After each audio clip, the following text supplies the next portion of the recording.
Chapter 46. Intelligence.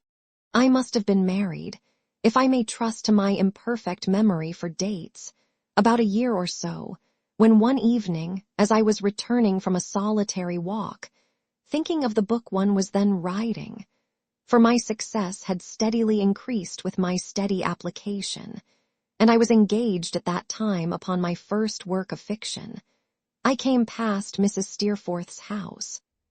I had often passed it before, during my residence in that neighborhood, though never when I could choose another road. Howbeit, it did sometimes happen that it was not easy to find another, without making a long circuit, and so I had passed that way, upon the whole, pretty often. I had never done more than glance at the house, as I went by with a quickened step.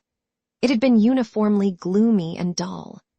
None of the best rooms abutted on the road, and the narrow, heavily framed old-fashioned windows, never cheerful under any circumstances, looked very dismal, close shut, and with their blinds always drawn down. There was a covered way across a little paved court to an entrance that was never used, and there was one round staircase window, at odds with all the rest, and the only one unshaded by a blind, which had the same unoccupied blank look.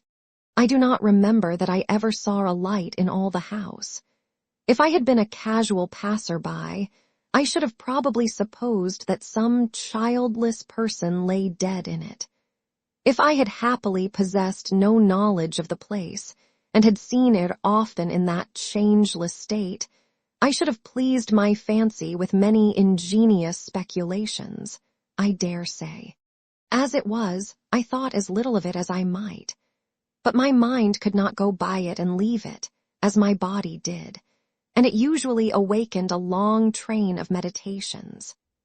Coming before me, on this particular evening that I mention, mingled with the childish recollections and later fancies, the ghosts of half-formed hopes, the broken shadows of disappointments dimly seen and understood, the blending of experience and imagination, incidental to the occupation with which my thoughts had been busy, it was more than commonly suggestive.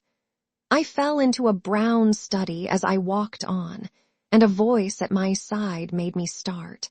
It was a woman's voice, too. I was not long in recollecting Mrs. Steerforth's little parlor maid, who had formerly worn blue ribbons in her cap.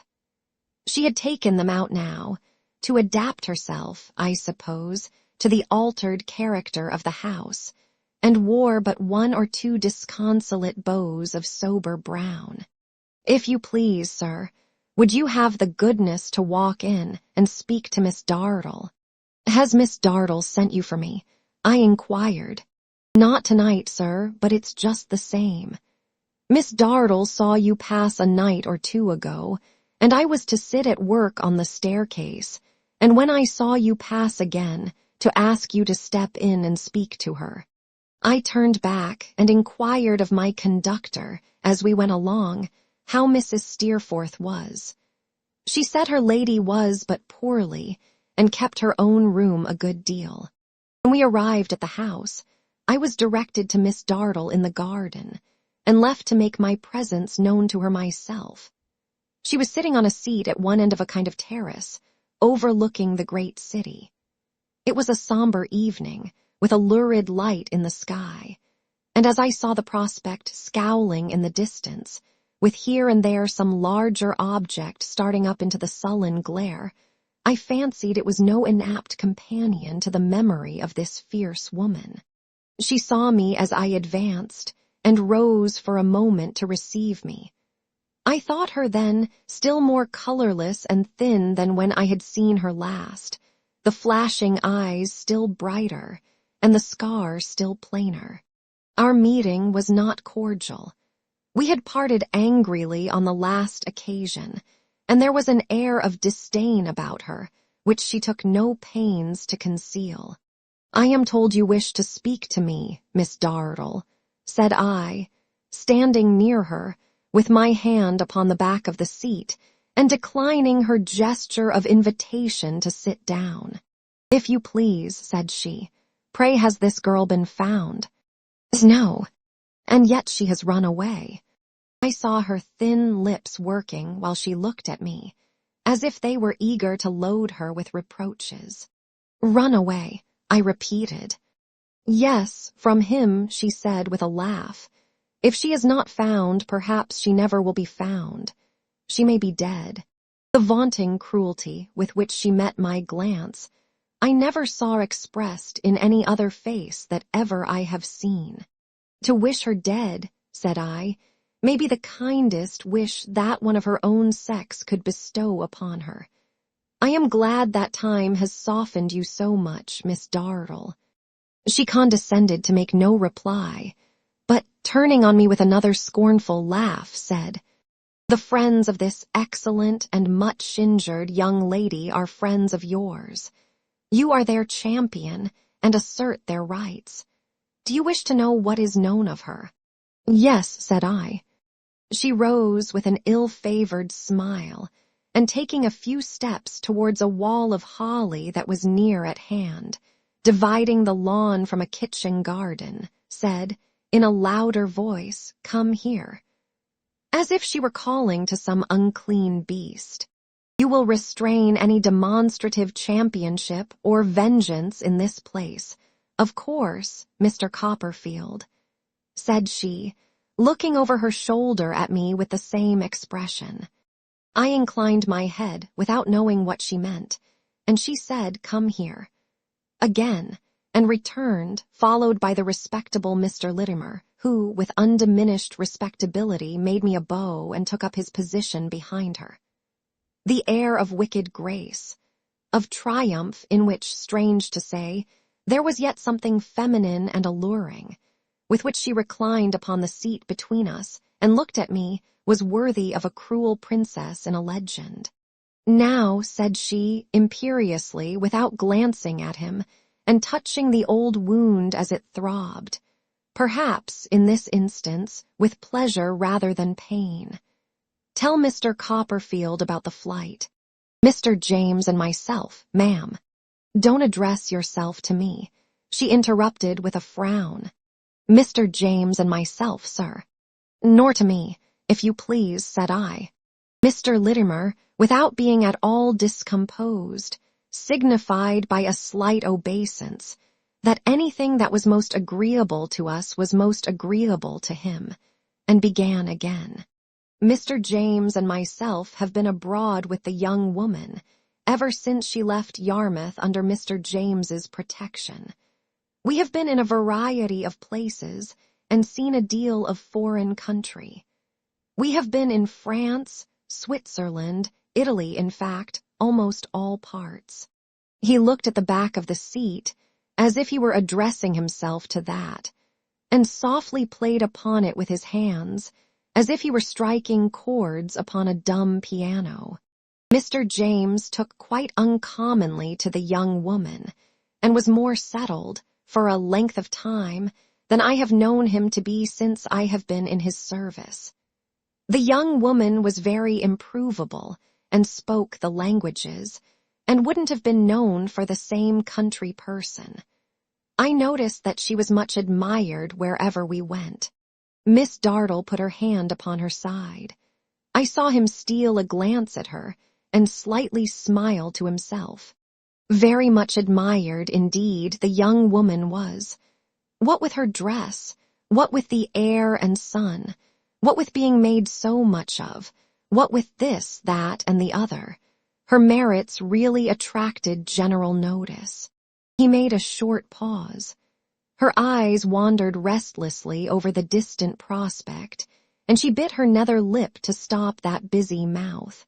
Taking his hands from the seat, and placing one of them within the other, as he settled himself on one leg, Mr. Littimer proceeded, with his eyes cast down, and his respectable head a little advanced, and a little on one side. The young woman went on in this manner for some time, being occasionally low in her spirits, until I think she began to weary Mr. James by giving way to her low spirits and tempers of that kind, and things were not so comfortable. Mr. James, he began to be restless again. The more restless he got, the worse she got, and I must say for myself that I had a very difficult time of it indeed between the two.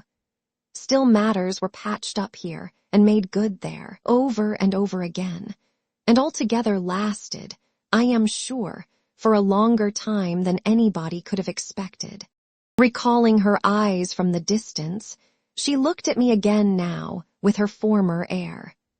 Mr. Littimer, clearing his throat behind his hand with a respectable short cough, changed legs and went on. At last, when there had been, upon the whole, a good many words and reproaches, Mr. James he set off one morning from the neighborhood of Naples, where we had a villa, the young woman being very partial to the sea, and under pretense of coming back in a day or so, left it in charge with me to break it out, that, for the general happiness of all concerned, he was, here an interruption of the short cough, gone. But Mr. James, I must say, certainly did behave extremely honorable, for he proposed that the young woman should marry a very respectable person, who was fully prepared to overlook the past, and who was, at least, as good as anybody the young woman could have aspired to in a regular way, her connections being very common. He changed legs again and wetted his lips. I was convinced that the scoundrel spoke of himself, and I saw my conviction reflected in Miss Dartle's face. This I also had it in charge to communicate. I was willing to do anything to relieve Mr. James from his difficulty, and to restore harmony between himself and an affectionate parent, who has undergone so much on his account. Therefore I undertook the commission. The young woman's violence when she came to, after I broke the fact of his departure, was beyond all expectations. She was quite mad, and had to be held by force, or, if she couldn't have got to a knife, or got to the sea, she'd have beaten her head against the marble floor. Miss Dartle, leaning back upon the seat, with a light of exultation in her face, seemed almost to caress the sounds this fellow had uttered. But when I came to the second part of what had been entrusted to me, said Mr. Littimer, rubbing his hands uneasily, which anybody might have supposed would have been, at all events, appreciated as a kind intention, then the young woman came out in her true colors. A more outrageous person I never did see. Her conduct was surprisingly bad. She had no more gratitude, no more feeling, no more patience, no more reason in her, than a stock or a stone. If I hadn't been upon my guard, I am convinced she would have had my blood. I think the better of her for it, said I, indignantly. Mr. Littimer bent his head, as much as to say, indeed, sir, but you're young, and resumed his narrative. It was necessary, in short, for a time, to take away everything nigh her, that she could do herself, or anybody else, an injury with, and to shut her up close. Notwithstanding which, she got out in the night, forced the lattice of a window that I had nailed up myself, dropped on a vine that was trailed below, and never has been seen or heard of to my knowledge since. She is dead, perhaps, said Miss Dartle, with a smile, as if she could have spurned the body of the ruined girl. She may have drowned herself, miss, returned Mr. Littimer, catching at an excuse for addressing himself to somebody. It's very possible. Or she may have had assistance from the boatmen and the boatmen's wives and children. Being given to low company, she was very much in the habit of talking to them on the beach, Miss Dartle, and sitting by their boats. I have known her do it, when Mr. James has been away whole days. Mr. James was far from pleased to find out, once, that she had told the children she was a boatman's daughter, and that in her own country, long ago, she had roamed about the beach like them. Oh, Emily, unhappy beauty! What a picture rose before me of her sitting on the far-off shore, among the children like herself when she was innocent, listening to little voices such as might have called her mother had she been a poor man's wife, and to the great voice of the sea with its eternal nevermore. When it was clear that nothing could be done, Miss Dartle— "Did I tell you not to speak to me?" she said with stern contempt. "You spoke to me, miss," he replied. "I beg your pardon, but it is my service to obey." "Dear service," she returned. "Finish your story and go." When it was clear, he said, with infinite respectability and an obedient bow, that she was not to be found, I went to Mr. James, at the place where it had been agreed that I should write to him, and informed him of what had occurred. Words passed between us in consequence, and I felt it due to my character to leave him. I could bear, and I have borne, a great deal from Mr. James, but he insulted me too far. He hurt me. Knowing the unfortunate difference between himself and his mother, and what her anxiety of mind was likely to be, I took the liberty of coming home to England and relating.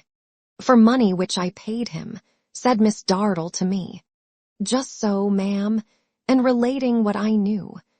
"I am not aware," said Mr. Littimer, after a moment's reflection, "that there is anything else.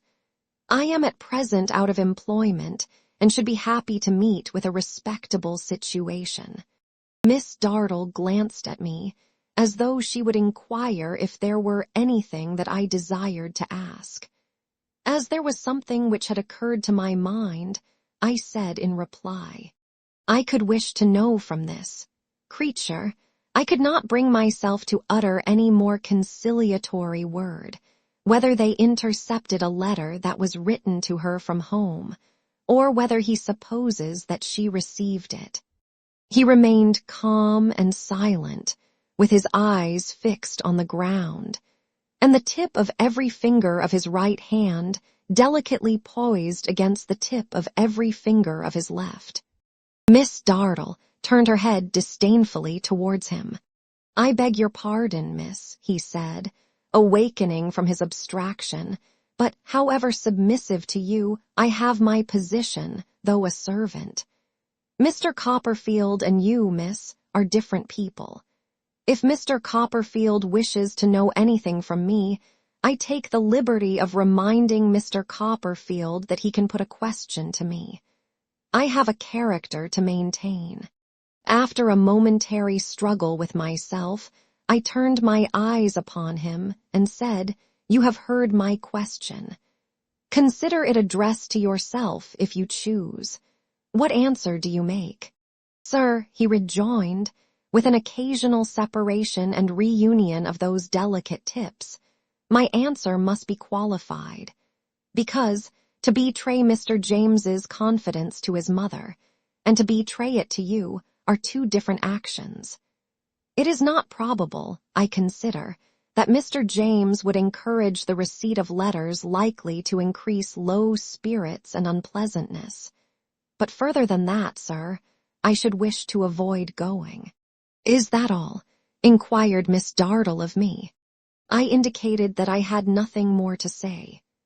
"Except," I added, as I saw him moving off, "that I understand this fellow's part in the wicked story, and that, as I shall make it known to the honest man who has been her father from her childhood, I would recommend him to avoid going too much into public." He had stopped the moment I began, and had listened with his usual repose of manner. "Thank you, sir, but you'll excuse me if I say, sir, that there are neither slaves nor slave drivers in this country, and that people are not allowed to take the law into their own hands.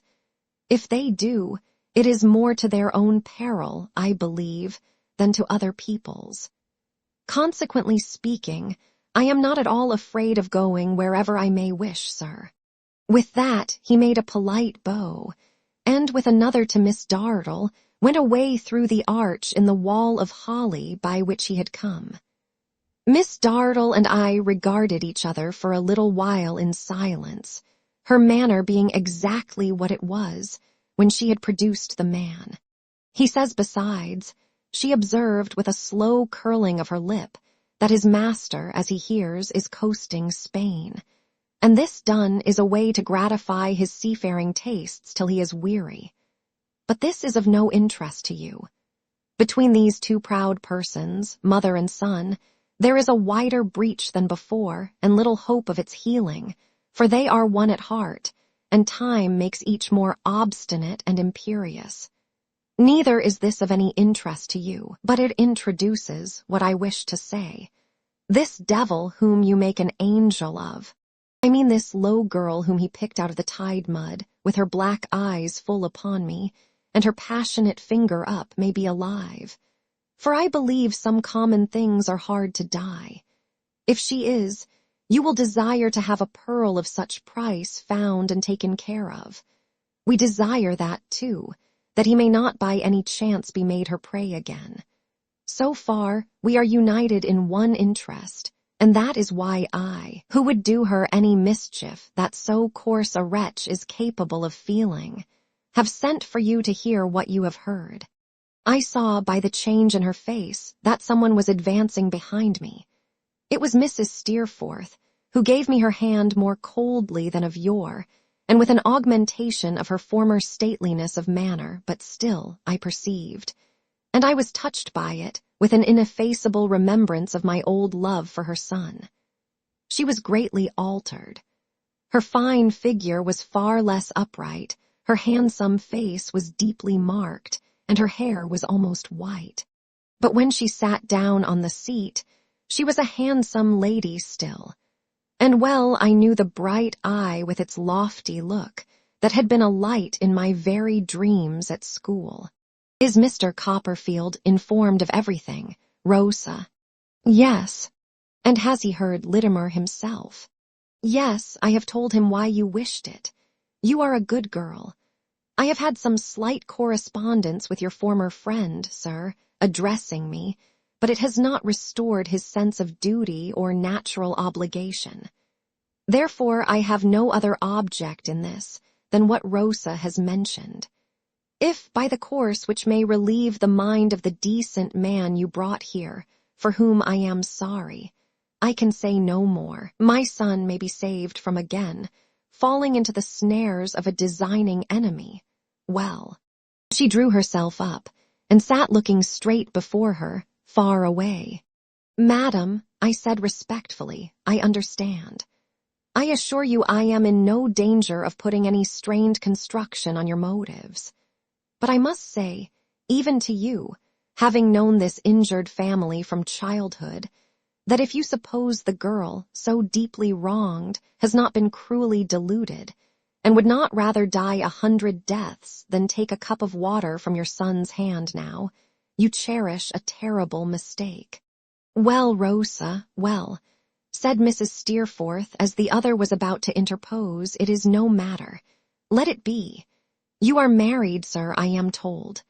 I answered that I had been some time married, and are doing well. I hear little in the quiet life I lead, but I understand you are beginning to be famous. I have been very fortunate, I said, and find my name connected with some praise. You have no mother, in a softened voice. No, it is a pity, she returned. She would have been proud of you. Good night.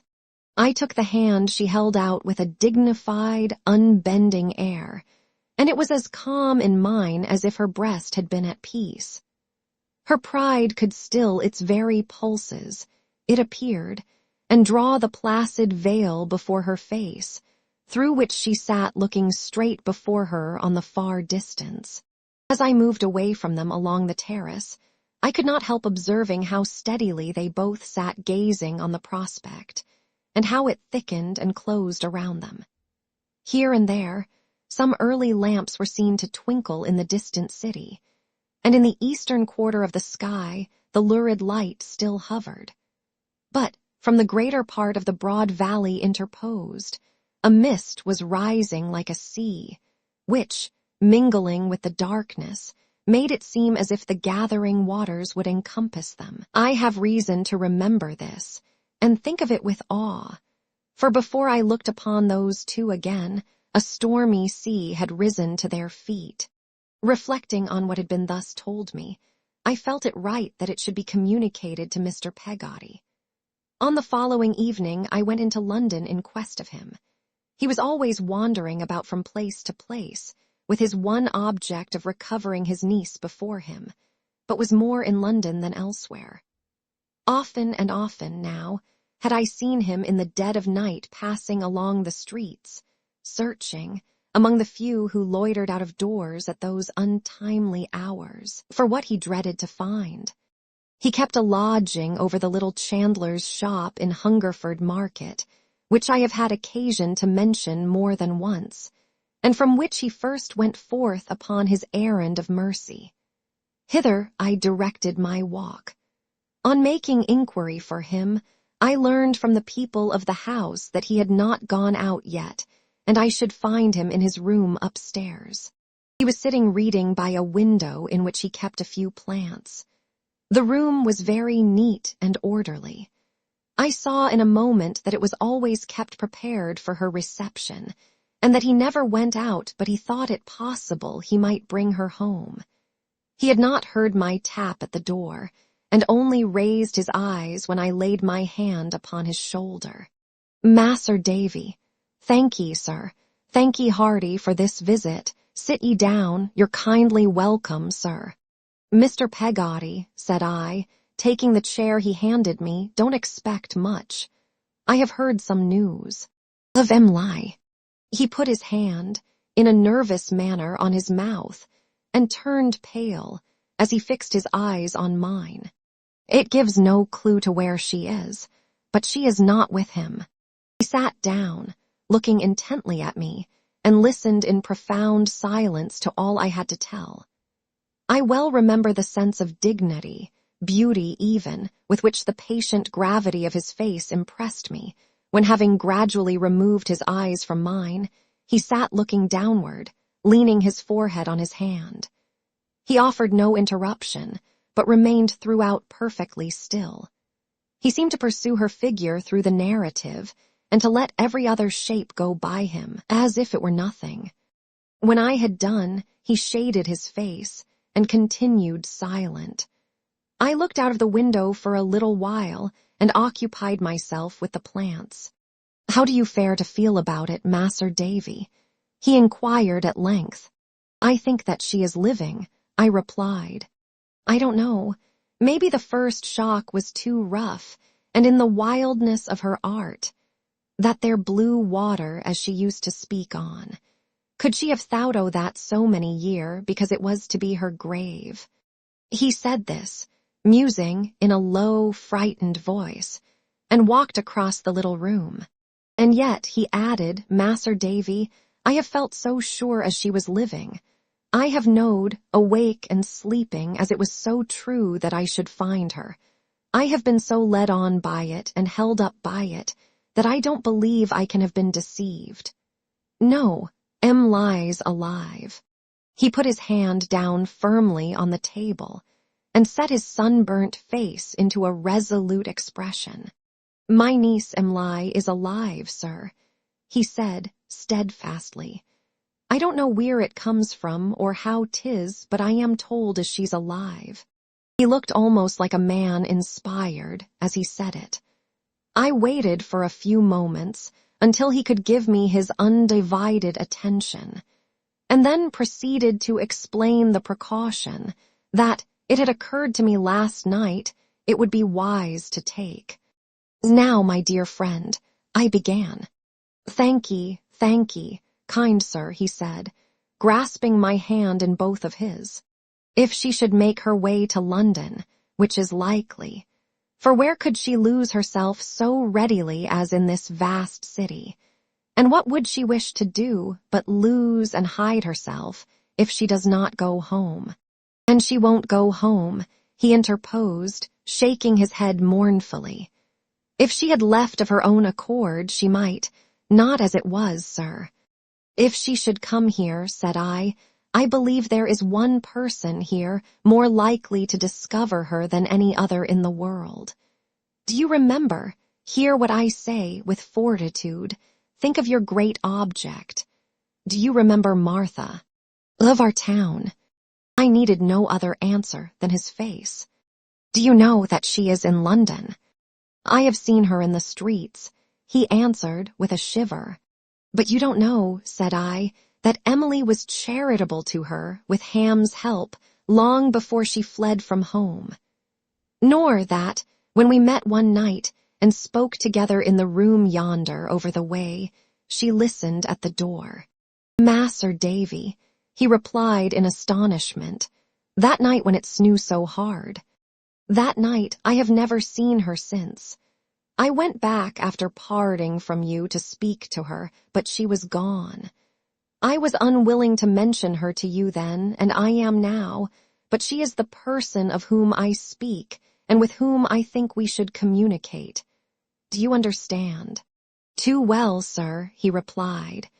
We had sunk our voices, almost to a whisper, and continued to speak in that tone. "You say you have seen her. Do you think that you could find her? I could only hope to do so by chance." "I think, Mas'r Davy, I know where to look. It is dark. Being together, shall we go out now and try to find her tonight?" He assented and prepared to accompany me. Without appearing to observe what he was doing, I saw how carefully he adjusted the little room, put a candle ready and the means of lighting it, arranged the bed, and finally took out of a drawer one of her dresses. I remember to have seen her wear it, neatly folded with some other garments and a bonnet which he placed upon a chair. He made no allusion to these clothes, neither did I. There they had been waiting for her, many and many a night, no doubt. "The time was, Mas'r Davy," he said, as we came downstairs, "when I thought this girl, Martha, a most like the dirt underneath my Emly's feet.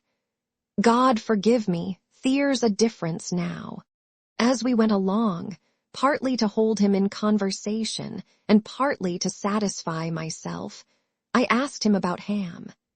He said, almost in the same words as formerly, that Ham was just the same, wearing away his life with kinder no care no-how for tea, but never murmuring and liked by all. I asked him what he thought Ham's state of mind was, in reference to the cause of their misfortunes, whether he believed it was dangerous, what he supposed, for example, Ham would do if he and Steerforth ever should encounter. "I don't know, sir," he replied. "I have thought of it oftentimes, but I can't alwise myself of it, no matters." I recalled to his remembrance the morning after her departure, when we were all three on the beach. "Do you recollect," said I, "a certain wild way in which he looked out to sea and spoke about the end of it?" "Sure I do," said he. "What do you suppose he meant?" "Mas'r Davy," he replied, "I've put the question to myself a mort o' times, and never found no answer. And there's one curious thing, that, though he is so pleasant, I wouldn't fare to feel comfortable to try and get his mind upon tea.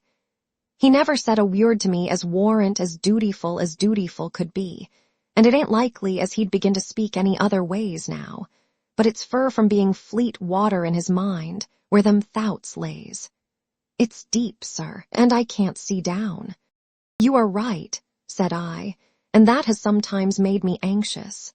"And me too, Mas'r Davy," he rejoined.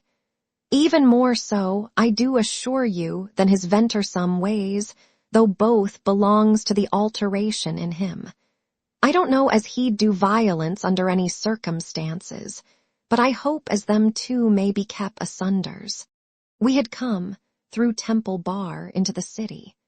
Conversing no more now, and walking at my side, he yielded himself up to the one aim of his devoted life, and went on, with that hushed concentration of his faculties which would have made his figure solitary in a multitude. We were not far from Blackfriars Bridge, when he turned his head, and pointed to a solitary female figure flitting along the opposite side of the street. I knew it readily to be the figure that we sought. We crossed the road, and were pressing on towards her, when it occurred to me that she might be more disposed to feel a woman's interest in the lost girl if we spoke to her in a quieter place, aloof from the crowd, and where we should be less observed.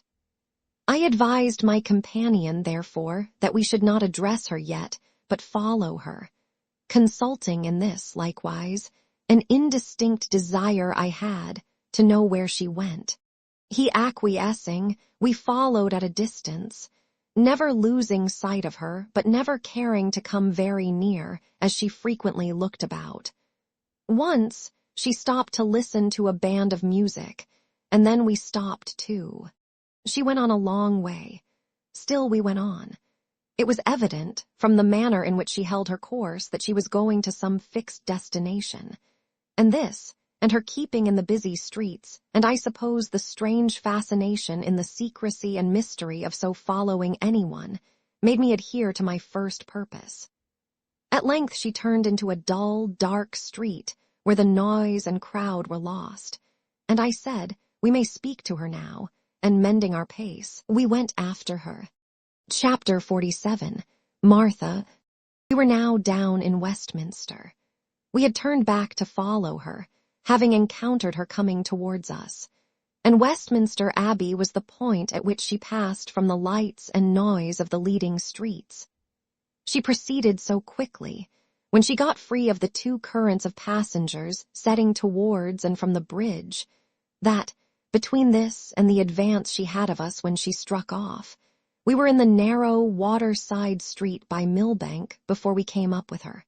At that moment she crossed the road, as if to avoid the footsteps that she heard so close behind, and without looking back, passed on even more rapidly.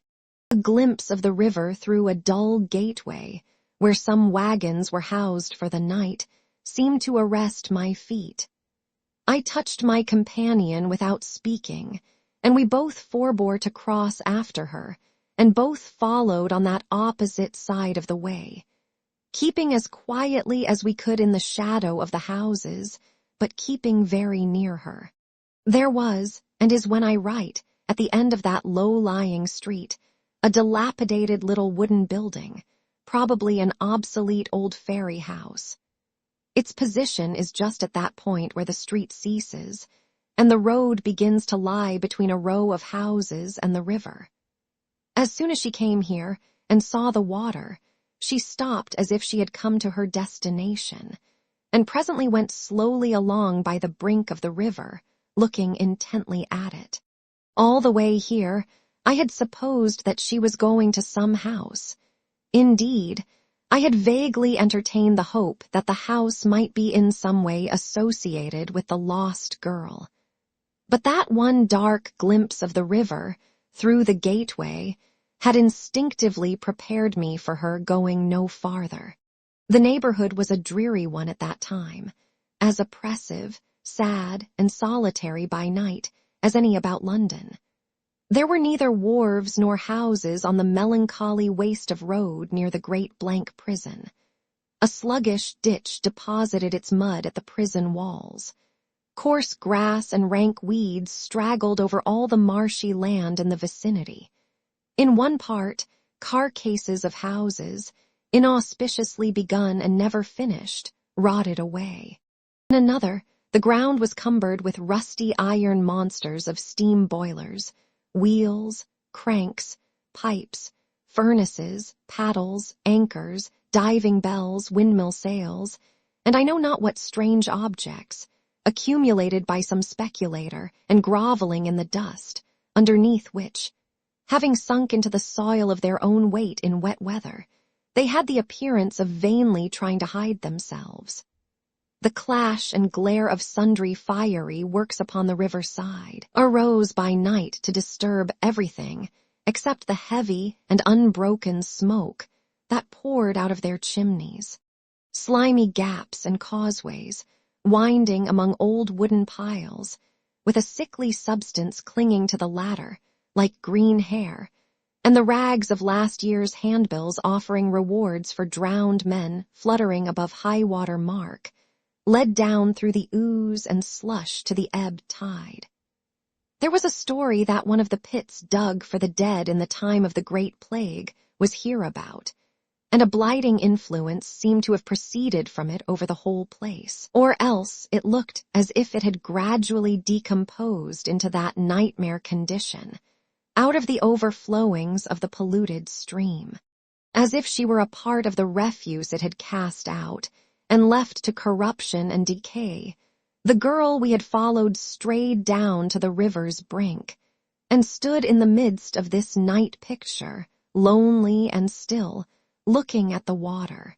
There were some boats and barges astrand in the mud, and these enabled us to come within a few yards of her without being seen. I then signed to Mr. Peggotty to remain where he was, and emerged from their shade to speak to her. I did not approach her solitary figure without trembling, for this gloomy end to her determined walk, and the way in which she stood, almost within the cavernous shadow of the iron bridge, looking at the lights crookedly reflected in the strong tide, inspired a dread within me. I think she was talking to herself. I am sure, although absorbed in gazing at the water, that her shawl was off her shoulders, and that she was muffling her hands in it, in an unsettled and bewildered way, more like the action of a sleepwalker than a waking person. I know, and never can forget, that there was that in her wild manner which gave me no assurance but that she would sink before my eyes, until I had her arm within my grasp. At the same moment, I said Martha. She uttered a terrified scream, and struggled with me with such strength that I doubt if I could have held her alone. But a stronger hand than mine was laid upon her, and when she raised her frightened eyes and saw whose it was, she made but one more effort and dropped down between us. We carried her away from the water to where there were some dry stones, and there laid her down, crying and moaning. In a little while she sat among the stones, holding her wretched head with both her hands. "Oh, the river," she cried passionately. "Oh, the river." "Hush, hush," said I, "calm yourself." But she still repeated the same words, continually exclaiming, "Oh, the river," over and over again. "I know it's like me," she exclaimed. "I know that I belong to it. I know that it's the natural company of such as I am.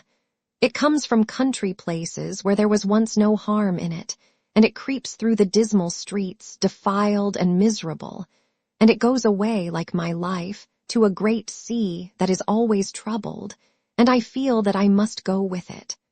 I have never known what despair was, except in the tone of those words. I can't keep away from it. I can't forget it. It haunts me day and night. It's the only thing in all the world that I am fit for, or that's fit for me.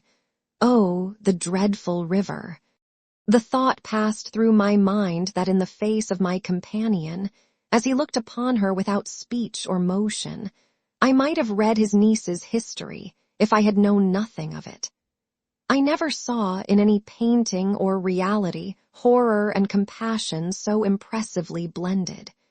He shook as if he would have fallen, and his hand. I touched it with my own, for his appearance alarmed me, was deadly cold. "She is in a state of frenzy," I whispered to him. "She will speak differently in a little time." I don't know what he would have said in answer. He made some motion with his mouth and seemed to think he had spoken, but he had only pointed to her with his outstretched hand. A new burst of crying came upon her now, in which she once more hid her face among the stones, and lay before us, a prostrate image of humiliation and ruin. Knowing that this state must pass before we could speak to her with any hope, I ventured to restrain him when he would have raised her, and we stood by in silence until she became more tranquil. "Martha," said I then, leaning down and helping her to rise. She seemed to want to rise as if with the intention of going away, but she was weak and leaned against a boat. "Do you know who this is who is with me?" She said faintly, "Yes." "Do you know that we have followed you a long way tonight?" She shook her head. She looked neither at him nor at me, but stood in a humble attitude, holding her bonnet and shawl in one hand, without appearing conscious of them, and pressing the other, clenched, against her forehead.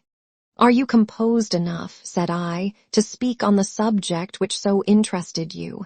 I hope heaven may remember it. That snowy night." Her sobs broke out afresh, and she murmured some inarticulate thanks to me for not having driven her away from the door. "I want to say nothing for myself," she said after a few moments. "I am bad, I am lost. I have no hope at all. But tell him, sir," she had shrunk away from him, "if you don't feel too hard to me to do it, that I never was in any way the cause of his misfortune." "It has never been attributed to you," I returned, earnestly responding to her earnestness. "It was you, if I don't deceive myself," she said, in a broken voice that came into the kitchen, the night she took such pity on me, was so gentle to me, didn't shrink away from me like all the rest, and gave me such kind help. "Was it you, sir?" "It was," said I. "I should have been in the river long ago," she said, glancing at it with a terrible expression, if any wrong to her had been upon my mind. "I never could have kept out of it a single winter's night, if I had not been free of any share in that." "The cause of her flight is too well understood," I said. "You are innocent of any part in it, we thoroughly believe. We know. Oh, I might have been much the better for her, if I had had a better heart," exclaimed the girl with most forlorn regret, for she was always good to me. She never spoke a word to me but what was pleasant and right. Is it likely I would try to make her what I am myself, knowing what I am myself so well? When I lost everything that makes life dear, the worst of all my thoughts was that I was parted forever from her. Mr. Peggotty, standing with one hand on the gunwale of the boat, and his eyes cast down, put his disengaged hand before his face. And when I heard what had happened before that snowy night, from some belonging to our town, cried Martha, the bitterest thought in all my mind was, that the people would remember she once kept company with me, and would say I had corrupted her. When, heaven knows, I would have died to have brought back her good name. Long unused to any self-control, the piercing agony of her remorse and grief was terrible. To have died would not have been much. What can I say? I would have lived, she cried. I would have lived to be old in the wretched streets, and to wander about, avoided in the dark, and to see the day break on the ghastly line of houses, and remember how the same sun used to shine into my room and wake me once. I would have done even that to save her. Sinking on the stones, she took some in each hand and clenched them up, as if she would have ground them. She writhed into some new posture constantly, stiffening her arms, twisting them before her face, as though to shut out from her eyes the little light there was, and drooping her head, as if it were heavy with insupportable recollections. "What shall I ever do?" she said, fighting thus with her despair. "How can I go on as I am, a solitary curse to myself, a living disgrace to everyone I come near?" Suddenly she turned to my companion. "Stamp upon me, kill me. When she was your pride, you would have thought I had done her harm if I had brushed against her in the street. You can't believe, why should you? A syllable that comes out of my lips. It would be a burning shame upon you, even now, if she and I exchanged a word. I don't complain. I don't say she and I are alike. I know there is a long, long way between us. I only say, with all my guilt and wretchedness upon my head, that I am grateful to her from my soul, and love her. Oh, don't think that all the power I had of loving anything is quite worn out. Throw me away, as all the world does. Kill me for being what I am and having ever known her, but don't think that of me." He looked upon her, while she made this supplication, in a wild, distracted manner, and when she was silent, gently raised her. "Martha," said Mr. Peggotty, "God forbid as I should judge you. Forbid as I, of all men, should do that, my girl. You don't know half the change that's come in course of time upon me when you think it likely. Well," he paused a moment, then went on, "you don't understand how 'tis that this here gentleman and me has wished to speak to you. You don't understand what 'tis we has afore us. Listen now." His influence upon her was complete. She stood, shrinkingly, before him, as if she were afraid to meet his eyes, but her passionate sorrow was quite hushed and mute. "If you heard," said Mr. Peggotty, "owt of what passed between Mas'r Davy and me, th night when it snew so hard, you know as I have been, we're not, fur to seek my dear niece." "My dear niece," he repeated steadily. "Fur she's more dear to me now, Martha, than she was dear afore." She put her hands before her face, but otherwise remained quiet. "I have heard her tell," said Mr. Peggotty, "as you was early left fatherless and motherless, with no friend fur to take, in a rough seafaring way, their place. Maybe you can guess that if you'd had such a friend, you'd have got into a way of being fond of him in course of time, and that my niece was kinder daughter-like to me."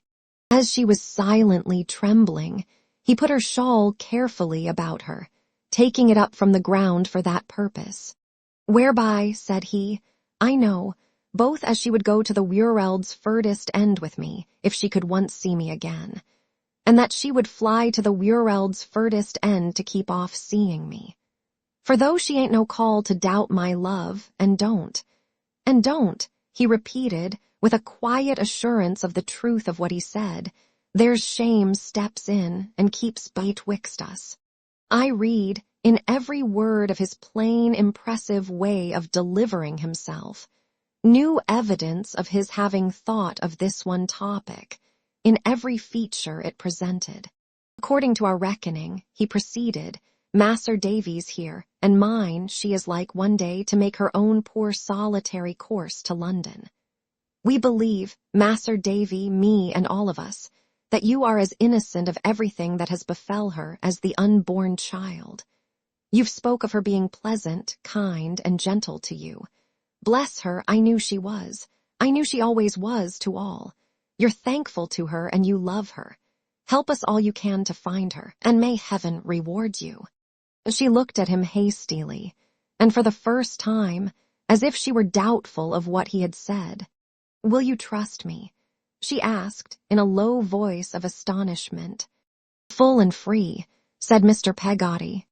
"To speak to her if I should ever find her, shelter her if I have any shelter to divide with her, and then, without her knowledge, come to you and bring you to her?" she asked hurriedly. We both replied together, "Yes." She lifted up her eyes, and solemnly declared that she would devote herself to this task, fervently and faithfully. That she would never waver in it, never be diverted from it, never relinquish it, while there was any chance of hope. If she were not true to it, might the object she now had in life, which bound her to something devoid of evil, in its passing away from her, leave her more forlorn and more despairing, if that were possible, than she had been upon the river's brink that night, and then might all help, human and divine, renounce her evermore. She did not raise her voice above her breath, or address us, but said this to the night sky, then stood profoundly quiet, looking at the gloomy water. We judged it expedient now to tell her all we knew, which I recounted at length. She listened with great attention, and with a face that often changed, but had the same purpose in all its varying expressions. Her eyes occasionally filled with tears, but those she repressed. It seemed as if her spirit were quite altered, and she could not be too quiet. She asked, when all was told, where we were to be communicated with, if occasion should arise. Under a dull lamp in the road, I wrote our 2 addresses on a leaf of my pocket-book, which I tore out and gave to her, and which she put in her poor bosom. I asked her where she lived herself. she said after a pause in no place long. It were better not to know. Mr. Peggotty suggesting to me, in a whisper, what had already occurred to myself, I took out my purse. But I could not prevail upon her to accept any money, nor could I exact any promise from her that she would do so at another time.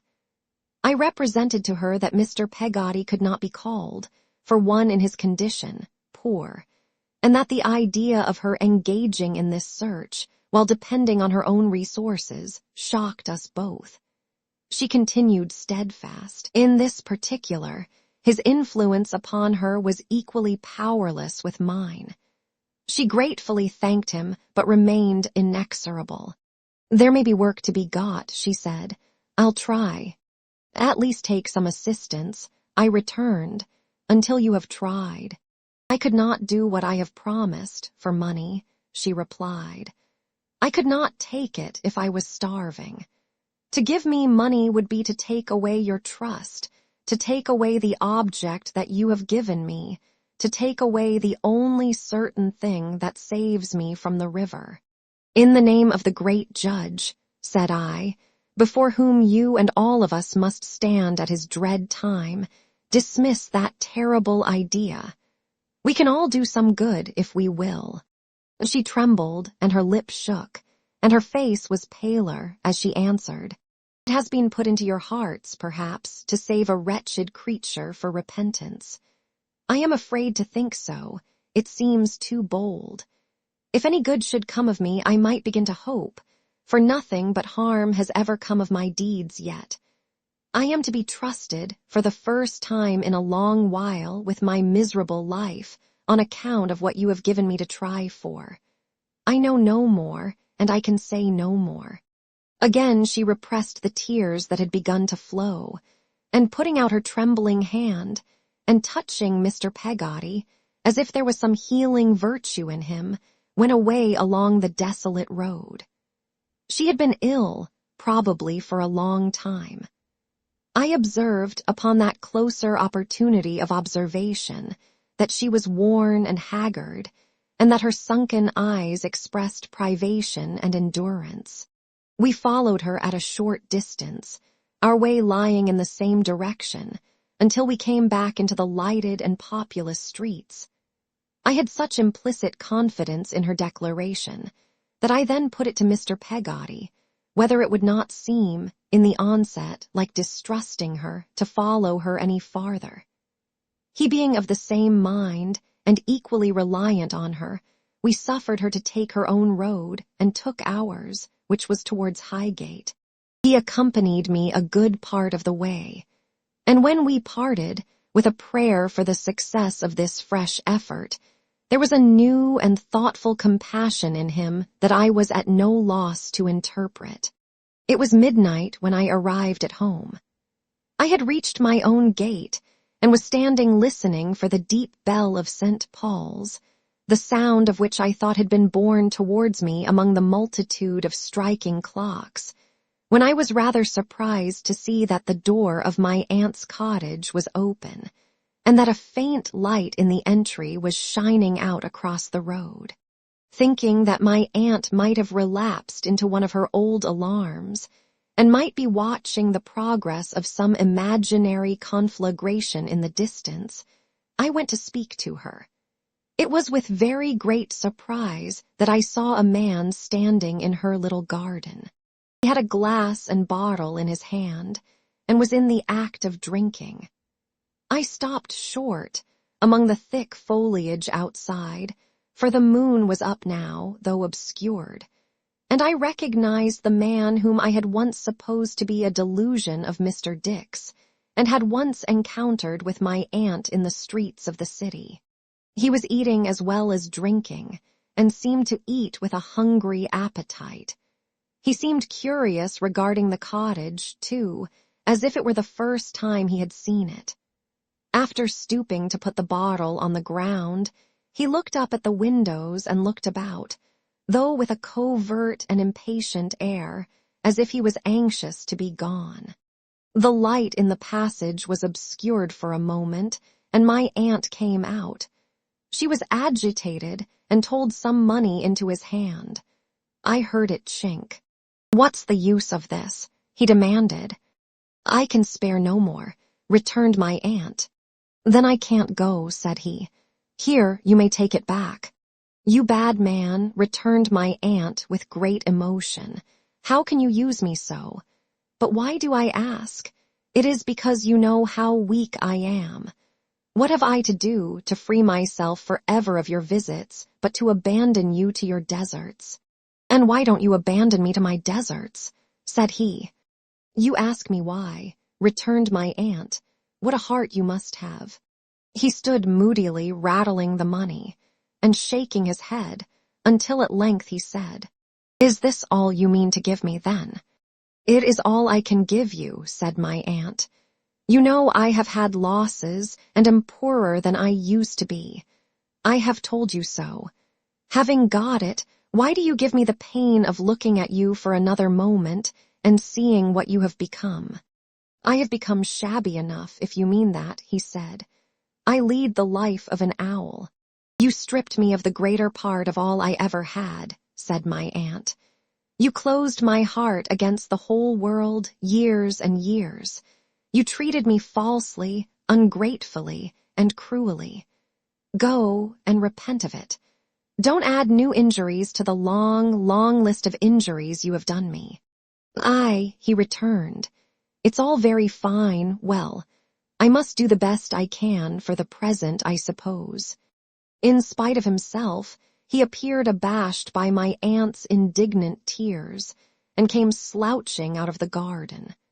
Taking 2 or 3 quick steps, as if I had just come up, I met him at the gate, and went in as he came out.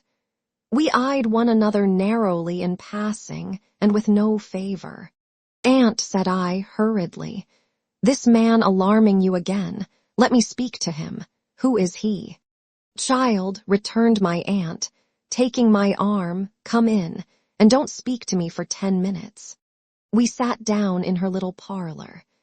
My aunt retired behind the round green fan of former days, which was screwed on the back of a chair, and occasionally wiped her eyes for about a quarter of an hour. Then she came out and took a seat beside me. "Trot," said my aunt calmly, "it's my husband." "Your husband, aunt? I thought he had been dead." "Dead to me," returned my aunt, "but living." I sat in silent amazement. "Betsy Trotwood don't look a likely subject for the tender passion," said my aunt composedly, but the time was, Trot, when she believed in that man most entirely. When she loved him, Trot, right well. When there was no proof of attachment and affection that she would not have given him. He repaid her by breaking her fortune and nearly breaking her heart. So she put all that sort of sentiment, once and forever, in a grave and filled it up and flattened it down. "My dear, good aunt." I left him. My aunt proceeded, laying her hand as usual on the back of mine, generously. I may say at this distance of time, Trot, that I left him generously. He had been so cruel to me that I might have effected a separation on easy terms for myself, but I did not. He soon made ducks and drakes of what I gave him, sank lower and lower, married another woman, I believe, became an adventurer, a gambler, and a cheat. What he is now, you see. "But he was a fine-looking man when I married him," said my aunt, with an echo of her old pride and admiration in her tone, "and I believed him. I was a fool. To be the soul of honor." She gave my hand a squeeze and shook her head. "He is nothing to me now, Trot, less than nothing. But sooner than have him punished for his offenses, as he would be if he prowled about in this country, I give him more money than I can afford, at intervals when he reappears, to go away. I was a fool when I married him, and I am so far an incurable fool on that subject that, for the sake of what I once believed him to be, I wouldn't have even this shadow of my idle fancy hardly dealt with. For I was in earnest, Trot, if ever a woman was."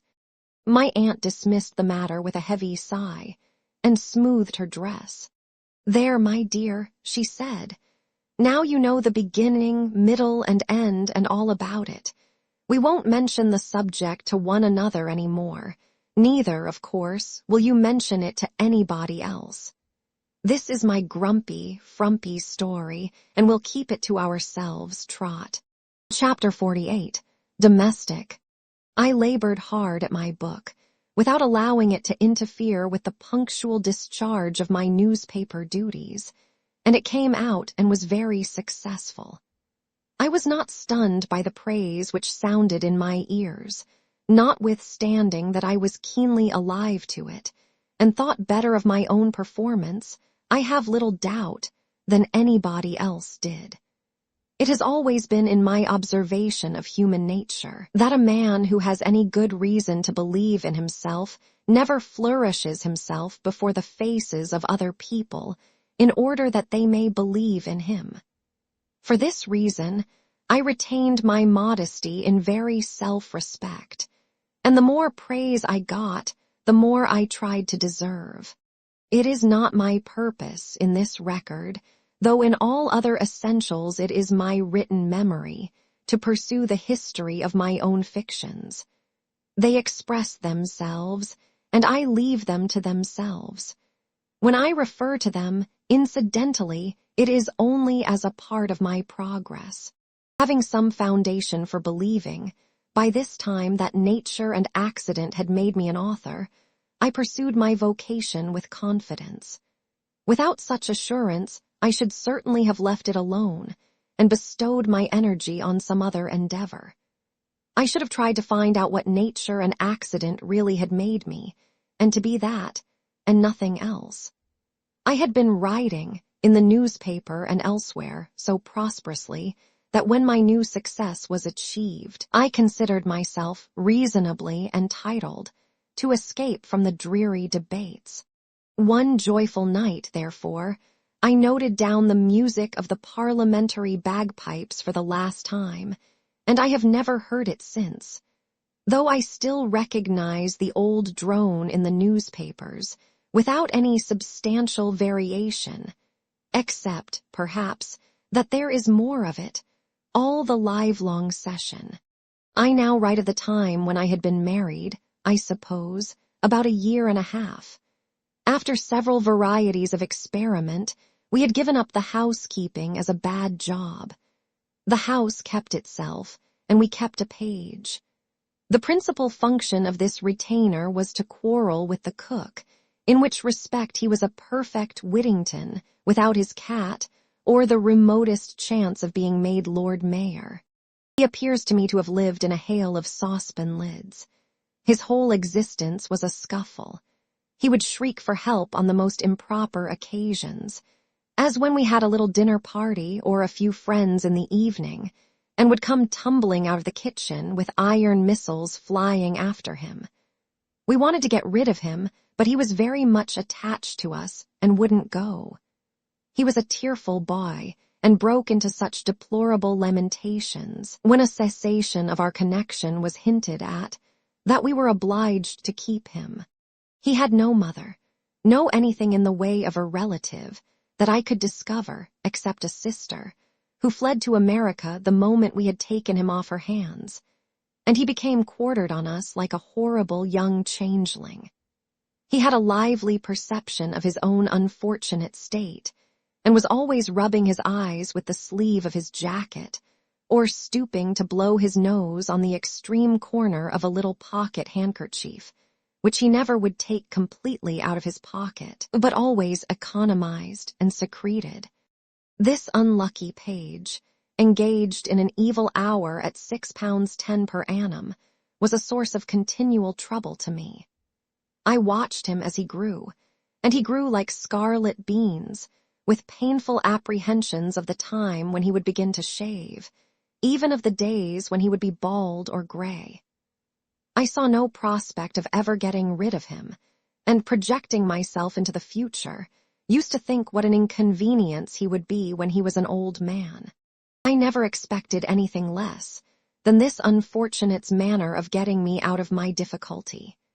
He stole Dora's watch, which, like everything else belonging to us, had no particular place of its own, and, converting it into money, spent the produce. He was always a weak-minded boy, incessantly riding up and down between London and Uxbridge outside the coach. He was taken to Bow Street, as well as I remember, on the completion of his 15th journey, when 4 and 6pence, and a second-hand fife which he couldn't play, were found upon his person. The surprise and its consequences would have been much less disagreeable to me if he had not been penitent. But he was very penitent indeed, and in a peculiar way, not in the lump, but by installments. For example, the day after that on which I was obliged to appear against him, he made certain revelations touching a hamper in the cellar, which we believed to be full of wine, but which had nothing in it except bottles and corks. We supposed he had now eased his mind, and told the worst he knew of the cook. But a day or two afterwards, his conscience sustained a new twinge, and he disclosed how she had a little girl, who, early every morning, took away our bread, and also how he himself had been suborned to maintain the milkman in coals. In 2 or 3 days more, I was informed by the authorities of his having led to the discovery of sirloins of beef among the kitchen stuff, and sheets in the rag bag. A little while afterwards, he broke out in an entirely new direction, and confessed to a knowledge of burglarious intentions as to our premises, on the part of the pot-boy, who was immediately taken up. I got to be so ashamed of being such a victim that I would have given him any money to hold his tongue, or would have offered a round bribe for his being permitted to run away. It was an aggravating circumstance in the case that he had no idea of this, but conceived that he was making me amends in every new discovery, not to say heaping obligations on my head.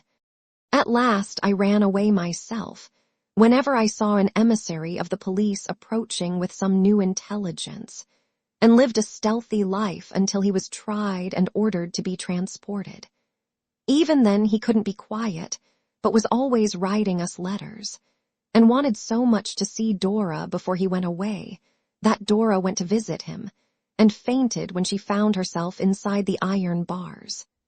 In short, I had no peace of my life until he was expatriated, and made, as I afterwards heard, a shepherd of, up the country somewhere. I have no geographical idea where. All this led me into some serious reflections, and presented our mistakes in a new aspect, as I could not help communicating to Dora one evening, in spite of my tenderness for her. "My love," said I, "it is very painful to me to think that our want of system and management involves not only ourselves, which we have got used to, but other people. You have been silent for a long time, and now you are going to be cross," said Dora. "No, my dear, indeed. Let me explain to you what I mean." "I think I don't want to know," said Dora. "But I want you to know, my love. Put Jip down." Dora put his nose to mine and said "Bo," to drive my seriousness away, but not succeeding, ordered him into his pagoda and sat looking at me, with her hands folded, and a most resigned little expression of countenance. "The fact is, my dear," I began, "there is contagion in us. We infect everyone about us." I might have gone on in this figurative manner, if Dora's face had not admonished me that she was wondering with all her might whether I was going to propose any new kind of vaccination or other medical remedy for this unwholesome state of ours. Therefore I checked myself and made my meaning plainer. "It is not merely, my pet," said I, "that we lose money and comfort, and even temper sometimes, by not learning to be more careful, but that we incur the serious responsibility of spoiling everyone who comes into our service, or has any dealings with us. I begin to be afraid that the fault is not entirely on one side, but that these people all turn out ill because we don't turn out very well ourselves." "Oh, what an accusation!" exclaimed Dora, opening her eyes wide, To say that you ever saw me take gold watches. Oh, my dearest, I remonstrated, don't talk preposterous nonsense. Who has made the least allusion to gold watches? You did, returned Dora. You know you did. You said I hadn't turned out well and compared me to him. To whom? I asked. To the page, sobbed Dora. Oh, you cruel fellow, to compare your affectionate wife to a transported page. Why didn't you tell me your opinion of me before we were married? Why didn't you say, you hard-hearted thing, that you were convinced I was worse than a transported page? Oh, what a dreadful opinion to have of me. Oh, my goodness. Now, Dora, my love, I returned, gently trying to remove the handkerchief she pressed to her eyes. This is not only very ridiculous of you, but very wrong. In the first place, it's not true. You always said he was a storyteller, sobbed Dora. And now you say the same of me. Oh, what shall I do? What shall I do? My darling girl, I retorted, I really must entreat you to be reasonable and listen to what I did say and do say. My dear Dora, unless we learn to do our duty to those whom we employ, they will never learn to do their duty to us. I am afraid we present opportunities to people to do wrong that never ought to be presented. Even if we were as lax as we are in all our arrangements by choice, which we are not, even if we liked it and found it agreeable to be so, which we don't, I am persuaded we should have no right to go on in this way. We are positively corrupting people. We are bound to think of that. I can't help thinking of it, Dora. It is a reflection I am unable to dismiss, and it sometimes makes me very uneasy. There, dear, that's all. Come now. Don't be foolish. Dora would not allow me, for a long time, to remove the handkerchief. She sat sobbing and murmuring behind it that, if I was uneasy, why had I ever been married? Why hadn't I said, even the day before we went to church, that I knew I should be uneasy, and I would rather not? If I couldn't bear her, why didn't I send her away to her aunt's at Putney, or to Julia Mills in India? Julia would be glad to see her, and would not call her a transported page. Julia never had called her anything of the sort. In short, Dora was so afflicted, and so afflicted me by being in that condition, that I felt it was of no use repeating this kind of effort, though never so mildly, and I must take some other course.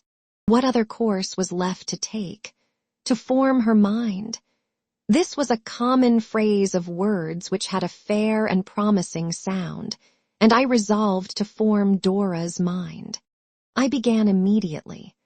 When Dora was very childish, and I would have infinitely preferred to humor her, I tried to be grave, and disconcerted her and myself too. I talked to her on the subjects which occupied my thoughts, and I read Shakespeare to her, and fatigued her to the last degree.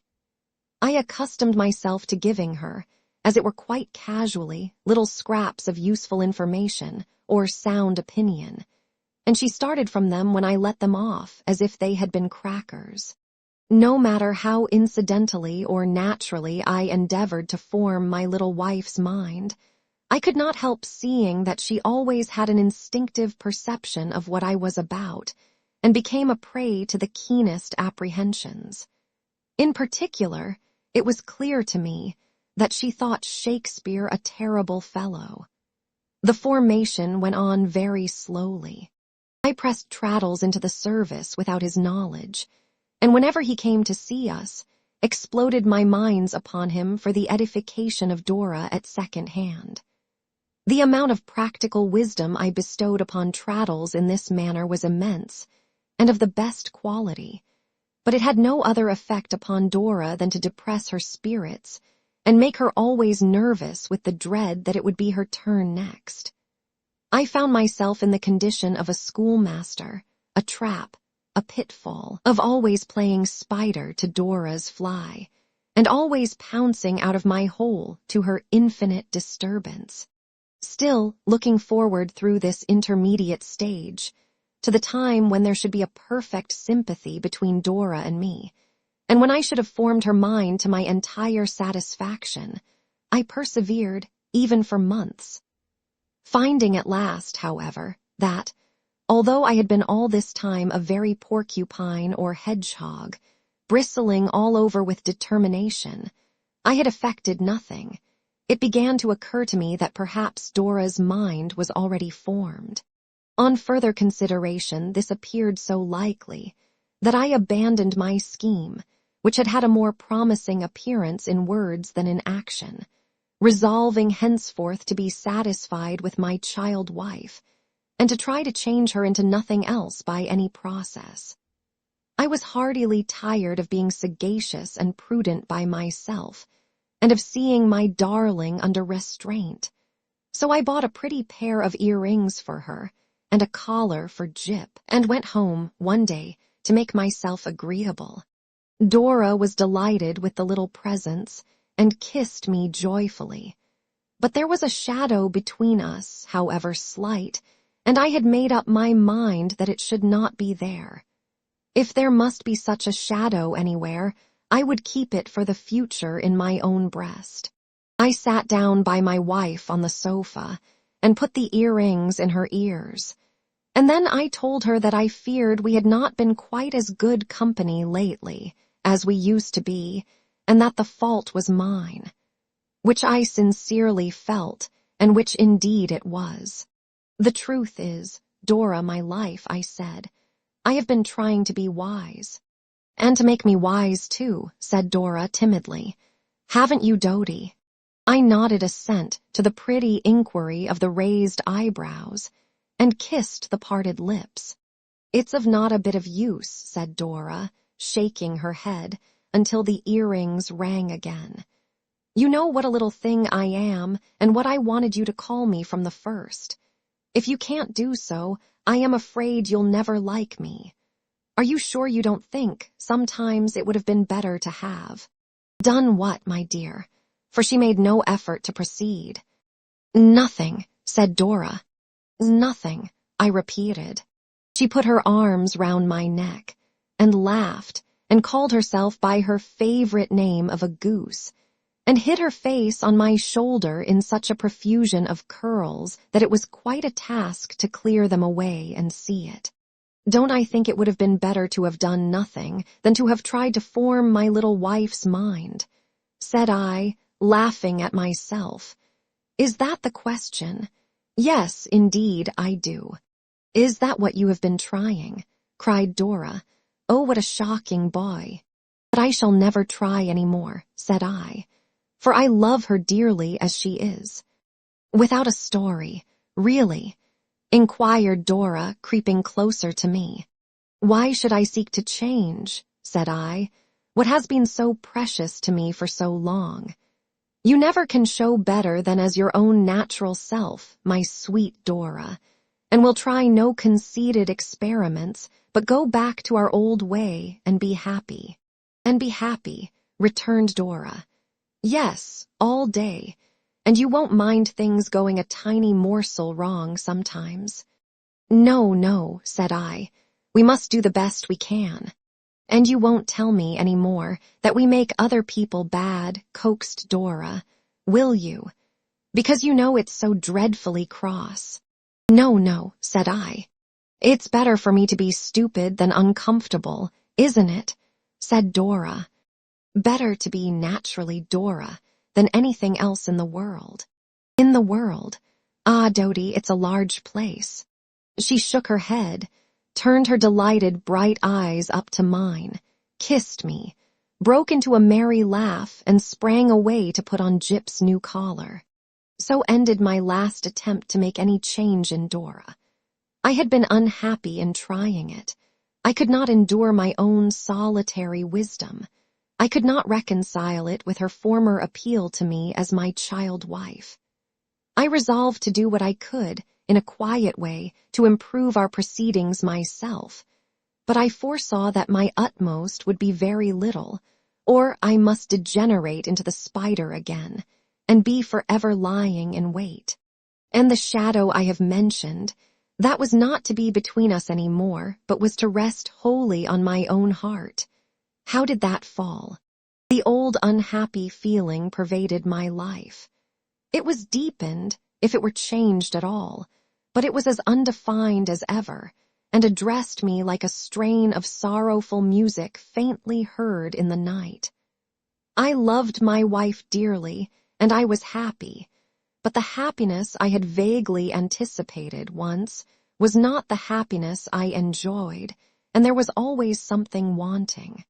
In fulfillment of the compact I have made with myself, to reflect my mind on this paper, I again examine it closely and bring its secrets to the light. What I missed, I still regarded. I always regarded as something that had been a dream of my youthful fancy. That was incapable of realization, that I was now discovering to be so, with some natural pain, as all men did. But that it would have been better for me if my wife could have helped me more, and shared the many thoughts in which I had no partner, and that this might have been, I knew. Between these two irreconcilable conclusions, the one, that what I felt was general and unavoidable, the other, that it was particular to me and might have been different, I balanced curiously, with no distinct sense of their opposition to each other. When I thought of the airy dreams of youth that are incapable of realization, I thought of the better state preceding manhood that I had outgrown. And then the contented days with Agnes in the dear old house arose before me, like specters of the dead, that might have some renewal in another world, but never more could be reanimated here. Sometimes the speculation came into my thoughts, what might have happened, or what would have happened, if Dora and I had never known each other. But she was so incorporated with my existence that it was the idlest of all fancies, and would soon rise out of my reach and sight, like gossamer floating in the air. I always loved her. What I am describing slumbered and half awoke and slept again in the innermost recesses of my mind. There was no evidence of it in me. I know of no influence it had in anything I said or did. I bore the weight of all our little cares and all my projects. Dora held the pens, and we both felt that our shares were adjusted as the case required. She was truly fond of me and proud of me. And when Agnes wrote a few earnest words in her letters to Dora, of the pride and interest with which my old friends heard of my growing reputation, and read my book as if they heard me speaking its contents, Dora read them out to me with tears of joy in her bright eyes, and said I was a dear old clever, famous boy. The first mistaken impulse of an undisciplined heart. Those words of Mrs. Strong's were constantly recurring to me at this time, were almost always present to my mind. I awoke with them, often in the night. I remember to have even read them, in dreams, inscribed upon the walls of houses. For I knew now that my own heart was undisciplined when it first loved Dora, and that if it had been disciplined, it never could have felt, when we were married, what it had felt in its secret experience. There can be no disparity in marriage, like unsuitability of mind and purpose. Those words I remembered too. I had endeavored to adapt Dora to myself and found it impracticable. It remained for me to adapt myself to Dora, to share with her what I could and be happy, to bear on my own shoulders what I must and be happy still. This was the discipline to which I tried to bring my heart when I began to think. It made my second year much happier than my first, and, what was better still, made Dora's life all sunshine. But as that year wore on, Dora was not strong. I had hoped that lighter hands than mine would help to mold her character, and that a baby's smile upon her breast might change my child wife to a woman. It was not to be. The spirit fluttered for a moment on the threshold of its little prison, and, unconscious of captivity, took wing. When I can run about again, as I used to do, Aunt, said Dora, I shall make Jip race. He is getting quite slow and lazy. I suspect, my dear, said my aunt quietly working by her side, he has a worse disorder than that. Age, Dora. Do you think he is old? Said Dora, astonished. Oh, how strange it seems that Jip should be old. It's a complaint we are all liable to. Little one, as we get on in life, said my aunt cheerfully. I don't feel more free from it than I used to be, I assure you. But Jip, said Dora, looking at him with compassion, even little Jip. Oh, poor fellow. I dare say he'll last a long time yet, Blossom, said my aunt, patting Dora on the cheek as she leaned out of her couch to look at Jip, who responded by standing on his hind legs and balking himself in various asthmatic attempts to scramble up by the head and shoulders. He must have a piece of flannel in his house this winter, and I shouldn't wonder if he came out quite fresh again with the flowers in the spring. Bless the little dog, exclaimed my aunt, if he had as many lives as a cat, and was on the point of losing 'em all, he'd bark at me with his last breath, I believe. Dora had helped him up on the sofa, where he really was defying my aunt to such a furious extent that he couldn't keep straight, but barked himself sideways. The more my aunt looked at him, the more he reproached her, for she had lately taken to spectacles, and for some inscrutable reason he considered the glasses personal. Dora made him lie down by her, with a good deal of persuasion, and when he was quiet, drew one of his long ears through and through her hand, repeating thoughtfully, even little Jip. Oh, poor fellow. His lungs are good enough, said my aunt, gaily, and his dislikes are not at all feeble. He has a good many years before him, no doubt.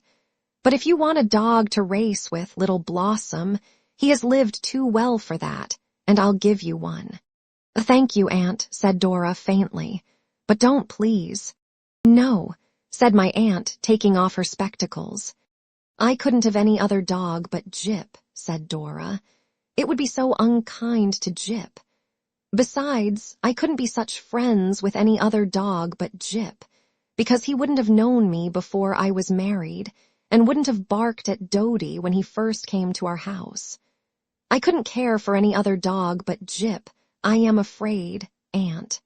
To be sure, said my aunt, patting her cheek again, you are right. You are not offended, said Dora. Are you?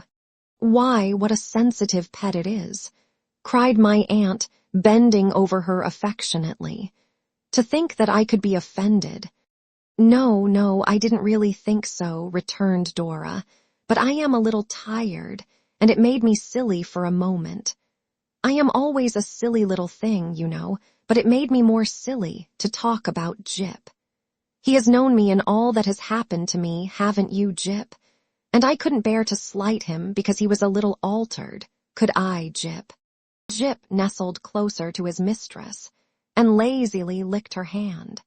You are not so old, Jip, are you, that you'll leave your mistress yet, said Dora.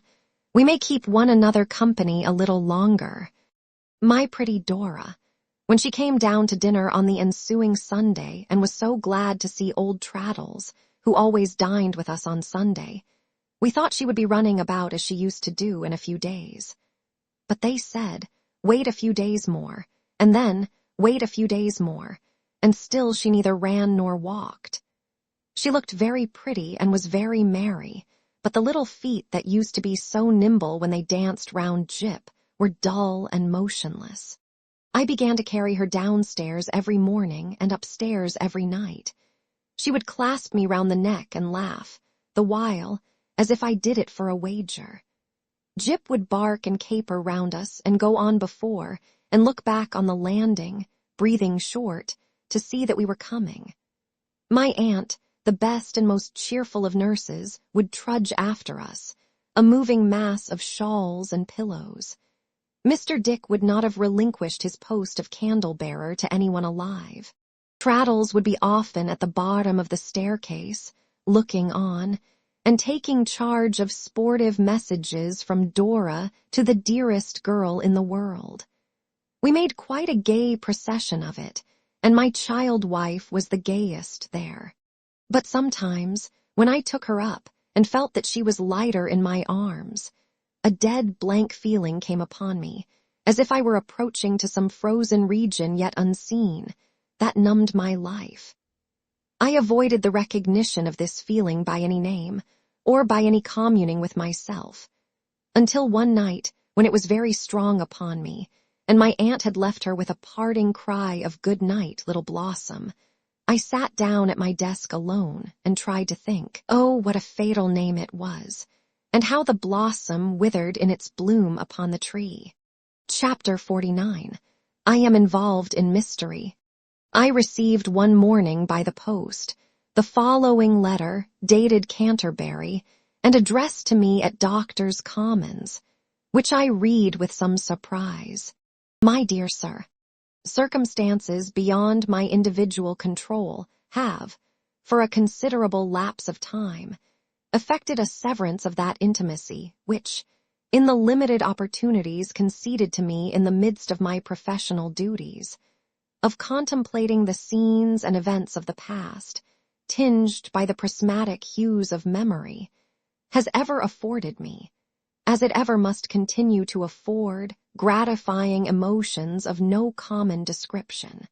This fact, my dear sir, combined with the distinguished elevation to which your talents have raised you, deters me from presuming to aspire to the liberty of addressing the companion of my youth by the familiar appellation of Copperfield. It is sufficient to know that the name to which I do myself the honor to refer will ever be treasured among the muniments of our house. I allude to the archives connected with our former lodgers, preserved by Mrs. Micawber, with sentiments of personal esteem, amounting to affection.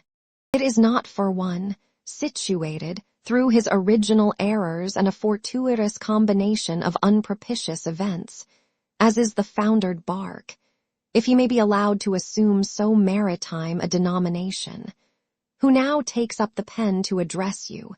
It is not, I repeat, for one so circumstanced to adopt the language of compliment or of congratulation, that he leaves to abler and to purer hands.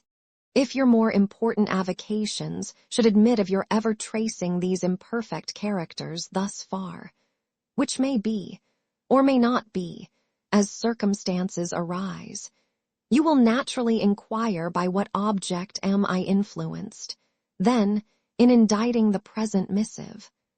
Allow me to say that I fully defer to the reasonable character of that inquiry, and proceed to develop it, premising that it is not an object of a pecuniary nature, without more directly referring to any latent ability that may possibly exist on my part, of wielding the thunderbolt, or directing the devouring and avenging flame in any quarter. I may be permitted to observe, in passing, that my brightest visions are forever dispelled, that my peace is shattered, and my power of enjoyment destroyed, that my heart is no longer in the right place, and that I no more walk erect before my fellow man. The canker is in the flower, the cup is bitter to the brim, the worm is at his work and will soon dispose of his victim. The sooner the better. I will not digress. Placed in a mental position of peculiar painfulness, beyond the assuaging reach even of Mrs. Micawber's influence, though exercised in the tripartite character of woman, wife, and mother, it is my intention to fly from myself for a short period, and devote a respite of 48 hours to revisiting some metropolitan scenes of past enjoyment. Among other havens of domestic tranquility and peace of mind, my feet will naturally tend towards the King's Bench prison, in stating that I shall be D.V. on the outside of the south wall of that place of incarceration on civil process, the day after tomorrow, at 7 in the evening, precisely, My object in this epistolary communication is accomplished. I do not feel warranted in soliciting my former friend Mr. Copperfield, or my former friend Mr. Thomas Traddles of the Inner Temple, if that gentleman is still existent and forthcoming, to condescend to meet me, and renew, so far as may be, our past relations of the olden time. I confine myself to throwing out the observation that, at the hour and place I have indicated, may be found such ruined vestiges as yet remain of they fallen tower, Wilkins Micawber. P.S. It may be advisable to superadd to the above the statement that Mrs. Micawber is not in confidential possession of my intentions. I read the letter over several times, making due allowance for Mr. Micawber's lofty style of composition, and for the extraordinary relish with which he sat down and wrote long letters on all possible and impossible occasions. I still believed that something important lay hidden at the bottom of this roundabout communication. I put it down to think about it, and took it up again to read it once more, and was still pursuing it, when Traddles found me in the height of my perplexity. "My dear fellow," said I never was better pleased to see you. You come to give me the benefit of your sober judgment at a most opportune time. I have received a very singular letter, Traddles, from Mr. Micawber." "No," cried Traddles, "you don't say so. And I have received one from Mrs. Micawber." With that, Traddles, who was flushed with walking, and whose hair, under the combined effects of exercise and excitement, stood on end as if he saw a cheerful ghost, produced his letter and made an exchange with me. I watched him into the heart of Mr. Micawber's letter, and returned the elevation of eyebrows with which he said, wielding the thunderbolt, or directing the devouring and avenging flame, "Bless me, Copperfield," and then entered on the perusal of Mrs. Micawber's epistle. It ran thus: "My best regards to Mr. Thomas Traddles, and if he should still remember one who formerly had the happiness of being well acquainted with him, may I beg a few moments of his leisure time. I assure Mr. T. that I would not intrude upon his kindness, were I in any other position than on the confines of distraction. Though harrowing to myself to mention, the alienation of Mr. Micawber, formerly so domesticated from his wife and family, is the cause of my addressing my unhappy appeal to Mr. Traddles, and soliciting his best indulgence. Mr. T. can form no adequate idea of the change in Mr. Micawber's conduct, of his wildness, of his violence. It has gradually augmented until it assumes the appearance of aberration of intellect. Scarcely a day passes, I assure Mr. Traddles, on which some paroxysm does not take place. Mr. T. will not require me to depict my feelings when I inform him that I have become accustomed to hear Mr. Micawber assert that he has sold himself to the D. Mystery and secrecy have long been his principal characteristic, have long replaced unlimited confidence. The slightest provocation, even being asked if there is anything he would prefer for dinner, causes him to express a wish for a separation. Last night, on being childishly solicited for 2d to buy lemon stunners, a local sweetmeat, he presented an oyster knife at the twins. I entreat Mr. Traddles to bear with me in entering into these details. Without them, Mr. T. would indeed find it difficult to form the faintest conception of my heart-rending situation. May I now venture to confide to Mr. T. the purport of my letter? Will he now allow me to throw myself on his friendly consideration? Oh, yes, for I know his heart. The quick eye of affection is not easily blinded when of the female sex. Mr. Micawber is going to London. Though he studiously concealed his hand, this morning before breakfast, in writing the direction card which he attached to the little brown valise of happier days, the eagle glance of matrimonial anxiety detected, D-O-N distinctly traced. The West End destination of the coach is the Golden Cross. Dare I fervently implore Mr. T. to see my misguided husband and to reason with him. Dare I ask Mr. T. to endeavor to step in between Mr. Micawber and his agonized family. Oh no, for that would be too much. If Mr. Copperfield should yet remember one unknown to fame, will Mr. T. take charge of my unalterable regards and similar entreaties.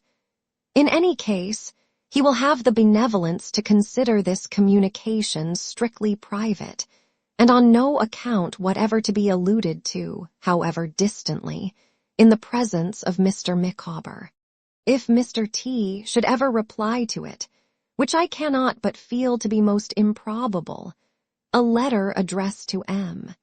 E. Post Office, Canterbury, will be fraught with less painful consequences than any addressed immediately to one who subscribes herself in extreme distress. Mr. Thomas Traddles's respectful friend and suppliant. Emma Micawber. What do you think of that letter? Said Traddles, casting his eyes upon me when I had read it twice. What do you think of the other? Said I, for he was still reading it with knitted brows. I think that the two together, Copperfield, replied Traddles, mean more than Mr. and Mrs. Micawber usually mean in their correspondence. But I don't know what. They are both written in good faith, I have no doubt, and without any collusion. Poor thing.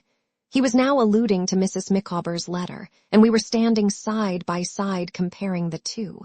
It will be a charity to write to her, at all events, and tell her that we will not fail to see Mr. Micawber. I acceded to this the more readily, because I now reproached myself with having treated her former letter rather lightly.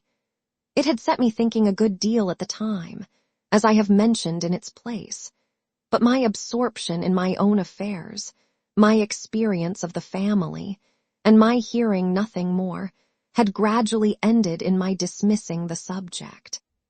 I had often thought of the Micawbers, but chiefly to wonder what pecuniary liabilities they were establishing in Canterbury, and to recall how shy Mr. Micawber was of me when he became clerk to Uriah Heep. However, I now wrote a comforting letter to Mrs. Micawber, in our joint names, and we both signed it. As we walked into town to post it, Traddles and I held a long conference and launched into a number of speculations, which I need not repeat. We took my aunt into our counsels in the afternoon, but our only decided conclusion was that we would be very punctual in keeping Mr. Micawber's appointment. Although we appeared at the stipulated place a quarter of an hour before the time, we found Mr. Micawber already there. He was standing with his arms folded, over against the wall, looking at the spikes on the top, with a sentimental expression, as if they were the interlacing boughs of trees that had shaded him in his youth. When we accosted him, his manner was something more confused, and something less genteel than of yore. He had relinquished his legal suit of black for the purposes of this excursion, and wore the old surtout and tights, but not quite with the old air. He gradually picked up more and more of it as we conversed with him, but his very eyeglass seemed to hang less easily, and his shirt collar, though still of the old formidable dimensions, rather drooped. "Gentlemen," said Mr. Micawber, after the first salutations, "you are friends in need, and friends indeed. Allow me to offer my inquiries with reference to the physical welfare of Mrs. Copperfield in S., and Mrs. Traddles in Posse, presuming, that is to say, that my friend Mr. Traddles is not yet united to the object of his affections, for weal and for woe." We acknowledged his politeness, and made suitable replies. He then directed our attention to the wall, and was beginning, "I assure you, gentlemen," when I ventured to object to that ceremonious form of address, and to beg that he would speak to us in the old way. "My dear Copperfield," he returned, pressing my hand, "your cordiality overpowers me. This reception of a shattered fragment of the temple once called man, if I may be permitted so to express myself, bespeaks a heart that is an honor to our common nature. I was about to observe that I again behold the serene spot where some of the happiest hours of my existence fleeted by. Made so, I am sure, by Mrs. Micawber, said I. I hope she is well. Thank you, returned Mr. Micawber, whose face clouded at this reference. She is but so-so. And this, said Mr. Micawber, nodding his head sorrowfully, is the bench, where, for the first time in many revolving years, the overwhelming pressure of pecuniary liabilities was not proclaimed, from day to day, by importune voices declining to vacate the passage, where there was no knocker on the door for any creditor to appeal to, where personal service of process was not required, and detainees were merely lodged at the gate. Gentlemen, said Mr. Micawber, when the shadow of that ironwork on the summit of the brick structure has been reflected on the gravel of the parade, I have seen my children thread the mazes of the intricate pattern, avoiding the dark marks. I have been familiar with every stone in the place. If I betray weakness, you will know how to excuse me. We have all got on in life since then, Mr. Micawber, said I. Mr. Copperfield, returned Mr. Micawber, bitterly. When I was an inmate of that retreat, I could look my fellow man in the face and punch his head if he offended me. My fellow man and myself are no longer on those glorious terms. Turning from the building in a downcast manner, Mr. Micawber accepted my proffered arm on one side, and the proffered arm of Traddles on the other, and walked away between us. There are some landmarks, observed Mr. Micawber, looking fondly back over his shoulder, on the road to the tomb, which, but for the impiety of the aspiration, a man would wish never to have passed. Such is the bench in my checkered career. Oh, you are in low spirits, Mr. Micawber, said Traddles. I am, sir, interposed Mr. Micawber. I hope, said Traddles, it is not because you have conceived a dislike to the law, for I am a lawyer myself, you know. Mr. Micawber answered not a word. How is our friend Heap, Mr. Micawber?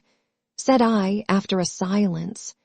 My dear Copperfield, returned Mr. Micawber, bursting into a state of much excitement, and turning pale. If you ask after my employer as your friend, I am sorry for it. If you ask after him as my friend, I sardonically smile at it. In whatever capacity you ask after my employer, I beg, without offense to you, to limit my reply to this, that whatever his state of health may be, his appearance is foxy, not to say diabolical. You will allow me, as a private individual, to decline pursuing a subject which has lashed me to the utmost verge of desperation in my professional capacity. I expressed my regret for having innocently touched upon a theme that roused him so much. May I ask, said I, without any hazard of repeating the mistake, how my old friends Mr. and Miss Wickfield are? Miss Wickfield, said Mr. Micawber, now turning red, is, as she always is, a pattern and a bright example. My dear Copperfield, she is the only starry spot in a miserable existence. My respect for that young lady, my admiration of her character, my devotion to her for her love and truth and goodness. Take me, said Mr. Micawber, down a turning, for, upon my soul, in my present state of mind, I am not equal to this. We wheeled him off into a narrow street, where he took out his pocket handkerchief, and stood with his back to a wall. If I looked as gravely at him as Traddles did, he must have found our company by no means inspiriting. It is my fate, said Mr. Micawber, unfeignedly sobbing, but doing even that with a shadow of the old expression of doing something genteel. It is my fate, gentlemen, that the finer feelings of our nature have become reproaches to me. My homage to Miss Wickfield is a flight of arrows in my bosom. You had better leave me, if you please, to walk the earth as a vagabond. The worm will settle my business in double-quick time. Without attending to this invocation, we stood by until he put up his pocket handkerchief, pulled up his shirt collar, and to delude any person in the neighborhood who might have been observing him, hummed a tune with his hat very much on one side. I then mentioned, not knowing what might be lost if we lost sight of him yet, that it would give me great pleasure to introduce him to my aunt if he would ride out to Highgate, where a bed was at his service. "You shall make us a glass of your own punch, Mr. Micawber," said I, "and forget whatever you have on your mind in pleasanter reminiscences. Or, if confiding anything to friends will be more likely to relieve you, you shall impart it to us, Mr. Micawber," said Traddles, prudently. "Gentlemen," returned Mr. Micawber, "do with me as you will.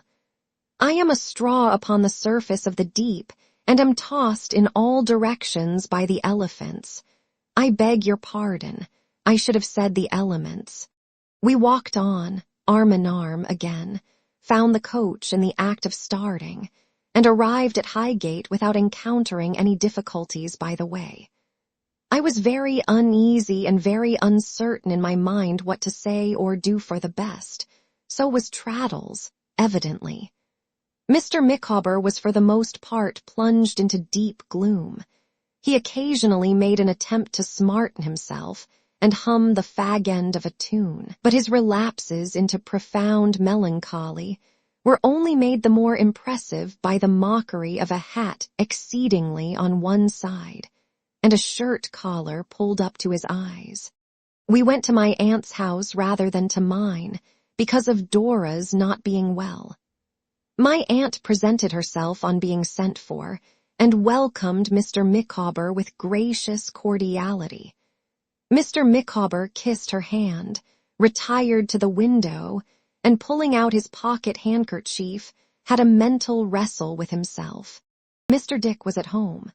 He was by nature so exceedingly compassionate of anyone who seemed to be ill at ease, and was so quick to find any such person out, that he shook hands with Mr. Micawber, at least half a dozen times in 5 minutes. To Mr. Micawber, in his trouble, this warmth on the part of a stranger was so extremely touching that he could only say on the occasion of each successive shake, "My dear sir, you overpower me," which gratified Mr. Dick so much that he went at it again with greater vigor than before. "The friendliness of this gentleman," said Mr. Micawber to my aunt, "if you will allow me, ma'am, to cull a figure of speech from the vocabulary of our coarser national sports, floors me. To a man who is struggling with a complicated burden of perplexity and disquiet, such a reception is trying, I assure you." "My friend Mr. Dick," replied my aunt proudly, "is not a common man."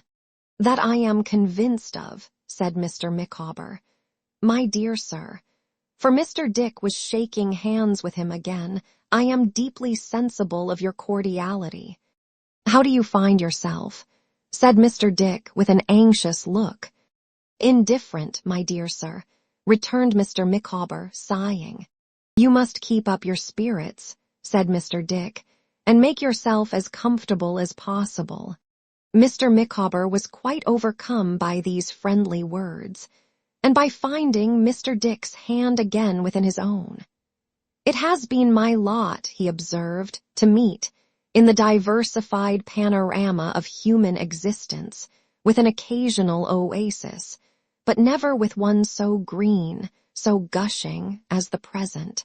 At another time I should have been amused by this, but I felt that we were all constrained and uneasy, and I watched Mr. Micawber so anxiously, in his vacillations between an evident disposition to reveal something and a counter-disposition to reveal nothing, that I was in a perfect fever. Traddles, sitting on the edge of his chair, with his eyes wide open, and his hair more emphatically erect than ever, stared by turns at the ground and at Mr. Micawber, without so much as attempting to put in a word. My aunt, though I saw that her shrewdest observation was concentrated on her new guest, had more useful possession of her wits than either of us, for she held him in conversation and made it necessary for him to talk, whether he liked it or not.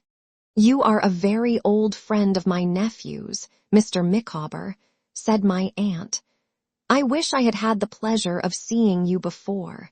"Madam," returned Mr. Micawber, "I wish I had had the honor of knowing you at an earlier period.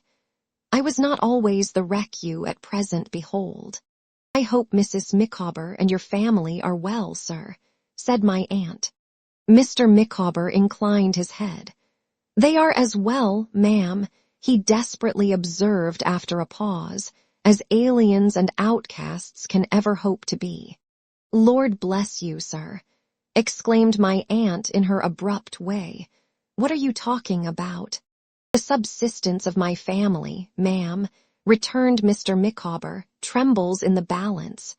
My employer—" Here Mr. Micawber provokingly left off, and began to peel the lemons that had been under my directions set before him, together with all the other appliances he used in making punch. "Your employer, you know," said Mr. Dick, jogging his arm as a gentle reminder. "My good sir," returned Mr. Micawber, "you recall me. I am obliged to you." They shook hands again. "My employer, ma'am, Mr. Heap, once did me the favor to observe to me that if I were not in the receipt of the stipendiary emoluments appertaining to my engagement with him, I should probably be a mountebank about the country, swallowing a sword blade and eating the devouring element. For anything that I can perceive to the contrary, it is still probable that my children may be reduced to seek a livelihood by personal contortion, while Mrs. Micawber abets their unnatural feats by playing the barrel organ." Mr. Micawber, with a random but expressive flourish of his knife, signified that these performances might be expected to take place after he was no more, then resumed his peeling with a desperate air. My aunt leaned her elbow on the little round table that she usually kept beside her, and eyed him attentively. Notwithstanding the aversion with which I regarded the idea of entrapping him into any disclosure he was not prepared to make voluntarily, I should have taken him up at this point, but for the strange proceedings in which I saw him engaged. Whereof his putting the lemon peel into the kettle, the sugar into the snuffer tray, the spirit into the empty jug, and confidently attempting to pour boiling water out of a candlestick, were among the most remarkable. I saw that a crisis was at hand, and it came. He clattered all his means and implements together, rose from his chair, pulled out his pocket handkerchief, and burst into tears. "My dear Copperfield," said Mr. Micawber, behind his handkerchief, "this is an occupation, of all others, requiring an untroubled mind and self-respect. I cannot perform it. It is out of the question." "Mr. Micawber," said I, "what is the matter? Pray speak out. You are among friends." "Among friends, sir," repeated Mr. Micawber, and all he had reserved came breaking out of him. "Good heavens, it is principally because I am among friends that my state of mind is what it is. What is the matter, gentlemen? What is not the matter? Villainy is the matter. Baseness is the matter. Deception, fraud, conspiracy are the matter, and the name of the whole atrocious mass is Heap." My aunt clapped her hands, and we all started up as if we were possessed.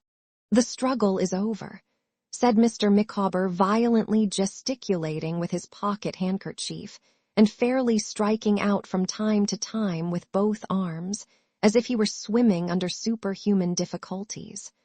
I will lead this life no longer. I am a wretched being, cut off from everything that makes life tolerable. I have been under a taboo in that infernal scoundrel's service. Give me back my wife, give me back my family. Substitute Micawber for the petty wretch who walks about in the boots at present on my feet, and call upon me to swallow a sword tomorrow, and I'll do it. With an appetite. I never saw a man so hot in my life. I tried to calm him that we might come to something rational, but he got hotter and hotter and wouldn't hear a word. I'll put my hand in no man's hand, said Mr. Micawber, gasping, puffing, and sobbing, to that degree that he was like a man fighting with cold water until I have blown to fragments. The detestable serpent heap. I'll partake of no one's hospitality until I have moved Mount Vesuvius to eruption on the abandoned rascal heap. Refreshment, underneath this roof, particularly punch, would choke me unless I had previously choked the eyes out of the head, of interminable cheat and liar heap. I'll know nobody, and say nothing, and live nowhere until I have crushed to undiscoverable atoms the transcendent and immortal hypocrite and perjurer heap. I really had some fear of Mr. Micawber's dying on the spot, the manner in which he struggled through these inarticulate sentences, and whenever he found himself getting near the name of heap, fought his way on to it, dashed at it in a fainting state, and brought it out with a vehemence little less than marvelous, was frightful. But now, when he sank into a chair, steaming, and looked at us, with every possible color in his face that had no business there, and an endless procession of lumps following one another in hot haste up his throat, whence they seemed to shoot into his forehead, he had the appearance of being in the last extremity. I would have gone to his assistance, but he waved me off, and wouldn't hear a word. No Copperfield, no communication, until Miss Wickfield, redress from wrongs inflicted by consummate scoundrel, heap. I am quite convinced he could not have uttered 3 words, but for the amazing energy with which this word inspired him when he felt it coming. Inviolable secret, from the whole world, no exceptions this day week, at breakfast time.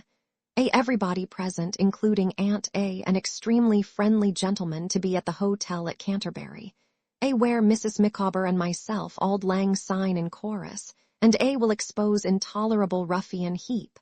No more to say, or listen to persuasion, go immediately not capable, bear society, upon the track of devoted and doomed traitor, heap. With this last repetition of the magic word that had kept him going at all, and in which he surpassed all his previous efforts, Mr. Micawber rushed out of the house, leaving us in a state of excitement, hope, and wonder that reduced us to a condition little better than his own. But even then his passion for writing letters was too strong to be resisted, for while we were yet in the height of our excitement, hope, and wonder, the following pastoral note was brought to me from a neighboring tavern, at which he had called to write it. Most secret and confidential. My dear sir, I beg to be allowed to convey, through you, my apologies to your excellent aunt for my late excitement. An explosion of a smoldering volcano long suppressed was the result of an internal contest more easily conceived than described. I trust I rendered tolerably intelligible my appointment for the morning of this day week, at the house of public entertainment at Canterbury, where Mrs. Micawber and myself had once the honor of uniting our voices to yours, in the well-known strain of the immortal exciseman nurtured beyond the Tweed. The duty done, and act of reparation performed, which can alone enable me to contemplate my fellow mortal, I shall be known no more. I shall simply require to be deposited in that place of universal resort where, each in his narrow cell forever laid, the rude forefathers of the hamlet sleep, with the plain inscription, Wilkins Micawber. Chapter 50. Mr. Peggotty's Dream Comes True. By this time, some months had passed since our interview on the bank of the river with Martha. I had never seen her since, but she had communicated with Mr. Peggotty on several occasions. Nothing had come of her zealous intervention, nor could I infer from what he told me that any clue had been obtained for a moment to Emily's fate. I confess that I began to despair of her recovery and gradually to sink deeper and deeper into the belief that she was dead. His conviction remained unchanged, so far as I know, and I believe his honest heart was transparent to me. He never wavered again in his solemn certainty of finding her. His patience never tired, and although I trembled for the agony it might one day be to him to have his strong assurance shivered at a blow, there was something so religious in it, so affectingly expressive of its anchor being in the purest depths of his fine nature, that the respect and honor in which I held him were exalted every day. His was not a lazy trustfulness that hoped and did no more. He had been a man of sturdy action all his life, and he knew that in all things wherein he wanted help he must do his own part faithfully and help himself. I have known him set out in the night, on a misgiving that the light might not be, by some accident, in the window of the old boat, and walk to Yarmouth. I have known him, on reading something in the newspaper that might apply to her, take up his stick and go forth on a journey of 3 or 4 miles. He made his way by sea to Naples, and back after hearing the narrative to which Miss Dartle had assisted me. All his journeys were ruggedly performed, for he was always steadfast in a purpose of saving money for Emily's sake when she should be found. In all this long pursuit, I never heard him repine. I never heard him say he was fatigued or out of heart. Dora had often seen him since our marriage, and was quite fond of him. I fancy his figure before me now, standing near her sofa with his rough cap in his hand, and the blue eyes of my child wife raised with a timid wonder to his face.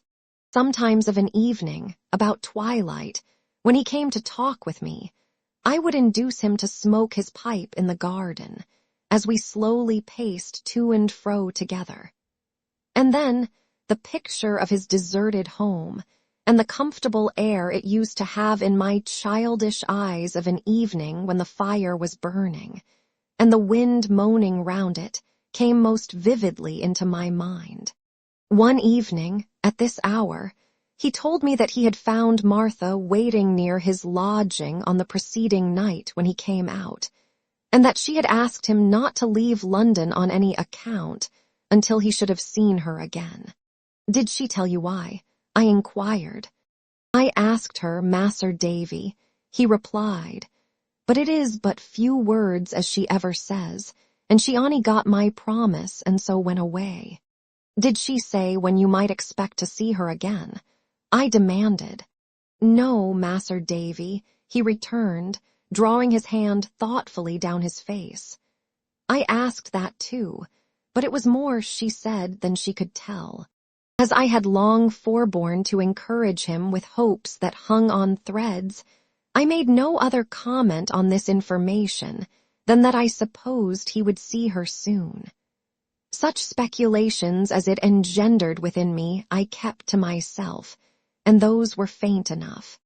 I was walking alone in the garden one evening about a fortnight afterwards. I remember that evening well. It was the second in Mr. Micawber's week of suspense. There had been rain all day, and there was a damp feeling in the air. The leaves were thick upon the trees and heavy with wet, but the rain had ceased, though the sky was still dark, and the hopeful birds were singing cheerfully. As I walked to and fro in the garden, and the twilight began to close around me, their little voices were hushed.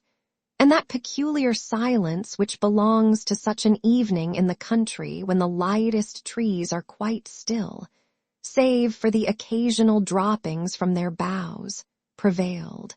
There was a little green perspective of trellis work and ivy at the side of our cottage, through which I could see, from the garden where I was walking, into the road before the house. I happened to turn my eyes towards this place, as I was thinking of many things, and I saw a figure beyond, dressed in a plain cloak. It was bending eagerly towards me and beckoning. "Martha," said I, going to it. "Can you come with me?" she inquired in an agitated whisper. "I have been to him, and he is not at home." I wrote down where he was to come and left it on his table with my own hand. They said he would not be out long. "I have tidings for him. Can you come directly?" My answer was to pass out at the gate immediately. She made a hasty gesture with her hand, as if to entreat my patience and my silence, and turned towards London, whence, as her dress betokened, she had come expeditiously on foot. I asked her if that were not our destination. On her motioning yes with the same hasty gesture as before, I stopped an empty coach that was coming by, and we got into it.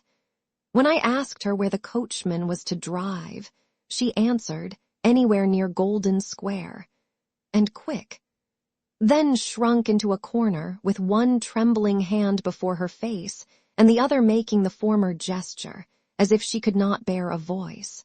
Now much disturbed, and dazzled with conflicting gleams of hope and dread, I looked at her for some explanation. But seeing how strongly she desired to remain quiet, and feeling that it was my own natural inclination too, at such a time, I did not attempt to break the silence. We proceeded without a word being spoken. Sometimes she glanced out of the window, as though she thought we were going slowly, though indeed we were going fast, but otherwise remained exactly as at first. We alighted at one of the entrances to the square she had mentioned, where I directed the coach to wait, not knowing but that we might have some occasion for it. She laid her hand on my arm, and hurried me on to one of the somber streets, of which there are several in that part, where the houses were once fair dwellings in the occupation of single families, but have, and had, long degenerated into poor lodgings let off in rooms. Entering at the open door of one of these, and releasing my arm, she beckoned me to follow her up the common staircase, which was like a tributary channel to the street. The house swarmed with inmates. As we went up, doors of rooms were opened and people's heads put out, and we passed other people on the stairs who were coming down. In glancing up from the outside, before we entered, I had seen women and children lolling at the windows over flower pots, and we seemed to have attracted their curiosity, for these were principally the observers who looked out of their doors. It was a broad paneled staircase, with massive balustrades of some dark wood, cornices above the doors, ornamented with carved fruit and flowers, and broad seats in the windows. But all these tokens of past grandeur were miserably decayed and dirty. Rot, damp, and age had weakened the flooring, which in many places was unsound and even unsafe. Some attempts had been made, I noticed, to infuse new blood into this dwindling frame, by repairing the costly old woodwork here and there with common deal. But it was like the marriage of a reduced old noble to a plebeian pauper, and each party to the ill-assorted union shrunk away from the other. Several of the back windows on the staircase had been darkened or wholly blocked up. In those that remained, there was scarcely any glass, and through the crumbling frames by which the bad air seemed always to come in, and never to go out, I saw, through other glassless windows, into other houses in a similar condition, and looked giddily down into a wretched yard, which was the common dust heap of the mansion. We proceeded to the top story of the house. 2 or 3 times, by the way, I thought I observed in the indistinct light the skirts of a female figure going up before us. As we turned to ascend the last flight of stairs between us and the roof, we caught a full view of this figure pausing for a moment at a door. Then it turned the handle and went in. "What's this?" said Martha in a whisper. "She has gone into my room. I don't know her." I knew her. I had recognized her with amazement for Miss Dartle. I said something to the effect that it was a lady whom I had seen before in a few words to my conductress, and had scarcely done so when we heard her voice in the room, though not from where we stood what she was saying. Martha, with an astonished look, repeated her former action and softly led me up the stairs. And then, by a little back door which seemed to have no lock, and which she pushed open with a touch into a small empty garret with a low sloping roof, little better than a cupboard. Between this and the room she had called hers, there was a small door of communication standing partly open. Here we stopped, breathless with our ascent, and she placed her hand lightly on my lips. I could only see of the room beyond that it was pretty large, that there was a bed in it, and that there were some common pictures of ships upon the walls. I could not see Miss Dartle or the person whom we had heard her address. Certainly my companion could not, for my position was the best. A dead silence prevailed for some moments.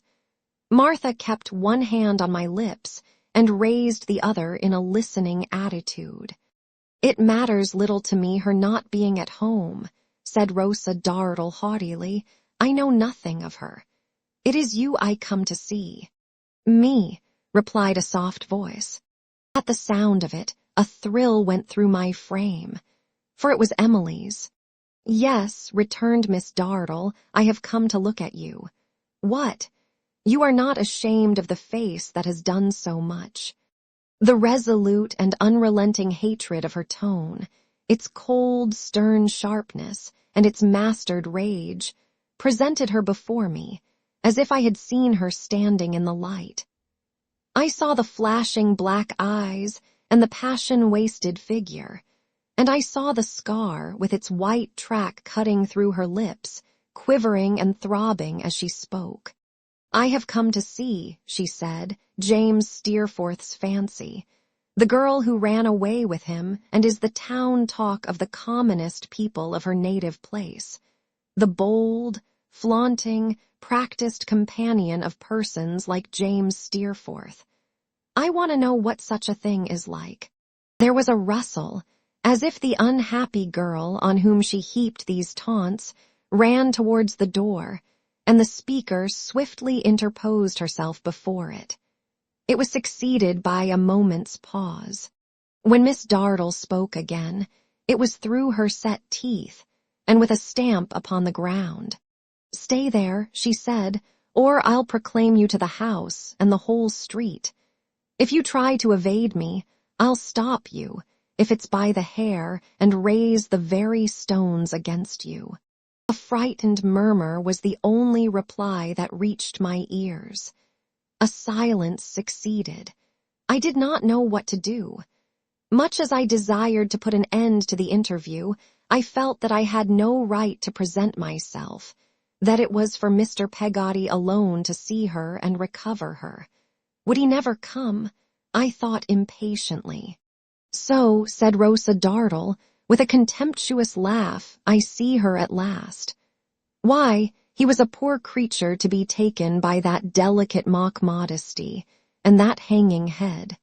"Oh, for heaven's sake, spare me," exclaimed Emily. "Whoever you are, you know my pitiable story, and for heaven's sake spare me, if you would be spared yourself." "If I would be spared," returned the other fiercely, "what is there in common between us, do you think?" "Nothing but our sex," said Emily, with a burst of tears. "And that," said Rosa Dartle, "is so strong a claim, preferred by one so infamous, that if I had any feeling in my breast but scorn and abhorrence of you, it would freeze it up. Our sex. You are an honor to our sex. "I have deserved this," said Emily, "but it's dreadful. Dear, dear lady, think what I have suffered, and how I am fallen. Oh, Martha, come back. Oh, home, home." Miss Dartle placed herself in a chair, within view of the door, and looked downward, as if Emily were crouching on the floor before her. Being now between me and the light, I could see her curled lip, and her cruel eyes intently fixed on one place, with a greedy triumph. "Listen to what I say," she said, "and reserve your false arts for your dupes. Do you hope to move me by your tears? No more than you could charm me by your smiles, you purchased slave." "Oh, have some mercy on me," cried Emily. "Show me some compassion, or I shall die mad." "It would be no great penance," said Rosa Dartle, "for your crimes. Do you know what you have done? Do you ever think of the home you have laid waste?" "Oh, is there ever night or day when I don't think of it?" cried Emily, and now I could just see her on her knees with her head thrown back, her pale face looking upward, her hands wildly clasped and held out, and her hair streaming about her. Has there ever been a single minute, waking or sleeping, when it hasn't been before me, just as it used to be in the lost days when I turned my back upon it forever and forever? Oh, home, home. Oh, dear, dear uncle, if you ever could have known the agony your love would cause me when I fell away from good, you never would have shown it to me so constant, much as you felt it, but would have been angry to me, at least once in my life, that I might have had some comfort. I have none, no comfort upon earth, for all of them were always fond of me. She dropped on her face before the imperious figure in the chair, with an imploring effort to clasp the skirt of her dress. Rosa Dartle sat looking down upon her, as inflexible as a figure of brass. Her lips were tightly compressed, as if she knew that she must keep a strong constraint upon herself. I write what I sincerely believe, or she would be tempted to strike the beautiful form with her foot. I saw her distinctly, and the whole power of her face and character seemed forced into that expression. Would he never come? The miserable vanity of these earthworms, she said, when she had so far controlled the angry heavings of her breast that she could trust herself to speak. "Your home. Do you imagine that I bestow a thought on it, or suppose you could do any harm to that low place, which money would not pay for, and handsomely? Your home. You were a part of the trade of your home, and were bought and sold like any other vendible thing your people dealt in." "Oh, not that," cried Emily.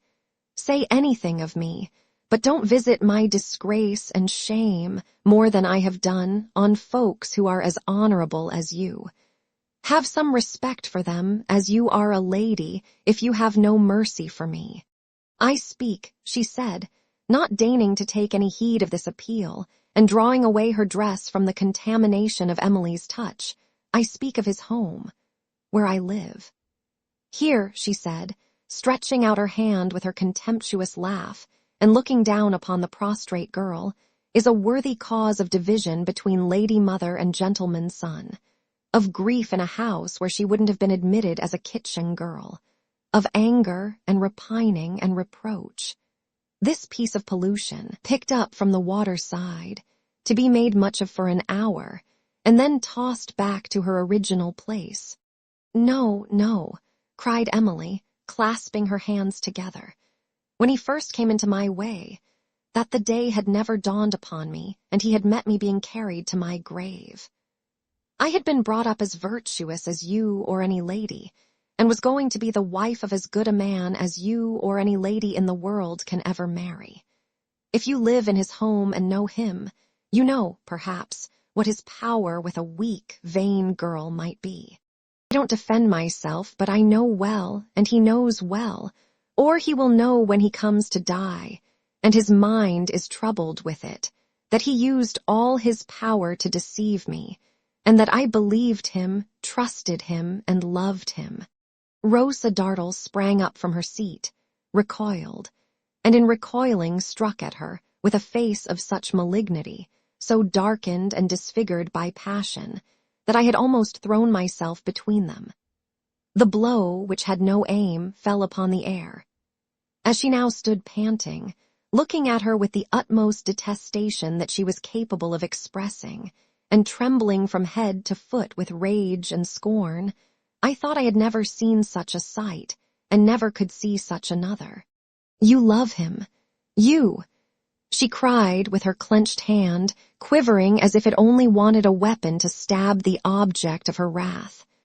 Emily had shrunk out of my view. There was no reply. "And tell that to me," she added with your shameful lips. "Why don't they whip these creatures? If I could order it to be done, I would have this girl whipped to death." And so she would, I have no doubt. I would not have trusted her with the rack itself, while that furious look lasted.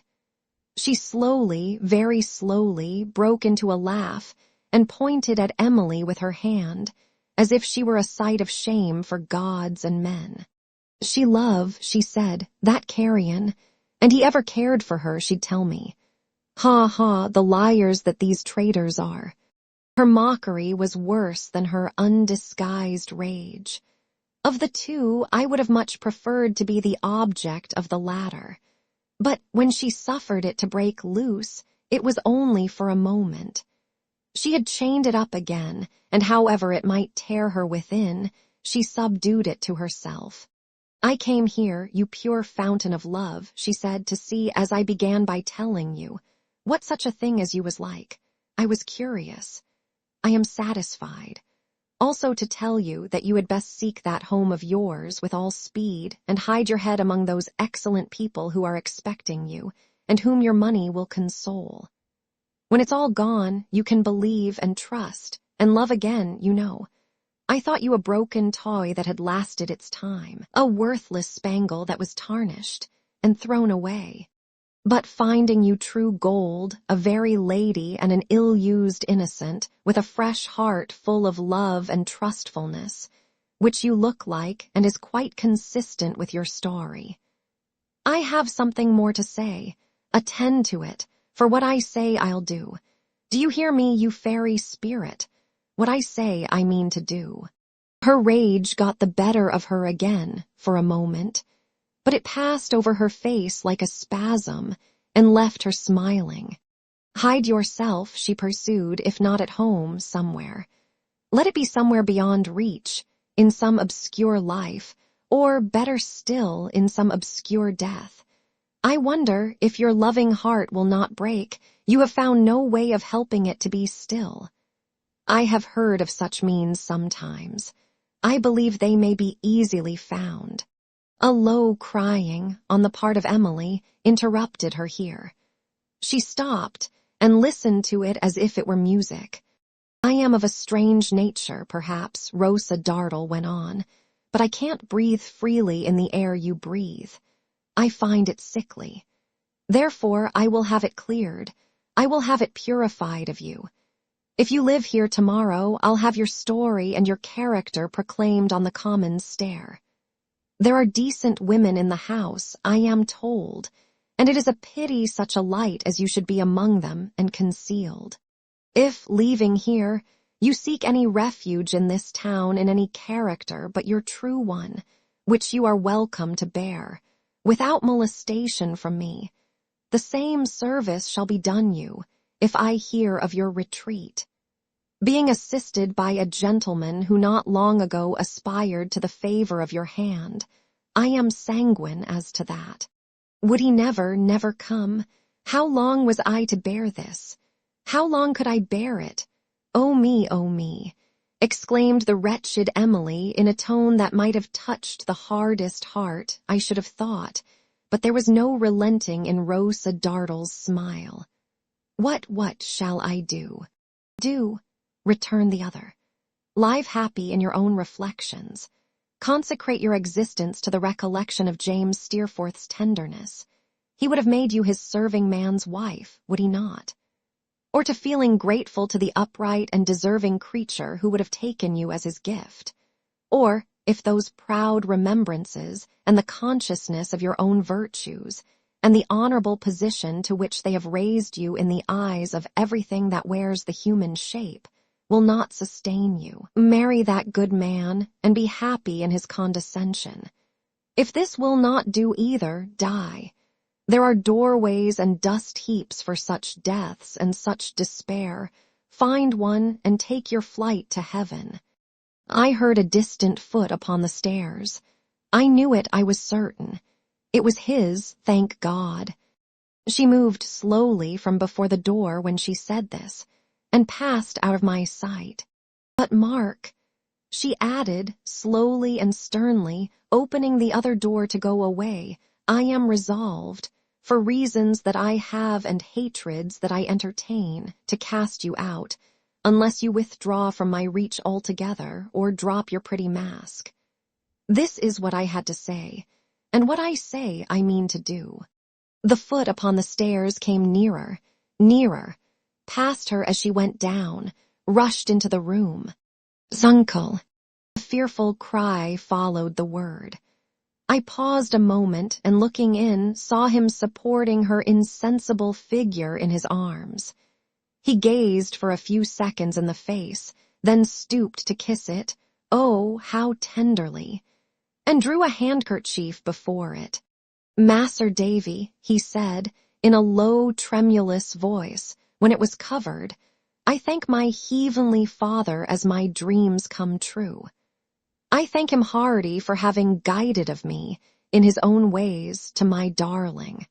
With those words he took her up in his arms, and with the veiled face lying on his bosom and addressed towards his own, carried her, motionless and unconscious, down the stairs.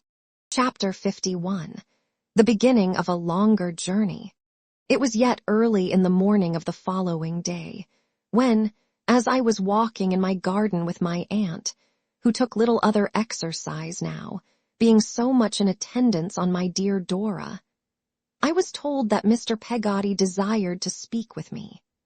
He came into the garden to meet me halfway, on my going towards the gate, and bared his head, as it was always his custom to do when he saw my aunt, for whom he had a high respect. I had been telling her all that had happened overnight. Without saying a word, she walked up with a cordial face, shook hands with him, and patted him on the arm. It was so expressively done that she had no need to say a word. Mr. Peggotty understood her quite as well as if she had said 1,000. I'll go in now, Trot, said my aunt, and look after little Blossom, who will be getting up presently. Not along of my being here, ma'am, I hope, said Mr. Peggotty, unless my wits is gone a bod's neezing, by which Mr. Peggotty meant to say, birds nesting. This morning 'tis along of me as you're going to quit us. You have something to say, my good friend, returned my aunt, and will do better without me. By your leave, ma'am, returned Mr. Peggotty, I should take it kind. Pervising you don't mind my clicketin' if you'd bide here. Would you? Said my aunt with short good nature. Then I am sure I will. So she drew her arm through Mr. Peggotty's, and walked with him to a leafy little summer house there was at the bottom of the garden, where she sat down on a bench, and I beside her. There was a seat for Mr. Peggotty too, but he preferred to stand, leaning his hand on the small rustic table. As he stood, looking at his cap for a little while before beginning to speak, I could not help observing what power and force of character his sinewy hand expressed, and what a good and trusty companion it was to his honest brow and iron-gray hair. I took my dear child away last night, Mr. Peggotty began, as he raised his eyes to ours, to my lodging, where I have a long time been expecting of her and preparing for her. It was hours afore she knowed me right, and when she did, she kneeled down at my feet, and kinder said to me, as if it was her prayers, how it all come to be. You may believe me, when I heard her voice, as I had heard at home so playful, and see her humbled, as it might be in the dust our Saviour wrote in with his blessed hand. I felt a wound go to my art, in the midst of all its thankfulness. He drew his sleeve across his face, without any pretense of concealing why, and then cleared his voice. It warn't for long as I felt that, for she was found. I had ony to think as she was found, and it was gone. I don't know why I do so much as mention of it now, I'm sure. I didn't have it in my mind a minute ago to say a word about myself, but it come up so natural that I yielded to it afore I was aware. You are a self-denying soul, said my aunt, and will have your reward. Mr. Peggotty, with the shadows of the leaves playing athwart his face, made a surprised inclination of the head towards my aunt, as an acknowledgment of her good opinion, then took up the thread he had relinquished. When my Emily took flight, he said, in stern wrath for the moment, from the house where she was made a prisoner by that there spotted snake as Masser Davy see, and his story's true and may God confound him. She took flight in the night. It was a dark night with a many stars shining. She was wild. She ran along the sea beach, believing the old boat was there, and calling out to us to turn away our faces, for she was a-coming by. She heard herself crying out, like as if it was another person, and cut herself on them sharp-pinted stones and rocks, and felt it no more than if she had been rock herself. Ever so fur she run, and there was fire afore her eyes and roarings in her ears. Of a sudden, or so she thought, you unnerstand. The day broke, wet and windy, and she was lying below a heap of stone upon the shore, and a woman was a-speaking to her, saying in the language of that country, what was it as had gone so much amiss? He saw everything he related. It passed before him, as he spoke so vividly, that, in the intensity of his earnestness, he presented what he described to me, with greater distinctness than I can express. I can hardly believe, writing now long afterwards, but that I was actually present in these scenes. They are impressed upon me with such an astonishing air of fidelity. As Imlai's eyes, which was heavy. See this woman better, Mr. Peggotty went on.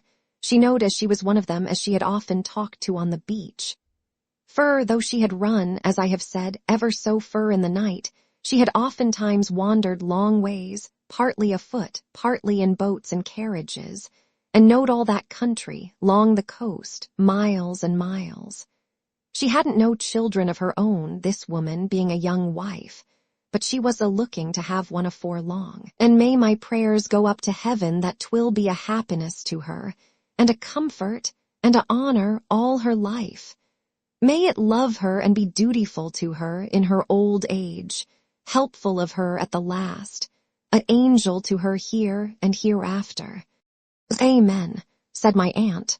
She had been somewhat timorous and down, said Mr. Peggotty, and had sat at first a little way off at her spinning or such work as it was when Imlai talked to the children. But Imlai had took notice of her and had gone and spoke to her, and as the young woman was partial to the children herself, they had soon made friends. So much, sir, that when Imlai went that way, she always give Imlai flowers. This was her as now asked what it was that had gone so much amiss. Imlai told her, and she took her home. She did indeed. She took her home, said Mr. Peggotty, covering his face. He was more affected by this act of kindness than I had ever seen him affected by anything since the night she went away. My aunt and I did not attempt to disturb him. It was a little cottage, you may suppose, he said presently, but she found space for Imlai in it. Her husband was away at sea, and she kept it secret and prevailed upon such neighbors as she had. They was not many near to keep it secret too. Imlai was took bad with fever, and what is very strange to me is, maybe 'tis not so strange to scholars. The language of that country went out of her head, and she could only speak her own, that no one unnerstood. She recollects, as if she had dreamed it, that she lay there always talking her own tongue, always believing as the old boat was round the next pint in the bay, and begging and imploring of Em to send Thea and tell how she was dying, and bring back a message of forgiveness, if it was ony a word. Amos the whole time, she thought, now that him as I made mention on just now was lurking for her underneath the winder, now that him as had brought her to this was in the room, and cried to the good young woman not to give her up, and knowed at the same time that she couldn't understand, and dreaded that she must be took away. Likewise the fire was afore her eyes, and the roarings in her ears, and Thea was no today, nor yesterday, nor yet tomorrow, but everything in her life as ever had been, or as ever could be, and everything as never had been, and as never could be was a crowding on her all at once, and nothing clear nor welcome, and yet she sang and laughed about it. How long this lasted, I don't know, but then Thea come asleep, and in that sleep, from being a many times stronger than her own self, she fell into the weakness of the littlest child. Here he stopped, as if for relief from the terrors of his own description. After being silent for a few moments, he pursued his story. It was a pleasant afternoon when she awoke, and so quiet that there warn't a sound but the rippling of that blue sea without a tide upon the shore. It was her belief, at first, that she was at home upon a Sunday morning, but the vine leaves as she see at the winder and the hills beyond warrant home and contradicted of her. Then come in her friend to watch alongside of her bed, and then she knowed as the old boat warrant round that next pint in the bay no more, but was fur off, and knowed where she was and why, and broke out a crying on that good young woman's bosom, where I hope her baby is lying now, sheering of her with its pretty eyes. He could not speak of this good friend of Emily's without a flow of tears. It was in vain to try. He broke down again, endeavoring to bless her. That done my Emily good, he resumed after such emotion as I could not behold without sharing in. And as to my aunt, she wept with all her heart. That done Emily good, and she begun to mend. But the language of that country was quite gone from her, and she was forced to make signs. So she went on, getting better from day to day, slow but sure, and trying to learn the names of common things, names as she seemed never to have heard in all her life, till one evening come, when she was setting at her window, looking at a little girl at play upon the beach. And of a sudden this child held out her hand and said, what would be in English, "Fisherman's daughter, here's a shell." For you are to understand that they used at first to call her pretty lady, as the general way in that country is, and that she had taught Em to call her fisherman's daughter instead. The child says of a sudden, "Fisherman's daughter, here's a shell." Then Emily understands her, and she answers, bursting out a crying, and it all comes back. When Emily got strong again, said Mr. Peggotty, after another short interval of silence, she cast about to leave that good young creetur and get to her own country. The husband was come home then, and the two together put her aboard a small trader bound to Leghorn, and from that to France. She had a little money, but it was less than little as they would take for all they done. I'm a most glad on it, though they was so poor. What they done is laid up where neither moth or rust doth corrupt, and where thieves do not break through nor steal. Mas'r Davy, it'll outlast all the treasure in the world. Emily got to France, and took service to wait on travelling ladies at a inn in the port. Thea come one day, that snake. Let him never come nigh me. I don't know what hurt I might do him. Soon as she see him, without him seeing her, all her fear and wildness returned upon her, and she fled afore the very breath he drawed. She come to England, and was set ashore at Dover. I don't know, said Mr. Peggotty, for sure, when her art begun to fail her, but all the way to England she had thought to come to her dear home. Soon as she got to England she turned her face towards it. But fear of not being forgive, fear of being pinted at, fear of some of us being dead along of her, fear of many things, turned her from it, keened her by force upon the road. "Uncle, uncle," she says to me, the fear of not being worthy to do what my torn and bleeding breast so longed to do, was the most frightening fear of all. I turned back, when my art was full of prayers that I might crawl to the old doorstep, in the night, kiss it, lay my wicked face upon it, and Thea be found dead in the morning. "She come," said Mr. Peggotty, dropping his voice to an awe-stricken whisper, to London. She as had never seen it in her life, alone, without a penny, young, so pretty, come to London. A'most the moment as she lighted here, all so desolate, she found, as she believed, a friend. A decent woman as spoke to her about the needle-work as she had been brought up to do, about finding plenty of it for her, about a lodging for the night, and making secret inquiration concerning of me and all at home, tomorrow. "When my child," he said aloud, and with an energy of gratitude that shook him from head to foot, stood upon the brink of more than I can say or think on, Martha, true to her promise, saved her. I could not repress a cry of joy. "Mas'r Davy," said he, gripping my hand in that strong hand of his, "it was you as first made mention of her to me. I thank ye, sir, she was earnest. She had note of her bitter knowledge where to watch and what to do. She had done it. And the Lord was above all. She come white and hurried upon lie in her sleep. She says to her, 'Rise up from worse than death and come with me.' Them belonging to the house would have stopped her, but they might as soon have stopped the sea. 'Stand away from me,' she says. 'I am a ghost that calls her from beside her open grave.' She told lie she had seen me, and knowed I loved her and forgive her.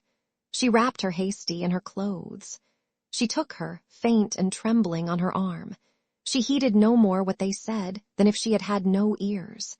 She walked among 'em with my child, minding only her, and brought her safe out in the dead of the night from that black pit of ruin. She attended on lie," said Mr. Peggotty, who had released my hand and put his own hand on his heaving chest. "She attended to my lie, lying wearied out and wandering betwixt whiles till late next day. Then she went in search of me, then in search of you, Mas'r Davy. She didn't tell lie what she come out fur, lest her art should fail, and she should think of hiding of herself. How the cruel lady knowed of her being Thea, I can't say.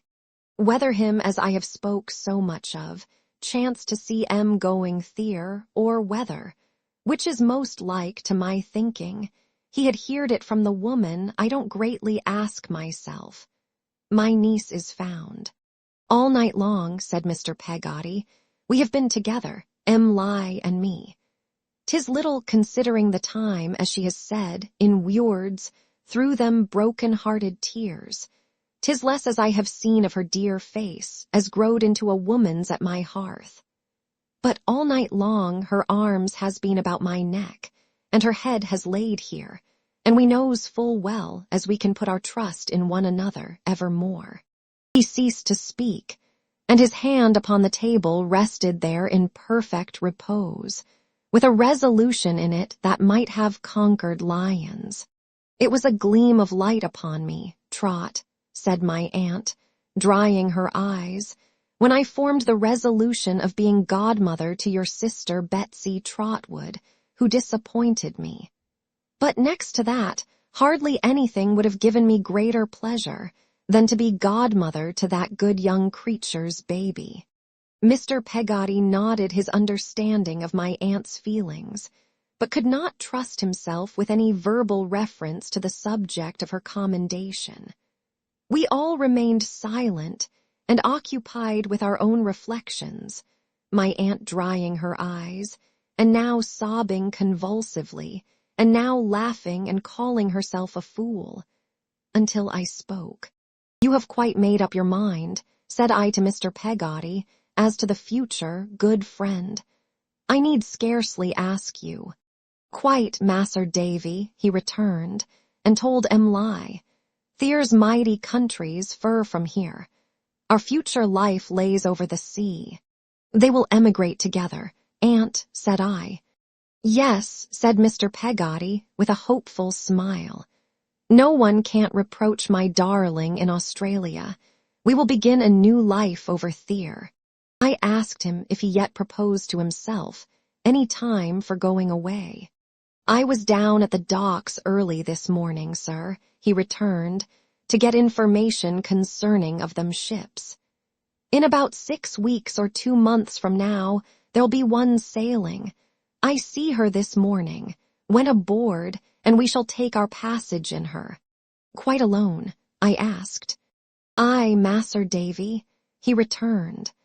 My sister, you see, she's that fond of you and yourn, and that accustomed to think ony of her own country, that it wouldn't be hardly fair to let her go. Besides which, Thier's one she has in charge, Mas'r Davy, as don't ought to be forgot. Poor Ham, said I. My good sister takes care of his house, you see, ma'am, and he takes kindly to her. Mr. Peggotty explained for my aunt's better information. He'll set and talk to her with a calm spirit, when it's like he couldn't bring himself to open his lips to another. Poor fellow, said Mr. Peggotty, shaking his head, Thier's not so much left him, that he could spare the little as he has. And Mrs. Gummidge, said I. Well, I've had a mort of consideration, I do tell you, returned Mr. Peggotty, with a perplexed look which gradually cleared as he went on, concerning of Mrs. Gummidge. You see, when Mrs. Gummidge falls a-thinking of the old un, she ain't what you may call good company. Betwixt you and me, Mas'r Davy, and you, ma'am, when Mrs. Gummidge takes to wimicking, our old country word for crying, she's liable to be considered to be, by them as didn't know the old un, peevish-like. Now I did know the old un, said Mr. Peggotty, and I knowed his merits, so I underston her. But t'an't entirely so, you see, with others. Naturally can't be. My aunt and I both acquiesced. Weirby, said Mr. Peggotty, my sister might. I don't say she would, but might. Find Mrs. Gummidge give her a leetle trouble now and again. Therefore t'an't my intentions to more Mrs. Gummidge long with them, but to find a bein fur her where she can fisherate for herself. A bein signifies in that dialect a home, and to fisherate is to provide. For which purpose, said Mr. Peggotty, I means to make her allowance afore I go, as'll leave her pretty comfortable. She's the faithfullest of creeturs. T'an't to be expected, of course, at her time of life, and being lone and lorn, as the good old mother is to be knocked about a board-ship, and in the woods and wilds of a new and fur-away country. So that's what I'm a-going to do with her. He forgot nobody. He thought of everybody's claims and strivings but his own. Em'ly, he continued, will keep along with me. Poor child, she's sore in need of peace and rest. Until such time as we goes upon our voyage. She'll work at them clothes as must be made, and I hope her troubles will begin to seem longer ago than they was, when she finds herself once more by her rough but loving uncle. My aunt nodded confirmation of this hope, and imparted great satisfaction to Mr. Peggotty. There's one thing furder, Mas'r Davy, said he, putting his hand in his breast pocket and gravely taking out the little paper bundle I had seen before, which he unrolled on the table. There's these here banknotes, £50 and 10. To them I wish to add the money as she come away with. I've asked her about that, but not saying why, and have added of it up. I am a scholar. Would you be so kind to see how 'tis? He handed me, apologetically for his scholarship, a piece of paper, and observed me while I looked it over. It was quite right. Thank ye, sir, he said, taking it back. This money, if you don't see objections, Mas'r Davy, I shall put up just afore I go, in a cover directed to him, and put that up in another, directed to his mother.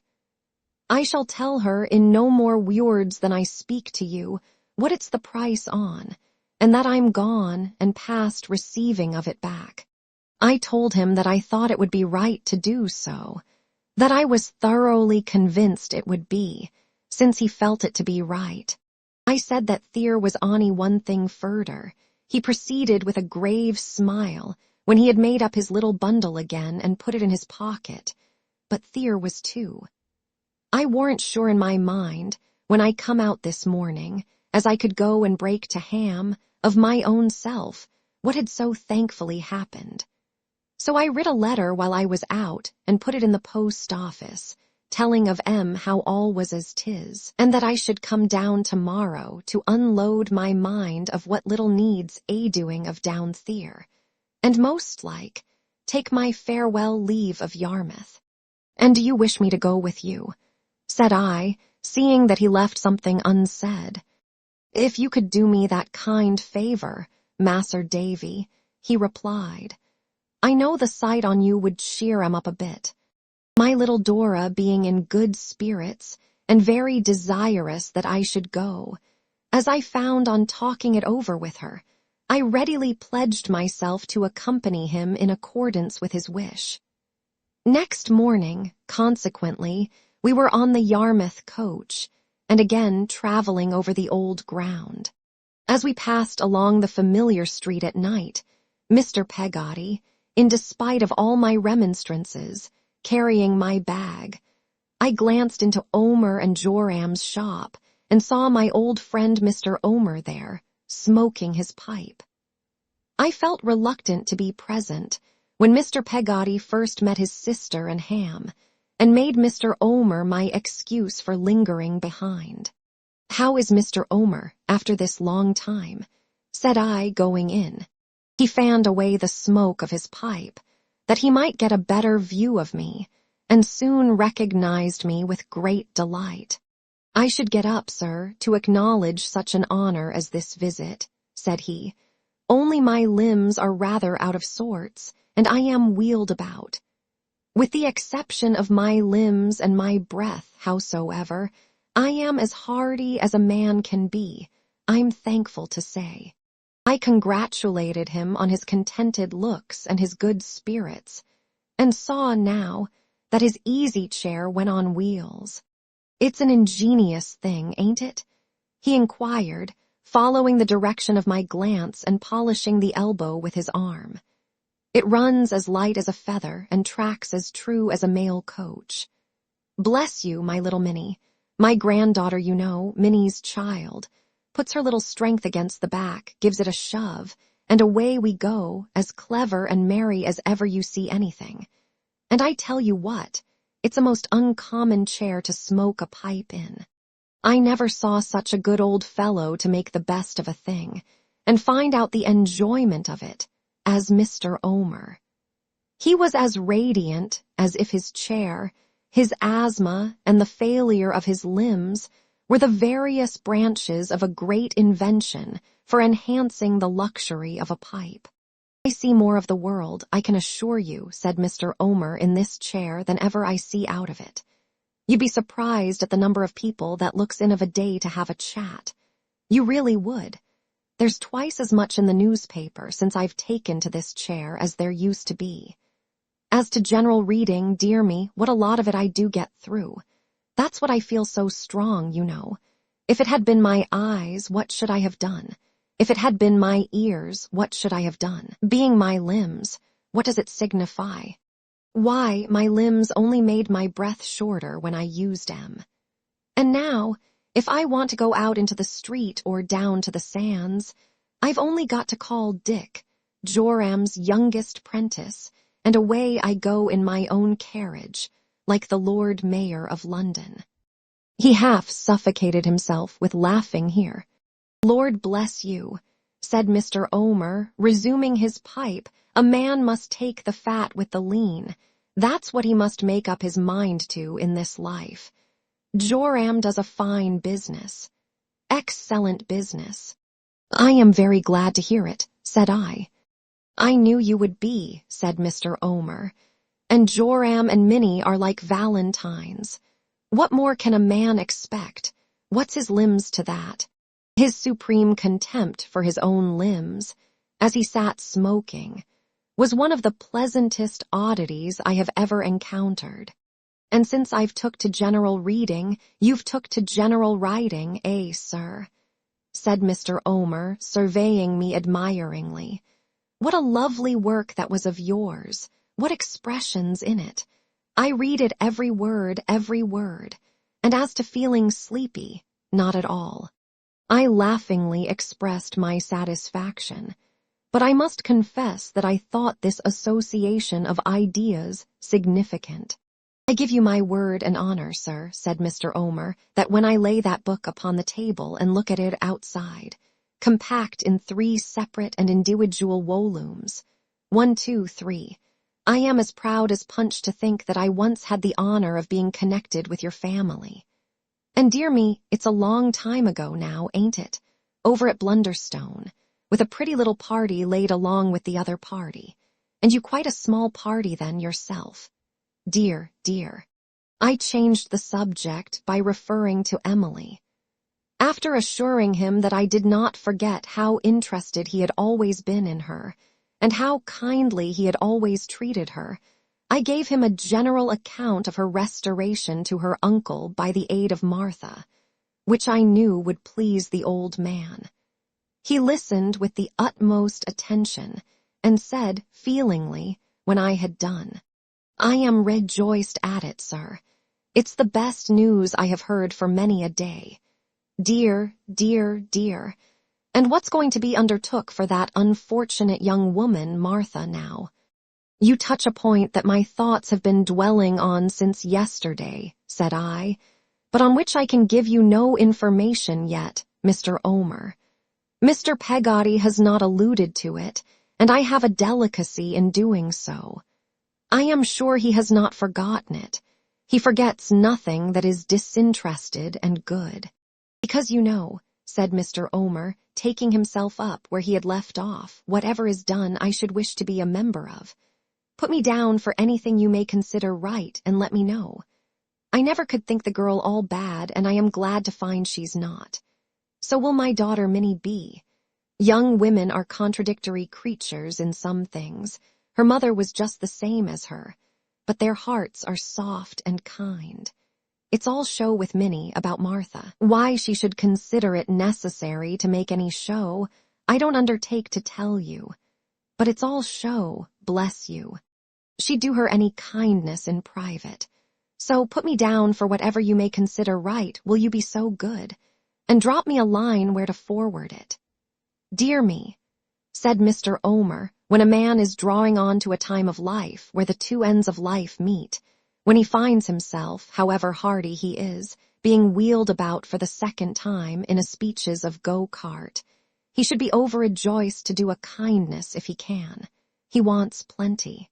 And I don't speak of myself, particular," said Mr. Omer, "because, sir, the way I look at it is that we are all drawing on to the bottom of the hill, whatever age we are, on account of time never standing still for a single moment. So let us always do a kindness and be overrejoiced. To be sure." He knocked the ashes out of his pipe and put it on a ledge in the back of his chair, expressly made for its reception. "There's Emly's cousin, him that she was to have been married to," said Mr. Omer, rubbing his hands feebly, "as fine a fellow as there is in Yarmouth. He'll come and talk or read to me in the evening for an hour together sometimes. That's a kindness, I should call it. All his life's a kindness." "I am going to see him now," said I. "Are you?" said Mr. Omer. "Tell him I was hearty and sent my respects. Minnie and Joram's at a ball. They would be as proud to see you as I am if they was at home. Minnie won't hardly go out at all, you see, on account of father, as she says. So I swore tonight that if she didn't go, I'd go to bed at 6. In consequence of which, Mr. Omer shook himself and his chair with laughter at the success of his device, she and Joram's at a ball. I shook hands with him, and wished him good night. "Half a minute, sir," said Mr. Omer. "If you was to go without seeing my little elephant, you'd lose the best of sights. You never see such a sight. Minnie," a musical little voice answered from somewhere upstairs, "I am coming, grandfather." and a pretty little girl with long, flaxen, curling hair soon came running into the shop. "This is my little elephant, sir," said Mr. Omer, fondling the child. "Siamese breed, sir. Now, little elephant." The little elephant set the door of the parlor open, enabling me to see that, in these latter days, it was converted into a bedroom for Mr. Omer, who could not be easily conveyed upstairs, and then hid her pretty forehead and tumbled her long hair against the back of Mr. Omer's chair. "The elephant butts, you know, sir," said Mr. Omer, winking when he goes at an object. "Once, elephant, twice, 3 times." At this signal, the little elephant, with a dexterity that was next to marvelous in so small an animal, whisked the chair round with Mr. Omer in it, and rattled it off, pell-mell, into the parlor, without touching the door-post. Mr. Omer indescribably enjoying the performance, and looking back at me on the road as if it were the triumphant issue of his life's exertions. After a stroll about the town, I went to Ham's house. Peggotty had now removed here for good, and had let her own house to the successor of Mr. Barkey's in the carrying business, who had paid her very well for the goodwill, cart, and horse. I believe the very same slow horse that Mr. Barkey's drove was still at work. I found them in the neat kitchen, accompanied by Mrs. Gummidge, who had been fetched from the old boat by Mr. Peggotty himself. I doubt if she could have been induced to desert her post by anyone else. He had evidently told them all. Both Peggotty and Mrs. Gummidge had their aprons to their eyes, and Ham had just stepped out to take a turn on the beach. He presently came home, very glad to see me, and I hope they were all the better for my being there. We spoke, with some approach to cheerfulness, of Mr. Peggotty's growing rich in a new country, and of the wonders he would describe in his letters. We said nothing of Emily by name, but distantly referred to her more than once. Ham was the serenest of the party. But Peggotty told me, when she lighted me to a little chamber where the crocodile book was lying ready for me on the table, that he always was the same. She believed, she told me, crying that he was broken-hearted, though he was as full of courage as of sweetness, and worked harder and better than any boat-builder in any yard in all that part. There were times, she said, of an evening, when he talked of their old life in the boat-house, and then he mentioned Emily as a child, but he never mentioned her as a woman. I thought I had read in his face that he would like to speak to me alone. I therefore resolved to put myself in his way next evening, as he came home from his work. Having settled this with myself, I fell asleep. That night, for the first time in all those many nights, the candle was taken out of the window, Mr. Peggotty swung in his old hammock in the old boat, and the wind murmured with the old sound round his head. All next day, he was occupied in disposing of his fishing boat and tackle, in packing up and sending to London by wagon such of his little domestic possessions as he thought would be useful to him, and in parting with the rest, or bestowing them on Mrs. Gummidge. She was with him all day. As I had a sorrowful wish to see the old place once more, before it was locked up, I engaged to meet them there in the evening. But I so arranged it, as that I should meet Ham first. It was easy to come in his way, as I knew where he worked. I met him at a retired part of the sands, which I knew he would cross, and turned back with him, that he might have leisure to speak to me if he really wished. I had not mistaken the expression of his face. We had walked but a little way together, when he said, without looking at me, "Mas'r Davy, have you seen her?" Only for a moment. When she was in a swoon, I softly answered. We walked a little farther, and he said, "Mas'r Davy, shall you see her, d'ye think?" "It would be too painful to her, perhaps," said I. "I have thought of that," he replied. "So 'twould, sir, so 'twould. But Ham," said I, gently, "if there is anything that I could write to her, for you in case I could not tell it. If there is anything you would wish to make known to her through me, I should consider it a sacred trust. I am sure, aunt. I thank ye, sir, most kind. I think there is something I could wish said or wrote. What is it? We walked a little farther in silence, and then he spoke. Tant that I forgive her, tant that so much.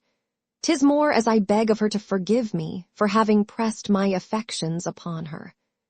Odd times, I think that if I hadn't had her promise for to marry me, sir, she was that trustful of me in a friendly way that she'd have told me what was struggling in her mind and would have counselled with me, and I might have saved her. I pressed his hand. Is that all? There's yet a something else, he returned, if I can say it, Mas'r Davy. We walked on, farther than we had walked yet, before he spoke again. He was not crying when he made the pauses I shall express by lines. He was merely collecting himself to speak very plainly. I loved her, and I love the memory of her, too deep to be able to lead her to believe of my own self as I'm a happy man. I could only be happy by forgetting of her, and I'm afeard I couldn't hardly bear as she should be told I done that.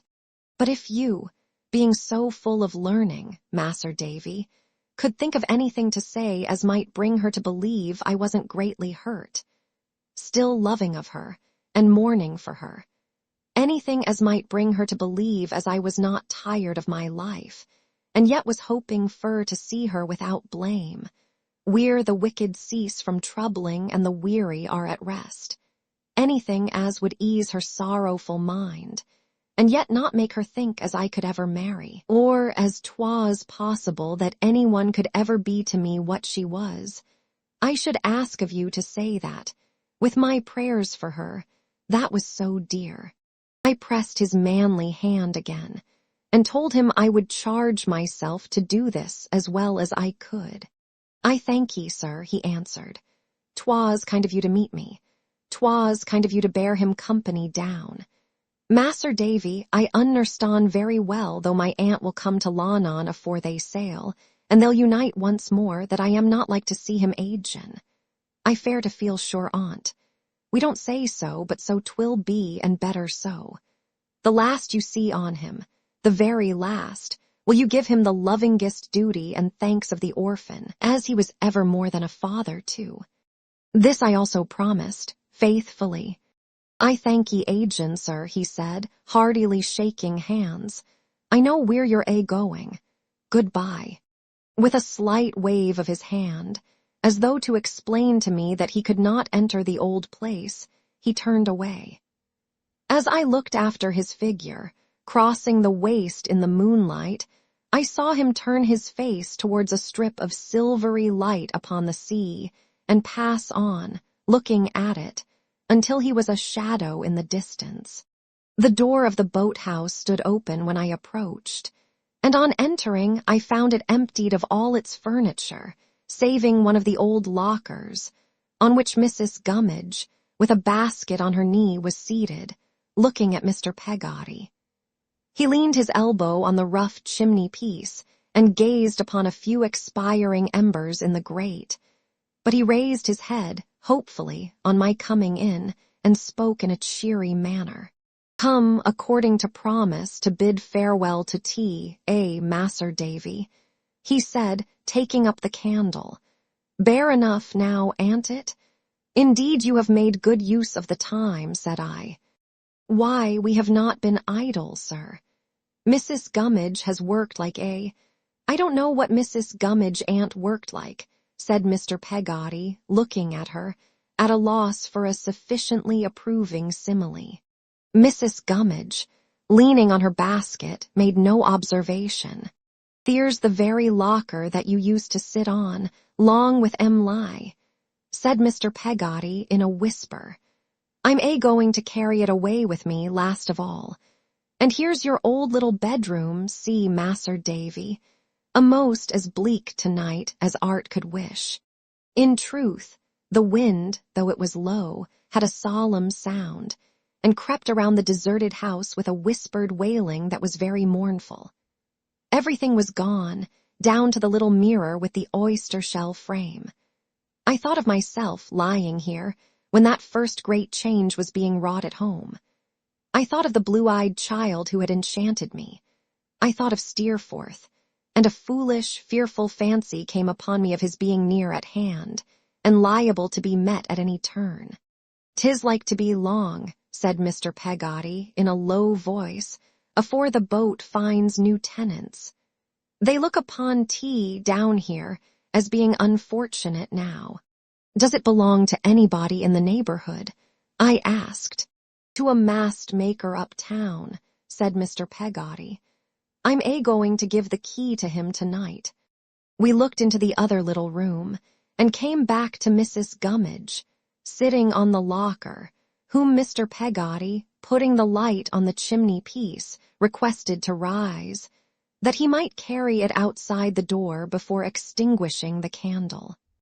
"Dan'l," said Mrs. Gummidge, suddenly deserting her basket and clinging to his arm, "my dear Dan'l, the parting words I speak in this house is, I mustn't be left behind.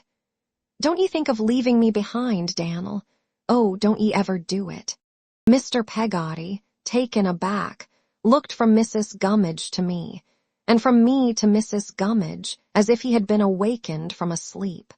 "Don't ye, dearest Dan'l, don't ye," cried Mrs. Gummidge fervently.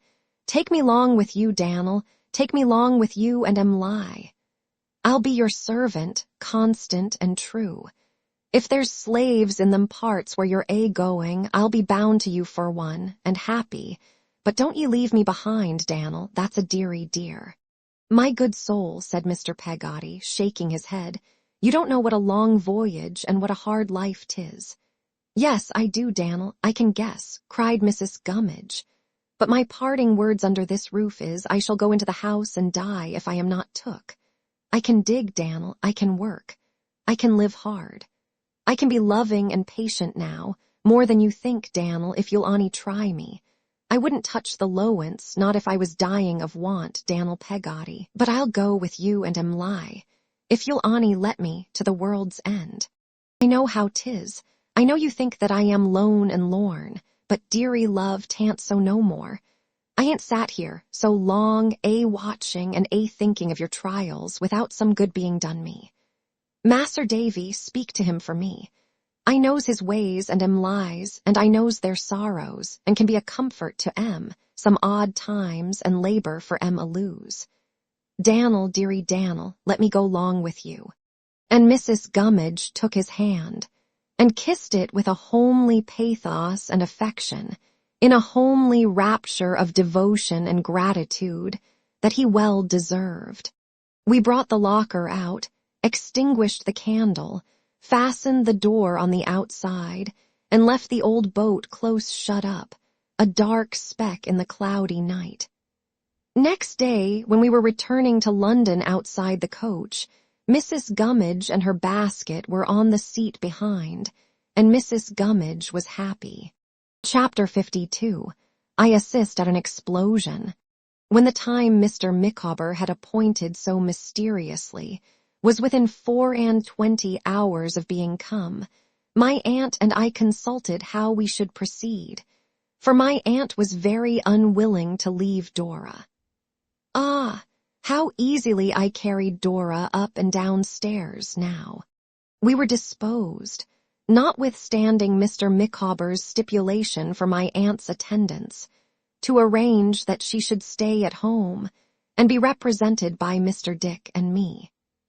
In short, we had resolved to take this course, when Dora again unsettled us by declaring that she never would forgive herself, and never would forgive her bad boy if my aunt remained behind on any pretense. "I won't speak to you," said Dora, shaking her curls at my aunt. "I'll be disagreeable. I'll make Jip bark at you all day. I shall be sure that you really are a cross old thing if you don't go." "Tut, Blossom," laughed my aunt. "You know you can't do without me." "Yes, I can," said Dora. "You are no use to me at all. You never run up and down stairs for me all day long. You never sit and tell me stories about Dodie when his shoes were worn out and he was covered with dust. Oh, what a poor little mite of a fellow. You never do anything at all to please me, do you, dear?"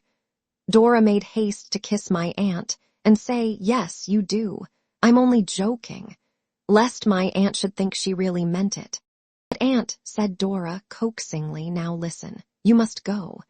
I shall tease you till you let me have my own way about it. I shall lead my naughty boy such a life if he don't make you go. I shall make myself so disagreeable, and so will Jip. You'll wish you had gone, like a good thing, for ever and ever so long if you don't go. Besides," said Dora, putting back her hair and looking wonderingly at my aunt and me, "why shouldn't you both go? I am not very ill indeed, am I?" "Why, what a question," cried my aunt. "What a fancy," said I. "Yes, I know I am a silly little thing," said Dora, slowly looking from one of us to the other, and then putting up her pretty lips to kiss us as she lay upon her couch.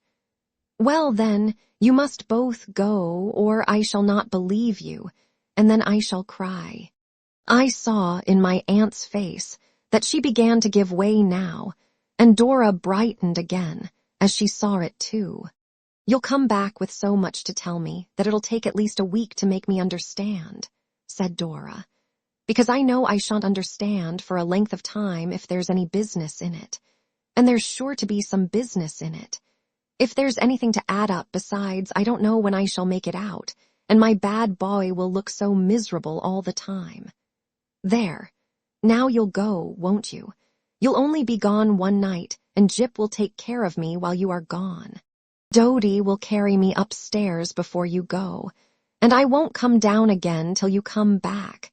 And you shall take Agnes a dreadfully scolding letter from me, because she has never been to see us." We agreed, without any more consultation, that we would both go, and that Dora was a little impostor, who feigned to be rather unwell, because she liked to be petted. She was greatly pleased and very merry, and we four, that is to say, my aunt, Mr. Dick, Traddles, and I, went down to Canterbury by the Dover mail that night. At the hotel where Mr. Micawber had requested us to await him, which we got into, with some trouble in the middle of the night, I found a letter, importing that he would appear in the morning punctually at 9:30.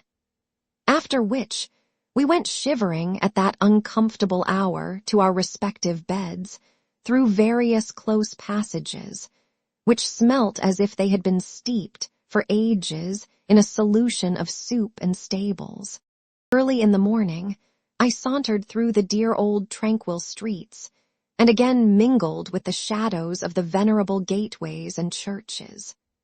The rooks were sailing about the cathedral towers, and the towers themselves, overlooking many a long, unaltered mile of the rich country and its pleasant streams, were cutting the bright morning air, as if there were no such thing as change on earth.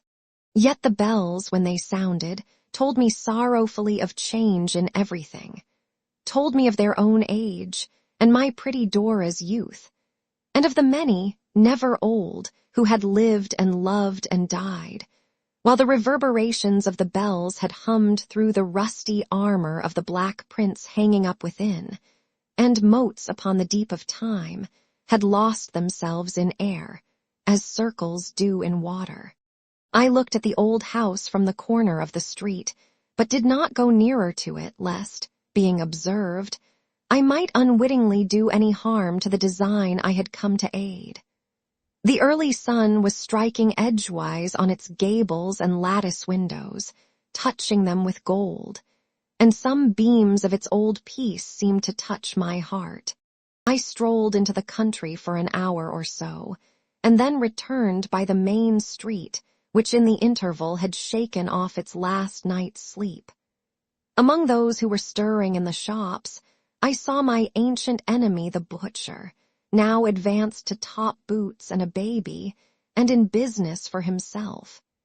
He was nursing the baby, and appeared to be a benignant member of society. We all became very anxious and impatient when we sat down to breakfast. As it approached nearer and nearer to 9:30, our restless expectation of Mr. Micawber increased.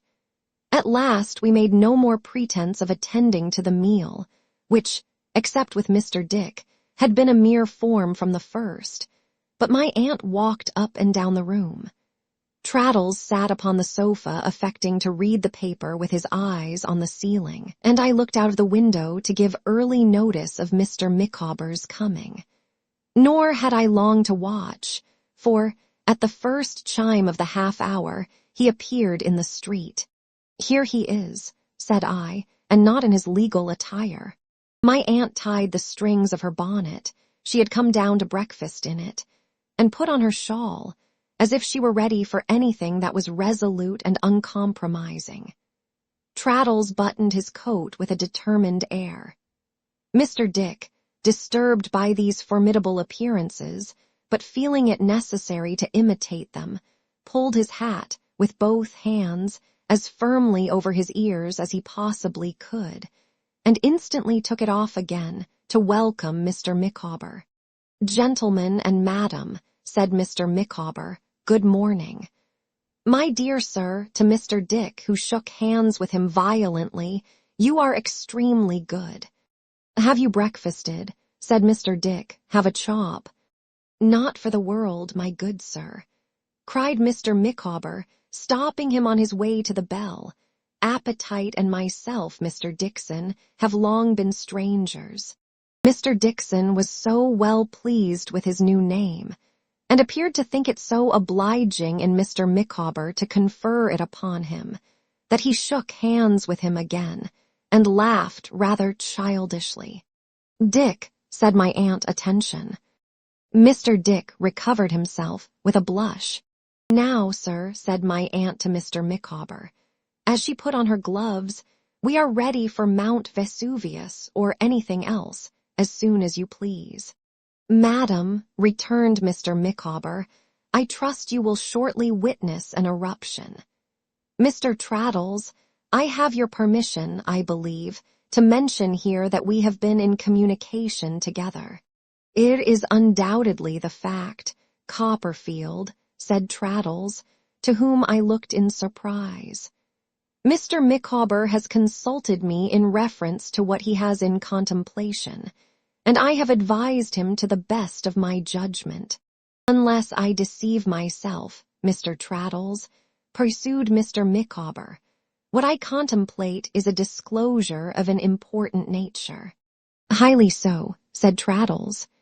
"Perhaps, under such circumstances, madam and gentlemen," said Mr. Micawber, "you will do me the favor to submit yourselves, for the moment, to the direction of one who, however unworthy to be regarded in any other light but as a waif and stray upon the shore of human nature, is still your fellow man, though crushed out of his original form by individual errors and the accumulative force of a combination of circumstances.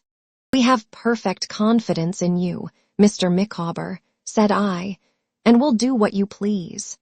"Mr. Copperfield," returned Mr. Micawber, "your confidence is not, at the existing juncture, ill-bestowed. I would beg to be allowed a start of 5 minutes by the clock, and then to receive the present company, inquiring for Miss Wickfield, at the office of Wickfield and Heap, whose stipendiary I am." My aunt and I looked at Traddles, who nodded his approval. "I have no more," observed Mr. Micawber, "to say at present." With which, to my infinite surprise, he included us all in a comprehensive bow and disappeared, his manner being extremely distant and his face extremely pale. Traddles only smiled and shook his head, with his hair standing upright on the top of it, when I looked to him for an explanation, so I took out my watch, and as a last resource counted off the 5 minutes. My aunt, with her own watch in her hand, did the like. When the time was expired, Traddles gave her his arm, and we all went out together to the old house, without saying one word on the way. We found Mr. Micawber at his desk, in the turret office on the ground floor, either writing or pretending to write hard. The large office ruler was stuck into his waistcoat and was not so well concealed but that a foot or more of that instrument protruded from his bosom, like a new kind of shirt frill. As it appeared to me that I was expected to speak, I said aloud, "How do you do, Mr. Micawber?" "Mr. Copperfield," said Mr. Micawber gravely, "I hope I see you well." "Is Miss Wickfield at home?" said I. "Mr. Wickfield is unwell in bed, sir, of a rheumatic fever," he returned. "But Miss Wickfield, I have no doubt, will be happy to see old friends. Will you walk in, sir?" He preceded us to the dining room, the first room I had entered in that house, and flinging open the door of Mr. Wickfield's former office, said, in a sonorous voice, "Miss Trotwood, Mr. David Copperfield, Mr. Thomas Traddles, and Mr. Dickson." I had not seen Uriah Heep since the time of the blow. Our visit astonished him, evidently, not the less, I dare say, because it astonished ourselves. He did not gather his eyebrows together, for he had none worth mentioning, but he frowned to that degree that he almost closed his small eyes, while the hurried raising of his gristly hand to his chin betrayed some trepidation or surprise. This was only when we were in the act of entering his room, and when I caught a glance at him over my aunt's shoulder. A moment afterwards, he was as fawning and as humble as ever. "Well, I am sure," he said, "this is indeed an unexpected pleasure. To have, as I may say, all friends round St. Paul's at once is a treat unlooked for. Mr. Copperfield, I hope I see you well, and, if I may humbly express myself so, friendly towards them as is ever your friends, whether or not. Mrs. Copperfield, sir, I hope she's getting on. We have been made quite uneasy by the poor accounts we have had of her state lately, I do assure you." I felt ashamed to let him take my hand, but I did not know yet what else to do. "Things are changed in this office, Miss Trotwood, since I was an humble clerk and held your pony, ain't they?" said Uriah with his sickliest smile. "But I am not changed, Miss Trotwood." "Well, sir," returned my aunt, "to tell you the truth, I think you are pretty constant to the promise of your youth, if that's any satisfaction to you." "Thank you, Miss Trotwood," said Uriah, writhing in his ungainly manner, "for your good opinion. Micawber, tell him to let Miss Agnes know, and Mother. Mother will be quite in a state when she sees the present company," said Uriah, setting chairs. "You are not busy, Mr. Heep," said Traddles, whose eye the cunning red eye accidentally caught, as it at once scrutinized and evaded us. "No, Mr. Traddles," replied Uriah, resuming his official seat and squeezing his bony hands, laid palm to palm between his bony knees. "Not so much so as I could wish. But lawyers, sharks, and leeches are not easily satisfied, you know. Not but what myself and Micawber have our hands pretty full in general, on account of Mr. Wickfield's being hardly fit for any occupation, sir. But it's a pleasure as well as a duty, I am sure, to work for him. You've not been intimate with Mr. Wickfield, I think, Mr. Traddles. I believe I've only had the honor of seeing you once myself." "No, I have not been intimate with Mr. Wickfield," returned Traddles. "Or I might perhaps have waited on you long ago, Mr. Heep." There was something in the tone of this reply which made Uriah look at the speaker again, with a very sinister and suspicious expression. But seeing only Traddles with his good-natured face, simple manner, and hair on end, he dismissed it as he replied, with a jerk of his whole body, but especially his throat, "I am sorry for that, Mr. Traddles. You would have admired him as much as we all do. His little failings would only have endeared him to you the more. But if you would like to hear my fellow partner eloquently spoken of, I should refer you to Copperfield." The family is a subject he's very strong upon, if you never heard him. I was prevented from disclaiming the compliment, if I should have done so in any case, by the entrance of Agnes, now ushered in by Mr. Micawber. She was not quite so self-possessed as usual, I thought, and had evidently undergone anxiety and fatigue.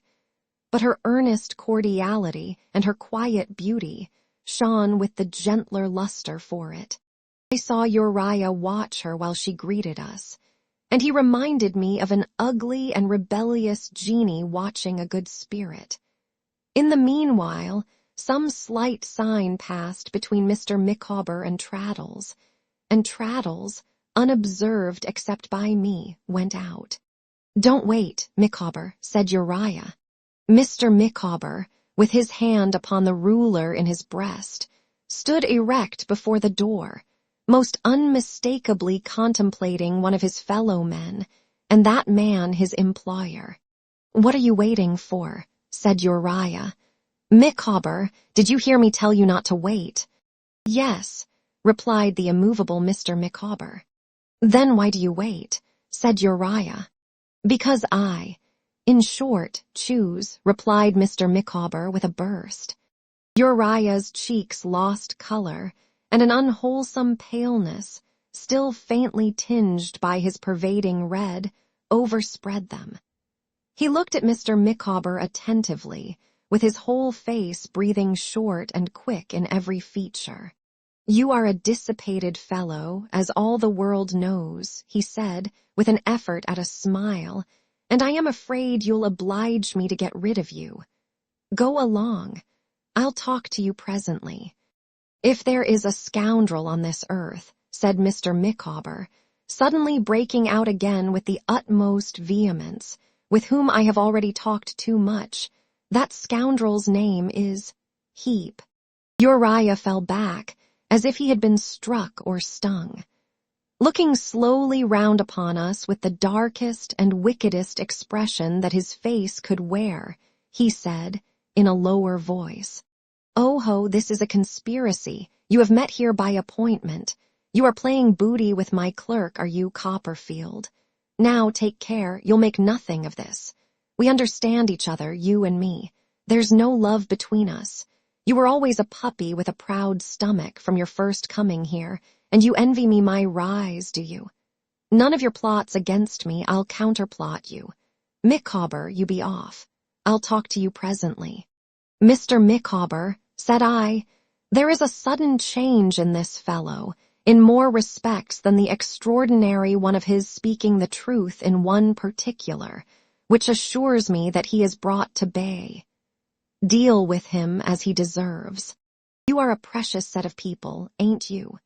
said Uriah, in the same low voice, and breaking out into a clammy heat, which he wiped from his forehead with his long lean hand to buy over my clerk, who is the very scum of society. As you yourself were, Copperfield, you know it before anyone had charity on you, to defame me with his lies. Miss Trotwood, you had better stop this, or I'll stop your husband shorter than will be pleasant to you. I won't know your story professionally. For nothing, old lady. Miss Wickfield, if you have any love for your father, you had better not join that gang. I'll ruin him if you do. Now come, I have got some of you under the harrow. Think twice before it goes over you. Think twice, you Micawber, if you don't want to be crushed. I recommend you to take yourself off and be talked to presently, you fool. While there's time to retreat. Where's Mother?" he said, suddenly appearing to notice, with alarm, the absence of Traddles and pulling down the bell rope. Fine doings in a person's own house. "Mrs. Heap is here, sir," said Traddles, returning with that worthy mother of a worthy son. "I have taken the liberty of making myself known to her." "Who are you to make yourself known?" retorted Uriah. "And what do you want here?"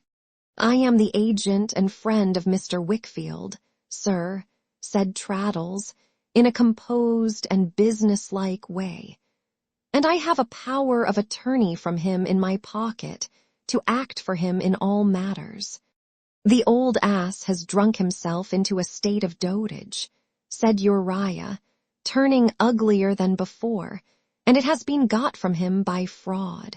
Something has been got from him by fraud, I know, returned Traddles quietly, and so do you, Mr. Heap. We will refer that question, if you please, to Mr. Micawber. Ari, Mrs. Heap began with an anxious gesture. You hold your tongue, mother, he returned. Least said, soonest mended. But my Ari. Will you hold your tongue, mother, and leave it to me?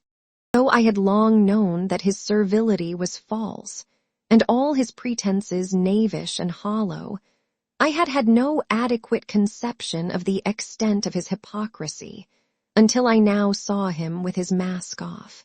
The suddenness with which he dropped it, when he perceived that it was useless to him, the malice, insolence, and hatred he revealed, the leer with which he exulted, even at this moment, in the evil he had done, all this time being desperate too, and at his wits' end for the means of getting the better of us. Though perfectly consistent with the experience I had of him, at first took even me by surprise, who had known him so long and disliked him so heartily. I say nothing of the look he conferred on me, as he stood eyeing us, one after another, for I had always understood that he hated me, and I remembered the marks of my hand upon his cheek.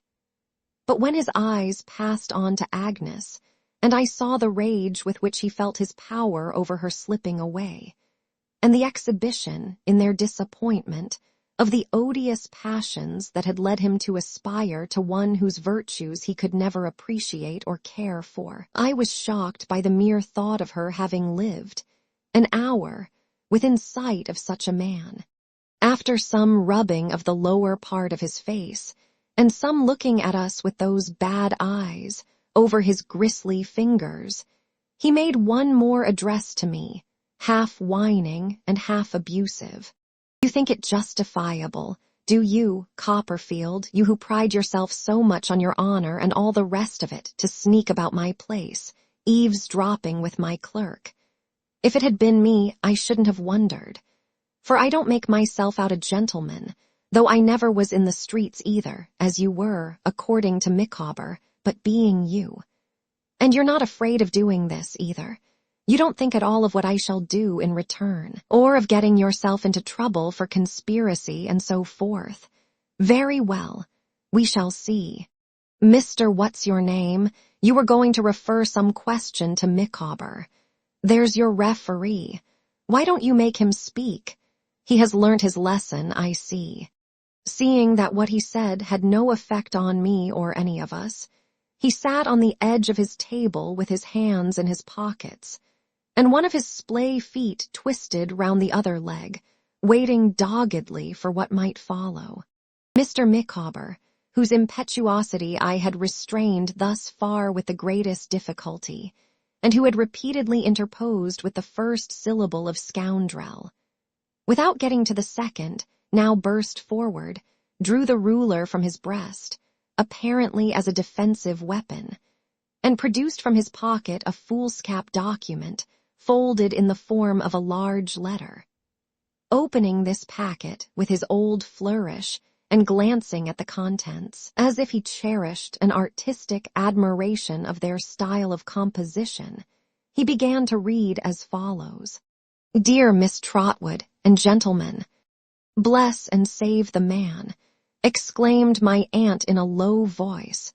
He'd write letters by the ream if it was a capital offense. Mr. Micawber, without hearing her, went on. In appearing before you to denounce probably the most consummate villain that has ever existed, Mr. Micawber, without looking off the letter, pointed the ruler like a ghostly truncheon at Uriah Heep.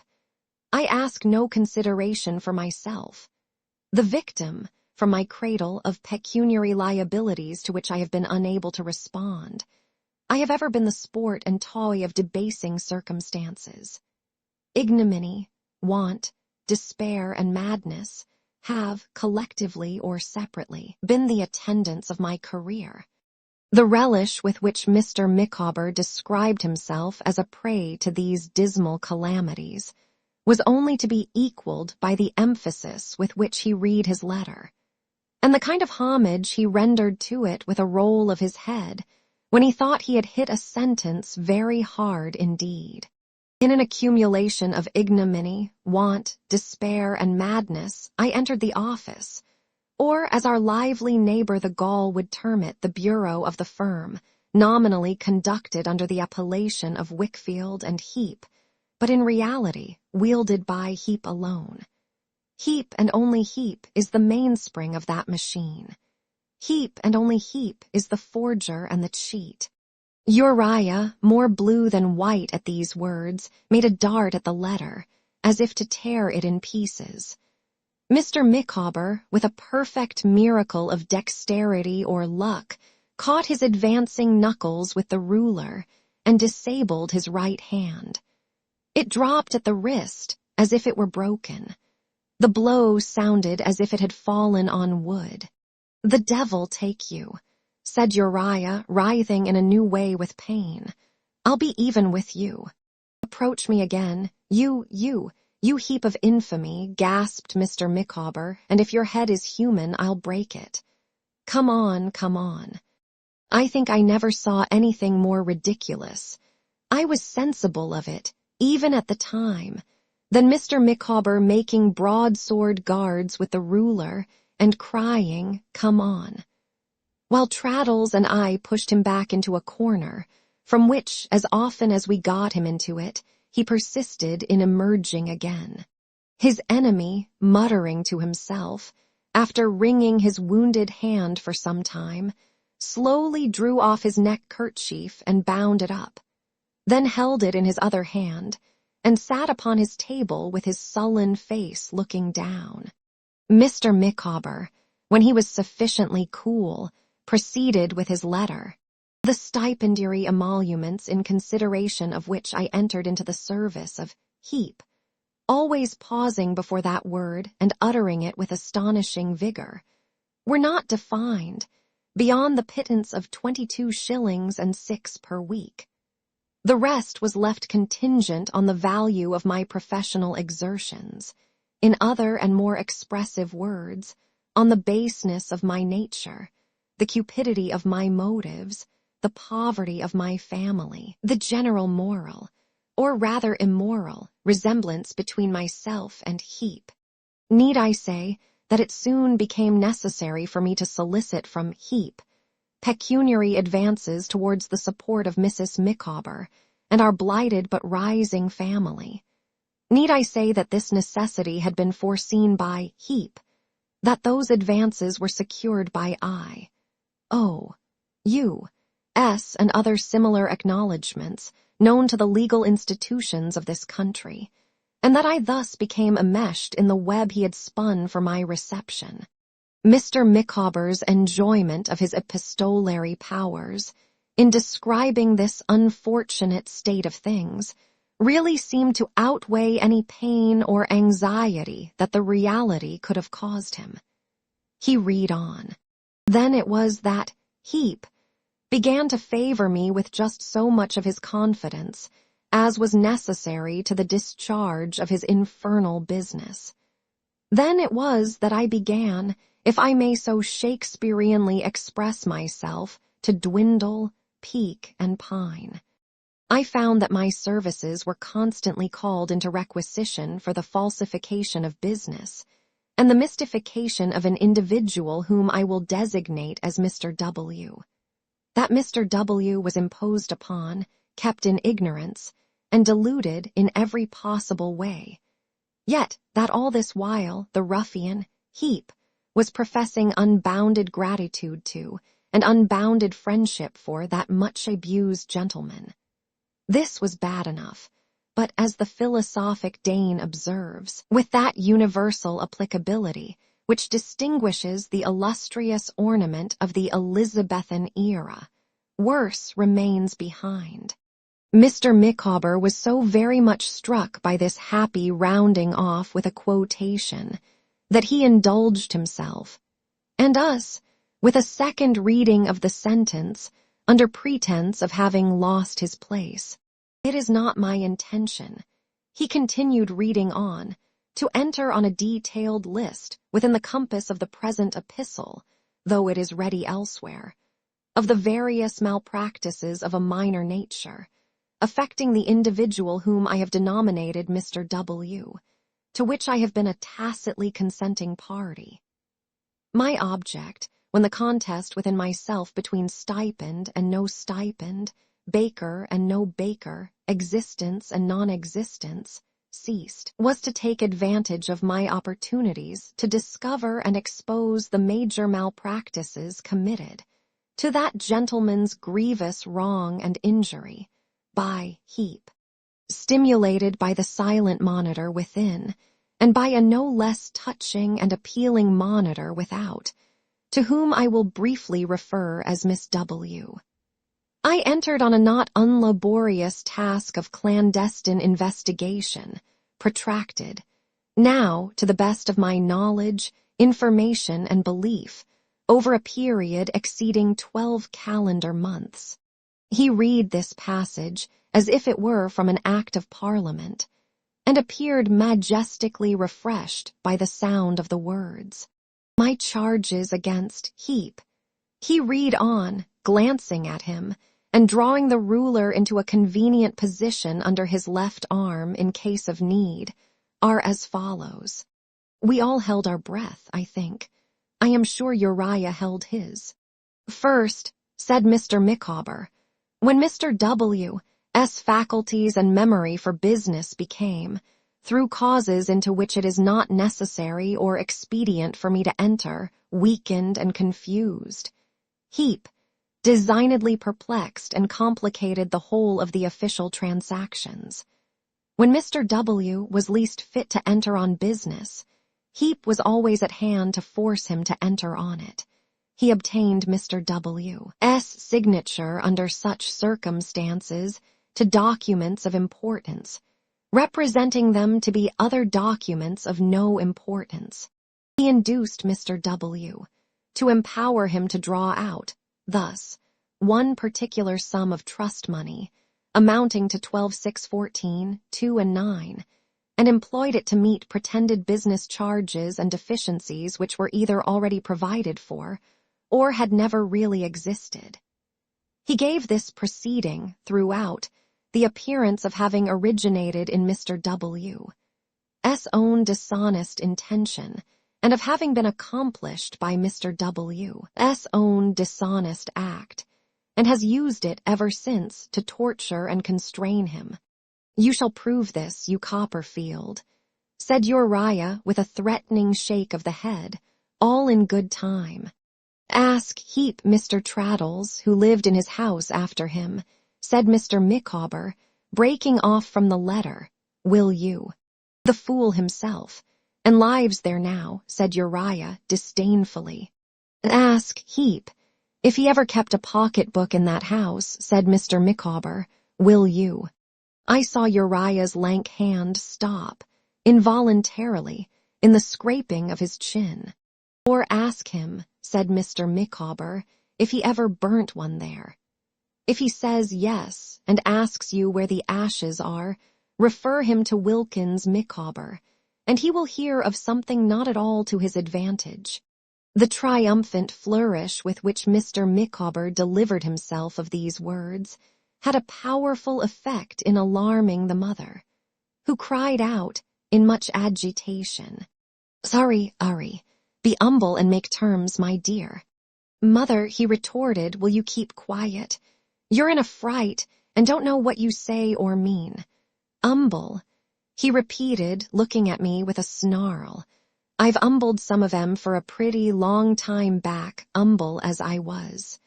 Mr. Micawber, genteelly adjusting his chin in his cravat, presently proceeded with his composition. Second, Heap has, on several occasions, to the best of my knowledge, information, and belief. But that won't do, muttered Uriah, relieved. Mother, you keep quiet. We will endeavor to provide something that will do, and do for you finally, sir, very shortly, replied Mr. Micawber. Second, Heap has on several occasions, to the best of my knowledge, information, and belief, systematically forged to various entries, books, and documents the signature of Mr. W., and has distinctly done so in one instance, capable of proof by me. To wit, in manner following, that is to say.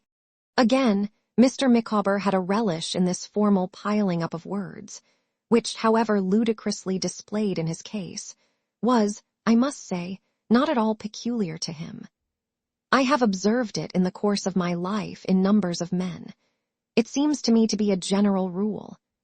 In the taking of legal oaths, for instance, deponents seem to enjoy themselves mightily when they come to several good words in succession, for the expression of one idea, as that they utterly detest, abominate, and abjure, or so forth, and the old anathemas were made relishing on the same principle.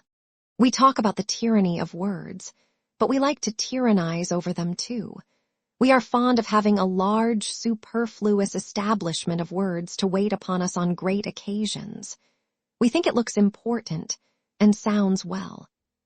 As we are not particular about the meaning of our liveries on state occasions, if they be but fine and numerous enough, so the meaning or necessity of our words is a secondary consideration, if there be but a great parade of them. And as individuals get into trouble by making too great a show of liveries, or as slaves when they are too numerous rise against their masters, so I think I could mention a nation that has got into many great difficulties, and will get into many greater, from maintaining too large a retinue of words. Mr. Micawber read on, almost smacking his lips. To wit, in manner following, that is to say, Mr. W., being infirm, and it being within the bounds of probability that his decease might lead to some discoveries, and to the downfall of Heap's power over the W. Family, as I, Wilkins Micawber, the undersigned, assume, unless the filial affection of his daughter could be secretly influenced from allowing any investigation of the partnership affairs to be ever made, the said Heap deemed it expedient to have a bond ready by him, as from Mr. W., for the before-mentioned sum of 12,614, 2 and 9 with interest, stated therein to have been advanced by Heap to Mr. W., to save Mr. W. from dishonor, though really the sum was never advanced by him and has long been replaced. The signatures to this instrument purporting to be executed by Mr. W. and attested by Wilkins Micawber are forgeries by Heap.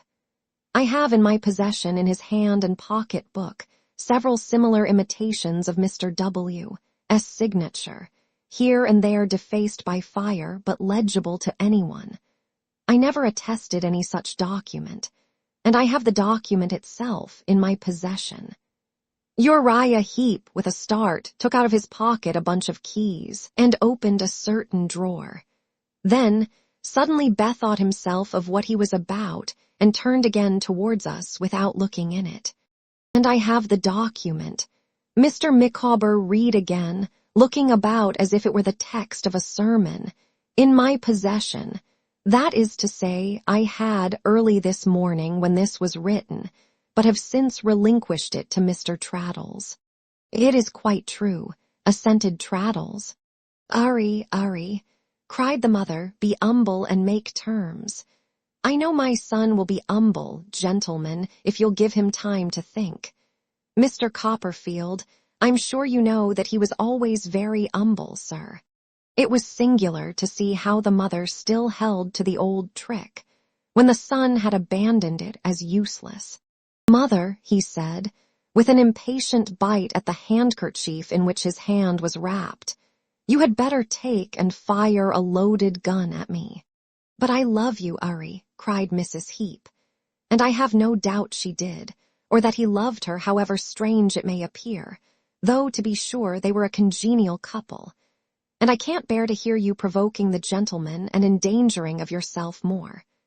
I told the gentleman at first, when he told me upstairs it was come to light, that I would answer for your being humble and making amends. Oh, see how humble I am, gentlemen, and don't mind him.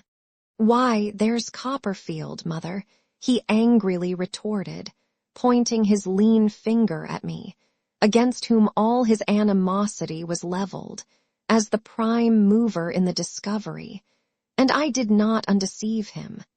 There's Copperfield would have given you £100 to say less than you've blurted out. I can't help it, Uri, cried his mother. I can't see you running into danger through carrying your head so high. Better be humble, as you always was. He remained for a little, biting the handkerchief, and then said to me with a scowl, What more have you got to bring forward? If anything, go on with it. What do you look at me for? Mr. Micawber promptly resumed his letter, glad to revert to a performance with which he was so highly satisfied. Third, and last, I am now in a condition to show by heaps false books and heaps real memoranda, beginning with the partially destroyed pocketbook, which I was unable to comprehend at the time of its accidental discovery by Mrs. Micawber, on our taking possession of our present abode, in the locker or bin devoted to the reception of the ashes calcined on our domestic hearth. That the weaknesses, the faults, the very virtues, the parental affections, and the sense of honor of the unhappy Mr. W. have been for years acted on by and warped to the base purposes of heap.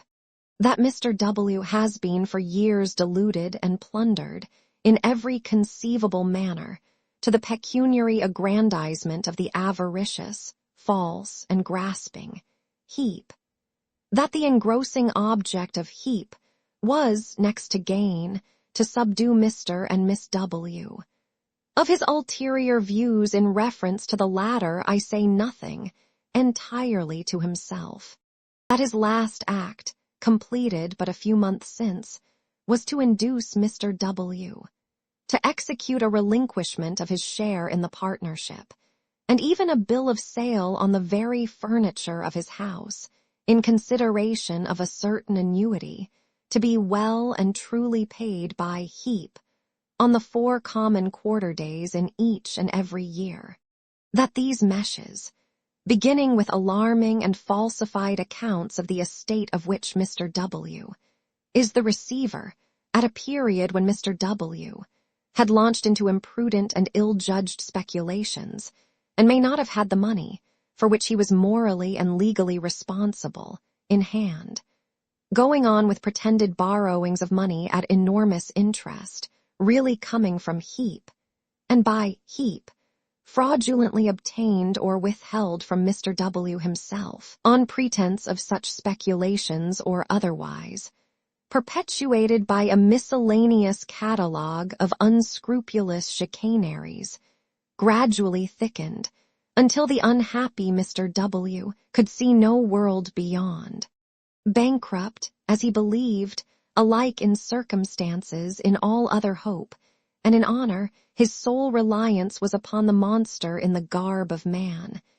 Mr. Micawber made a good deal of this, as a new turn of expression, who, by making himself necessary to him, had achieved his destruction. All this I undertake to show, probably much more. I whispered a few words to Agnes, who was weeping, half joyfully, half sorrowfully at my side, and there was a movement among us as if Mr. Micawber had finished. He said, with exceeding gravity, "Pardon me," and proceeded, with a mixture of the lowest spirits and the most intense enjoyment, to the peroration of his letter. I have now concluded.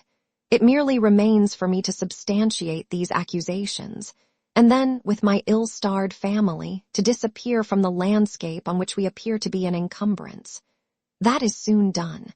It may be reasonably inferred that our baby will first expire of inanition, as being the frailest member of our circle, and that our twins will follow next in order. So be it. For myself, my Canterbury pilgrimage has done much. Imprisonment on civil process, and want, will soon do more. I trust that the labor and hazard of an investigation, of which the smallest results have been slowly pieced together, in the pressure of arduous avocations, under grinding penurious apprehensions, at rise of morn, at dewy eve, in the shadows of night, under the watchful eye of one whom it were superfluous to call demon, combined with the struggle of parental poverty to turn it, when completed to the right account, may be as the sprinkling of a few drops of sweet water on my funeral pyre. I ask no more. Let it be in justice merely said of me, as of a gallant and eminent naval hero, with whom I have no pretensions to cope, that what I have done, I did in despite of mercenary and selfish objects. For England, home and beauty, remaining always and see, Wilkins Micawber. Much affected, but still intensely enjoying himself, Mr. Micawber folded up his letter and handed it with a bow to my aunt, as something she might like to keep.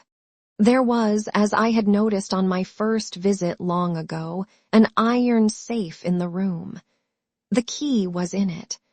A hasty suspicion seemed to strike Uriah, and with a glance at Mr. Micawber, he went to it and threw the doors clanking open. It was empty. "Where are the books?" he cried with a frightful face. "Some thief has stolen the books." Mr. Micawber tapped himself with the ruler. "I did when I got the key from you as usual, but a little earlier, and opened it this morning." "Don't be uneasy," said Traddles. "They have come into my possession. I will take care of them under the authority I mentioned." "You receive stolen goods, do you?" cried Uriah. "Under such circumstances," answered Traddles, "yes." What was my astonishment when I beheld my aunt, who had been profoundly quiet and attentive, make a dart at Uriah Heep, and seize him by the collar with both hands. "You know what I want," said my aunt. "A strait waistcoat," said he. "No, my property," returned my aunt. "Agnes, my dear, as long as I believed it had been really made away with by your father, I wouldn't. And, my dear, I didn't, even to Trot, as he knows, breathe a syllable of its having been placed here for investment. But now I know this fellow's answerable for it, and I'll have it. Trot, come and take it away from him." Whether my aunt supposed, for the moment, that he kept her property in his neck-kerchief, I am sure I don't know, but she certainly pulled at it as if she thought so. I hastened to put myself between them, and to assure her that we would all take care that he should make the utmost restitution of everything he had wrongly got.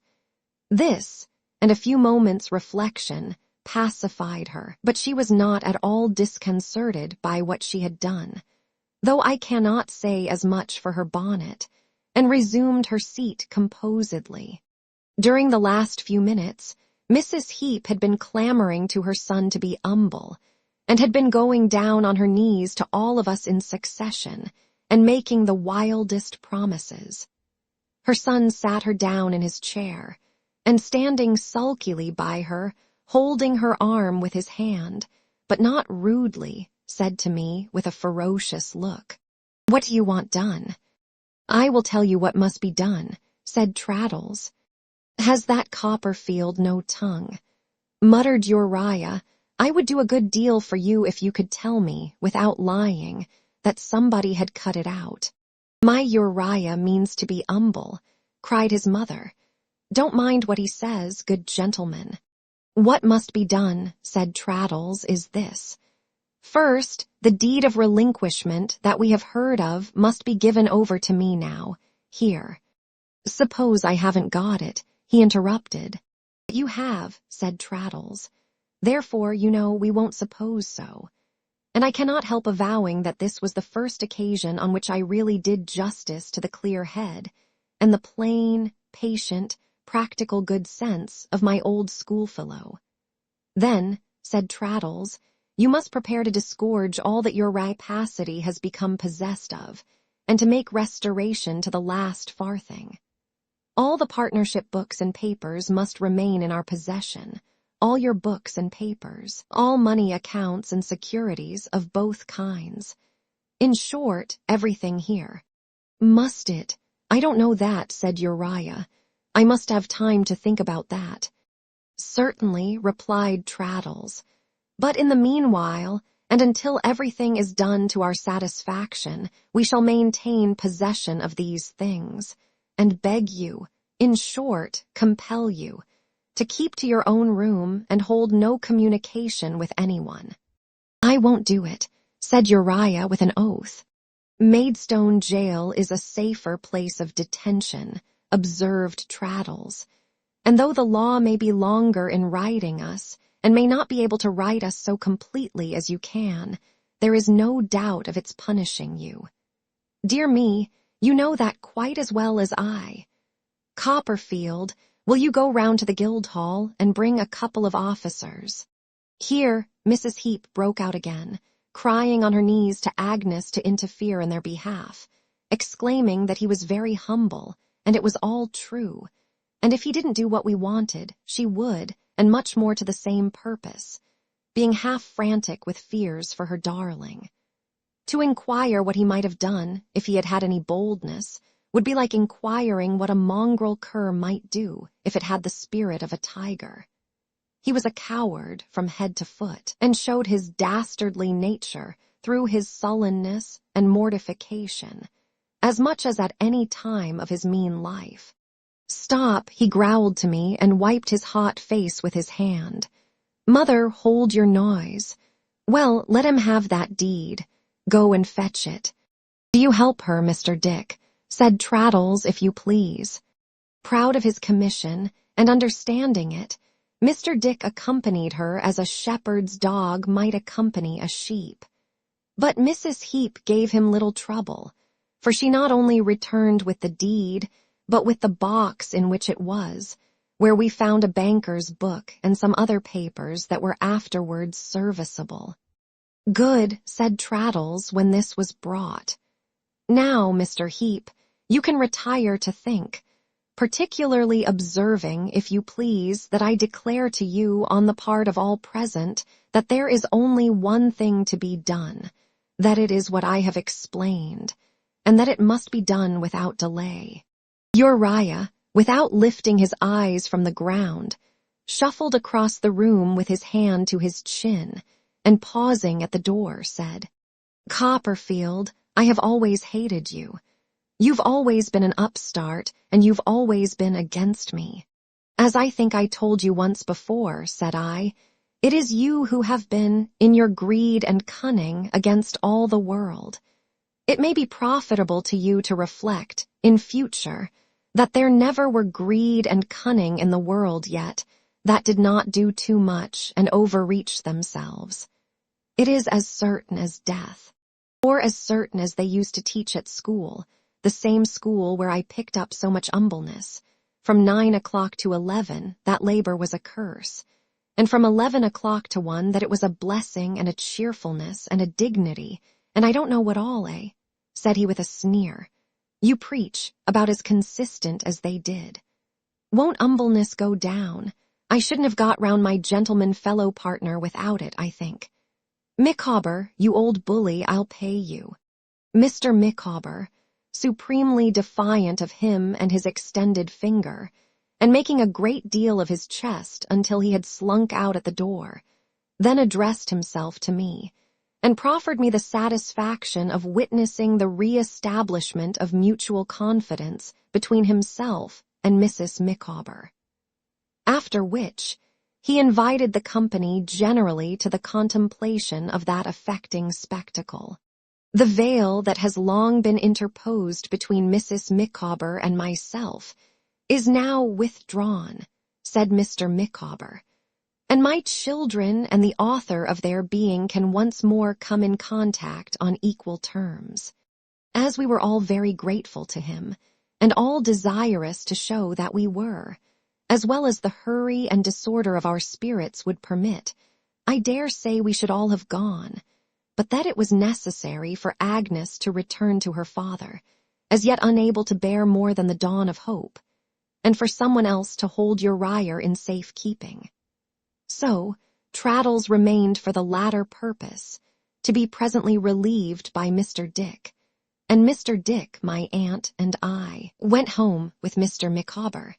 As I parted hurriedly from the dear girl to whom I owed so much, and thought from what she had been saved, perhaps, that morning, her better resolution notwithstanding, I felt devoutly thankful for the miseries of my younger days which had brought me to the knowledge of Mr. Micawber.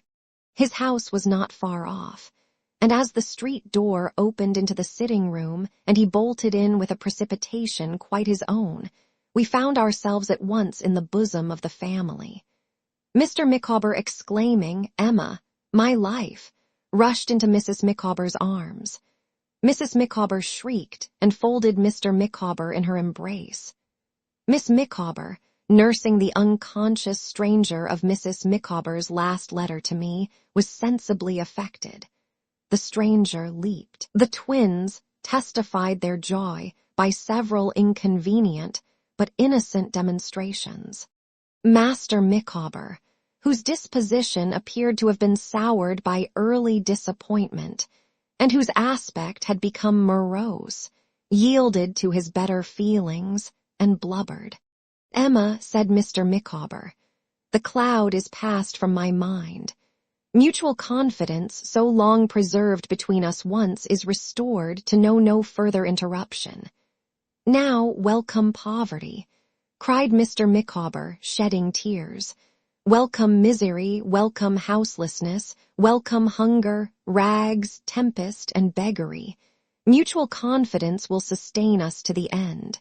With these expressions, Mr. Micawber placed Mrs. Micawber in a chair, and embraced the family all round, welcoming a variety of bleak prospects, which appeared, to the best of my judgment, to be anything but welcome to them, and calling upon them to come out into Canterbury and sing a chorus, as nothing else was left for their support.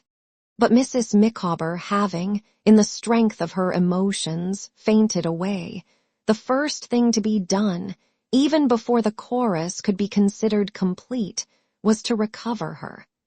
This my aunt and Mr. Micawber did, and then my aunt was introduced, and Mrs. Micawber recognized me. "Excuse me, dear Mr. Copperfield," said the poor lady, giving me her hand, "but I am not strong," and the removal of the late misunderstanding between Mr. Micawber and myself was at first too much for me. "Is this all your family, ma'am?" said my aunt. "There are no more at present," returned Mrs. Micawber. "Good gracious, I didn't mean that, ma'am," said my aunt. "I mean, are all these yours?" "Madam," replied Mr. Micawber, "it is a true bill." "And that eldest young gentleman, now," said my aunt, musing, "what has he been brought up to?" "It was my hope when I came here," said Mr. Micawber, "to have got Wilkins into the church, or perhaps I shall express my meaning more strictly if I say the choir. But there was no vacancy for a tenor in the venerable pile for which this city is so justly eminent, and he has, in short, he has contracted a habit of singing in public houses rather than in sacred edifices." "But he means well," said Mrs. Micawber tenderly. "I dare say, my love," rejoined Mr. Micawber, "that he means particularly well. But I have not yet found that he carries out his meaning in any given direction whatsoever."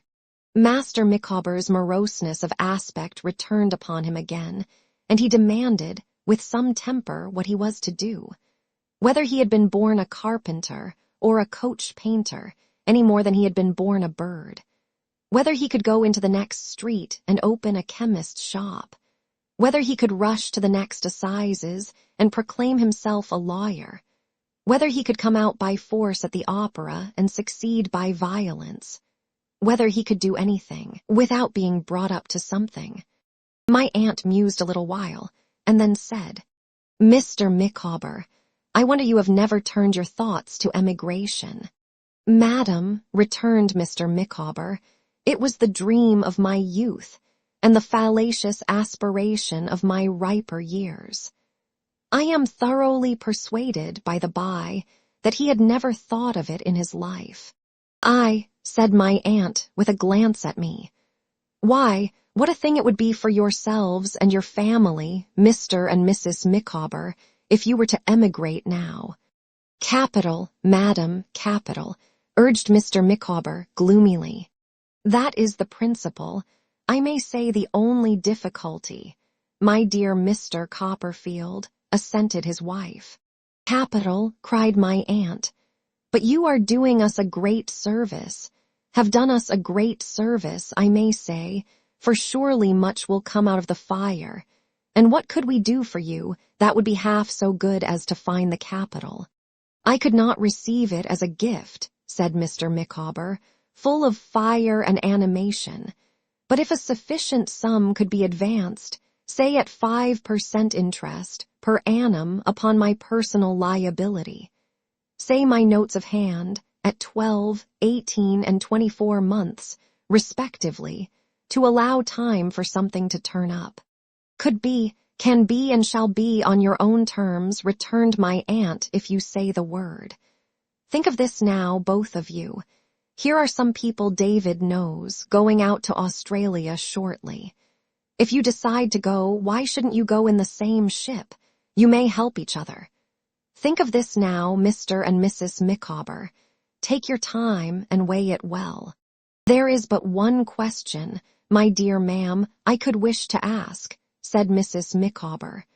"The climate, I believe, is healthy." "Finest in the world," said my aunt. "Just so," returned Mrs. Micawber. "Then my question arises.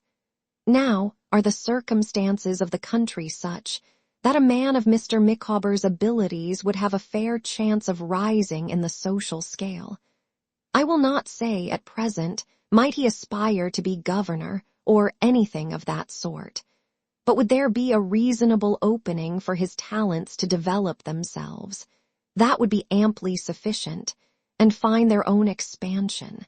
No better opening anywhere," said my aunt, "for a man who conducts himself well and is industrious." "For a man who conducts himself well," repeated Mrs. Micawber, with her clearest business manner, "and is industrious. Precisely. It is evident to me that Australia is the legitimate sphere of action for Mr. Micawber. I entertain the conviction, my dear madam," said Mr. Micawber, "that it is, under existing circumstances, the land, the only land, for myself and family, and that something of an extraordinary nature will turn up on that shore. It is no distance, comparatively speaking, and though consideration is due to the kindness of your proposal, I assure you that is a mere matter of form. Shall I ever forget how, in a moment, he was the most sanguine of men, looking on to fortune, or how Mrs. Micawber presently discoursed about the habits of the kangaroo? Shall I ever recall that street of Canterbury on a market day, without recalling him, as he walked back with us, expressing, in the hardy roving manner he assumed, the unsettled habits of a temporary sojourner in the land, and looking at the bullocks as they came by with the eye of an Australian farmer? Chapter 53. Another retrospect. I must pause yet once again.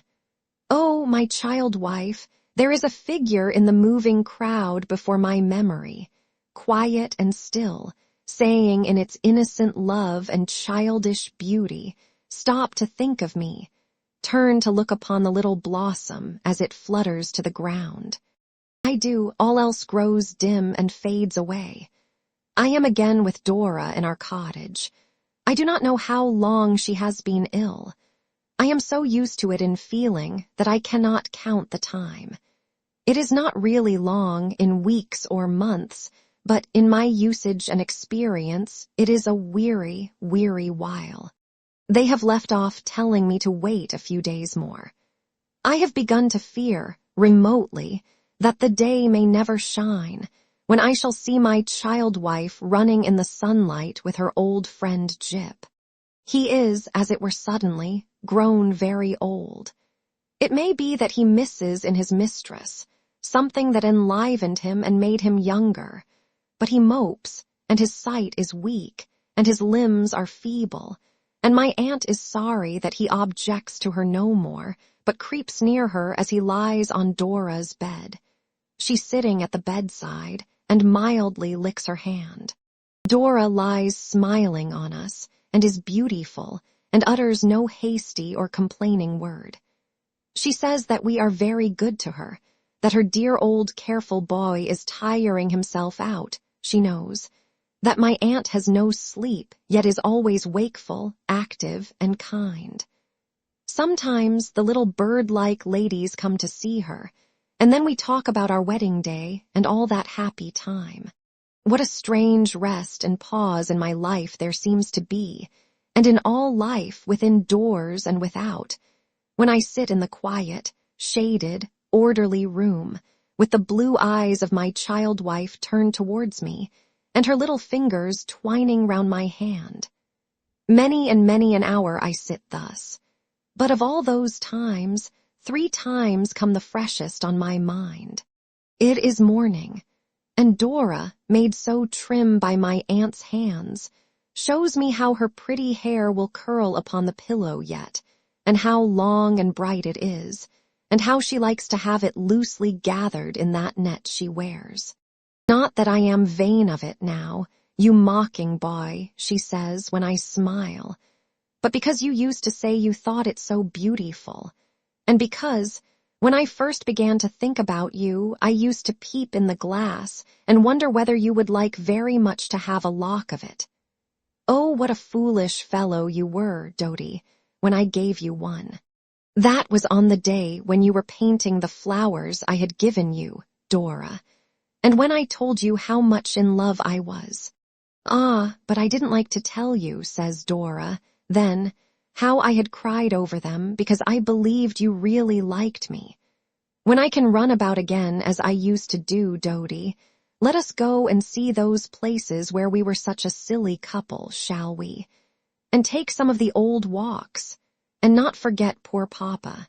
Yes, we will, and have some happy days. So you must make haste to get well, my dear. Oh, I shall soon do that. I am so much better, you don't know. It is evening, and I sit in the same chair by the same bed, with the same face turned towards me. We have been silent, and there is a smile upon her face. I have ceased to carry my light burden up and down stairs now. She lies here all the day. Dodie, my dear Dora, you won't think what I am going to say unreasonable after what you told me such a little while ago of Mr. Wickfield's not being well. I want to see Agnes. Very much I want to see her. I will write to her, my dear. Will you? Directly. What a good, kind boy. Dodie, take me on your arm. Indeed, my dear, it's not a whim, it's not a foolish fancy. I want very much indeed to see her. I am certain of it. I have only to tell her so, and she is sure to come. You are very lonely when you go downstairs now. Dora whispers, with her arm about my neck. How can I be otherwise, my own love, when I see your empty chair? My empty chair. She clings to me for a little while in silence. And you really miss me, Dodie? Looking up and brightly smiling, even poor, giddy, stupid me. My heart, who is there upon earth that I could miss so much? Oh, husband, I am so glad, yet so sorry, creeping closer to me and folding me in both her arms. She laughs and sobs and then is quiet and quite happy. Quite, she says. Only give Agnes my dear love and tell her that I want very, very much to see her, and I have nothing left to wish for. Except to get well again, Dora. Ah, Dodie, sometimes I think, you know I always was a silly little thing. That will never be. Don't say so, Dora. Dearest love, don't think so. I won't if I can help it, Dodie. But I am very happy, though my dear boy is so lonely by himself before his child wife's empty chair. It is night, and I am with her still. Agnes has arrived, has been among us for a whole day and an evening. She, my aunt, and I have sat with Dora since the morning all together. We have not talked much, but Dora has been perfectly contented and cheerful. We are now alone. Do I know now that my child wife will soon leave me? They have told me so. They have told me nothing new to my thoughts. But I am far from sure that I have taken that truth to heart. I cannot master it. I have withdrawn by myself many times today to weep. I have remembered who wept for a parting between the living and the dead. I have bethought me of all that gracious and compassionate history. I have tried to resign myself and to console myself, and that, I hope, I may have done imperfectly. But what I cannot firmly settle in my mind is that the end will absolutely come. I hold her hand in mine. I hold her heart in mine. I see her love for me, alive in all its strength. I cannot shut out a pale, lingering shadow of belief that she will be spared. I am going to speak to you, Dodie. I am going to say something I have often thought of saying lately. You won't mind, with a gentle look. Mind, my darling, because I don't know what you will think, or what you may have thought sometimes. Perhaps you have often thought the same. Dodie, dear, I am afraid I was too young. I lay my face upon the pillow by her, and she looks into my eyes and speaks very softly. Gradually, as she goes on, I feel with a stricken heart that she is speaking of herself as past. I am afraid, dear, I was too young. I don't mean in years only, but in experience and thoughts and everything. I was such a silly little creature. I am afraid it would have been better if we had only loved each other as a boy and girl and forgotten it. I have begun to think I was not fit to be a wife.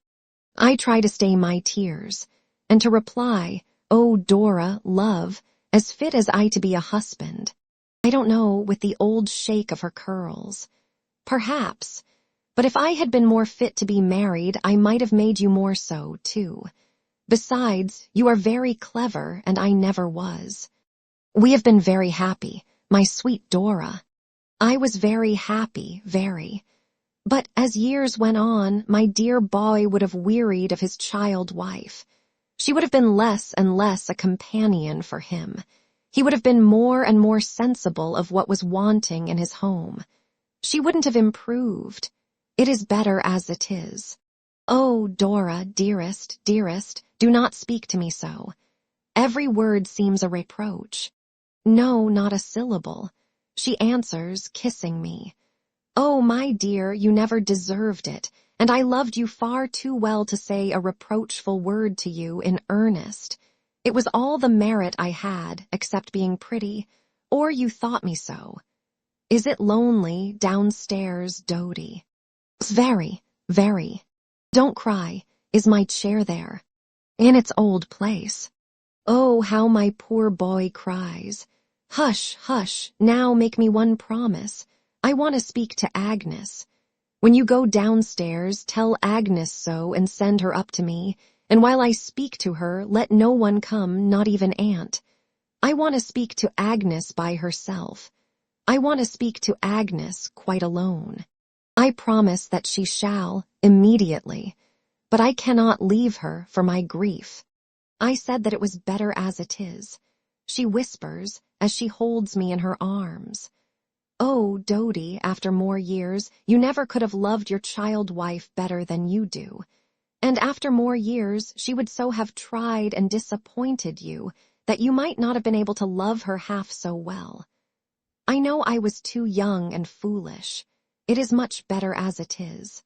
Agnes is downstairs when I go into the parlor, and I give her the message. She disappears, leaving me alone with Jip. His Chinese house is by the fire, and he lies within it, on his bed of flannel, querulously trying to sleep. The bright moon is high and clear. As I look out on the night, my tears fall fast, and my undisciplined heart is chastened heavily, heavily. I sit down by the fire, thinking with a blind remorse of all those secret feelings I have nourished since my marriage. I think of every little trifle between me and Dora, and feel the truth, that trifles make the sum of life. Ever rising from the sea of my remembrance is the image of the dear child as I knew her first, graced by my young love, and by her own with every fascination wherein such love is rich. Would it, indeed, have been better if we had loved each other as a boy and a girl, and forgotten it? Undisciplined heart, reply. How the time wears, I know not, until I am recalled by my child-wife's old companion. More restless than he was, he crawls out of his house and looks at me, and wanders to the door and whines to go upstairs. Not tonight, Jip, not tonight. He comes very slowly back to me, licks my hand, and lifts his dim eyes to my face. Oh, Jip, it may be never again. He lies down at my feet, stretches himself out as if to sleep, and with a plaintive cry is dead. Oh, Agnes, look here.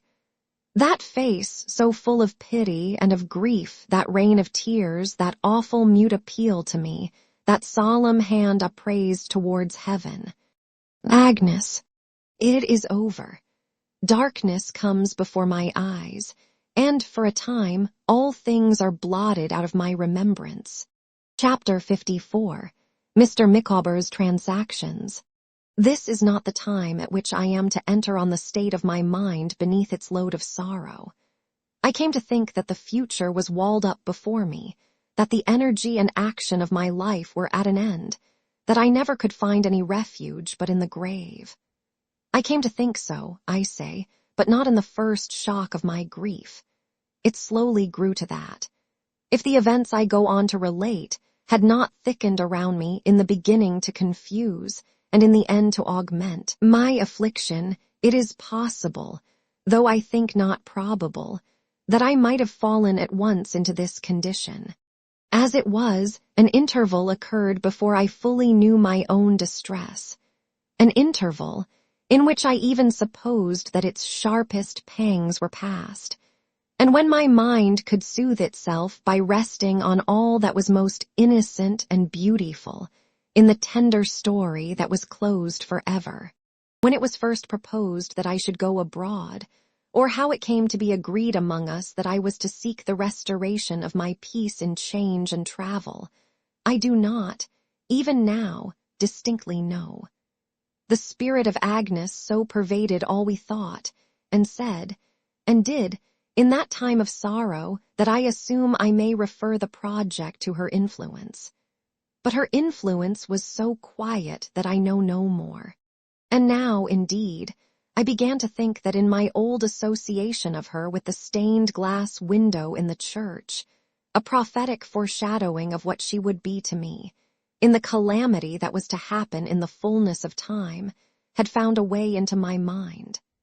In all that sorrow, from the moment, never to be forgotten, when she stood before me with her upraised hand, she was like a sacred presence in my lonely house. When the angel of death alighted there, my child-wife fell asleep. They told me so when I could bear to hear it, on her bosom, with a smile. From my swoon, I first awoke to a consciousness of her compassionate tears, her words of hope and peace, her gentle face bending down as from a purer region nearer heaven, over my undisciplined heart, and softening its pain. Let me go on. I was to go abroad. That seemed to have been determined among us from the first. The ground now covering all that could perish of my departed wife, I waited only for what Mr. Micawber called the final pulverization of heap, and for the departure of the emigrants. At the request of Traddles, most affectionate and devoted of friends in my trouble, we returned to Canterbury. I mean my aunt, Agnes, and I. We proceeded by appointment straight to Mr. Micawber's house, where, and at Mr. Wickfield's, my friend had been laboring ever since our explosive meeting. When poor Mrs. Micawber saw me come in my black clothes, she was sensibly affected. There was a great deal of good in Mrs. Micawber's heart, which had not been done out of it in all those many years. "Well, Mr. and Mrs. Micawber," was my aunt's first salutation after we were seated. "Pray, have you thought about that emigration proposal of mine?" "My dear madam," returned Mr. Micawber, "perhaps I cannot better express the conclusion at which Mrs. Micawber, your humble servant, and I may add our children, have jointly and severally arrived, than by borrowing the language of an illustrious poet, to reply that our boat is on the shore, and our bark is on the sea." "That's right," said my aunt. "I augur all sort of good from your sensible decision." "Madam, you do us a great deal of honor," he rejoined. He then referred to a memorandum.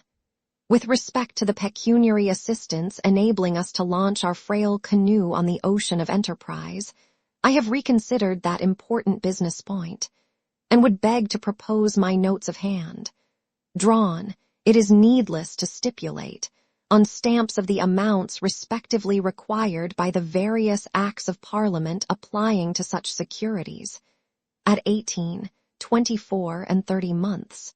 The proposition I originally submitted was 12, 18, and 24, but I am apprehensive that such an arrangement might not allow sufficient time for the requisite amount of something to turn up."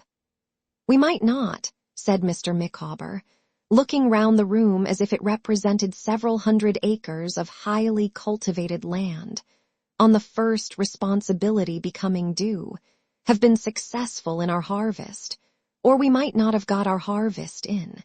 Labor, I believe, is sometimes difficult to obtain in that portion of our colonial possessions where it will be our lot to combat with the teeming soil." "Arrange it in any way you please, sir," said my aunt. "Madam," he replied, "Mrs. Micawber and myself are deeply sensible of the very considerate kindness of our friends and patrons. What I wish is to be perfectly businesslike and perfectly punctual. Turning over, as we are about to turn over, an entirely new leaf, and falling back, as we are now in the act of falling back, for a spring of no common magnitude. It is important to my sense of self-respect, besides being an example to my son, that these arrangements should be concluded, as between man and man." I don't know that Mr. Micawber attached any meaning to this last phrase. I don't know that anybody ever does or did, but he appeared to relish it uncommonly, and repeated with an impressive cough, as between man and man. "I propose," said Mr. Micawber, "bills, a convenience to the mercantile world, for which, I believe, we are originally indebted to the Jews, who appear to me to have had a devilish deal too much to do with them ever since, because they are negotiable. But if a bond, or any other description of security, would be preferred, I should be happy to execute any such instrument. As between man and man." My aunt observed that in a case where both parties were willing to agree to anything, she took it for granted there would be no difficulty in settling this point. Mr. Micawber was of her opinion. "In reference to our domestic preparations, madam," said Mr. Micawber, with some pride, "for meeting the destiny to which we are now understood to be self-devoted, I beg to report them. My eldest daughter attends at 5 every morning in a neighboring establishment to acquire the process, if process it may be called, of milking cows. My younger children are instructed to observe, as closely as circumstances will permit, the habits of the pigs and poultry maintained in the poorer parts of this city, a pursuit from which they have, on 2 occasions, been brought home, within an inch of being run over. I have myself directed some attention during the past week to the art of baking, and my son Wilkins has issued forth with a walking stick and driven cattle, when permitted, by the rugged hirelings who had them in charge, to render any voluntary service in that direction, which I regret to say, for the credit of our nature, was not often, he being generally warned with imprecations to desist.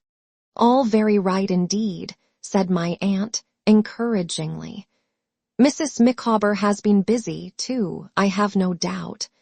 "My dear madam," returned Mrs. Micawber, with her business-like air, "I am free to confess that I have not been actively engaged in pursuits immediately connected with cultivation or with stock, though well aware that both will claim my attention on a foreign shore.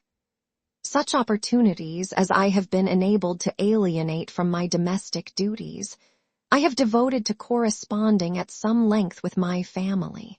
For I own it seems to me, my dear Mr. Copperfield," said Mrs. Micawber, who always fell back on me, I suppose from old habit, to whomsoever else she might address her discourse at starting, "that the time is come when the past should be buried in oblivion, when my family should take Mr. Micawber by the hand, and Mr. Micawber should take my family by the hand, when the lion should lie down with the lamb, and my family be on terms with Mr. Micawber."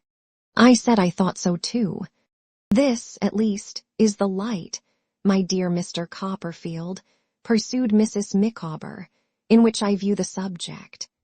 When I lived at home with my papa and mamma, my papa was accustomed to ask, when any point was under discussion in our limited circle, 'In what light does my Emma view the subject?' That my papa was too partial, I know. Still, on such a point as the frigid coldness which has ever subsisted between Mr. Micawber and my family, I necessarily have formed an opinion, delusive though it may be." "No doubt. Of course you have, ma'am," said my aunt. "Precisely so," assented Mrs. Micawber. "Now, I may be wrong in my conclusions. It is very likely that I am, but my individual impression is that the gulf between my family and Mr. Micawber may be traced to an apprehension, on the part of my family, that Mr. Micawber would require pecuniary accommodation. I cannot help thinking," said Mrs. Micawber, with an air of deep sagacity, "that there are members of my family who have been apprehensive that Mr. Micawber would solicit them for their names. I do not mean to be conferred in baptism upon our children, but to be inscribed on bills of exchange and negotiated in the money market." The look of penetration with which Mrs. Micawber announced this discovery, as if no one had ever thought of it before, seemed rather to astonish my aunt, who abruptly replied, "Well, ma'am, upon the whole, I shouldn't wonder if you were right. Mr. Micawber being now on the eve of casting off the pecuniary shackles that have so long enthralled him," said Mrs. Micawber, "and of commencing a new career in a country where there is sufficient range for his abilities, which, in my opinion, is exceedingly important, Mr. Micawber's abilities peculiarly requiring space, it seems to me that my family should signalize the occasion by coming forward. What I could wish to see would be a meeting between Mr. Micawber and my family at a festive entertainment, to be given at my family's expense, where Mr. Micawber's health and prosperity being proposed by some leading member of my family, Mr. Micawber might have an opportunity of developing his views."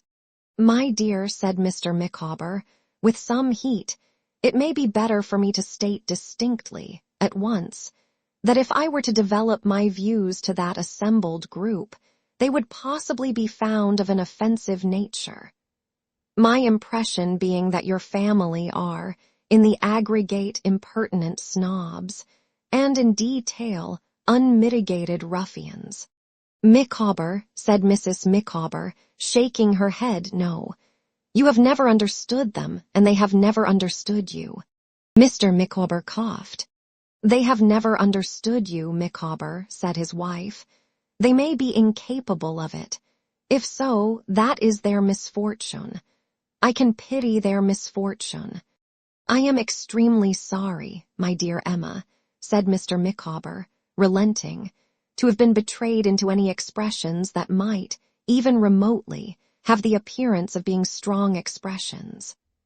All I would say is that I can go abroad without your family coming forward to favor me. In short, with a parting shove of their cold shoulders. And that, upon the whole, I would rather leave England with such impetus as I possess, than derive any acceleration of it from that quarter. At the same time, my dear, if they should condescend to reply to your communications, which our joint experience renders most improbable, far be it from me to be a barrier to your wishes. The matter being thus amicably settled, Mr. Micawber gave Mrs. Micawber his arm, and glancing at the heap of books and papers lying before Traddles on the table, said they would leave us to ourselves, which they ceremoniously did. My dear Copperfield, said Traddles, leaning back in his chair when they were gone, and looking at me with an affection that made his eyes red, and his hair all kinds of shapes, I don't make any excuse for troubling you with business, because I know you are deeply interested in it, and it may divert your thoughts. My dear boy, I hope you are not worn out. I am quite myself, said I, after a pause. We have more cause to think of my aunt than of anyone. You know how much she has done. Surely, surely, answered Traddles. Who can forget it? But even that is not all, said I. During the last fortnight, some new trouble has vexed her, and she has been in and out of London every day. Several times she has gone out early and been absent until evening. Last night, Traddles, with this journey before her, it was almost midnight before she came home. You know what her consideration for others is. She will not tell me what has happened to distress her. My aunt, very pale, and with deep lines in her face, sat immovable until I had finished, when some stray tears found their way to her cheeks, and she put her hand on mine. It's nothing, Trot, it's nothing. There will be no more of it. You shall know by and by. Now, Agnes, my dear, let us attend to these affairs. I must do Mr. Micawber the justice to say, Traddles began, that although he would appear not to have worked to any good account for himself, he is a most untiring man when he works for other people. I never saw such a fellow. If he always goes on in the same way, he must be, virtually, about 200 years old at present.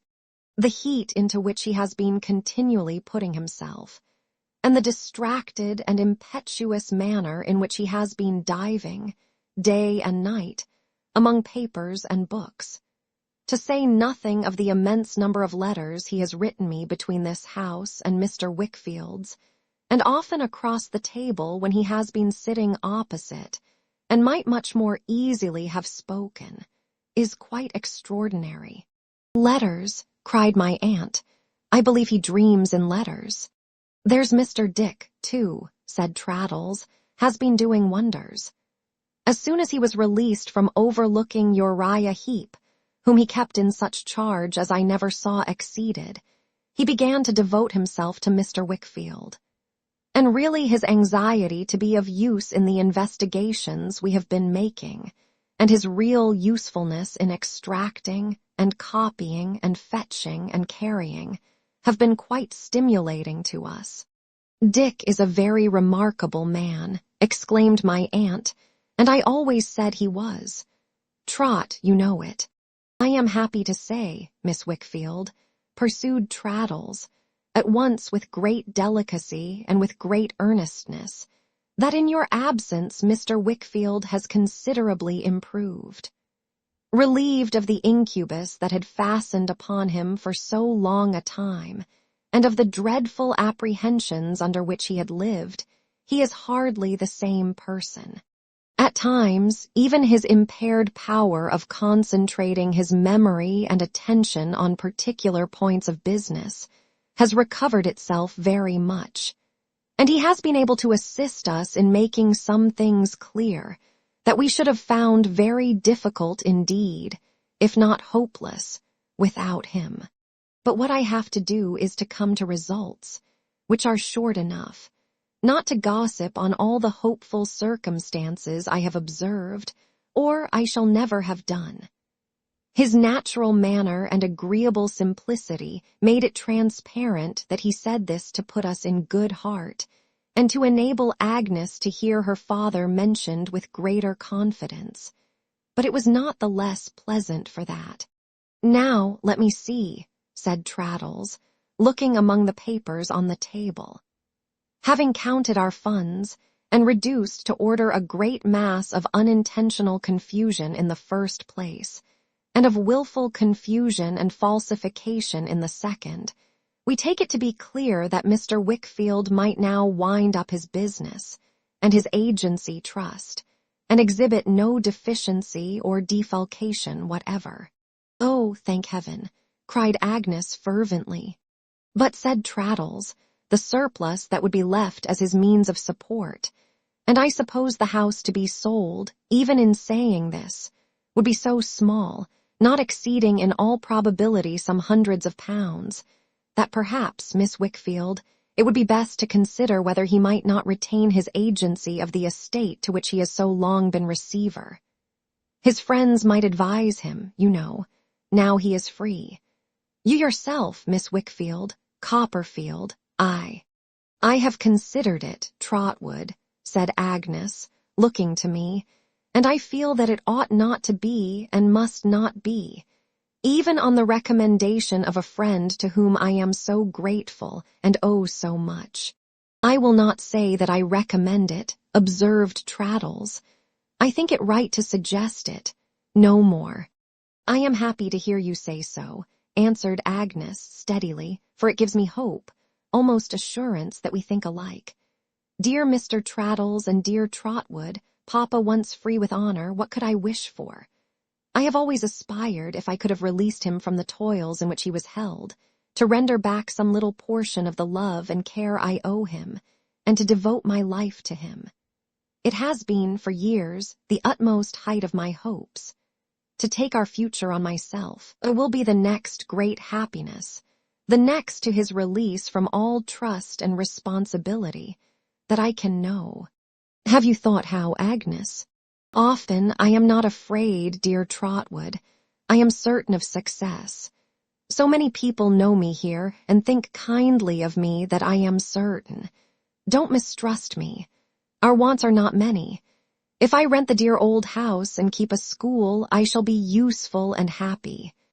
The calm fervor of her cheerful voice brought back so vividly, first the dear old house itself, and then my solitary home, that my heart was too full for speech. Traddles pretended for a little while to be busily looking among the papers. "Next, Miss Trotwood," said Traddles, "that property of yours." "Well, sir," sighed my aunt, "all I have got to say about it is that if it's gone, I can bear it, and if it's not gone, I shall be glad to get it back. It was originally, I think, £8,000 consols," said Traddles. "Right," replied my aunt. "I can't account for more than 5, said Traddles, with an air of perplexity. "1,000, do you mean?" inquired my aunt with uncommon composure, or pounds. £5,000, said Traddles. "It was all there was," returned my aunt. "I sold 3 myself. One I paid for your articles, Trot, my dear, and the other 2 I have by me. When I lost the rest, I thought it wise to say nothing about that sum, but to keep it secretly for a rainy day. I wanted to see how you would come out of the trial, Trot, and you came out nobly, persevering, self-reliant, self-denying. So did Dick. Don't speak to me, for I find my nerves a little shaken." "Nobody would have thought so, to see her sitting upright with her arms folded, but she had wonderful self-command. "Then I am delighted to say," cried Traddles, beaming with joy that we have recovered the whole money. "Don't congratulate me, anybody," exclaimed my aunt. "How so, sir?" "You believed it had been misappropriated by Mr. Wickfield," said Traddles. "Of course I did," said my aunt, and was therefore easily silenced. Agnes not a word. "And indeed," said Traddles, "it was sold by virtue of the power of management he held from you. But I needn't say by whom sold, or on whose actual signature. It was afterwards pretended to Mr. Wickfield by that rascal, and proved, too, by figures, that he had possessed himself of the money on general instructions, he said, to keep other deficiencies and difficulties from the light.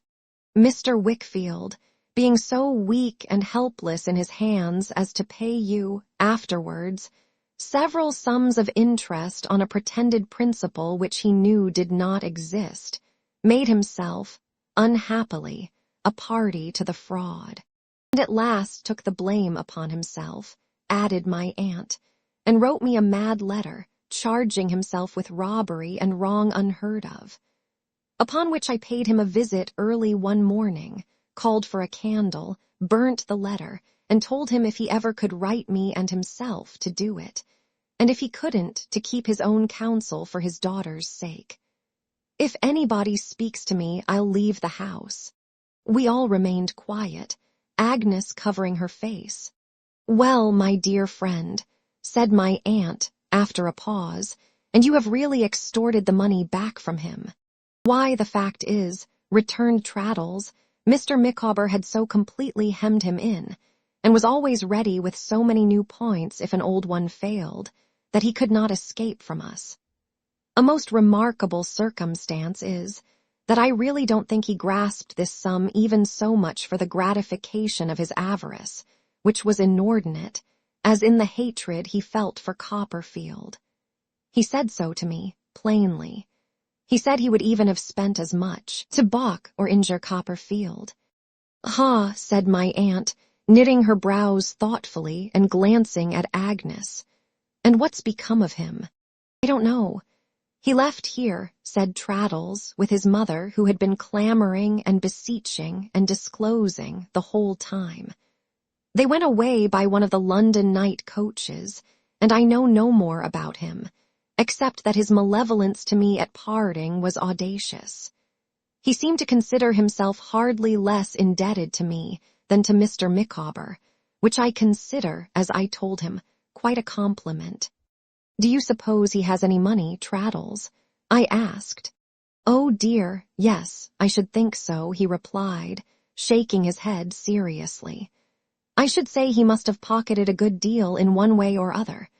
But I think you would find, Copperfield, if you had an opportunity of observing his course, that money would never keep that man out of mischief. He is such an incarnate hypocrite that whatever object he pursues, he must pursue crookedly. It's his only compensation for the outward restraints he puts upon himself. Always creeping along the ground to some small end or other, he will always magnify every object in the way, and consequently will hate and suspect everybody that comes, in the most innocent manner, between him and it. So the crooked courses will become crookeder, at any moment, for the least reason, or for none. It's only necessary to consider his history here," said Traddles, "to know that." "He's a monster of meanness," said my aunt. "Really, I don't know about that," observed Traddles thoughtfully. "Many people can be very mean when they give their minds to it.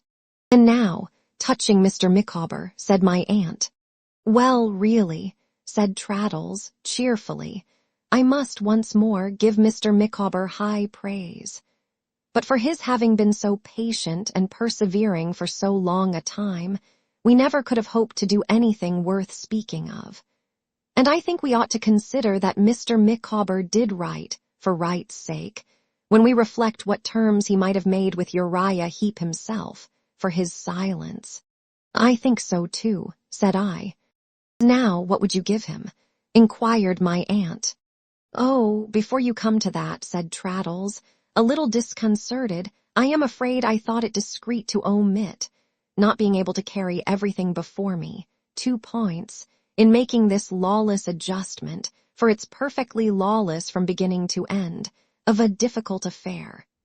Those U.S. and so forth, which Mr. Micawber gave him for the advances he had." "Well, they must be paid," said my aunt.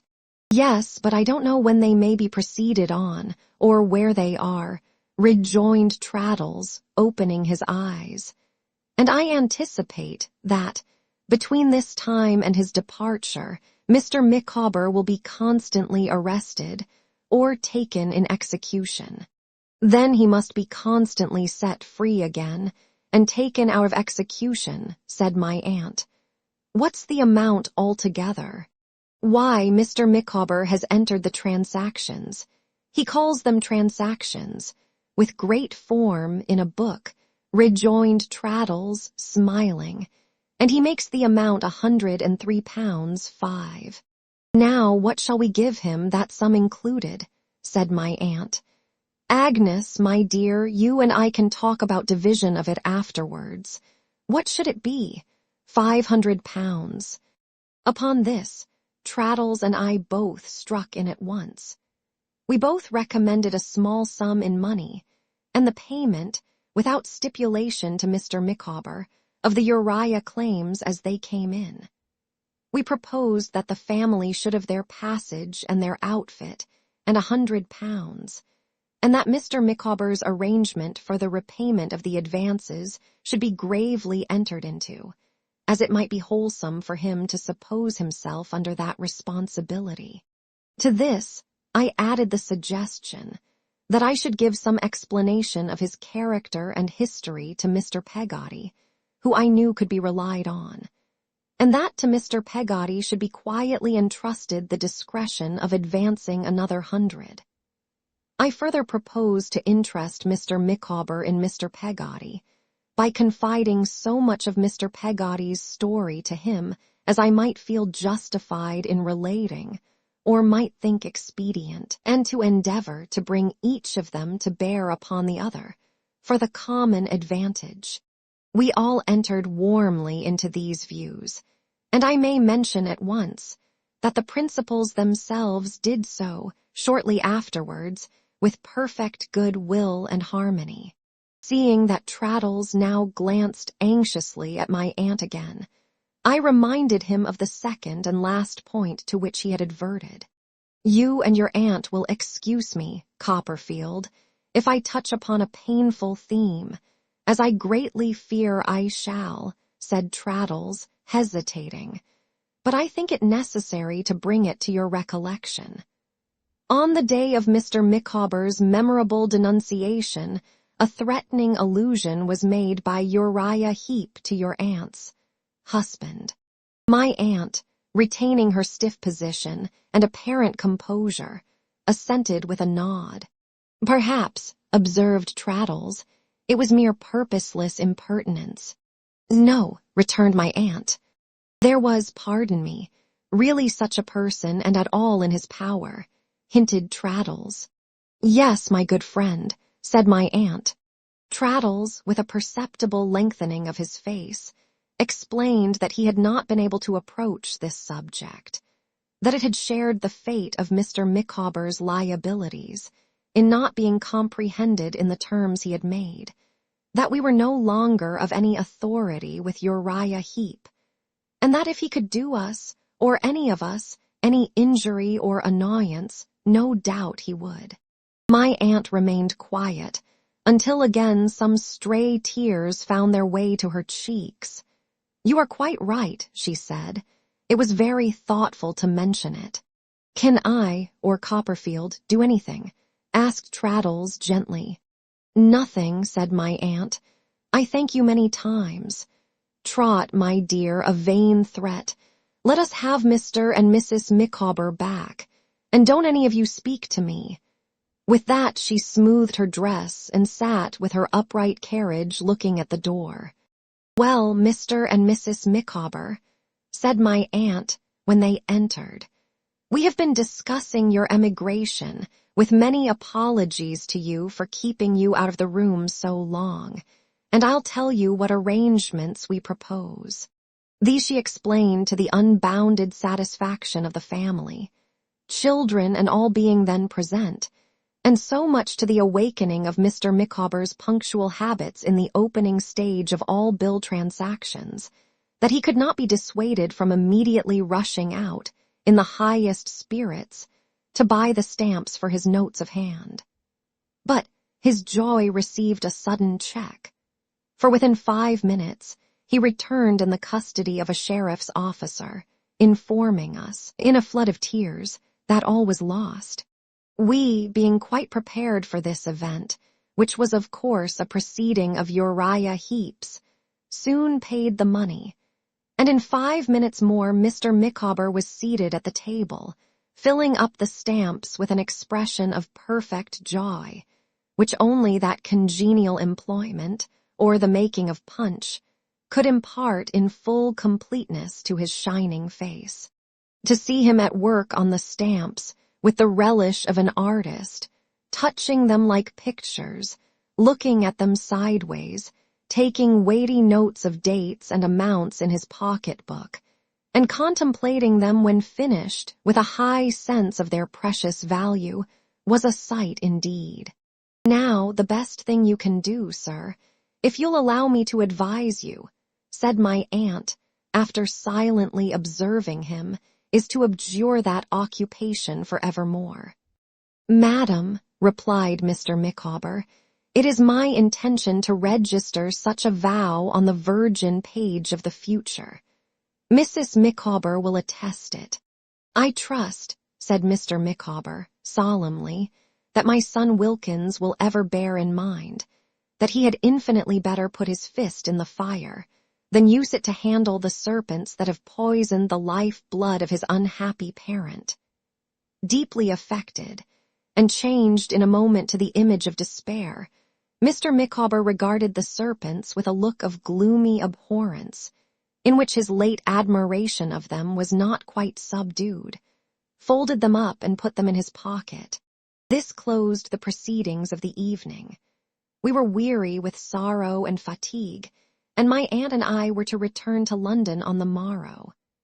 It was arranged that the Micawbers should follow us, after effecting a sale of their goods to a broker, that Mr. Wickfield's affairs should be brought to a settlement with all convenient speed under the direction of Traddles, and that Agnes should also come to London, pending those arrangements. We passed the night at the old house, which, freed from the presence of the Heeps, seemed purged of a disease, and I lay in my old room like a shipwrecked wanderer come home. We went back next day to my aunt's house, not to mine, and when she and I sat alone, as of old, before going to bed, she said, "Trot, do you really wish to know what I have had upon my mind lately?" "Indeed I do, Aunt. If there ever was a time when I felt unwilling that you should have a sorrow or anxiety which I could not share, it is now." "You have had sorrow enough, child," said my aunt, affectionately, "without the addition of my little miseries. I could have no other motive, Trot, in keeping anything from you." "I know that well," said I, "but tell me now, would you ride with me a little way tomorrow morning?" asked my aunt. "Of course." "At 9, said she. "I'll tell you then, my dear." At 9, accordingly, we went out in a little chariot and drove to London. We drove a long way through the streets until we came to one of the large hospitals. Standing hard by the building was a plain hearse. The driver recognized my aunt, and in obedience to a motion of her hand at the window, drove slowly off, we following. "You understand it now, Trot," said my aunt. "He is gone." "Did he die in the hospital?" "Yes." She sat immovable beside me. But again I saw the stray tears on her face. "He was there once before," said my aunt presently. "He was ailing a long time, a shattered, broken man these many years. When he knew his state in this last illness, he asked them to send for me. He was sorry then, very sorry." "You went, I know, Aunt." "I went. I was with him a good deal afterwards." "He died the night before we went to Canterbury," said I. My aunt nodded. "No one can harm him now," she said. "It was a vain threat." We drove away, out of town, to the churchyard at Hornsey. "Better here than in the streets," said my aunt. "He was born here." We alighted, and followed the plain coffin to a corner I remember well, where the service was read consigning it to the dust. 36 years ago, this day, my dear," said my aunt, as we walked back to the chariot, "I was married. God forgive us all.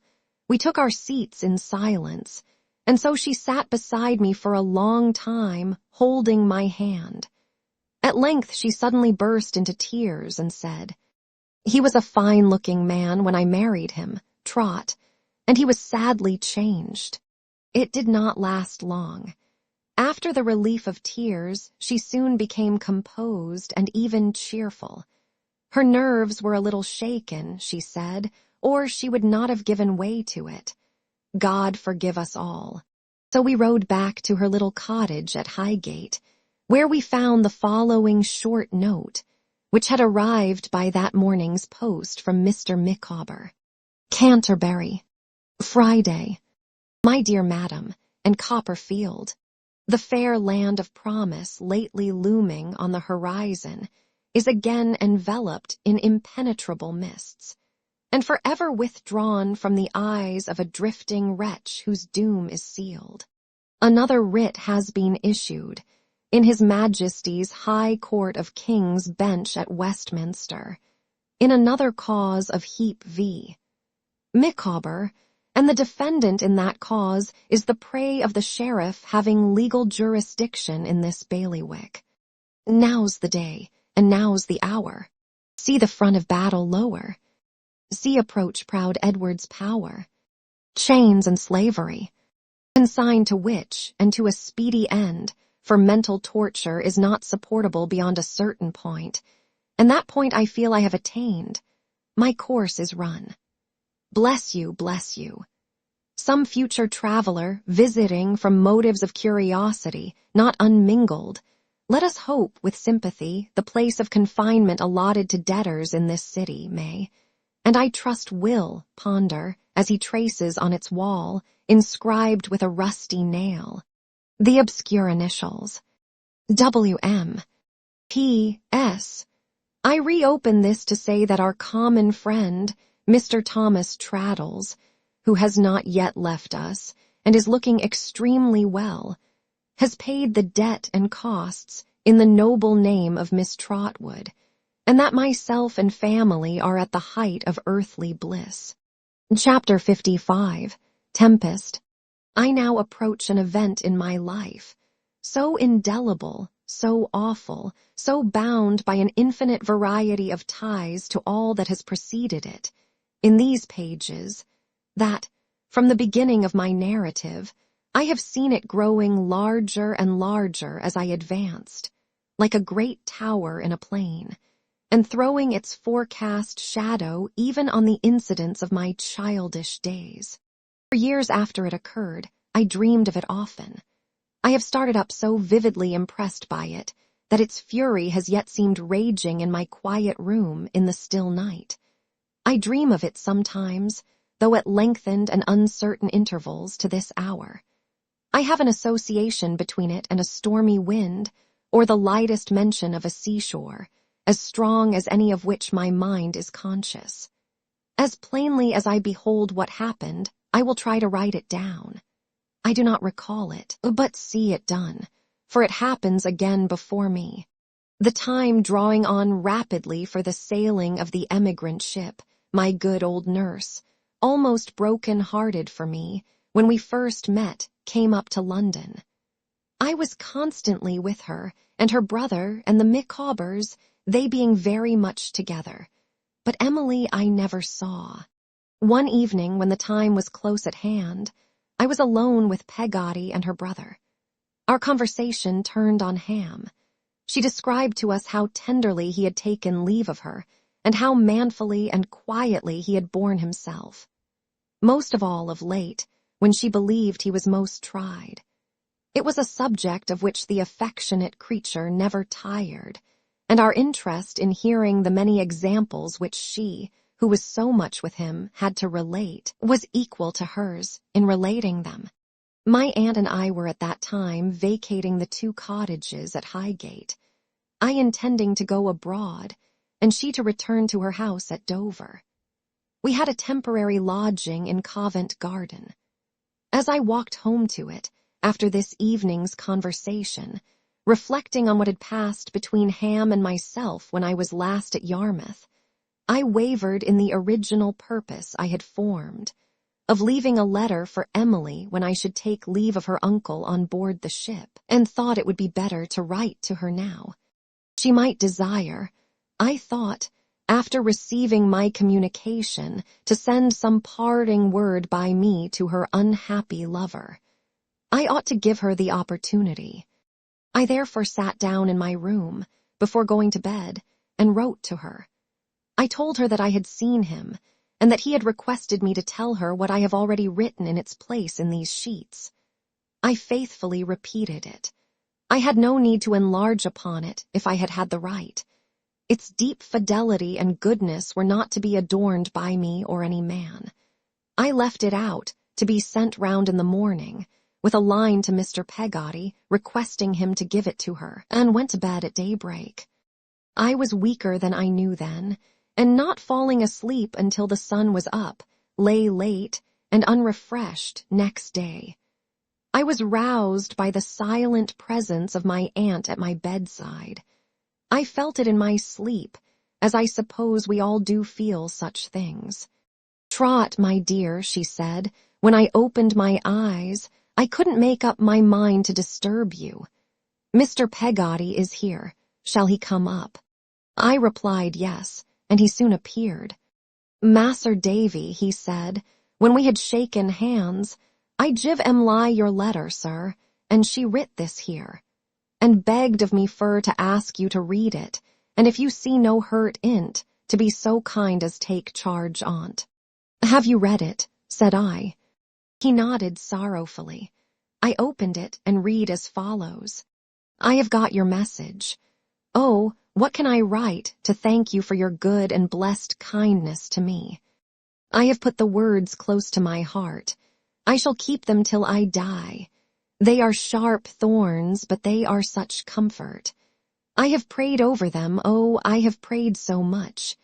When I find what you are and what Uncle is, I think what God must be and can cry to him. Goodbye forever. Now, my dear, my friend, goodbye forever in this world. In another world, if I am forgiven, I may wake a child and come to you. All thanks and blessings. Farewell evermore." This, blotted with tears, was the letter.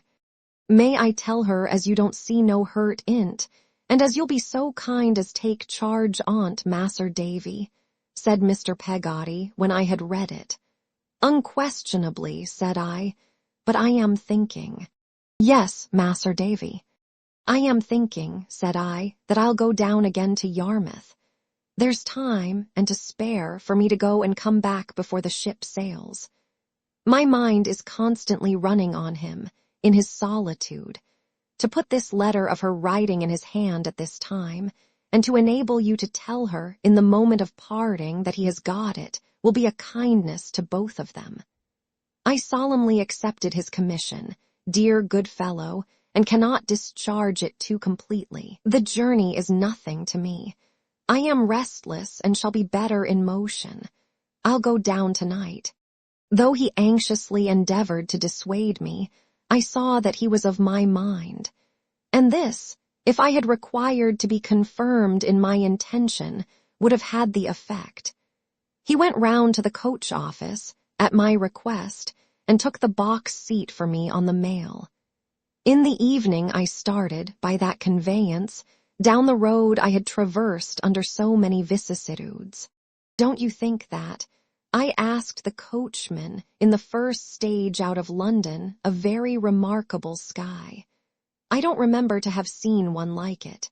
Nor I, not equal to it, he replied. That's wind, sir. There'll be mischief done at sea, I expect, before long.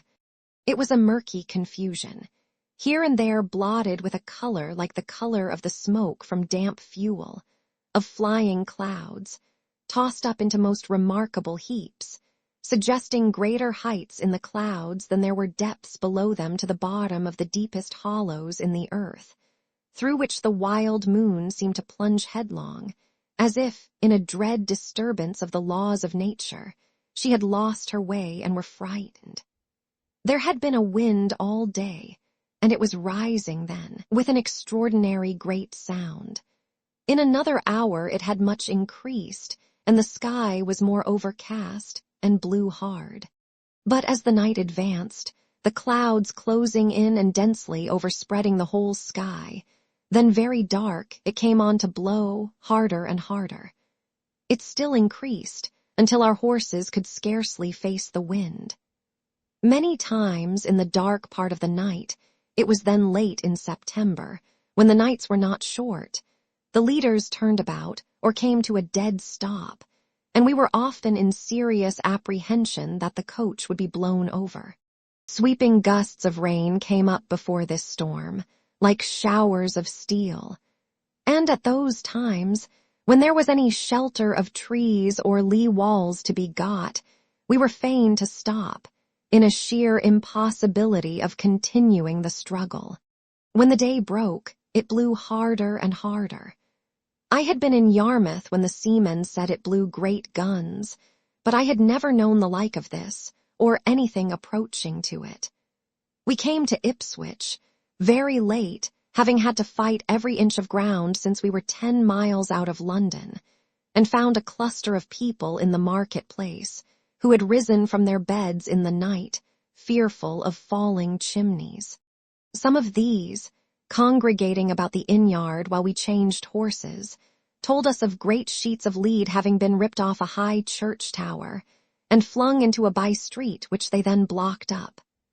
Others had to tell of country people, coming in from neighboring villages, who had seen great trees lying torn out of the earth, and whole ricks scattered about the roads and fields.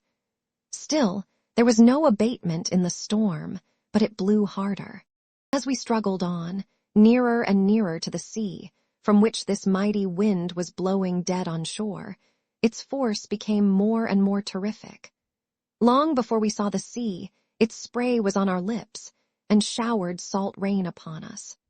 The water was out, over miles and miles of the flat country adjacent to Yarmouth, and every sheet and puddle lashed its banks, and had its stress of little breakers setting heavily towards us. When we came within sight of the sea, the waves on the horizon, caught at intervals above the rolling abyss, were like glimpses of another shore with towers and buildings. When at last we got into the town, the people came out to their doors, all aslant, and with streaming hair, making a wonder of the mail that had come through such a night. I put up at the old inn, and went down to look at the sea, staggering along the street, which was strewn with sand and seaweed, and with flying blotches of sea foam, afraid of falling slates and tiles, and holding by people I met at angry corners. Coming near the beach, I saw, not only the boatmen, but half the people of the town, lurking behind buildings, some, now and then braving the fury of the storm to look away to sea, and blown sheer out of their course in trying to get zigzag back. Joining these groups, I found bewailing women whose husbands were away in herring or oyster boats, which there was too much reason to think might have foundered before they could run in anywhere for safety. Grizzled old sailors were among the people, shaking their heads as they looked from water to sky, and muttering to one another. Ship owners, excited and uneasy, children, huddling together and peering into older faces, even stout mariners, disturbed and anxious, leveling their glasses at the sea from behind places of shelter, as if they were surveying an enemy. The tremendous sea itself, when I could find sufficient pause to look at it, in the agitation of the blinding wind, the flying stones and sand, and the awful noise, confounded me. As the high, watery walls came rolling in, and at their highest, tumbled into surf, they looked as if the least would engulf the town. As the receding waves swept back with a hoarse roar, it seemed to scoop out deep caves in the beach, as if its purpose were to undermine the earth. When some white-headed billows thundered on, and dashed themselves to pieces before they reached the land, every fragment of the late whole seemed possessed by the full might of its wrath, rushing to be gathered to the composition of another monster. Undulating hills were changed to valleys, undulating valleys, with a solitary storm bird sometimes skimming through them, were lifted up to hills. Masses of water shivered and shook the beach with a booming sound. Every shape tumultuously rolled on as soon as made, to change its shape and place, and beat another shape and place away. The ideal shore on the horizon, with its towers and buildings, rose and fell. The clouds fell fast and thick. I seemed to see a rending and upheaving of all nature. Not finding Ham among the people whom this memorable wind, for it is still remembered down there, as the greatest ever known to blow upon that coast, had brought together, I made my way to his house. It was shut, and as no one answered to my knocking, I went by back ways and by lanes to the yard where he worked. I learned there that he had gone to Lowestoft to meet some sudden exigency of ship repairing in which his skill was required, but that he would be back tomorrow morning, in good time. I went back to the inn, and when I had washed and dressed and tried to sleep, but in vain, it was 5 o'clock in the afternoon.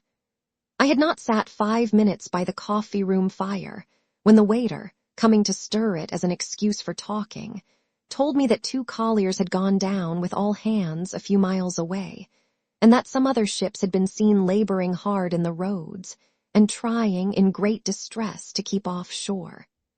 Mercy on them and on all poor sailors, said he, if we had another night like the last.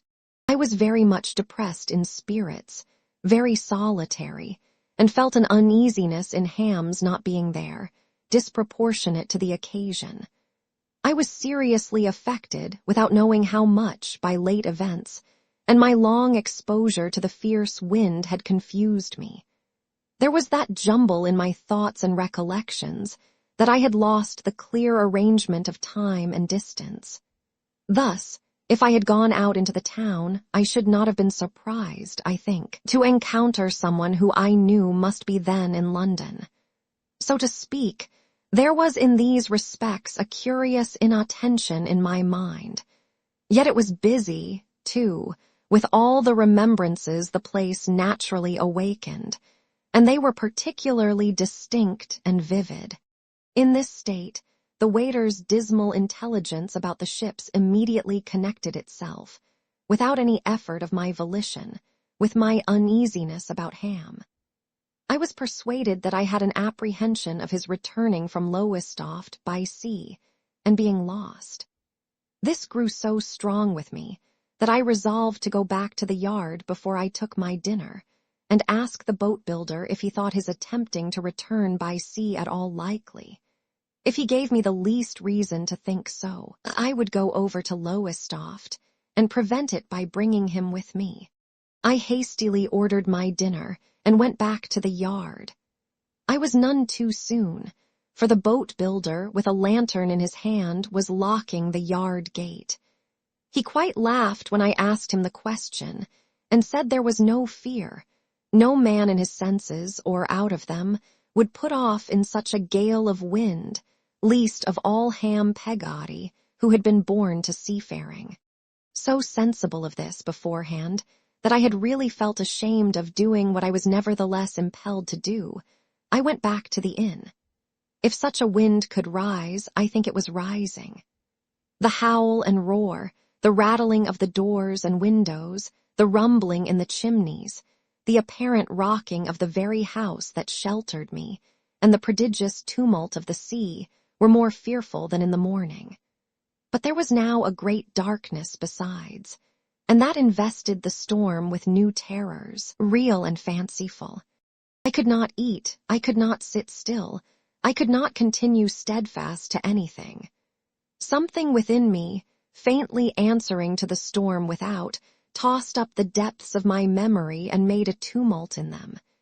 Yet, in all the hurry of my thoughts, wild running with the thundering sea, the storm and my uneasiness regarding Ham were always in the foreground. My dinner went away almost untasted, and I tried to refresh myself with a glass or two of wine. In vain. I fell into a dull slumber before the fire, without losing my consciousness, either of the uproar out of doors or of the place in which I was. Both became overshadowed by a new and indefinable horror, and when I awoke, or rather when I shook off the lethargy that bound me in my chair, my whole frame thrilled with objectless and unintelligible fear. I walked to and fro, tried to read an old gazetteer, listened to the awful noises, looked at faces, scenes, and figures in the fire. At length, the steady ticking of the undisturbed clock on the wall tormented me to that degree that I resolved to go to bed. It was reassuring, on such a night, to be told that some of the inn servants had agreed together to sit up until morning. I went to bed, exceedingly weary and heavy, but on my lying down, all such sensations vanished as if by magic, and I was broad awake, with every sense refined. For hours I lay there, listening to the wind and water, imagining now that I heard shrieks out at sea, now that I distinctly heard the firing of signal guns, and now the fall of houses in the town. I got up several times and looked out, but could see nothing, except the reflection in the window panes of the faint candle I had left burning, and of my own haggard face looking in at me from the black void. At length my restlessness attained to such a pitch that I hurried on my clothes and went downstairs.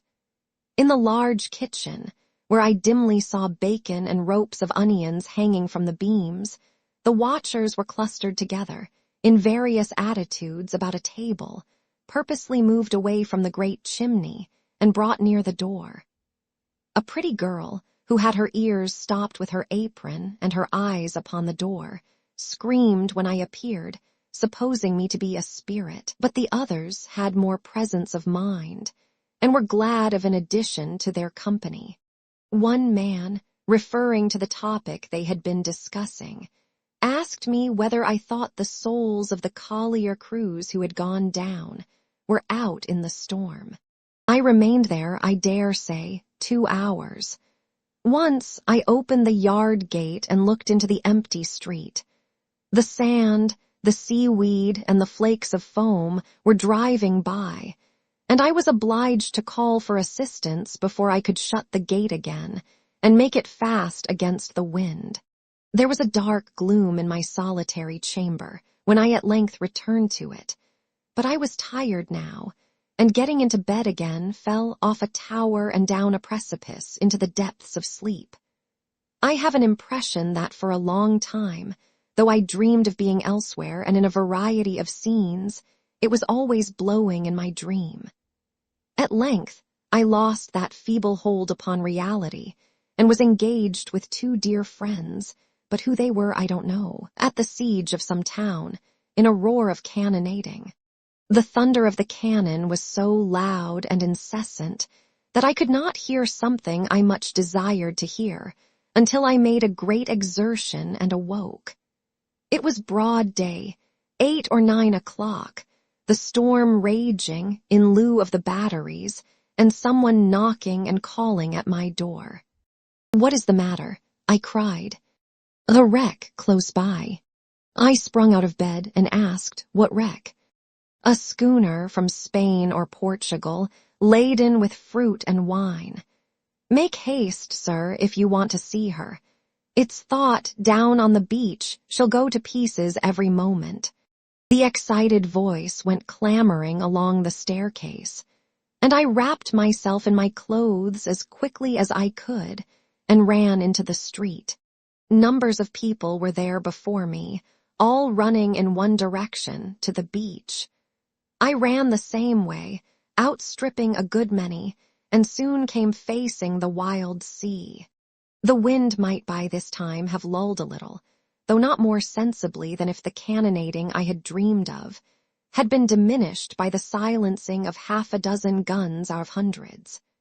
But the sea, having upon it the additional agitation of the whole night, was infinitely more terrific than when I had seen it last.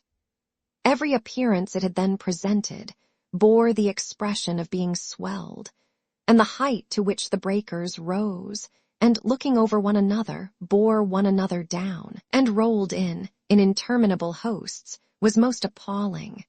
In the difficulty of hearing anything but wind and waves, and in the crowd, and the unspeakable confusion, and my first breathless efforts to stand against the weather, I was so confused that I looked out to sea for the wreck, and saw nothing but the foaming heads of the great waves. A half-dressed boatman, standing next me, pointed with his bare arm, a tattooed arrow on it, pointing in the same direction to the left. Then, O great heaven, I saw it, close in upon us. One mast was broken short off, 6 or 8 feet from the deck, and lay over the side, entangled in a maze of sail and rigging, and all that ruin as the ship rolled and beat, which she did without a moment's pause, and with a violence quite inconceivable, beat the side as if it would stave it in. Some efforts were even then being made to cut this portion of the wreck away, for as the ship, which was broadside on, turned towards us in her rolling, I plainly descried her people at work with axes, especially one active figure with long curling hair, conspicuous among the rest. But a great cry, which was audible even above the wind and water, rose from the shore at this moment. The sea, sweeping over the rolling wreck, made a clean breach, and carried men, spars, casks, planks, bulwarks, heaps of such toys, into the boiling surge. The second mast was yet standing, with the rags of a rent sail, and a wild confusion of broken cordage flapping to and fro. The ship had struck once, the same boatman hoarsely said in my ear, and then lifted in and struck again. I understood him to add that she was parting amidships, and I could readily suppose so, for the rolling and beating were too tremendous for any human work to suffer long. As he spoke, there was another great cry of pity from the beach. 4 men arose with the wreck out of the deep, clinging to the rigging of the remaining mast. Uppermost, the active figure with the curling hair. There was a bell on board, and as the ship rolled and dashed like a desperate creature driven mad, now showing us the whole sweep of her deck as she turned on her beam ends towards the shore, now nothing but her keel as she sprung wildly over and turned towards the sea, the bell rang, and its sound, the knell of those unhappy men, was borne towards us on the wind. Again we lost her, and again she rose. 2 men were gone. The agony on the shore increased. Men groaned and clasped their hands. Women shrieked and turned away their faces. Some ran wildly up and down along the beach, crying for help where no help could be. I found myself one of these, frantically imploring a knot of sailors whom I knew not to let those 2 lost creatures perish before our eyes. They were making out to me, in an agitated way. I don't know how, for the little I could hear I was scarcely composed enough to understand. That the lifeboat had been bravely manned an hour ago, and could do nothing. And that as no man would be so desperate as to attempt to wade off with a rope, and establish a communication with the shore, there was nothing left to try.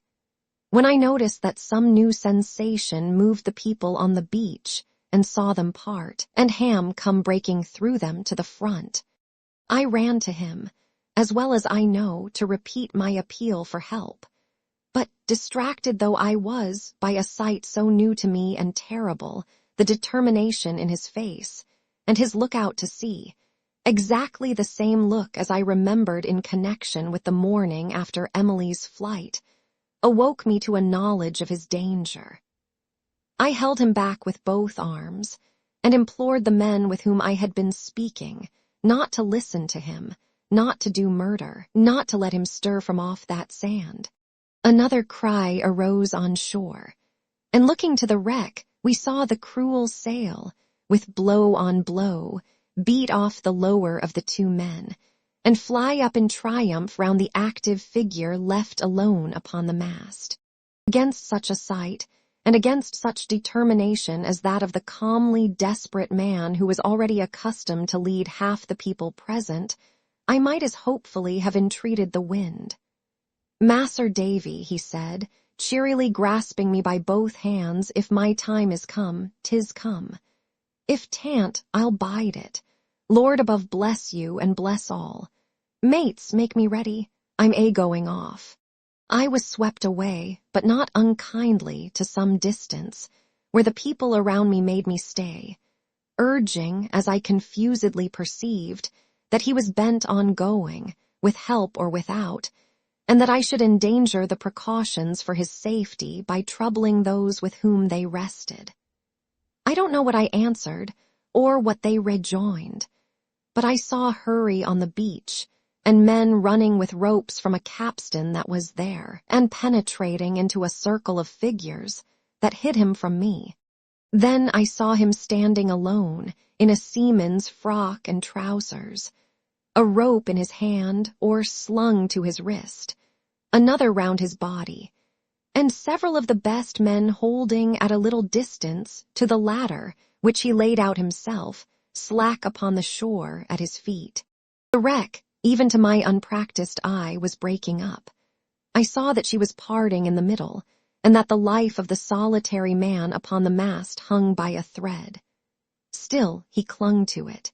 He had a singular red cap on, not like a sailor's cap, but of a finer color, and as the few yielding planks between him and destruction rolled and bulged, and his anticipative death knell rung, he was seen by all of us to wave it. I saw him do it now, and thought I was going distracted, when his action brought an old remembrance to my mind of a once dear friend. Ham watched the sea, standing alone, with the silence of suspended breath behind him, and the storm before, until there was a great retiring wave, when, with a backward glance at those who held the rope which was made fast round his body, he dashed in after it, and in a moment was buffeting with the water, rising with the hills, falling with the valleys, lost beneath the foam, then drawn again to land. They hauled in hastily. He was hurt.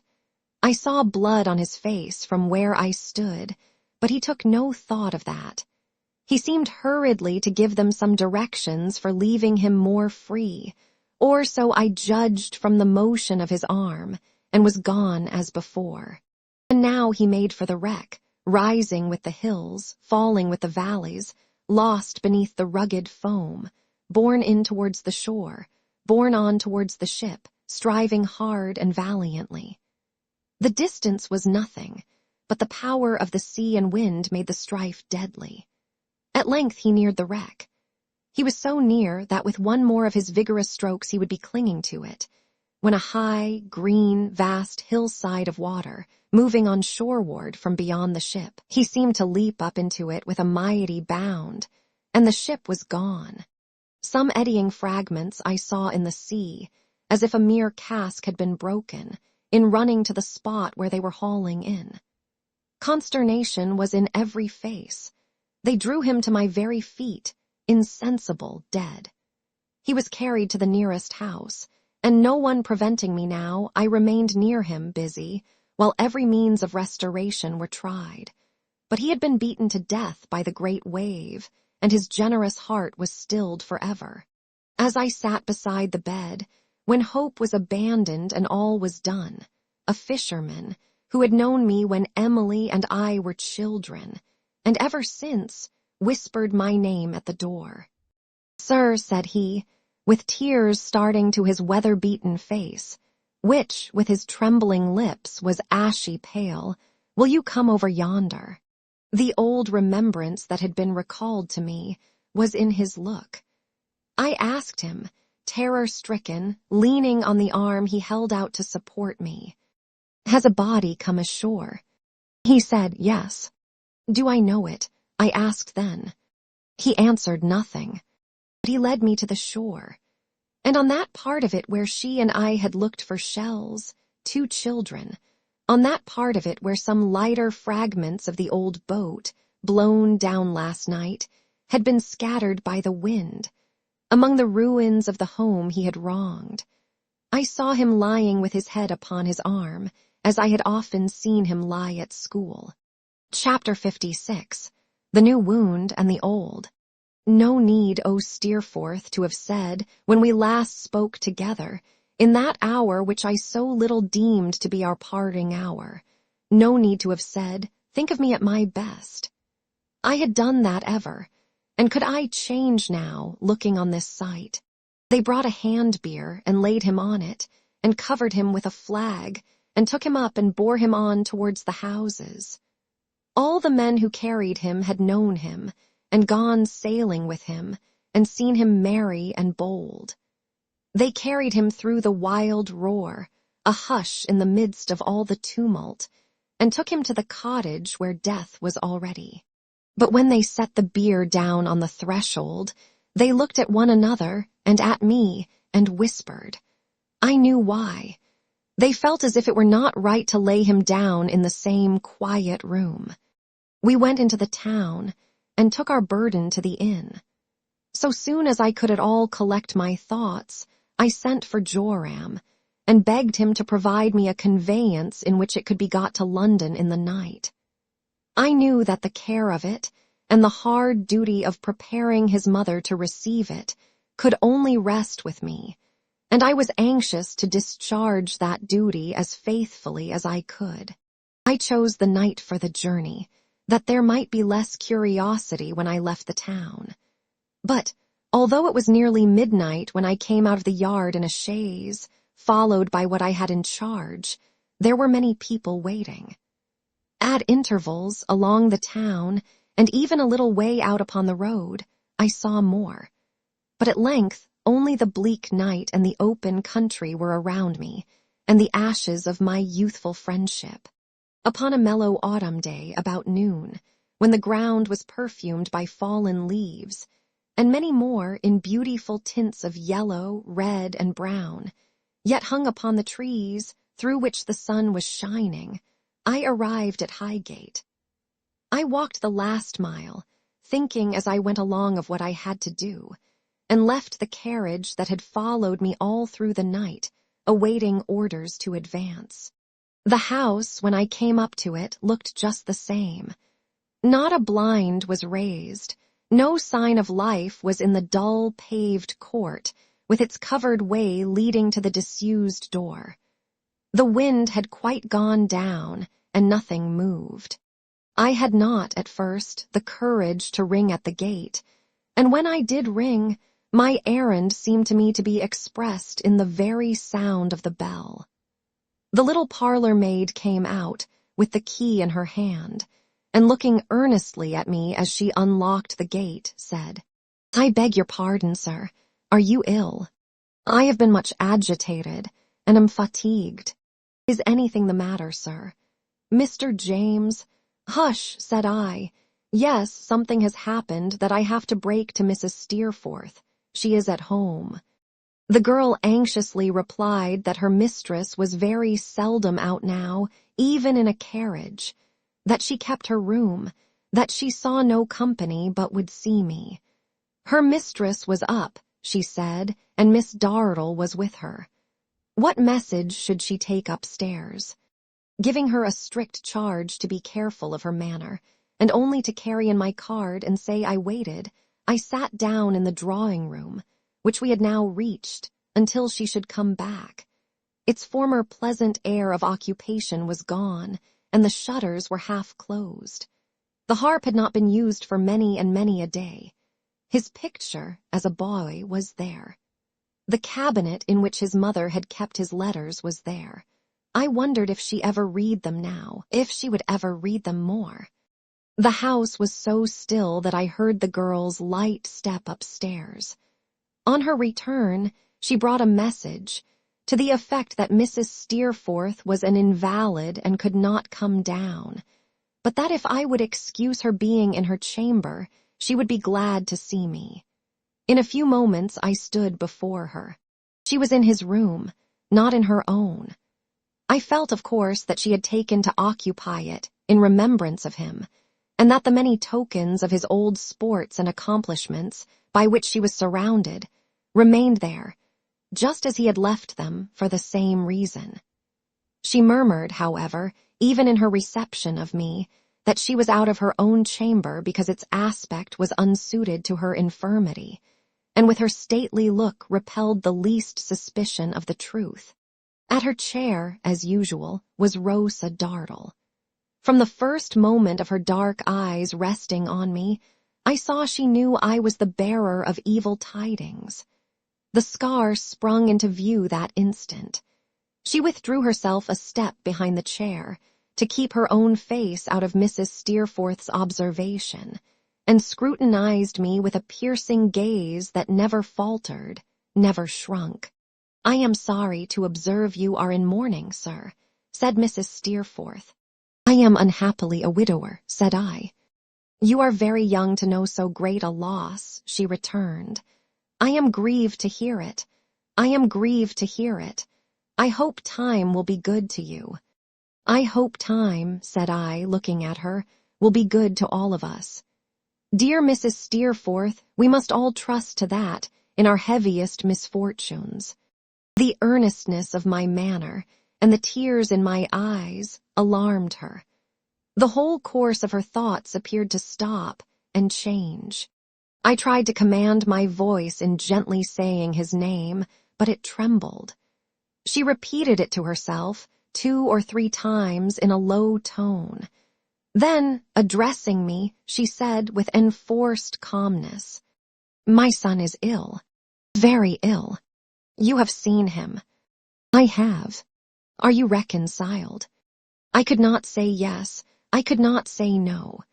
She slightly turned her head towards the spot where Rosa Dartle had been standing at her elbow, and in that moment I said, by the motion of my lips, to Rosa, dead, that Mrs. Steerforth might not be induced to look behind her, and read, plainly written, what she was not yet prepared to know. I met her look quickly. But I had seen Rosa Dartle throw her hands up in the air with vehemence of despair and horror, and then clasp them on her face. The handsome lady, so like, oh so like, regarded me with a fixed look and put her hand to her forehead. I besought her to be calm and prepare herself to bear what I had to tell, but I should rather have entreated her to weep, for she sat like a stone figure. "When I was last here," I faltered, "Miss Dartle told me he was sailing here and there." "The night before last was a dreadful one at sea. If he were at sea that night, and near a dangerous coast, as it is said he was, and if the vessel that was seen should really be the ship which—" "Rosa," said Mrs. Steerforth, "come to me." She came, but with no sympathy or gentleness. Her eyes gleamed like fire as she confronted his mother, and broke into a frightful laugh.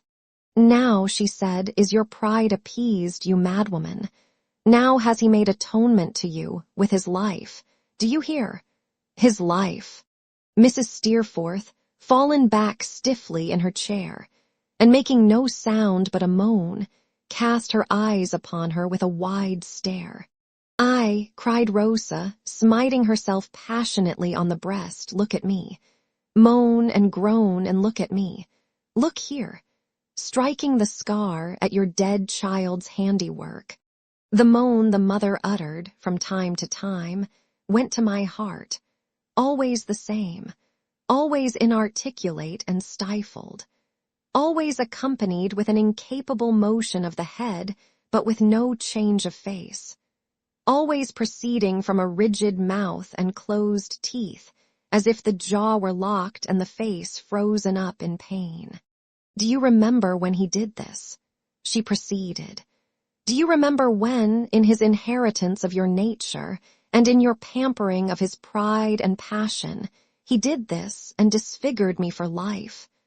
Look at me, marked until I die with his high displeasure, and moan and groan for what you made him. Miss Dartle, I entreated her, for heaven's sake. I will speak, she said, turning on me with her lightning eyes. Be silent, you. Look at me, I say, proud mother of a proud, false son. Moan for your nurture of him, moan for your corruption of him, moan for your loss of him, moan for mine.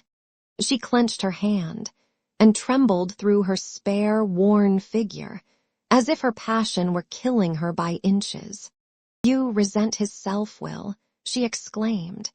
You injured by his haughty temper. You who opposed to both when your hair was gray, the qualities which made both when you gave him birth. You who from his cradle reared him to be what he was and stunted what he should have been. Are you rewarded now for your years of trouble? Oh, Miss Dartle, shame. Oh, cruel. I tell you, she returned, I will speak to her. No power on earth should stop me while I was standing here. Have I been silent all these years, and shall I not speak now? I loved him better than you ever loved him. Turning on her fiercely, I could have loved him and asked no return. If I had been his wife, I could have been the slave of his caprices for a word of love a year. I should have been. Who knows it better than I? You were exacting, proud, punctilious, selfish. My love would have been devoted, would have trod your paltry, whimpering underfoot. With flashing eyes, she stamped upon the ground as if she actually did it. Look here, she said, striking the scar again with a relentless hand. When he grew into the better understanding of what he had done, he saw it and repented of it. I could sing to him and talk to him, and show the ardor that I felt in all he did, and attain with labor to such knowledge as most interested him, and I attracted him. When he was freshest and truest, he loved me. Yes, he did. Many a time, when you were put off with a slight word, he has taken me to his heart. She said it with a taunting pride in the midst of her frenzy, for it was little less, yet with an eager remembrance of it, in which the smoldering embers of a gentler feeling kindled for the moment. I descended, as I might have known I should, but that he fascinated me with his boyish courtship, into a doll, a trifle for the occupation of an idle hour, to be dropped and taken up, and trifled with, as the inconstant humor took him. When he grew weary, I grew weary. As his fancy died out, I would no more have tried to strengthen any power I had, than I would have married him on his being forced to take me for his wife. We fell away from one another without a word. Perhaps you saw it, and were not sorry. Since then, I have been a mere disfigured piece of furniture between you both, having no eyes, no ears, no feelings, no remembrances. Moan, moan for what you made him, not for your love. I tell you that the time was when I loved him better than you ever did. She stood with her bright, angry eyes confronting the wide stare and the set face, and softened no more when the moaning was repeated than if the face had been a picture. Miss Dartle, said I, if you can be so obdurate as not to feel for this afflicted mother. Who feels for me? She sharply retorted. She has sown this. Let her moan for the harvest that she reaps today. And if his faults, I began. Faults, she cried, bursting into passionate tears. Who dares malign him? He had a soul worth millions of the friends to whom he stooped. No one can have loved him better. No one can hold him in dearer remembrance than I replied. I meant to say, if you have no compassion for his mother, or if his faults, you have been bitter on them. "It's false," she cried, tearing her black hair. "I loved him." "If his faults cannot," I went on, "be banished from your remembrance in such an hour, look at that figure, even as one you have never seen before, and render it some help." All this time the figure was unchanged, and looked unchangeable. Motionless, rigid, staring, moaning in the same dumb way from time to time, with the same helpless motion of the head, but giving no other sign of life. Miss Dartle suddenly kneeled down before it and began to loosen the dress. "A curse upon you," she said, looking round at me with a mingled expression of rage and grief. "It was in an evil hour that you ever came here. A curse upon you. Go." After passing out of the room, I hurried back to ring the bell, the sooner to alarm the servants. She had then taken the impassive figure in her arms, and, still upon her knees, was weeping over it, kissing it, calling to it, rocking it to and fro upon her bosom like a child, and trying every tender means to rouse the dormant senses. No longer afraid of leaving her, I noiselessly turned back again, and alarmed the house as I went out. Later in the day I returned, and we laid him in his mother's room. She was just the same, they told me. Miss Dartle never left her. Doctors were in attendance. Many things had been tried, but she lay like a statue except for the low sound now and then. I went through the dreary house and darkened the windows. The windows of the chamber where he lay I darkened last. I lifted up the leaden hand and held it to my heart, and all the world seemed death and silence, broken only by his mother's moaning. Chapter 57. The Emigrants. One thing more I had to do before yielding myself to the shock of these emotions. It was to conceal what had occurred from those who were going away, and to dismiss them on their voyage in happy ignorance.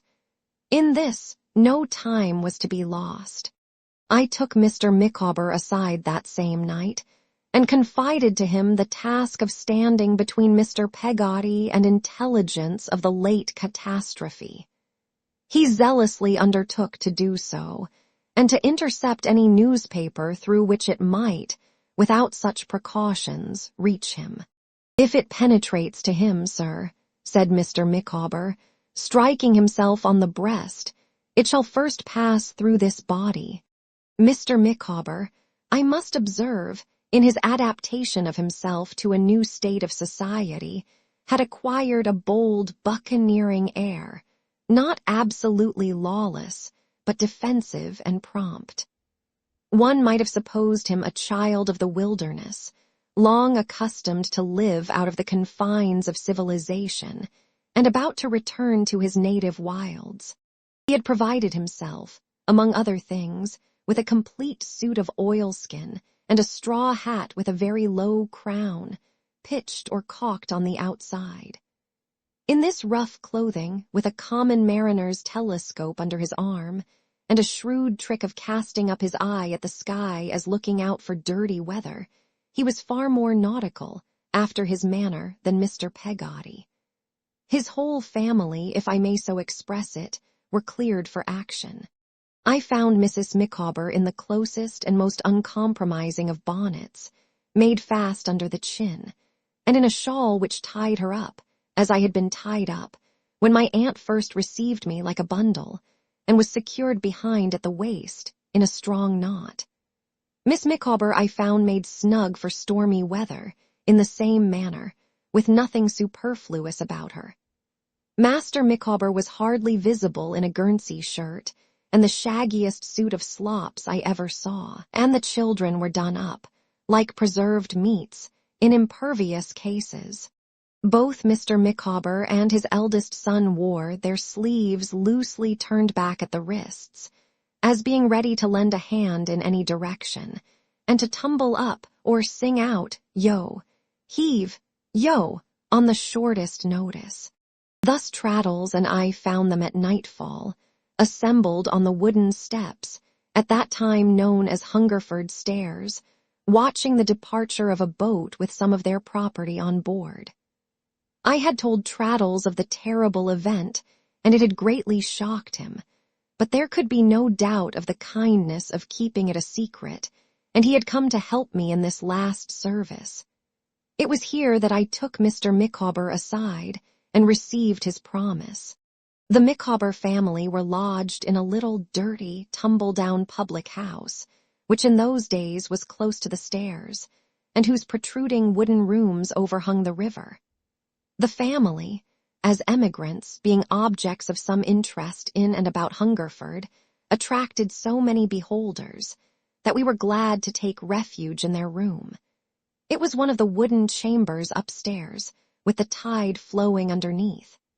My aunt and Agnes were there, busily making some little extra comforts in the way of dress for the children. Peggotty was quietly assisting with the old insensible work-box, yard measure, and bit of wax scandal before her that had now outlived so much. It was not easy to answer her inquiries, still less to whisper Mr. Peggotty, when Mr. Micawber brought him in, that I had given the letter and all was well. But I did both and made them happy.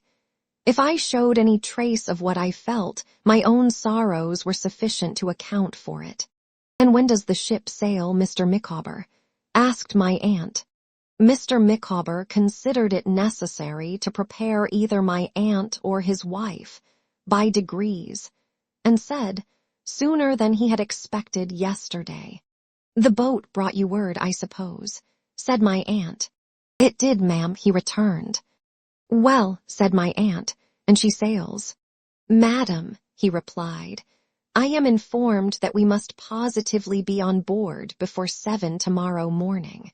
"Heyday," said my aunt, "that's soon. Is it a sea-going fact, Mr. Peggotty?" "'Tis so, ma'am. She'll drop down the river with that theer tide. If Mas'r Davy and my sister comes aboard at Gravesend arternoon o' next day, they'll see the last on us." "And that we shall do," said I, "be sure." "Until then, and until we are at sea," observed Mr. Micawber, with a glance of intelligence at me, "Mr. Peggotty and myself will constantly keep a double lookout together, on our goods and chattels." "Emma, my love," said Mr. Micawber, clearing his throat in his magnificent way, "my friend Mr. Thomas Traddles is so obliging as to solicit in my ear that he should have the privilege of ordering the ingredients necessary to the composition of a moderate portion of that beverage which is peculiarly associated, in our minds, with the roast beef of old England. I allude to, in short, punch. Under ordinary circumstances, I should scruple to entreat the indulgence of Miss Trotwood and Miss Wickfield, but I can only say for myself," said my aunt, "that I will drink all happiness and success to you, Mr. Micawber, with the utmost pleasure." "And I too," said Agnes with a smile. Mr. Micawber immediately descended to the bar, where he appeared to be quite at home, and in due time returned with a steaming jug. I could not but observe that he had been peeling the lemons with his own clasp-knife, which, as became the knife of a practical settler, was about a foot long, and which he wiped, not wholly without ostentation, on the sleeve of his coat. Mrs. Micawber and the 2 elder members of the family I now found to be provided with similar formidable instruments, while every child had its own wooden spoon, attached to its body by a strong line.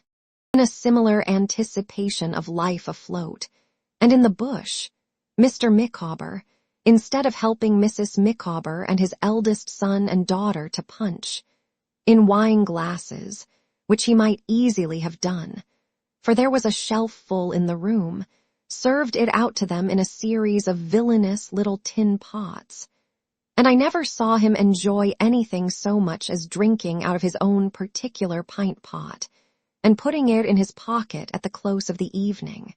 "The luxuries of the old country," said Mr. Micawber, With an intense satisfaction in their renouncement, we abandon. The denizens of the forest cannot, of course, expect to participate in the refinements of the land of the free. Here, a boy came in to say that Mr. Micawber was wanted downstairs. "I have a presentiment," said Mrs. Micawber, setting down her tin pot, "that it is a member of my family." "If so, my dear," observed Mr. Micawber, with his usual suddenness of warmth on that subject, "as the member of your family, whoever he, she, or it may be, has kept us waiting for a considerable period. Perhaps the member may now wait my convenience." "Micawber," said his wife in a low tone at such a time as this. "It is not meet," said Mr. Micawber, rising, "that every nice offense should bear its comment. Emma, I stand reproved." "The loss, Micawber," observed his wife, "has been my family's, not yours. If my family are at length sensible of the deprivation to which their own conduct has, in the past, exposed them, and now desire to extend the hand of fellowship, let it not be repulsed." "My dear," he returned, "so be it. If not for their sakes, for mine, Micawber," said his wife. "Emma," he returned, "that view of the question is, at such a moment, irresistible. I cannot, even now, distinctly pledge myself to fall upon your family's neck, but the member of your family, who is now in attendance, shall have no genial warmth frozen by me." Mr. Micawber withdrew, and was absent some little time, in the course of which Mrs. Micawber was not wholly free from an apprehension that words might have arisen between him and the member. At length the same boy reappeared, and presented me with a note written in pencil, and headed, in a legal manner, Heap v. Micawber. From this document, I learned that Mr. Micawber, being again arrested, was in a final paroxysm of despair, and that he begged me to send him his knife and pint-pot, by bearer, as they might prove serviceable during the brief remainder of his existence in jail. He also requested, as a last act of friendship, that I would see his family to the parish workhouse, and forget that such a being ever lived. Of course, I answered this note by going down with the boy to pay the money, where I found Mr. Micawber sitting in a corner, looking darkly at the sheriff's officer who had effected the capture. On his release, he embraced me with the utmost fervor, and made an entry of the transaction in his pocket-book, being very particular, I recollect, about a halfpenny I inadvertently omitted from my statement of the total. This momentous pocket-book was a timely reminder to him of another transaction. On our return to the room upstairs, where he accounted for his absence by saying that it had been occasioned by circumstances over which he had no control, he took out of it a large sheet of paper, folded small, and quite covered with long sums, carefully worked. From the glimpse I had of them, I should say that I never saw such sums out of a school ciphering book. These, it seemed, were calculations of compound interest on what he called the principal amount of 41, 10, 11.5, for various periods. After a careful consideration of these, and an elaborate estimate of his resources, he had come to the conclusion to select that sum which represented the amount with compound interest to 2 years, 15 calendar months, and 14 days from that date. For this he had drawn a note of hand with great neatness, which he handed over to Traddles on the spot, a discharge of his debt in full, as between man and man, with many acknowledgments. "I have still a presentiment," said Mrs. Micawber, pensively shaking her head, "that my family will appear on board before we finally depart." Mr. Micawber evidently had his presentiment on the subject too, but he put it in his tin pot and swallowed it.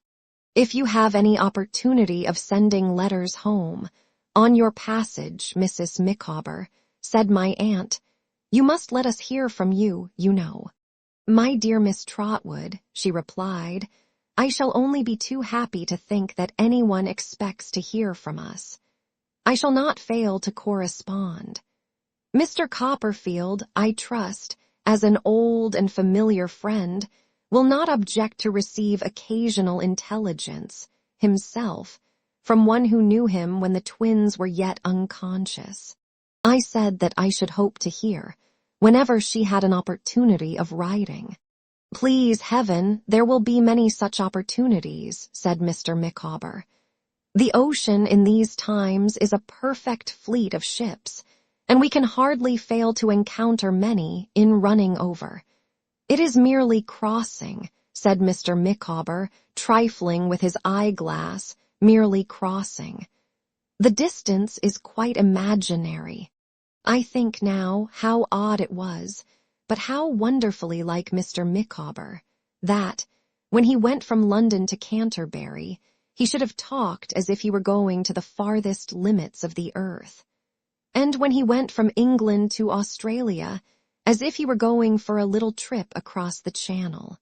"On the voyage I shall endeavour," said Mr. Micawber, "occasionally to spin them a yarn, and the melody of my son Wilkins will, I trust, be acceptable at the gala fire.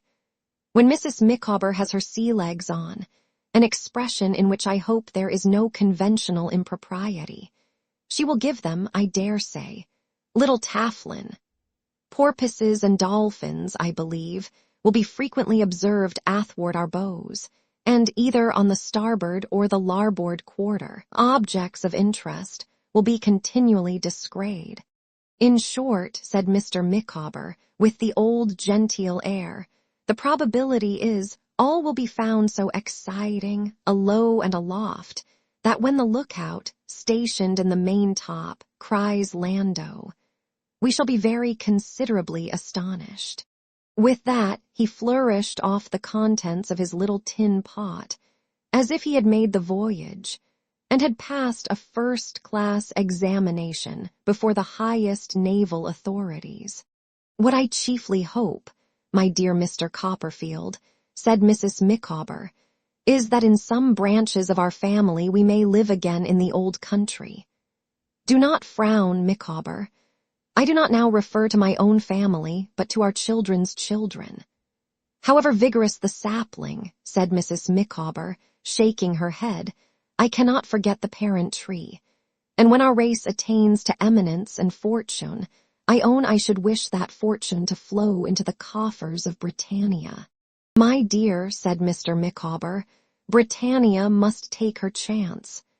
I am bound to say that she has never done much for me, and that I have no particular wish upon the subject." "Micawber," returned Mrs. Micawber, "there you are wrong. You are going out, Micawber, to this distant clime, to strengthen, not to weaken, the connection between yourself and Albion."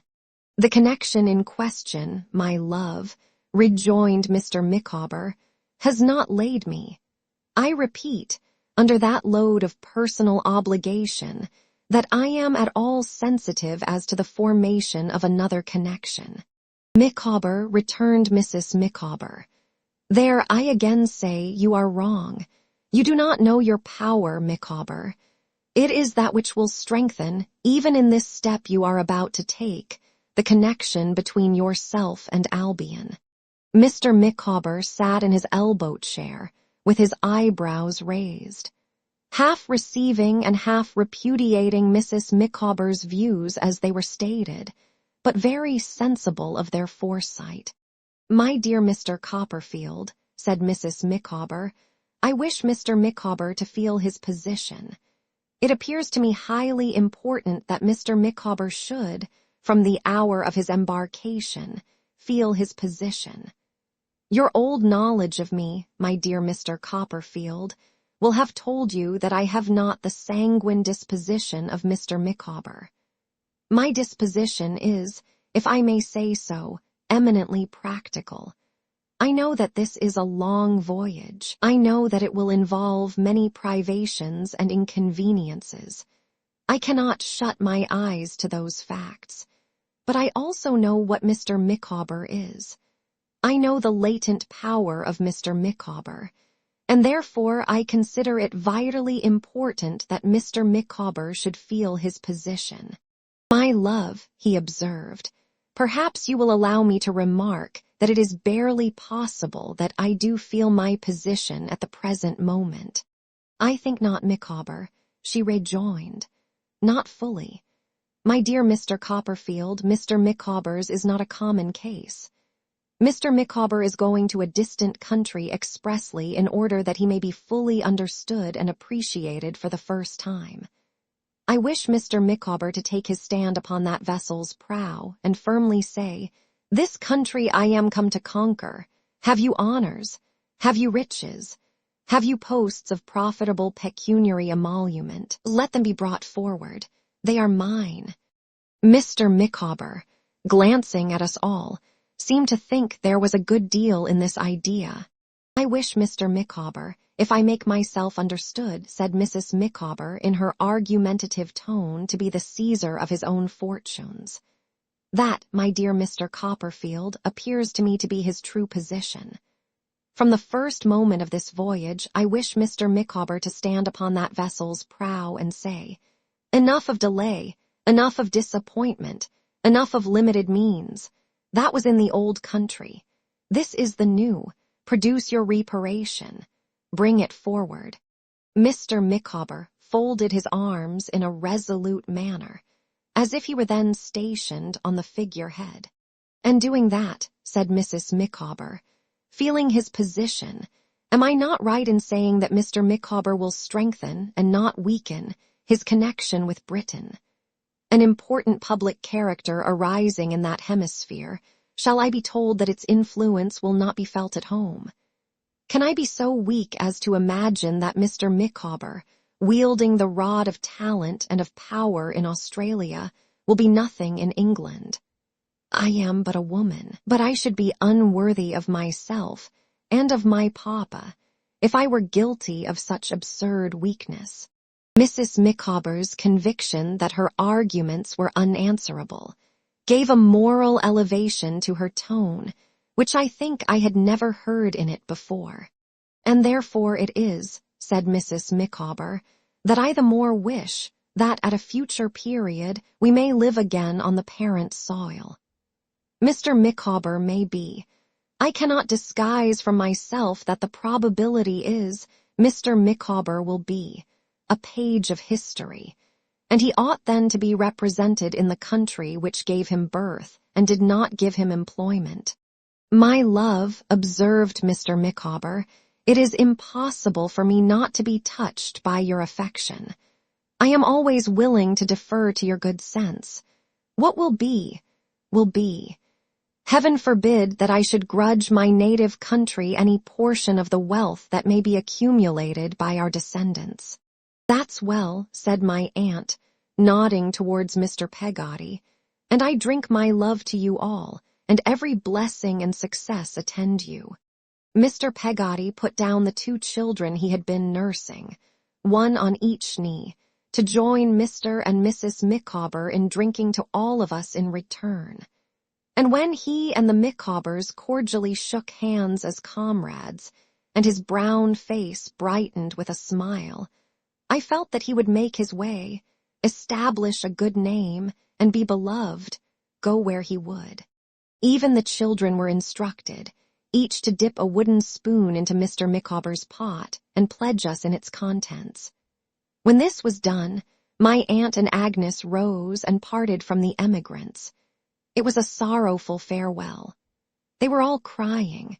The children hung about Agnes to the last, and we left poor Mrs. Micawber in a very distressed condition, sobbing and weeping by a dim candle that must have made the room look, from the river, like a miserable lighthouse. I went down again next morning to see that they were away. They had departed in a boat as early as 5 o'clock.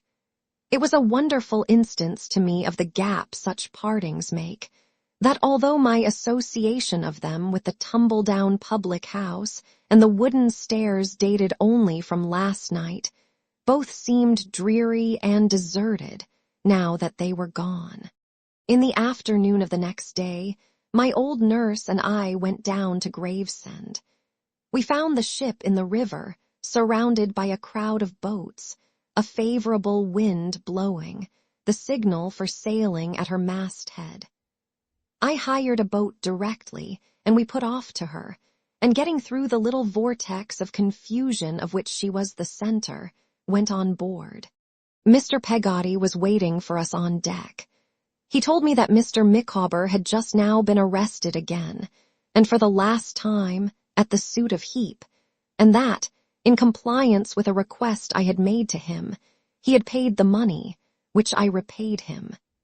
He then took us down between decks, and there, any lingering fears I had of his having heard any rumors of what had happened were dispelled by Mr. Micawber's coming out of the gloom, taking his arm with an air of friendship and protection, and telling me that they had scarcely been asunder for a moment since the night before last. It was such a strange scene to me, and so confined and dark, that, at first, I could make out hardly anything. But by degrees it cleared as my eyes became more accustomed to the gloom, and I seemed to stand in a picture by Ostade. Among the great beams, bulks, and ringbolts of the ship, and the emigrant berths and chests and bundles and barrels and heaps of miscellaneous baggage, lighted up here and there by dangling lanterns, and elsewhere by the yellow daylight straying down a windsail or a hatchway, were crowded groups of people making new friendships, taking leave of one another, talking, laughing, crying, eating, and drinking. Some already settled down into the possession of their few feet of space, with their little households arranged, and tiny children established on stools or in dwarf elbow chairs. Others, despairing of a resting place and wandering disconsolately. From babies who had but a week or two of life behind them, to crooked old men and women who seemed to have but a week or two of life before them, and from ploughmen bodily carrying out soil of England on their boots, to smiths taking away samples of its soot and smoke upon their skins. Every age and occupation appeared to be crammed into the narrow compass of the 'tween decks. As my eye glanced round this place, I thought I saw sitting by an open port, with one of the Micawber children near her, a figure like Emily's. It first attracted my attention by another figure parting from it with a kiss, and as it glided calmly away through the disorder, reminding me of Agnes. But in the rapid motion and confusion, and in the unsettlement of my own thoughts, I lost it again, and only knew that the time was come when all visitors were being warned to leave the ship, that my nurse was crying on a chest beside me, and that Mrs. Gummidge, assisted by some younger stooping woman in black, was busily arranging Mr. Peggotty's goods. "Is there any last word, Mas'r Davy?" said he. "Is there any one forgotten thing afore we parts?" "One thing," said I, "Martha." He touched the younger woman I have mentioned on the shoulder, and Martha stood before me. "Heaven bless you, you good man," cried I, "you take her with you." She answered for him with a burst of tears. I could speak no more at that time, but I wrung his hand, and if ever I have loved and honored any man, I loved and honored that man in my soul. The ship was clearing fast of strangers. The greatest trial that I had remained. I told him what the noble spirit that was gone had given me in charge to say at parting. It moved him deeply. But when he charged me in return with many messages of affection and regret for those deaf ears, he moved me more. The time was come. I embraced him, took my weeping nurse upon my arm, and hurried away. On deck, I took leave of poor Mrs. Micawber. She was looking distractedly about for her family, even then, and her last words to me were that she never would desert Mr. Micawber. We went over the side into our boat, and lay at a little distance to see the ship wafted on her course. It was then calm, radiant sunset. She lay between us and the red light, and every taper line and spar was visible against the glow. A sight at once so beautiful, so mournful, and so hopeful as the glorious ship, lying still on the flushed water, with all the life on board her crowded at the bulwarks, and there clustering for a moment, bareheaded and silent, I never saw. Silent only for a moment. As the sails rose to the wind and the ship began to move, there broke from all the boats 3 resounding cheers, which those on board took up and echoed back, and which were echoed and re-echoed. My heart burst out when I heard the sound, and beheld the waving of the hats and handkerchiefs, and then I saw her. Then I saw her at her uncle's side and trembling on his shoulder. He pointed to us with an eager hand, and she saw us and waved her last goodbye to me.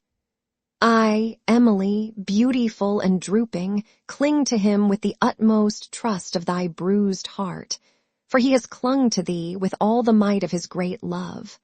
Surrounded by the rosy light, and standing high upon the deck, apart together, she clinging to him, and he holding her, they solemnly passed away. The night had fallen on the Kentish hills when we were rowed ashore, and fallen darkly upon me. Chapter 58. Absence. It was a long and gloomy night that gathered on me, haunted by the ghosts of many hopes, of many dear remembrances, many errors, many unavailing sorrows and regrets. I went away from England, not knowing even then how great the shock was that I had to bear. I left all who were dear to me and went away, and believed that I had borne it and it was past. As a man upon a field of battle will receive a mortal hurt, and scarcely know that he is struck, so I, when I was left alone with my undisciplined heart, had no conception of the wound with which it had to strive. The knowledge came upon me, not quickly, but little by little and grain by grain. The desolate feeling with which I went abroad deepened and widened hourly. At first it was a heavy sense of loss and sorrow, wherein I could distinguish little else.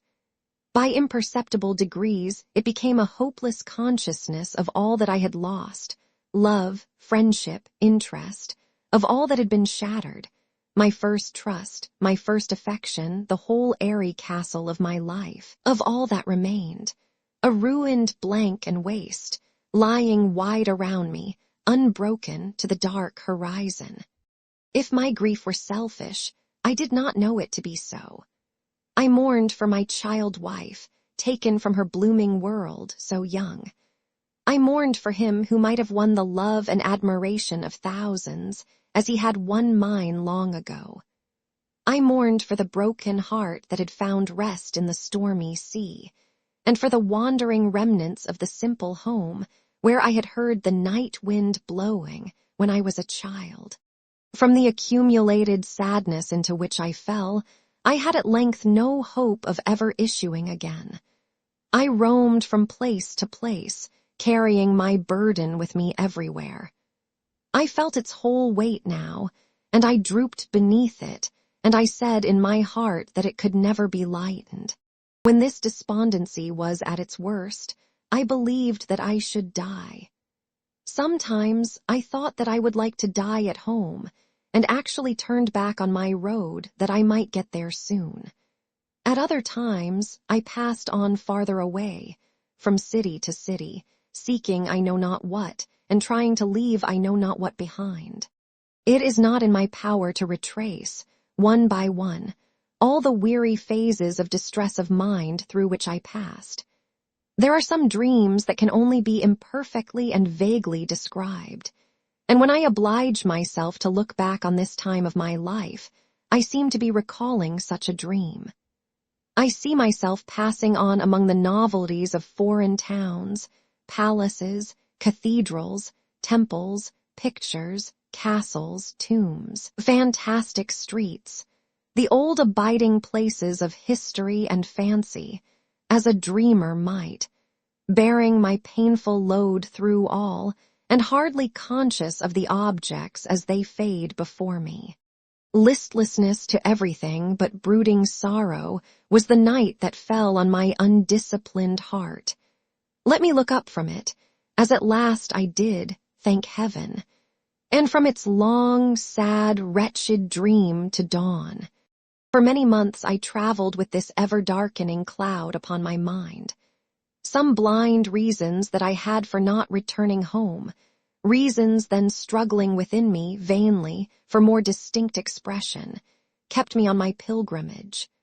Sometimes I had proceeded restlessly from place to place, stopping nowhere. Sometimes I had lingered long in one spot. I had had no purpose, no sustaining soul within me anywhere. I was in Switzerland.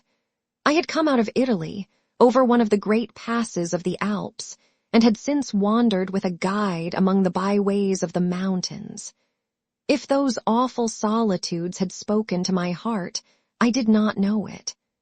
I had found sublimity and wonder in the dread heights and precipices, in the roaring torrents, and the wastes of ice and snow, but as yet they had taught me nothing else. I came, one evening before sunset, down into a valley where I was to rest.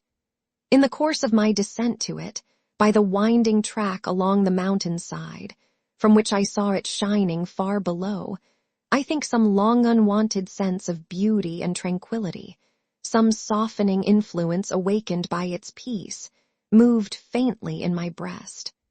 I remember pausing once, with a kind of sorrow that was not all oppressive, not quite despairing. I remember almost hoping that some better change was possible within me. I came into the valley, as the evening sun was shining on the remote heights of snow that closed it in like eternal clouds. The bases of the mountains forming the gorge in which the little village lay were richly green, and high above this gentler vegetation grew forests of dark fir, cleaving the wintry snowdrift, wedge-like and stemming the avalanche. Above these were range upon range of craggy steeps, gray rock, bright ice, and smooth verdure specks of pasture, all gradually blending with the crowning snow. Dotted here and there on the mountain's side, each tiny dot a home, were lonely wooden cottages, so dwarfed by the towering heights that they appeared too small for toys.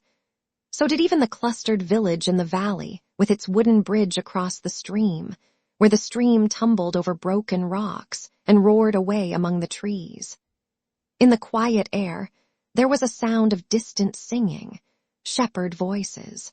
But as one bright evening cloud floated midway along the mountain's side, I could almost have believed it came from there, and was not earthly music. All at once, in this serenity, great nature spoke to me, and soothed me to lay down my weary head upon the grass, and weep as I had not wept yet since Dora died. I had found a packet of letters awaiting me but a few minutes before, and had strolled out of the village to read them while my supper was making ready. Other packets had missed me, and I had received none for a long time. Beyond a line or two to say that I was well, and had arrived at such a place, I had not had fortitude or constancy to write a letter since I left home. The packet was in my hand. I opened it and read the writing of Agnes. She was happy and useful, was prospering as she had hoped. That was all she told me of herself. The rest referred to me. She gave me no advice. She urged no duty on me. She only told me in her own fervent manner what her trust in me was. She knew, she said, how such a nature as mine would turn affliction to good. She knew how trial and emotion would exalt and strengthen it. She was sure that in my every purpose I should gain a firmer and a higher tendency through the grief I had undergone. She, who so gloried in my fame and so looked forward to its augmentation, well knew that I would labor on. She knew that in me, sorrow could not be weakness, but must be strength. As the endurance of my childish days had done its part to make me what I was, so greater calamities would nerve me on, to be yet better than I was. And so, as they had taught me, would I teach others. She commended me to God, who had taken my innocent darling to his rest, and in her sisterly affection cherished me always, and was always at my side go where I would, proud of what I had done, but infinitely prouder yet of what I was reserved to do. I put the letter in my breast, and thought what had I been an hour ago. When I heard the voices die away, and saw the quiet evening cloud grow dim, and all the colors in the valley fade, and the golden snow upon the mountain tops become a remote part of the pale night sky, yet felt that the night was passing from my mind, and all its shadows clearing. There was no name for the love I bore her, dearer to me, henceforward, than ever until then. I read her letter many times.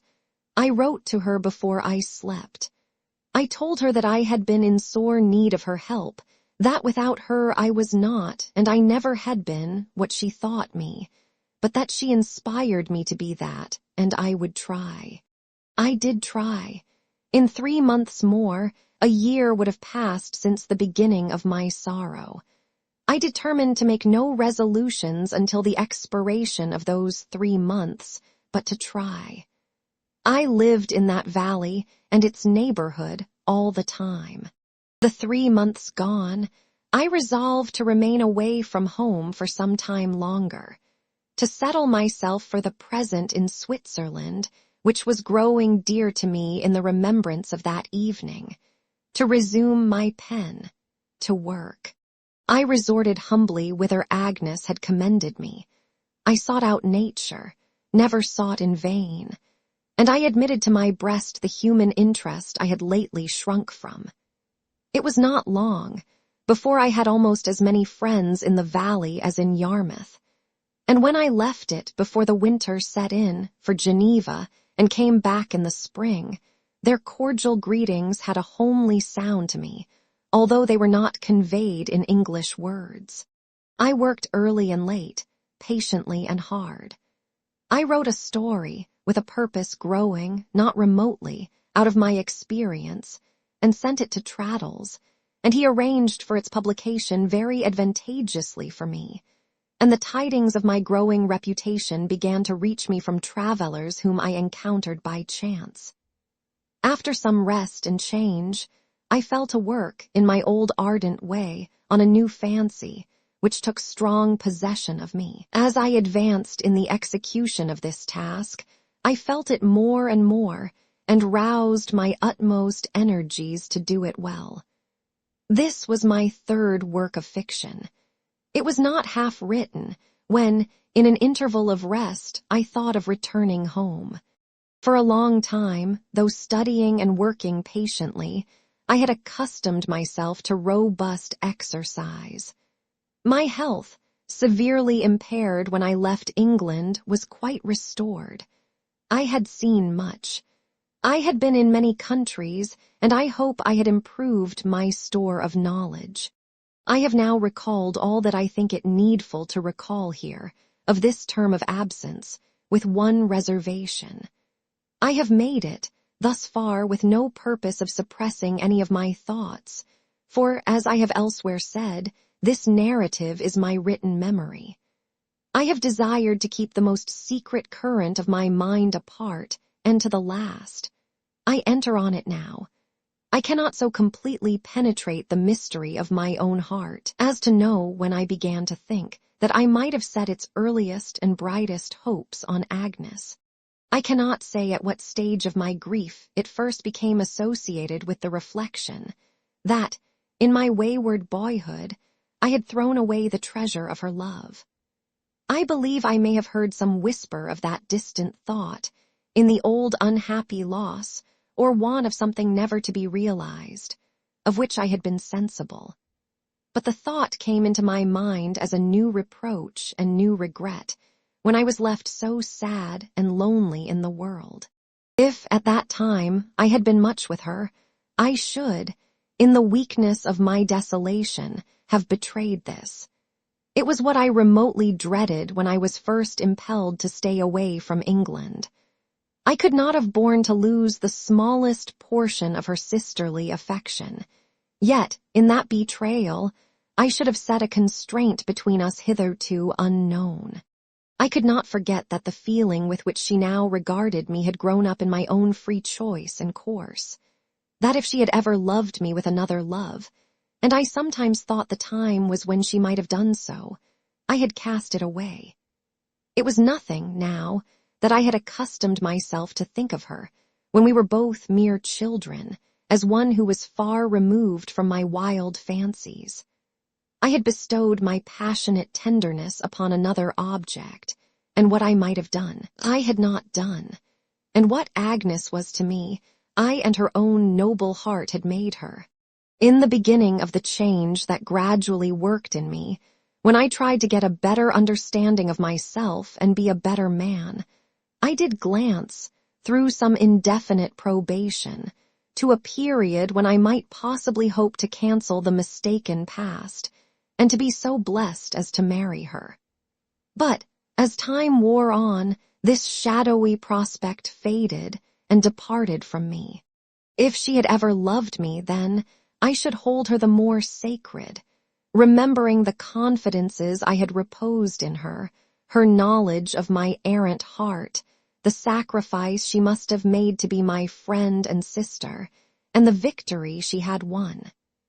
If she had never loved me, could I believe that she would love me now?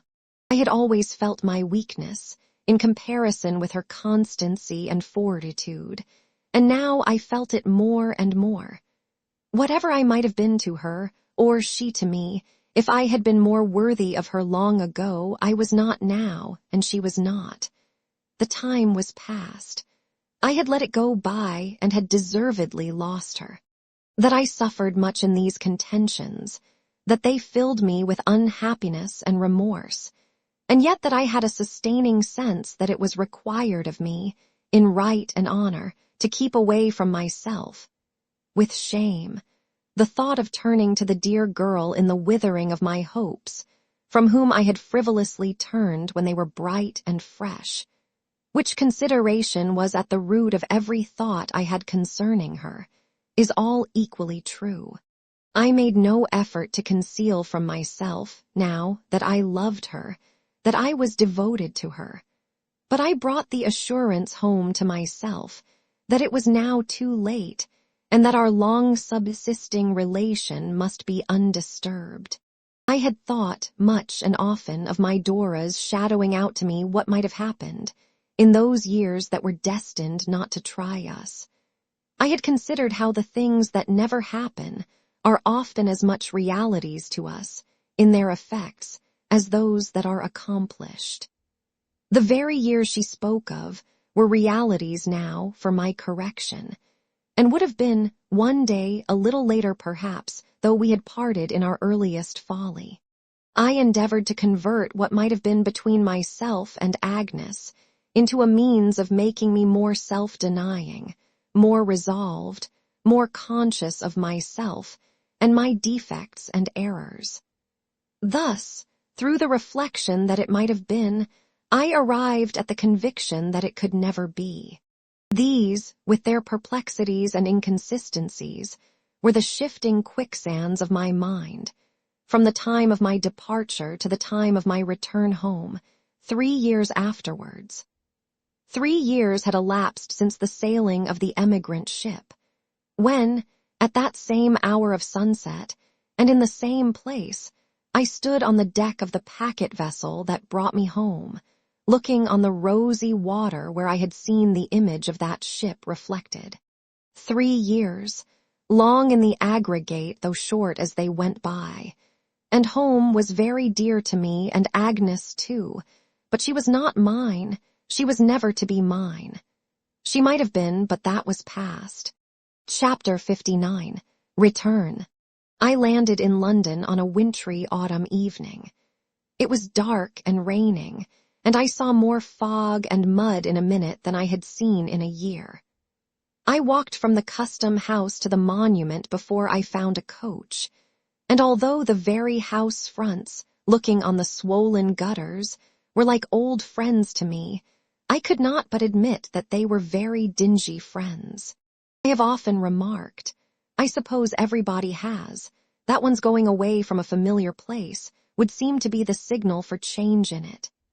As I looked out of the coach window and observed that an old house on Fish Street Hill, which had stood untouched by painter, carpenter, or bricklayer for a century, had been pulled down in my absence, and that a neighboring street of time-honored insalubrity and inconvenience was being drained and widened, I half expected to find St. Paul's Cathedral looking older. For some changes in the fortunes of my friends, I was prepared. My aunt had long been re-established at Dover, and Traddles had begun to get into some little practice at the bar in the very first term after my departure. He had chambers in Gray's Inn now, and had told me in his last letters that he was not without hopes of being soon united to the dearest girl in the world. They expected me home before Christmas, but had no idea of my returning so soon. I had purposely misled them, that I might have the pleasure of taking them by surprise. And yet, I was perverse enough to feel a chill and disappointment in receiving no welcome, and rattling, alone and silent, through the misty streets. The well-known shops, however, with their cheerful lights, did something for me, and when I alighted at the door of the Gray's Inn coffee house, I had recovered my spirits. It recalled, at first, that so different time when I had put up at the Golden Cross, and reminded me of the changes that had come to pass since then. But that was natural. Do you know where Mr. Traddles lives in the inn? I asked the waiter, as I warmed myself by the coffee-room fire. Holborn Court, sir, number 2. Mr. Traddles has a rising reputation among the lawyers, I believe, said I. Well, sir, returned the waiter, probably he has, sir, but I am not aware of it myself. This waiter, who was middle-aged and spare, looked for help to a waiter of more authority. A stout, potential old man, with a double chin in black breeches and stockings, who came out of a place like a churchwarden's pew, at the end of the coffee-room, where he kept company with a cash box, a directory, a law list, and other books and papers. Mr. Traddles, said the spare waiter, number 2 in the court. The potential waiter waved him away, and turned, gravely, to me. I was inquiring, said I, whether Mr. Traddles, at number 2 in the court, has not a rising reputation among the lawyers. Never heard his name, said the waiter in a rich, husky voice. I felt quite apologetic for Traddles. He's a young man, sure, said the portentous waiter, fixing his eyes severely on me. How long has he been in the inn? Not above 3 years, said I. The waiter, who I supposed had lived in his churchwarden's pew for 40 years, could not pursue such an insignificant subject. He asked me what I would have for dinner. I felt I was in England again, and really was quite cast down on Traddles's account. There seemed to be no hope for him. I meekly ordered a bit of fish and a steak, and stood before the fire musing on his obscurity. As I followed the chief waiter with my eyes, I could not help thinking that the garden in which he had gradually blown to be the flower he was an arduous place to rise in. It had such a prescriptive, stiff-necked, long-established, solemn, elderly air. I glanced about the room, which had had its sanded floor sanded, no doubt, in exactly the same manner when the chief waiter was a boy, if he ever was a boy, which appeared improbable, and at the shining tables, where I saw myself reflected in unruffled depths of old mahogany, and at the lamps without a flaw in their trimming or cleaning, and at the comfortable green curtains with their pure brass rods snugly enclosing the boxes, and at the 2 large coal fires brightly burning, and at the rows of decanters, burly as if with the consciousness of pipes of expensive old port wine below, and both England and the law appeared to me to be very difficult indeed to be taken by storm. I went up to my bedroom to change my wet clothes, and the vast extent of that old wainscoted apartment, which was over the archway leading to the inn, I remember, and the sedate immensity of the four-post bedstead, and the indomitable gravity of the chests of drawers, all seemed to unite in sternly frowning on the fortunes of Traddles, or on any such daring youth. I came down again to my dinner, and even the slow comfort of the meal, and the orderly silence of the place, which was bare of guests, the long vacation not yet being over, were eloquent on the audacity of Traddles, and his small hopes of a livelihood for 20 years to come. I had seen nothing like this since I went away, and it quite dashed my hopes for my friend. The chief waiter had had enough of me. He came near me no more, but devoted himself to an old gentleman in long gaiters, to meet whom a pint of special port seemed to come out of the cellar of its own accord, for he gave no order. The second waiter informed me, in a whisper, that this old gentleman was a retired conveyancer living in the square, and worth a mint of money, which it was expected he would leave to his laundress's daughter. Likewise that it was rumored that he had a service of plate in a bureau, all tarnished with lying by, though more than one spoon and a fork had never yet been beheld in his chambers by mortal vision. By this time, I quite gave Traddles up for lost, and settled in my own mind that there was no hope for him. Being very anxious to see the dear old fellow, nevertheless, I dispatched my dinner, in a manner not at all calculated to raise me in the opinion of the chief waiter, and hurried out by the back way. Number 2 in the court was soon reached, and an inscription on the doorpost informing me that Mr. Traddles occupied a set of chambers on the top story, I ascended the staircase. A crazy old staircase I found it to be, feebly lighted on each landing by a club-headed little oil wick, dying away in a little dungeon of dirty glass. In the course of my stumbling upstairs, I fancied I heard a pleasant sound of laughter, and not the laughter of an attorney or barrister, or attorney's clerk or barrister's clerk, but of 2 or 3 merry girls. Happening, however, as I stopped to listen, to put my foot in a hole where the Honorable Society of Gray's Inn had left a plank deficient, I fell down with some noise, and when I recovered my footing all was silent. Groping my way more carefully for the rest of the journey, my heart beat high when I found the outer door, which had Mr. Traddles painted on it, open. I knocked. A considerable scuffling within ensued, but nothing else. I therefore knocked again. A small, sharp-looking lad, half-footboy and half-clerk, who was very much out of breath, but who looked at me as if he defied me to prove it legally, presented himself. "Is Mr. Traddles within?"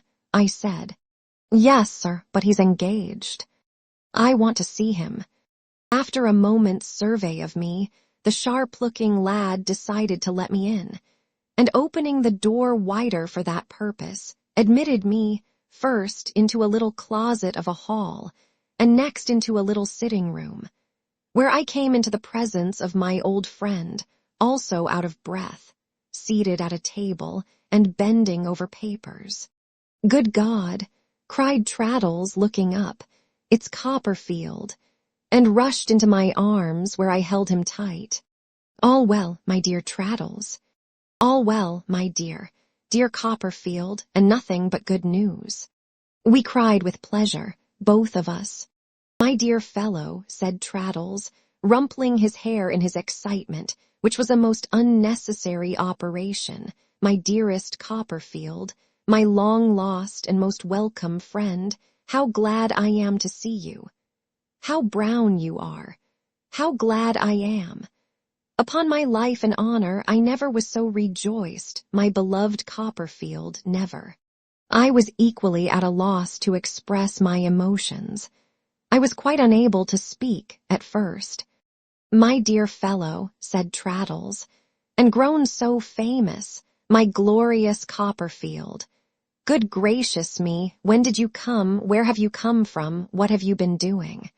Never pausing for an answer to anything he said, Traddles, who had clapped me into an easy-chair by the fire, all this time impetuously stirred the fire with one hand, and pulled at my neck kerchief with the other, under some wild delusion that it was a great coat. Without putting down the poker, he now hugged me again, and I hugged him, and both laughing and both wiping our eyes, we both sat down and shook hands across the hearth.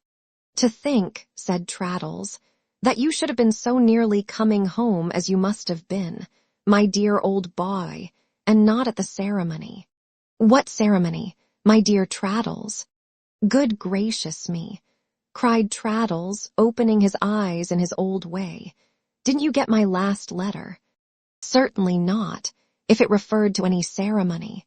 "Why, my dear Copperfield," said Traddles, sticking his hair upright with both hands, and then putting his hands on my knees, "I am married." "Married?" I cried joyfully. "Lord bless me, yes," said Traddles, "by the Reverend Horace to Sophy down in Devonshire. Why, my dear boy, she's behind the window curtain. Look here." To my amazement, the dearest girl in the world came at that same instant, laughing and blushing from her place of concealment. And a more cheerful, amiable, honest, happy, bright-looking bride, I believe, as I could not help saying on the spot, the world never saw.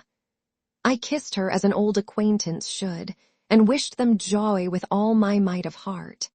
"Dear me," said Traddles, "what a delightful reunion this is. You are so extremely brown, my dear Copperfield. God bless my soul, how happy I am." "And so am I," said I. "And I am sure I am," said the blushing and laughing Sophy. "We are all as happy as possible," said Traddles. "Even the girls are happy.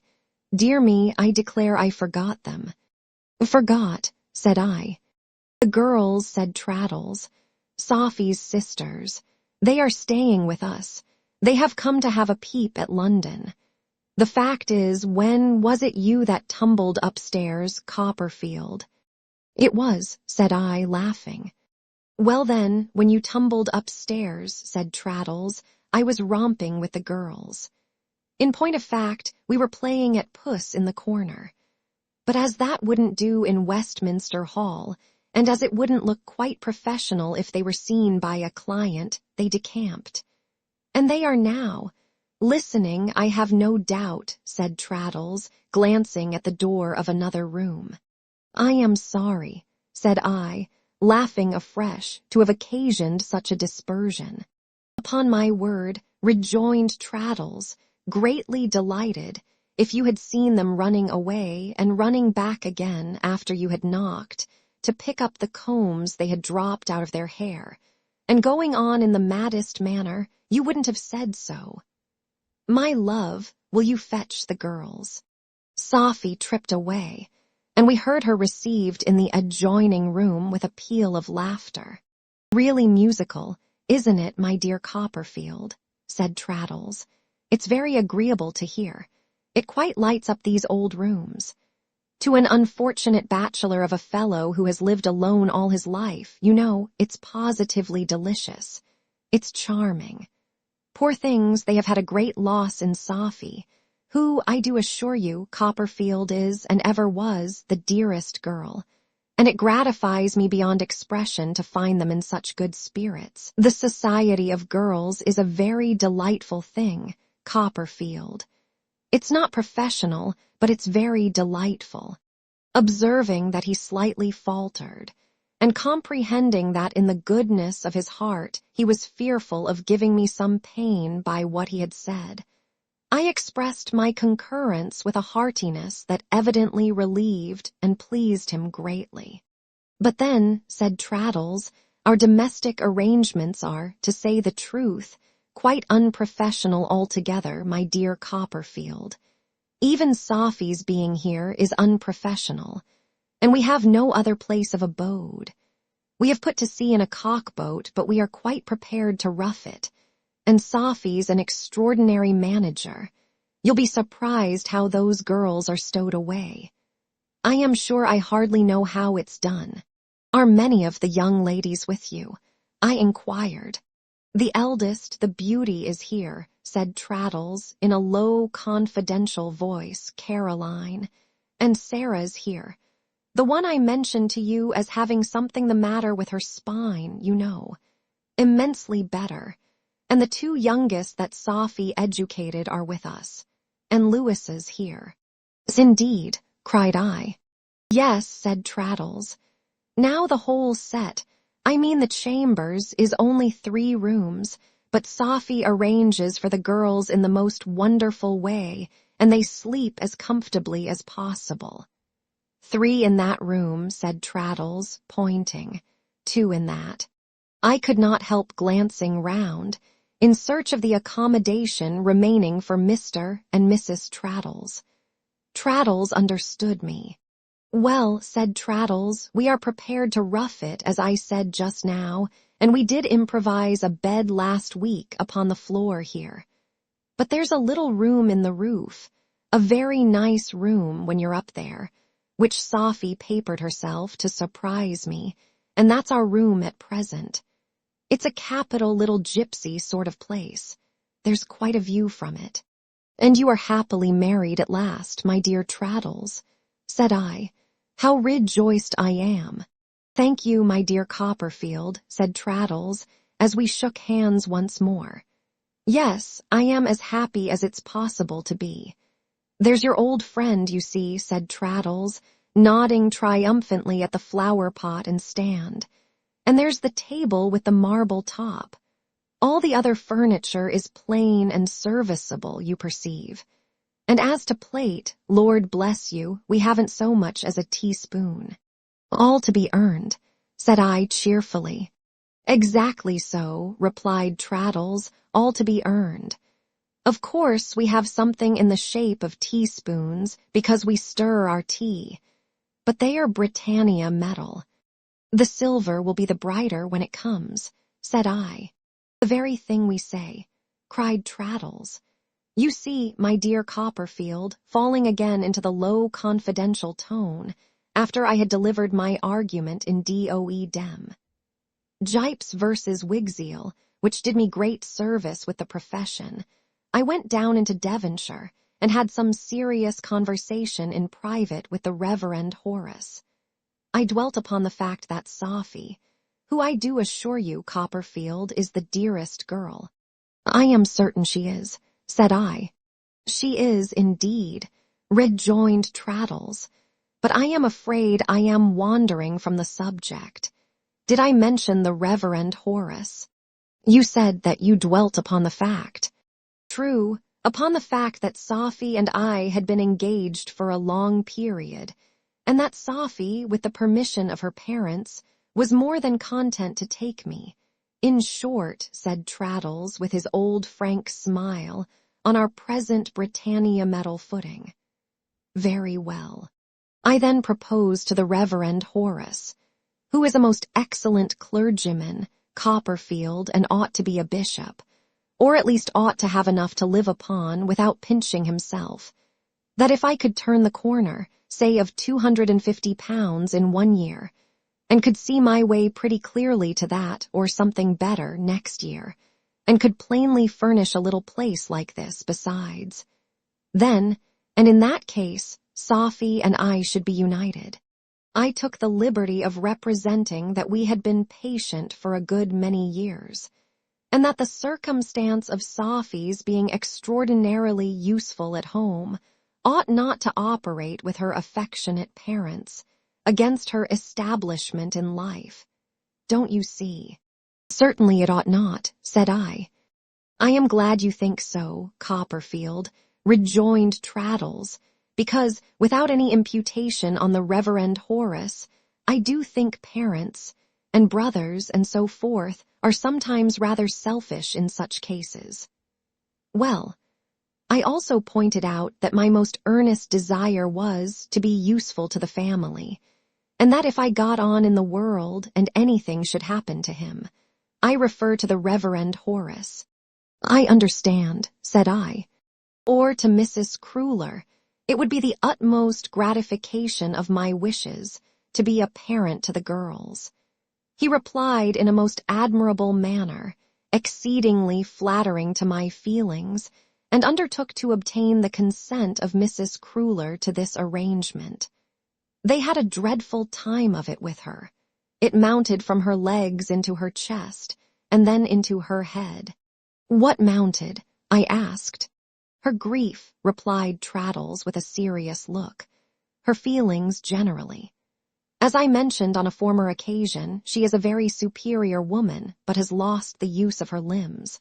Whatever occurs to harass her usually settles in her legs, but on this occasion it mounted to the chest, and then to the head, and in short pervaded the whole system in a most alarming manner.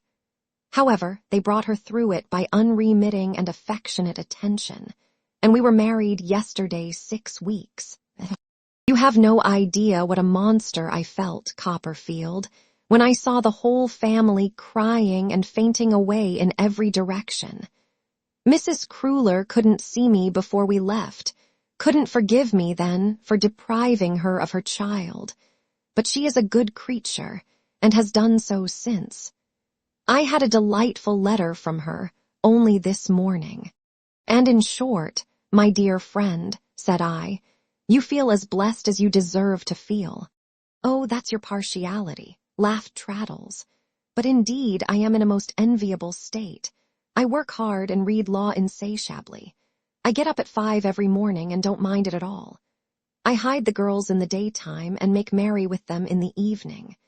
And I assure you I am quite sorry that they are going home on Tuesday, which is the day before the first day of Michaelmas term. But here, said Traddles, breaking off in his confidence and speaking aloud, are the girls. Mr. Copperfield, Miss Cruller, Miss Sarah, Miss Louisa, Margaret, and Lucy. They were a perfect nest of roses. They looked so wholesome and fresh. They were all pretty, and Miss Caroline was very handsome. But there was a loving, cheerful, fireside quality in Sophie's bright looks, which was better than that, and which assured me that my friend had chosen well. We all sat round the fire, while the sharp boy, who I now divined had lost his breath in putting the papers out, cleared them away again and produced the tea things. After that, he retired for the night, shutting the outer door upon us with a bang. Mrs. Traddles, with perfect pleasure and composure beaming from her household eyes, having made the tea, then quietly made the toast as she sat in a corner by the fire. She had seen Agnes, she told me while she was toasting. Tom had taken her down into Kent for a wedding trip, and there she had seen my aunt too, and both my aunt and Agnes were well, and they had all talked of nothing but me. Tom had never had me out of his thoughts, she really believed, all the time I had been away. Tom was the authority for everything. Tom was evidently the idol of her life, never to be shaken on his pedestal by any commotion, always to be believed in, and done homage to with the whole faith of her heart, come what might. The deference which both she and Traddles showed towards the beauty pleased me very much. I don't know that I thought it very reasonable, but I thought it very delightful, and essentially a part of their character. If Traddles ever for an instant missed the teaspoons that were still to be won, I have no doubt it was when he handed the beauty her tea. If his sweet-tempered wife could have got up any self-assertion against anyone, I am satisfied it could only have been because she was the beauty's sister.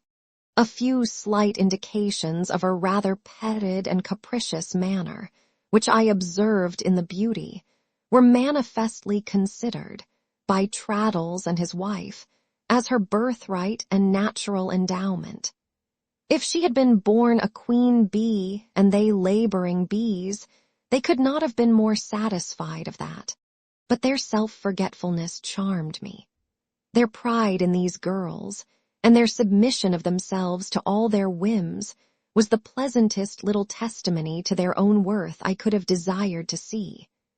If Traddles were addressed as a darling once in the course of that evening, and besought to bring something here, or carry something there, or take something up, or put something down, or find something, or fetch something, he was so addressed by one or other of his sisters-in-law at least 12 times in an hour. Neither could they do anything without Sophie.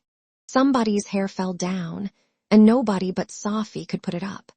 Somebody forgot how a particular tune went, and nobody but Sophie could hum that tune right. Somebody wanted to recall the name of a place in Devonshire, and only Sophie knew it. Something was wanted to be written home, and Sophie alone could be trusted to write before breakfast in the morning. Somebody broke down in a piece of knitting, and no one but Sophie was able to put the defaulter in the right direction. They were entire mistresses of the place, and Sophie and Traddles waited on them. How many children Sophie could have taken care of in her time, I can't imagine. But she seemed to be famous for knowing every sort of song that ever was addressed to a child in the English tongue, and she sang dozens to order with the clearest little voice in the world, one after another, every sister issuing directions for a different tune, and the beauty generally striking in last, so that I was quite fascinated. The best of all was that, in the midst of their exactions, all the sisters had a great tenderness and respect, both for Sophie and Traddles. I am sure, when I took my leave, and Traddles was coming out to walk with me to the coffee house, I thought I had never seen an obstinate head of hair, or any other head of hair, rolling about in such a shower of kisses. Altogether, it was a scene one could not help dwelling on with pleasure, for a long time after I got back and had wished Traddles good night. If I had beheld 1,000 roses blowing in a top set of chambers, in that withered Gray's Inn, they could not have brightened it half so much. The idea of those Devonshire girls, among the dry law stationers and the attorneys' offices, and of the tea and toast and children's songs, in that grim atmosphere of pounce and parchment, red tape, dusty wafers, ink jars, brief and draft paper, law reports, writs, declarations, and bills of costs, seemed almost as pleasantly fanciful as if I had dreamed that the Sultan's famous family had been admitted on the roll of attorneys, and had brought the talking bird, the singing tree, and the golden water into Gray's Inn Hall. Somehow I found that I had taken leave of Traddles for the night, and come back to the coffee house with a great change in my despondency about him. I began to think he would get on, in spite of all the many orders of chief waiters in England. Drawing a chair before one of the coffee-room fires to think about him at my leisure, I gradually fell from the consideration of his happiness to tracing prospects in the live coals, and to thinking, as they broke and changed, of the principal vicissitudes and separations that had marked my life. I had not seen a coal fire since I had left England 3 years ago, though many a wood fire had I watched as it crumbled into hoary ashes and mingled with the feathery heap upon the hearth, which not inaptly figured to me, in my despondency, my own dead hopes. I could think of the past now, gravely, but not bitterly, and could contemplate the future in a brave spirit. Home, in its best sense, was for me no more. She in whom I might have inspired a dearer love, I had taught to be my sister. She would marry and would have new claimants on her tenderness, and in doing it would never know the love for her that had grown up in my heart. It was right that I should pay the forfeit of my headlong passion. What I reaped, I had sown. I was thinking, and had I truly disciplined my heart to this, and could I resolutely bear it, and calmly hold the place in her home which she had calmly held in mine, when I found my eyes resting on a countenance that might have arisen out of the fire, in its association with my early remembrances, Little Mr. Chillip the doctor, to whose good offices I was indebted in the very first chapter of this history, sat reading a newspaper in the shadow of an opposite corner. He was tolerably stricken in years by this time, but being a mild, meek, calm little man, had worn so easily that I thought he looked at that moment just as he might have looked when he sat in our parlor, waiting for me to be born. Mr. Chillip had left Blunderstone 6 or 7 years ago, and I had never seen him since. He sat placidly perusing the newspaper, with his little head on one side, and a glass of warm sherry negus at his elbow. He was so extremely conciliatory in his manner that he seemed to apologize to the very newspaper for taking the liberty of reading it. I walked up to where he was sitting and said, "How do you do, Mr. Chillip?" He was greatly fluttered by this unexpected address from a stranger, and replied in his slow way, "I thank you, sir, you are very good." "Thank you, sir. I hope you are well." "You don't remember me," said I. "Well, sir," returned Mr. Chillip, smiling very meekly, and shaking his head as he surveyed me, "I have a kind of an impression that something in your countenance is familiar to me, sir. But I couldn't lay my hand upon your name, really." "And yet you knew it. Long before I knew it myself," I returned. "Did I indeed, sir?" said Mr. Chillip. "Is it possible that I had the honor, sir, of officiating when—" "Yes," said I. "Dear me," cried Mr. Chillip, "but no doubt you are a good deal changed since then, sir." "Probably," said I. "Well, sir," observed Mr. Chillip, "I hope you'll excuse me if I am compelled to ask the favor of your name." On my telling him my name, he was really moved. He quite shook hands with me, which was a violent proceeding for him, his usual course being to slide a tepid little fish slice, an inch or two in advance of his hip, and evince the greatest discomposure when anybody grappled with it. Even now, he put his hand in his coat pocket as soon as he could disengage it, and seemed relieved when he had got it safe back. "Dear me, sir," said Mr. Chillip, surveying me with his head on one side. "And it's Mr. Copperfield, is it? Well, sir, I think I should have known you if I had taken the liberty of looking more closely at you. There's a strong resemblance between you and your poor father, sir." "I never had the happiness of seeing my father," I observed. "Very true, sir," said Mr. Chillip in a soothing tone, "and very much to be deplored it was on all accounts. We are not ignorant, sir," said Mr. Chillip, slowly shaking his little head again, "down in our part of the country, of your fame." "There must be great excitement here, sir," said Mr. Chillip, tapping himself on the forehead with his forefinger. "You must find it a trying occupation, sir." "What is your part of the country now?" I asked, seating myself near him. "I am established within a few miles of Bury St. Edmunds, sir," said Mr. Chillip. "Mrs. Chillip, coming into a little property in that neighborhood under her father's will, I bought a practice down there, in which you will be glad to hear I am doing well." "My daughter is growing quite a tall lass now, sir," said Mr. Chillip, giving his little head another little shake. "Her mother let down 2 tucks in her frocks only last week. Such is time, you see, sir." As the little man put his now empty glass to his lips, when he made this reflection, I proposed to him to have it refilled, and I would keep him company with another. "Well, sir," he returned, in his slow way, "it's more than I am accustomed to, but I can't deny myself the pleasure of your conversation. It seems but yesterday that I had the honor of attending you in the measles. You came through them charmingly, sir." I acknowledged this compliment and ordered the negus, which was soon produced. "Quite an uncommon dissipation," said Mr. Chillip, stirring it, "but I can't resist so extraordinary an occasion. You have no family, sir." I shook my head. I was aware that you sustained a bereavement, sir, some time ago, said Mr. Chillip.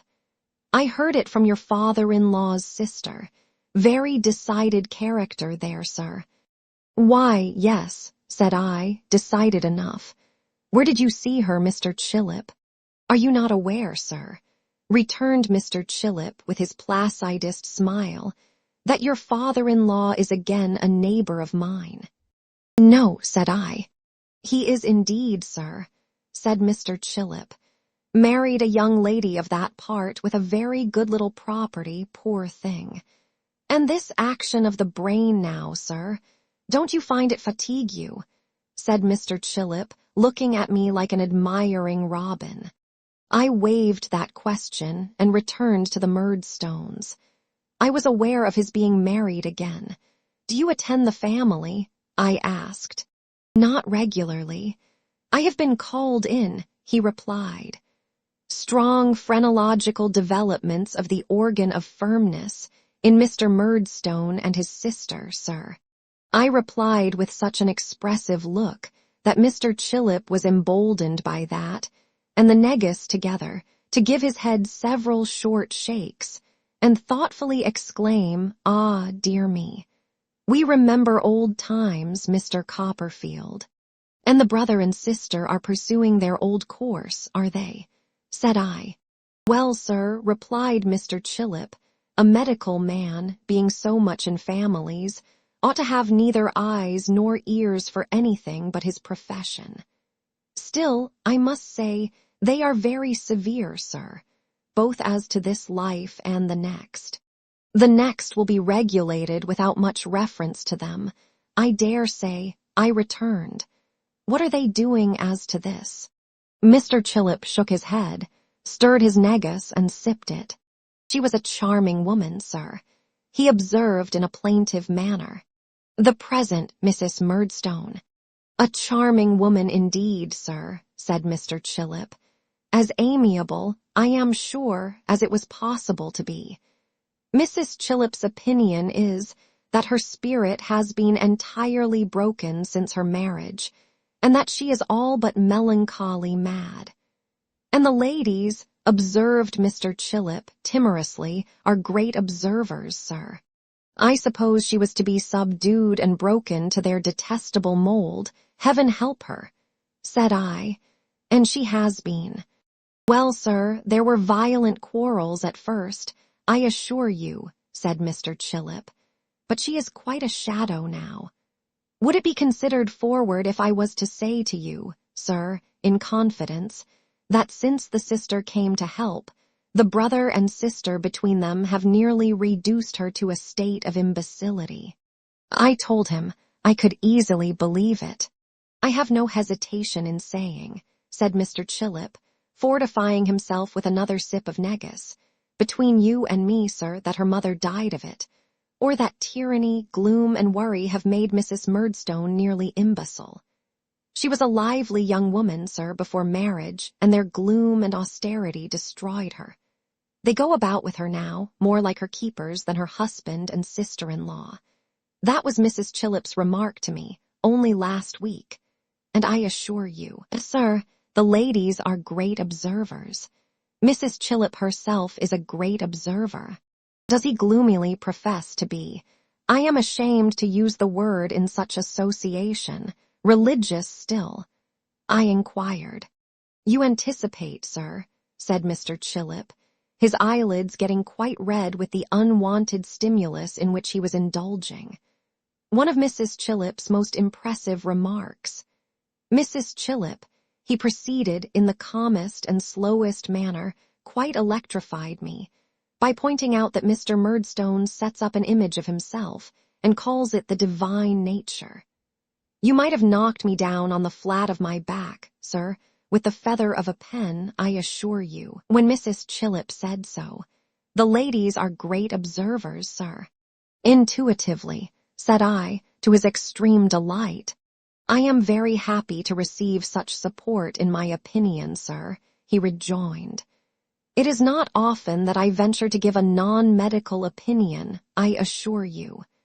Mr. Murdstone delivers public addresses sometimes, and it is said, in short, sir, it is said by Mrs. Chillip, that the darker tyrant he has lately been, the more ferocious is his doctrine. I believe Mrs. Chillip to be perfectly right, said I. Mrs. Chillip does go so far as to say, pursued the meekest of little men, much encouraged, that what such people miscall their religion is a vent for their bad humors and arrogance. And do you know, I must say, sir, he continued, mildly laying his head on one side, that I don't find authority for Mr. and Miss Murdstone in the New Testament. I never found it either, said I. In the meantime, sir, said Mr. Chillip, they are much disliked, and as they are very free in consigning everybody who dislikes them to perdition, we really have a good deal of perdition going on in our neighborhood. However, as Mrs. Chillip says, sir, they undergo a continual punishment, for they are turned inward to feed upon their own hearts, and their own hearts are very bad feeding. Now, sir, about that brain of yours, if you'll excuse my returning to it, don't you expose it to a good deal of excitement, sir. I found it not difficult, in the excitement of Mr. Chillip's own brain, under his potations of negus, to divert his attention from this topic to his own affairs, on which, for the next half-hour, he was quite loquacious, giving me to understand, among other pieces of information, that he was then at the Gray's Inn Coffee House to lay his professional evidence before a commission of lunacy, touching the state of mind of a patient who had become deranged from excessive drinking. And I assure you, sir, he said, I am extremely nervous on such occasions. I could not support being what is called bullied, sir. It would quite unman me. Do you know it was some time before I recovered the conduct of that alarming lady on the night of your birth, Mr. Copperfield. I told him that I was going down to my aunt, the dragon of that night, early in the morning, and that she was one of the most tender-hearted and excellent of women, as he would know full well if he knew her better. The mere notion of the possibility of his ever seeing her again appeared to terrify him. He replied with a small pale smile, "Is she so indeed, sir?"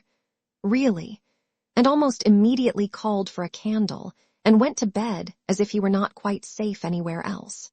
He did not actually stagger under the negus, but I should think his placid little pulse must have made 2 or 3 more beats in a minute than it had done since the great night of my aunt's disappointment, when she struck at him with her bonnet. Thoroughly tired, I went to bed too at midnight, passed the next day on the Dover coach, burst safe and sound into my aunt's old parlor while she was at tea — she wore spectacles now — and was received by her and Mr. Dick and dear old Peggotty, who acted as housekeeper, with open arms and tears of joy. My aunt was mightily amused when we began to talk composedly, by my account of my meeting with Mr. Chillip, and of his holding her in such dread remembrance. And both she and Peggotty had a great deal to say about my poor mother's second husband, and that murdering woman of a sister, on whom I think no pain or penalty would have induced my aunt to bestow any Christian or proper name, or any other designation. Chapter 60. Agnes. My aunt and I, when we were left alone, talked far into the night. How the emigrants never wrote home, otherwise than cheerfully and hopefully. How Mr. Micawber had actually remitted divers small sums of money, on account of those pecuniary liabilities, in reference to which he had been so businesslike as between man and man.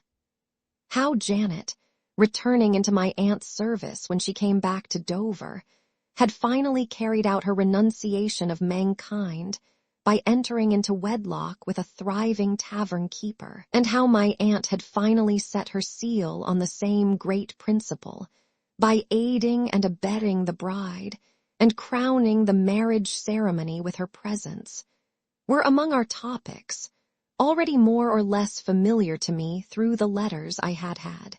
Mr. Dick, as usual, was not forgotten. My aunt informed me how he incessantly occupied himself in copying everything he could lay his hands on, and kept King Charles I at a respectful distance by that semblance of employment. How it was one of the main joys and rewards of her life that he was free and happy, instead of pining in monotonous restraint, and how, as a novel general conclusion, nobody but she could ever fully know what he was. And when, Trot, said my aunt, patting the back of my hand as we sat in our old way before the fire, "When are you going over to Canterbury? I shall get a horse and ride over tomorrow morning, Aunt, unless you will go with me." "No," said my aunt in her short, abrupt way. "I mean to stay where I am." "Then I should ride," I said. I could not have come through Canterbury today without stopping if I had been coming to anyone but her. She was pleased, but answered, "Tut, Trot, my old bones would have kept till tomorrow," and softly patted my hand again as I sat looking thoughtfully at the fire. Thoughtfully, for I could not be here once more, and so near Agnes, without the revival of those regrets with which I had so long been occupied. Softened regrets they might be, teaching me what I had failed to learn when my younger life was all before me, but not the less regrets. "Oh, Trot," I seemed to hear my aunt say once more, and I understood her better now. "Blind, blind, blind." We both kept silence for some minutes. When I raised my eyes, I found that she was steadily observant of me. Perhaps she had followed the current of my mind, for it seemed to me an easy one to track now, willful as it had been once. "You will find her father a white-haired old man," said my aunt, though a better man in all other respects, a reclaimed man. "Neither will you find him measuring all human interests and joys and sorrows with his one poor little intrule now. Trust me, child, such things must shrink very much before they can be measured off in that way." "Indeed they must," said I. "You will find her," pursued my aunt, "as good, as beautiful, as earnest, as disinterested, as she has always been. If I knew higher praise, Trot, I would bestow it on her. There was no higher praise for her, no higher reproach for me. Oh, how had I strayed so far away? If she trains the young girls whom she has about her to be like herself," said my aunt, earnest even to the filling of her eyes with tears, "heaven knows, her life will be well employed. Useful and happy, as she said that day. How could she be otherwise than useful and happy? Has Agnes any?" I was thinking aloud rather than speaking. "Well, hey, any what?" said my aunt sharply. "Any lover," said I. "A score," cried my aunt, with a kind of indignant pride. "She might have married 20 times, my dear, since you have been gone." "No doubt," said I, "no doubt. But has she any lover who is worthy of her? Agnes could care for no other." My aunt sat musing for a little while, with her chin upon her hand. Slowly raising her eyes to mine, she said, "I suspect she has an attachment, Trot." "A prosperous one," said I. "Trot," returned my aunt gravely, "I can't say. I have no right to tell you even so much. She has never confided it to me, but I suspect it. She looked so attentively and anxiously at me, I even saw her tremble, that I felt now, more than ever, that she had followed my late thoughts. I summoned all the resolutions I had made, in all those many days and nights, and all those many conflicts of my heart. "If it should be so," I began, "and I hope it is."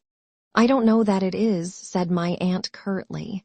"You must not be ruled by my suspicions. You must keep them secret. They are very slight, perhaps. I have no right to speak. If it should be so," I repeated, "Agnes will tell me at her own good time." A sister to whom I have confided so much, aunt, will not be reluctant to confide in me." My aunt withdrew her eyes from mine, as slowly as she had turned them upon me, and covered them thoughtfully with her hand.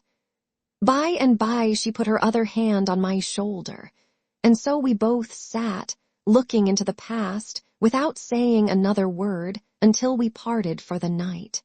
I rode away, early in the morning, for the scene of my old school days.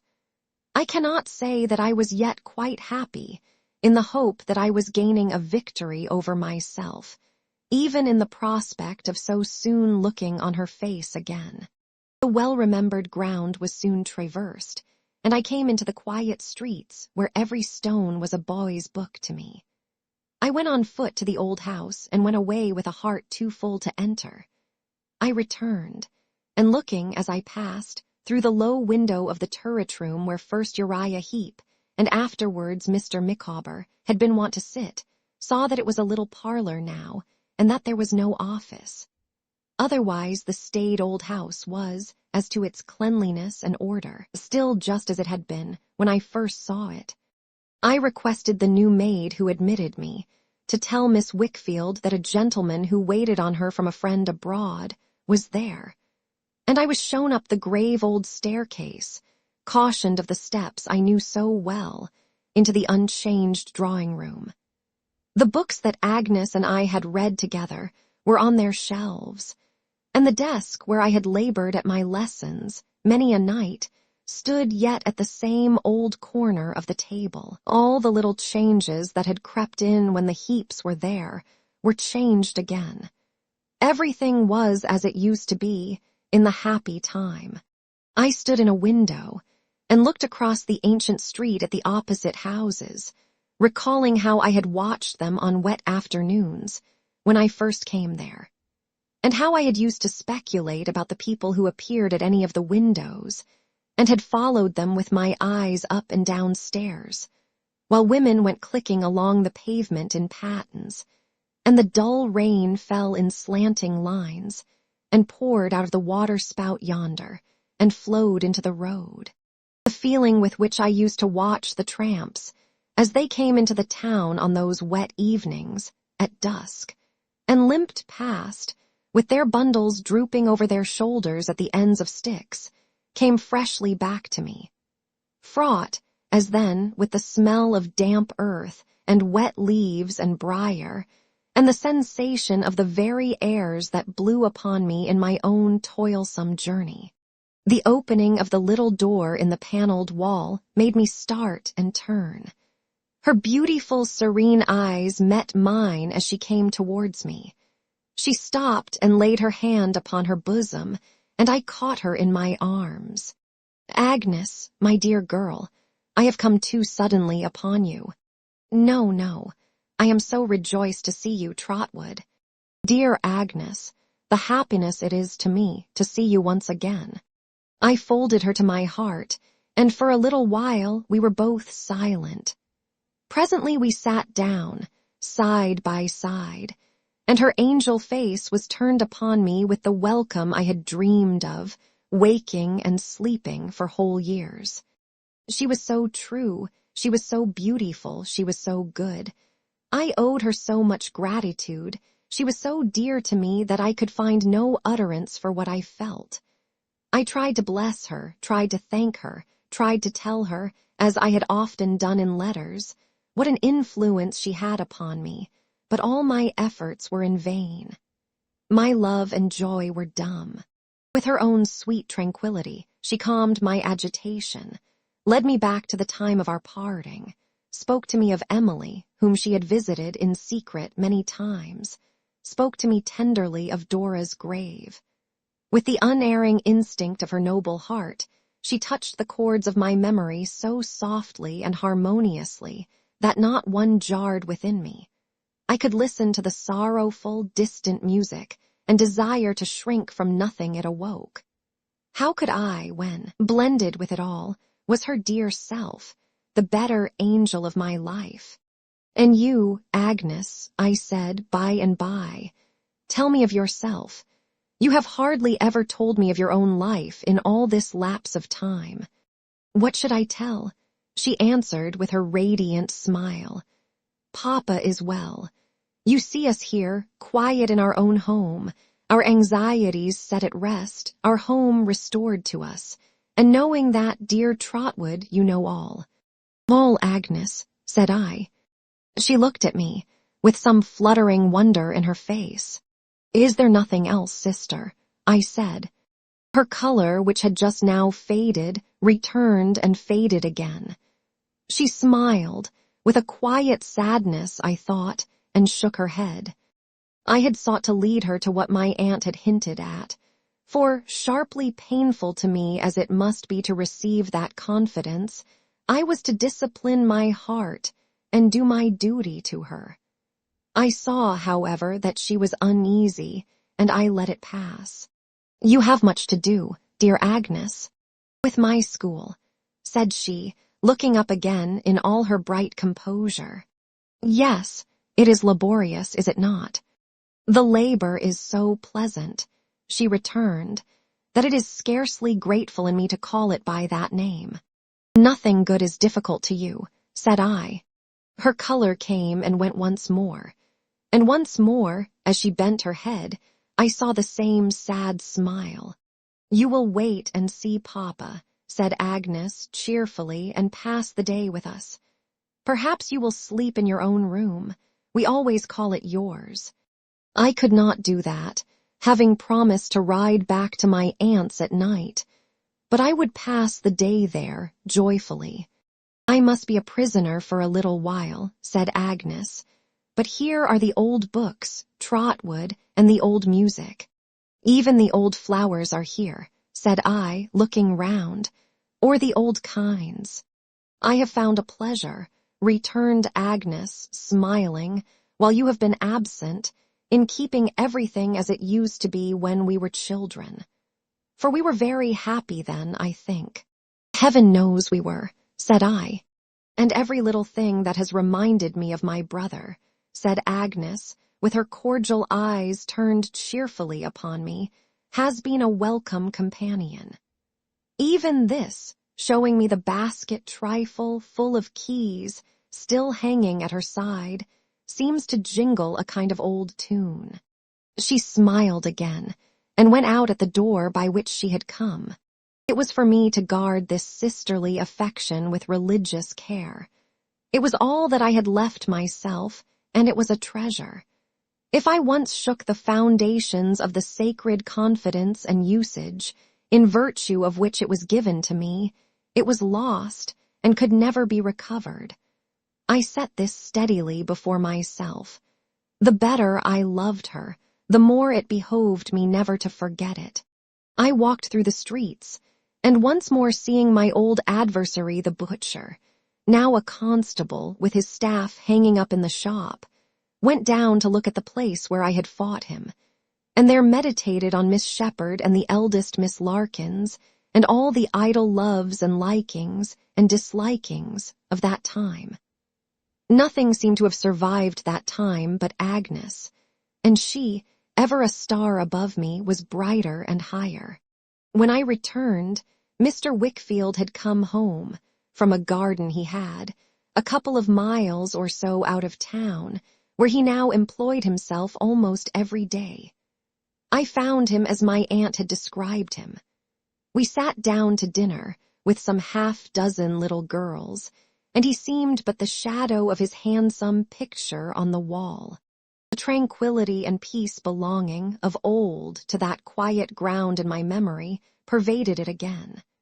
When dinner was done, Mr. Wickfield taking no wine, and I desiring none, we went upstairs, where Agnes and her little charges sang and played and worked. After tea the children left us, and we three sat together, talking of the bygone days. "My part in them," said Mr. Wickfield, shaking his white head, "has much matter for regret, for deep regret, and deep contrition, Trotwood, you well know. But I would not cancel it if it were in my power." I could readily believe that, looking at the face beside him. "I should cancel with it, he pursued, such patience and devotion, such fidelity, such a child's love as I must not forget, no, even to forget myself. I understand you, sir, I softly said. I hold it. I have always held it in veneration. But no one knows, not even you, he returned, how much she has done, how much she has undergone, how hard she has striven. Dear Agnes. She had put her hand entreatingly on his arm to stop him, and was very, very pale. Well, well, he said with a sigh, dismissing, as I then saw, some trial she had borne or was yet to bear in connection with what my aunt had told me. Well, I have never told you Trotwood of her mother. Has anyone? Never, sir. It's not much, though it was much to suffer. She married me in opposition to her father's wish, and he renounced her. She prayed him to forgive her before my Agnes came into this world. He was a very hard man, and her mother had long been dead. He repulsed her. He broke her heart. Agnes leaned upon his shoulder and stole her arm about his neck. She had an affectionate and gentle heart, he said, and it was broken. I knew its tender nature very well. No one could if I did not. She loved me dearly, but was never happy. She was always laboring in secret under this distress, and being delicate and downcast at the time of his last repulse, for it was not the first, by many, pined away and died. She left me Agnes, 2 weeks old, and the gray hair that you recollect me with when you first came. He kissed Agnes on her cheek. My love for my dear child was a diseased love, but my mind was all unhealthy then. I say no more of that. I am not speaking of myself, Trotwood, but of her mother and of her. If I give you any clue to what I am, or to what I have been, you will unravel it, I know. What Agnes is, I need not say. I have always read something of her poor mother's story in her character, and so I tell it you tonight, when we three are again together, after such great changes. I have told it all. His bowed head, and her angel face and filial duty, derived a more pathetic meaning from it than they had had before. If I had wanted anything by which to mark this night of our reunion, I should have found it in this. Agnes rose up from her father's side, before long, and going softly to her piano, played some of the old airs to which we had often listened in that place. Have you any intention of going away again? Agnes asked me, as I was standing by. What does my sister say to that? I hope not. Then I have no such intention, Agnes. I think you ought not, Trotwood, since you ask me, she said, mildly. Your growing reputation and success enlarge your power of doing good, and if I could spare my brother with her eyes upon me, perhaps the time could not. What I am, you have made me, Agnes. You should know best. I made you, Trotwood. Yes, Agnes, my dear girl, I said, bending over her. I tried to tell you when we met today something that has been in my thoughts since Dora died. You remember when you came down to me in our little room, pointing upward, Agnes. Oh, Trotwood, she returned, her eyes filled with tears. So loving, so confiding, and so young, can I ever forget? As you were then, my sister, I have often thought since, you have ever been to me. Ever pointing upward, Agnes, ever leading me to something better, ever directing me to higher things. She only shook her head. Through her tears I saw the same sad, quiet smile. And I am so grateful to you for it, Agnes, so bound to you, that there is no name for the affection of my heart. I want you to know, yet don't know how to tell you, that all my life long I shall look up to you and be guided by you, as I have been through the darkness that is past. Whatever betides, whatever new ties you may form, whatever changes may come between us, I shall always look to you and love you as I do now and have always done. You will always be my solace and resource, as you have always been. Until I die, my dearest sister, I shall see you always before me, pointing upward. She put her hand in mine and told me she was proud of me and of what I said, although I praised her very far beyond her worth.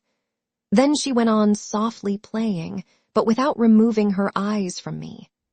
"Do you know, what I have heard tonight, Agnes," said I, "strangely seems to be a part of the feeling with which I regarded you when I saw you first, with which I sat beside you in my rough school days. You knew I had no mother." She replied with a smile and felt kindly towards me. "More than that, Agnes, I knew, almost as if I had known this story, that there was something inexplicably gentle and softened, surrounding you, something that might have been sorrowful in someone else, as I can now understand it was, but was not so in you." She softly played on, looking at me still. "Will you laugh at my cherishing such fancies, Agnes?" "No." "Or at my saying that I really believe I felt, even then, that you could be faithfully affectionate against all discouragement, and never cease to be so, until you cease to live? Will you laugh at such a dream?" "Oh, no, oh, no." For an instant, a distressful shadow crossed her face, but even in the start it gave me, it was gone, and she was playing on and looking at me with her own calm smile. As I rode back in the lonely night, the wind going by me like a restless memory, I thought of this, and feared she was not happy. I was not happy, but thus far I had faithfully set the seal upon the past, and thinking of her, pointing upward, thought of her as pointing to that sky above me, where in the mystery to come I might yet love her with a love unknown on earth, and tell her what the strife had been within me when I loved her here. Chapter 61. I am shown two interesting penitents. For a time, at all events until my book should be completed, which would be the work of several months, I took up my abode in my aunt's house at Dover. And there, sitting in the window from which I had looked out at the moon upon the sea, when that roof first gave me shelter, I quietly pursued my task. In pursuance of my intention of referring to my own fictions, only when their course should incidentally connect itself with the progress of my story, I do not enter on the aspirations, the delights, anxieties, and triumphs of my art. That I truly devoted myself to it with my strongest earnestness, and bestowed upon it every energy of my soul, I have already said. If the books I have written be of any worth, they will supply the rest. I shall otherwise have written to poor purpose, and the rest will be of interest to no one. Occasionally, I went to London, to lose myself in the swarm of life there, or to consult with Traddles on some business point. He had managed for me, in my absence, with the soundest judgment, and my worldly affairs were prospering. As my notoriety began to bring upon me an enormous quantity of letters from people of whom I had no knowledge, chiefly about nothing, and extremely difficult to answer, I agreed with Traddles to have my name painted up on his door. There the devoted postman on that beat delivered bushels of letters for me, and there, at intervals, I labored through them, like a home secretary of state without the salary.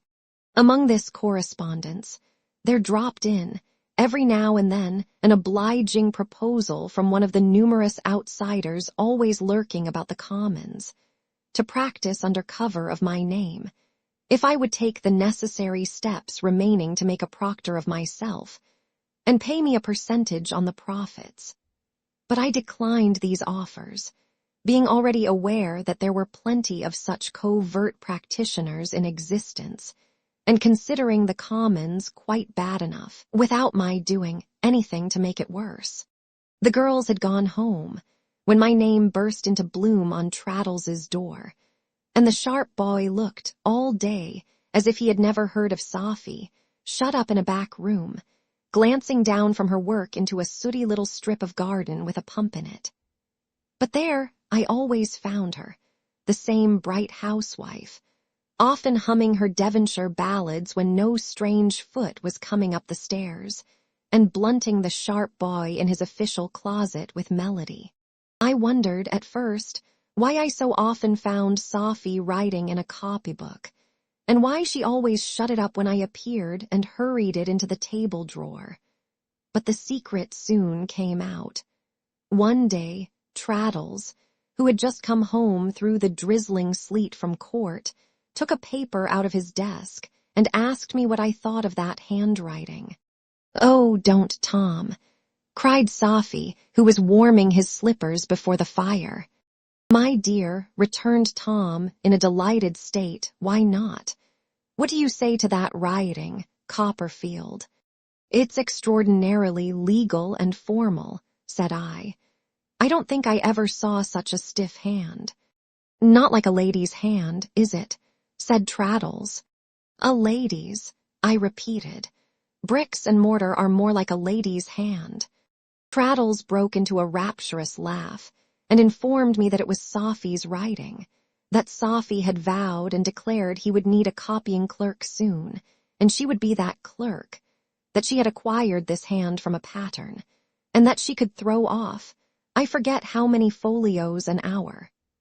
Sophie was very much confused by my being told all this, and said that when Tom was made a judge he wouldn't be so ready to proclaim it, which Tom denied, averring that he should always be equally proud of it, under all circumstances. "What a thoroughly good and charming wife she is, my dear Traddles," said I, when she had gone away, laughing. "My dear Copperfield," returned Traddles, "she is, without any exception, the dearest girl. The way she manages this place, her punctuality, domestic knowledge, economy, and order, her cheerfulness, Copperfield. Indeed, you have reason to commend her," I returned. "You are a happy fellow. I believe you make yourselves, and each other, two of the happiest people in the world." "I am sure we are two of the happiest people," returned Traddles. "I admit that, at all events. Bless my soul, when I see her getting up by candlelight on these dark mornings, busying herself in the day's arrangements, going out to market before the clerks come into the inn, caring for no weather, devising the most capital little dinners out of the plainest materials, making puddings and pies, keeping everything in its right place, always so neat and ornamental herself, sitting up at night with me if it's ever so late, sweet-tempered and encouraging always, and all for me. I positively sometimes can't believe it, Copperfield." He was tender of the very slippers she had been warming, as he put them on, and stretched his feet enjoyingly upon the fender. "I positively sometimes can't believe it," said Traddles. "Then our pleasures. Dear me, they are inexpensive, but they are quite wonderful. When we are at home here of an evening and shut the outer door and draw those curtains, which she made, where could we be more snug? When it's fine and we go out for a walk in the evening, the streets abound in enjoyment for us. We look into the glittering windows of the jewelers' shops, and I show Sophie which of the diamond-eyed serpents, coiled up on white satin rising grounds, I would give her if I could afford it. And Sophie shows me which of the gold watches that are capped and jeweled and engine-turned, and possessed of the horizontal lever-escape movement, and all sorts of things, she would buy for me if she could afford it. And we pick out the spoons and forks, fish slices, butter knives, and sugar tongs. We should both prefer if we could both afford it, and really we go away as if we had got them. Then, when we stroll into the squares and great streets and see a house to let, sometimes we look up at it and say, how would that do if I was made a judge?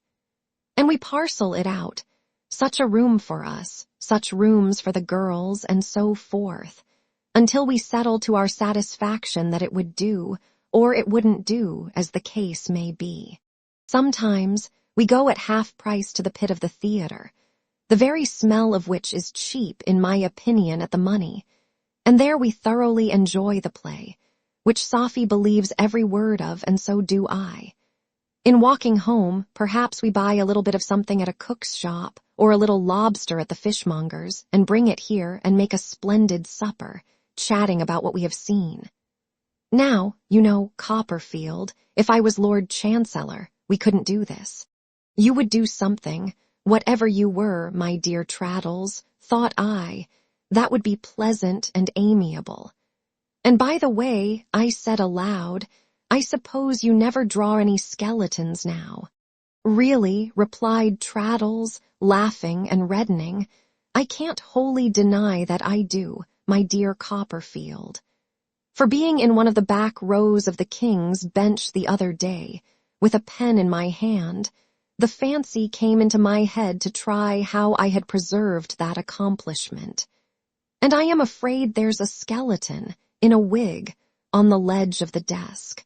After we had both laughed heartily, Traddles wound up by looking with a smile at the fire, and saying, in his forgiving way, old Creakle, I have a letter from that old rascal here, said I, for I never was less disposed to forgive him the way he used to batter Traddles than when I saw Traddles so ready to forgive him himself.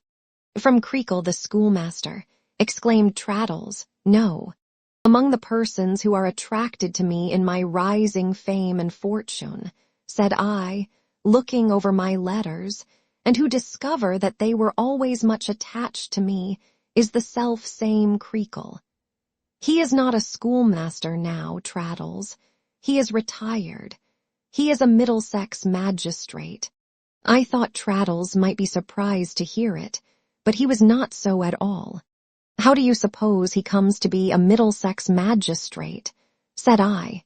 Oh, dear me, replied Traddles, it would be very difficult to answer that question. Perhaps he voted for somebody, or lent money to somebody, or bought something of somebody, or otherwise obliged somebody, or jobbed for somebody, who knew somebody who got the lieutenant of the county to nominate him for the commission. On the commission he is, at any rate, said I. And he writes to me here that he will be glad to show me, in operation, the only true system of prison discipline, the only unchallengeable way of making sincere and lasting converts and penitents, which, you know, is by solitary confinement. What do you say? To the system, inquired Traddles, looking grave. No, to my accepting the offer, and you're going with me. I don't object, said Traddles. Then I'll write to say so. You remember to say nothing of our treatment, this same Creakle turning his son out of doors, I suppose, and the life he used to lead his wife and daughter. Perfectly, said Traddles. Yet, if you'll read his letter, you'll find he is the tenderest of men to prisoners convicted of the whole calendar of felonies, said I, though I can't find that his tenderness extends to any other class of created beings. Traddles shrugged his shoulders and was not at all surprised. I had not expected him to be, and was not surprised myself, or my observation of similar practical satires would have been but scanty. We arranged the time of our visit, and I wrote accordingly to Mr. Creakle that evening. On the appointed day, I think it was the next day, but no matter, Traddles and I repaired to the prison where Mr. Creakle was powerful. It was an immense and solid building, erected at a vast expense. I could not help thinking, as we approached the gate, what an uproar would have been made in the country if any deluded man had proposed to spend 1/2 the money it had cost on the erection of an industrial school for the young, or a house of refuge for the deserving old. In an office that might have been on the ground floor of the Tower of Babel, it was so massively constructed, we were presented to our old schoolmaster, who was one of a group composed of 2 or 3 of the busier sort of magistrates and some visitors they had brought. He received me, like a man who had formed my mind in bygone years, and had always loved me tenderly. On my introducing Traddles, Mr. Creakle expressed, in like manner, but in an inferior degree, that he had always been Traddles's guide, philosopher, and friend. Our venerable instructor was a great deal older, and not improved in appearance. His face was as fiery as ever, his eyes were as small, and rather deeper set. The scanty, wet-looking gray hair, by which I remembered him, was almost gone, and the thick veins in his bald head were none the more agreeable to look at. After some conversation among these gentlemen, from which I might have supposed that there was nothing in the world to be legitimately taken into account but the supreme comfort of prisoners, at any expense, and nothing on the wide earth to be done outside prison doors, we began our inspection. It being then just dinner time, we went, first into the great kitchen, where every prisoner's dinner was in course of being set out separately, to be handed to him in his cell, with the regularity and precision of clockwork. I said aside to Traddles that I wondered whether it occurred to anybody that there was a striking contrast between these plentiful repasts of choice quality and the dinners, not to say of paupers, but of soldiers, sailors, laborers, the great bulk of the honest working community, of whom not one man in 500 ever dined half so well. But I learned that the system required high living, and in short, to dispose of the system once for all. I found that on that head and on all others, the system put an end to all doubts and disposed of all anomalies. Nobody appeared to have the least idea that there was any other system, but the system to be considered. As we were going through some of the magnificent passages, I inquired of Mr. Creakle and his friends what were supposed to be the main advantages of this all-governing and universally overriding system. I found them to be the perfect isolation of prisoners, so that no one man in confinement there knew anything about another, and the reduction of prisoners to a wholesome state of mind, leading to sincere contrition and repentance. Now it struck me, when we began to visit individuals in their cells, and to traverse the passages in which those cells were, and to have the manner of the going to chapel and so forth explained to us, that there was a strong probability of the prisoners knowing a good deal about each other, and of their carrying on a pretty complete system of intercourse. This, at the time I write, has been proved, I believe, to be the case. But, as it would have been flat blasphemy against the system to have hinted such a doubt then, I looked out for the penitents as diligently as I could. And here again, I had great misgivings. I found as prevalent a fashion in the form of the penitents as I had left outside in the forms of the coats and waistcoats in the windows of the tailors' shops. I found a vast amount of profession, varying very little in character, varying very little, which I thought exceedingly suspicious, even in words. I found a great many foxes, disparaging whole vineyards of inaccessible grapes, but I found very few foxes, whom I would have trusted within reach of a bunch. Above all, I found that the most professing men were the greatest objects of interest, and that their conceit, their vanity, their want of excitement, and their love of deception, which many of them possessed to an almost incredible extent, as their histories showed, all prompted to these professions, and were all gratified by them. However, I heard so repeatedly, in the course of our goings to and fro, of a certain number 27, who was the favorite, and who really appeared to be a model prisoner, that I resolved to suspend my judgment until I should see 27. 28, I understood, was also a bright particular star, but it was his misfortune to have his glory a little dimmed by the extraordinary luster of 27. I heard so much of 27, of his pious admonitions to everybody around him, and of the beautiful letters he constantly wrote to his mother, whom he seemed to consider in a very bad way, that I became quite impatient to see him. I had to restrain my impatience for some time, on account of 27 being reserved for a concluding effect. But at last we came to the door of his cell, and Mr. Creakle, looking through a little hole in it, reported to us, in a state of the greatest admiration, that he was reading a hymn book. There was such a rush of heads immediately to see number 27 reading his hymn book, that the little hole was blocked up, 6 or 7 heads deep.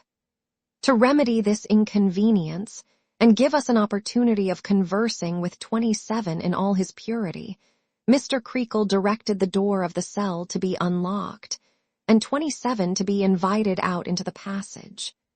This was done, and whom should Traddles and I then behold, to our amazement, in this converted number 27, but Uriah Heep. He knew us directly, and said, as he came out with the old writhe, "How do you do, Mr. Copperfield? How do you do, Mr. Traddles?" This recognition caused a general admiration in the party. I rather thought that everyone was struck by his not being proud and taking notice of us. "Well, 27, said Mr. Creakle, mournfully admiring him. "How do you find yourself today?" "I am very humble, sir," replied Uriah Heep. "You are always so, 27, said Mr. Creakle. Here another gentleman asked, with extreme anxiety, "Are you quite comfortable?"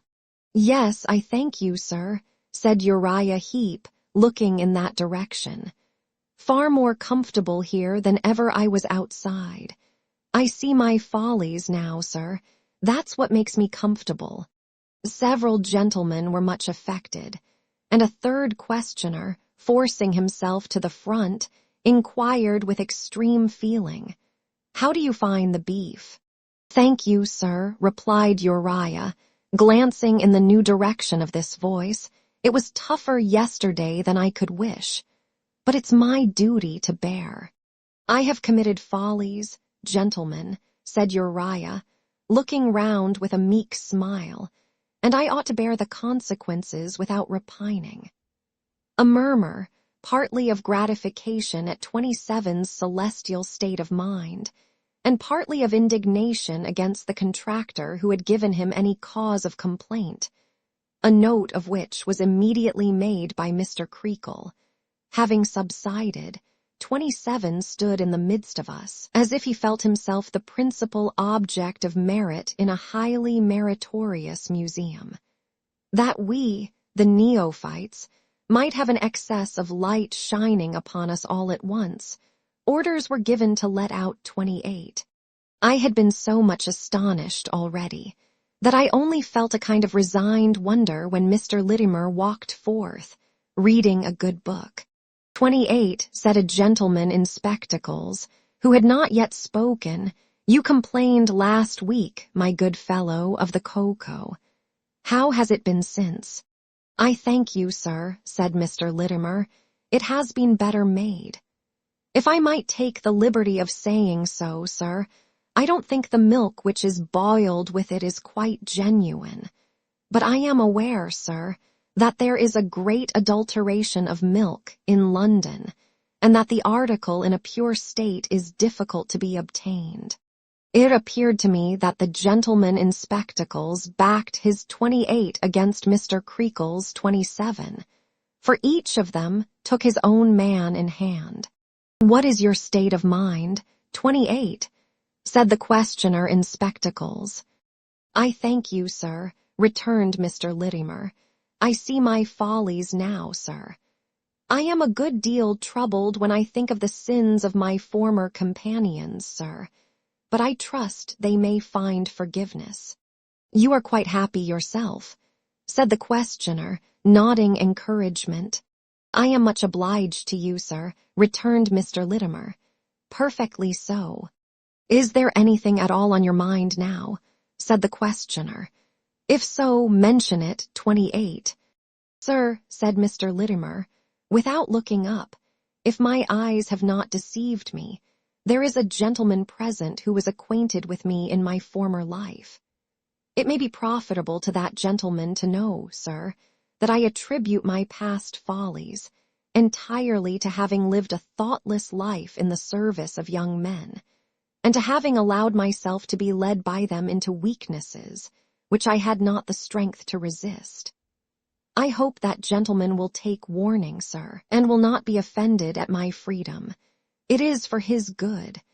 I am conscious of my own past follies. I hope he may repent of all the wickedness and sin to which he has been a party. I observed that several gentlemen were shading their eyes, each with one hand, as if they had just come into church. This does you credit, 28, returned the questioner. I should have expected it of you. Is there anything else? Sir, returned Mr. Litimer, slightly lifting up his eyebrows, but not his eyes. There was a young woman who fell into dissolute courses that I endeavored to save, sir, but could not rescue. I beg that gentleman, if he has it in his power, to inform that young woman from me that I forgive her her bad conduct towards myself, and that I call her to repentance, if he will be so good. I have no doubt, 28, returned the questioner, that the gentleman you refer to feels very strongly, as we all must, what you have so properly said. We will not detain you. I thank you, sir, said Mr. Litimer. Gentlemen, I wish you a good day, and hoping you and your families will also see your wickedness and amend. With this, number 28 retired, after a glance between him and Uriah, as if they were not altogether unknown to each other through some medium of communication, and a murmur went round the group as his door shut upon him, that he was a most respectable man and a beautiful case. Now, 27, said Mr. Creakle, entering on a clear stage with his man, is there anything that anyone can do for you? If so, mention it. I would humbly ask, sir, returned Uriah, with a jerk of his malevolent head, for leave to write again to mother. It shall certainly be granted, said Mr. Creakle. Thank you, sir. I am anxious about mother. I am afraid she ain't safe. Somebody incautiously asked, what from? But there was a scandalized whisper of hush. Immortally safe, sir, returned Uriah, writhing in the direction of the voice. I should wish mother to be got into my state. I never should have been got into my present state if I hadn't come here. I wish mother had come here. It would be better for everybody if they got took up and was brought here. This sentiment gave unbounded satisfaction. Greater satisfaction, I think, than anything that had passed yet. Before I come here, said Uriah, stealing a look at us, as if he would have blighted the outer world to which we belonged if he could, I was given to follies, but now I am sensible of my follies. There's a deal of sin outside. There's a deal of sin in mother.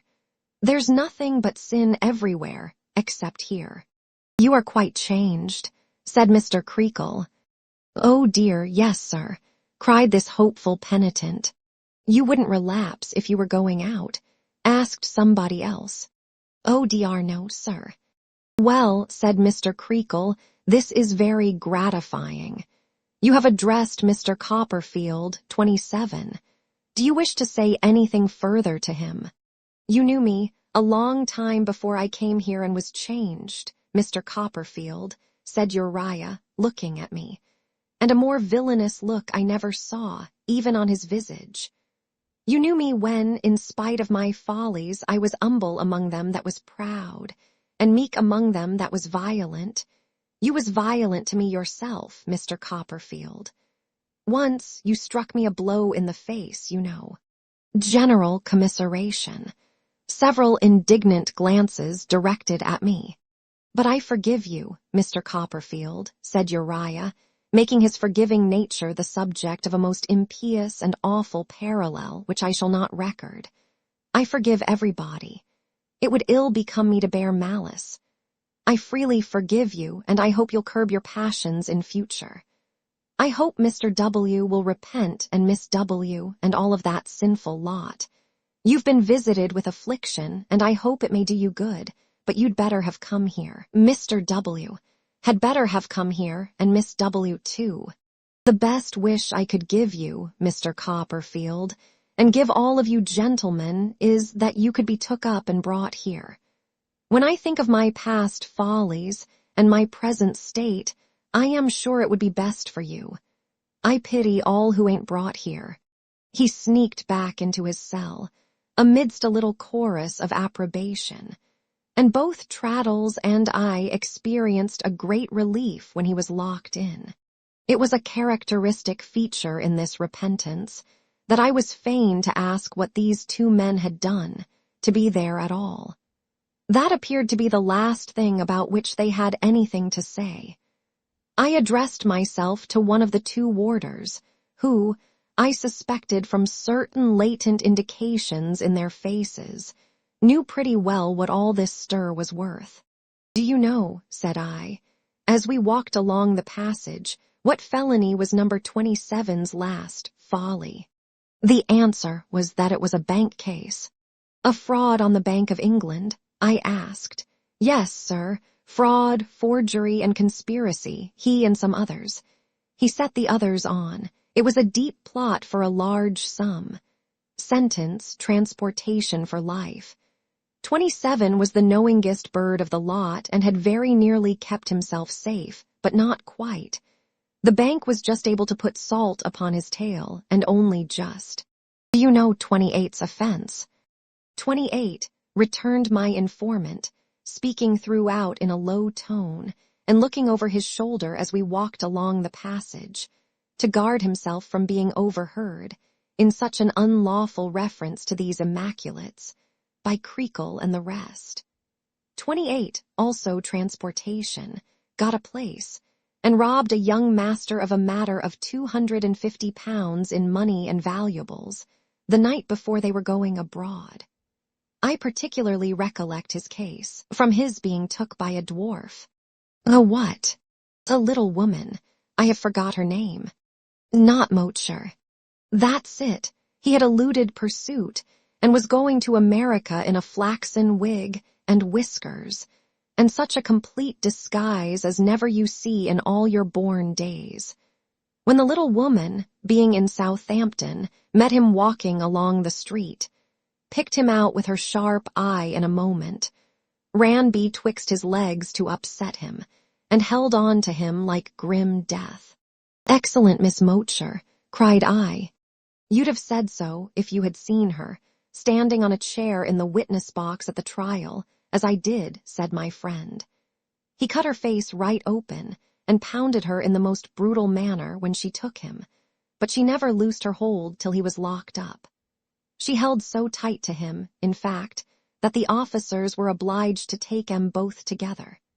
She gave her evidence in the gamest way, and was highly complimented by the bench, and cheered right home to her lodgings. She said in court that she'd have took him single-handed, on account of what she knew concerning him, if he had been Samson. And it's my belief she would. It was mine, too, and I highly respected Miss Mocher for it. We had now seen all there was to see. It would have been in vain to represent to such a man as the worshipful Mr. Creakle that 27 and 28 were perfectly consistent and unchanged. That exactly what they were then, they had always been. That the hypocritical knaves were just the subjects to make that sort of profession in such a place.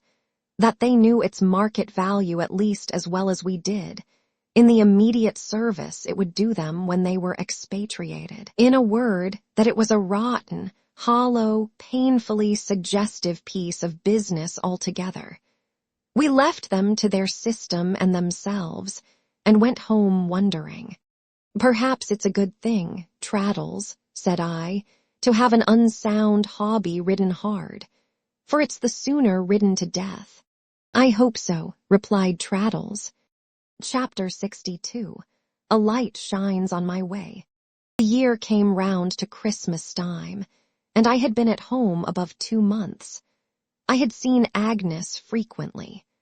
However loud the general voice might be in giving me encouragement, and however fervent the emotions and endeavors to which it roused me, I heard her lightest word of praise as I heard nothing else. At least once a week, and sometimes oftener, I rode over there and passed the evening.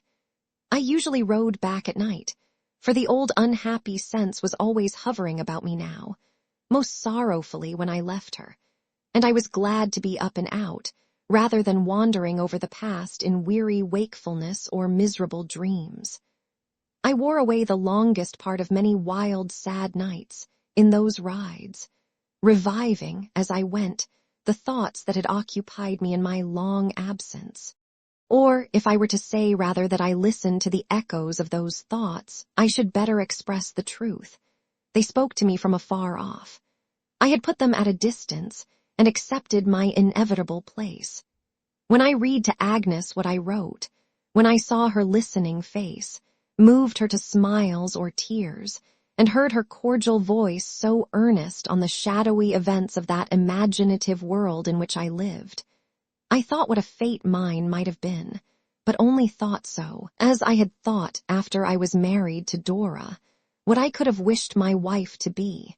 My duty to Agnes, who loved me with a love which, if I disquieted, I wronged most selfishly and poorly, and could never restore. My matured assurance that I, who had worked out my own destiny, and won what I had impetuously set my heart on, had no right to murmur, and must bear, comprised what I felt and what I had learned. But I loved her, and now it even became some consolation to me, vaguely to conceive a distant day when I might blamelessly avow it, when all this should be over, when I could say, Agnes, so it was when I came home, and now I am old, and I never have loved since. She did not once show me any change in herself. What she always had been to me, she still was, wholly unaltered. Between my aunt and me there had been something in this connection since the night of my return, which I cannot call a restraint or an avoidance of the subject, so much as an implied understanding that we thought of it together, but did not shape our thoughts into words. When, according to our old custom, we sat before the fire at night, we often fell into this train, as naturally and as consciously to each other as if we had unreservedly said so, but we preserved an unbroken silence. I believed that she had read, or partly read, my thoughts that night, and that she fully comprehended why I gave mine no more distinct expression.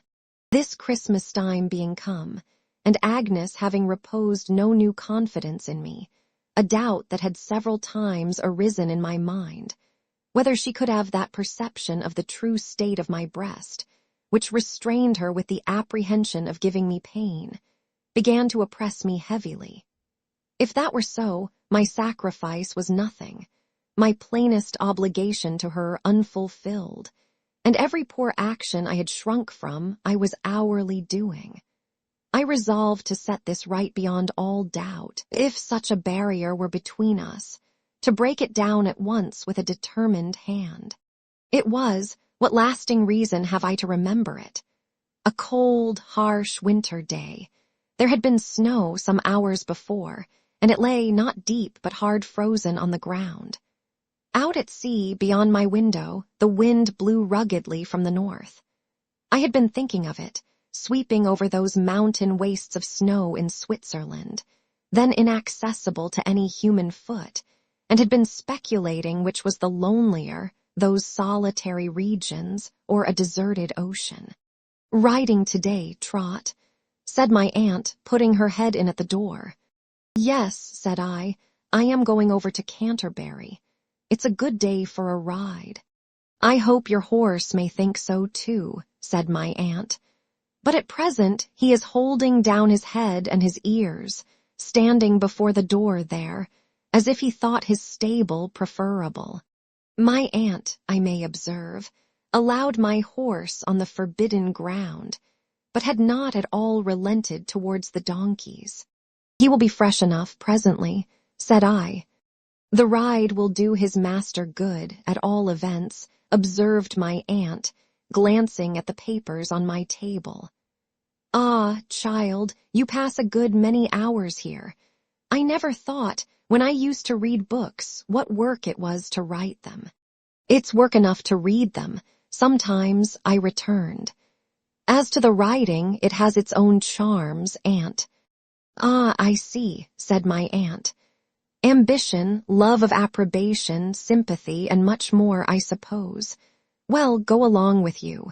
Do you know anything more?" said I, standing composedly before her. She had patted me on the shoulder and sat down in my chair of that attachment of Agnes. She looked up in my face a little while, before replying.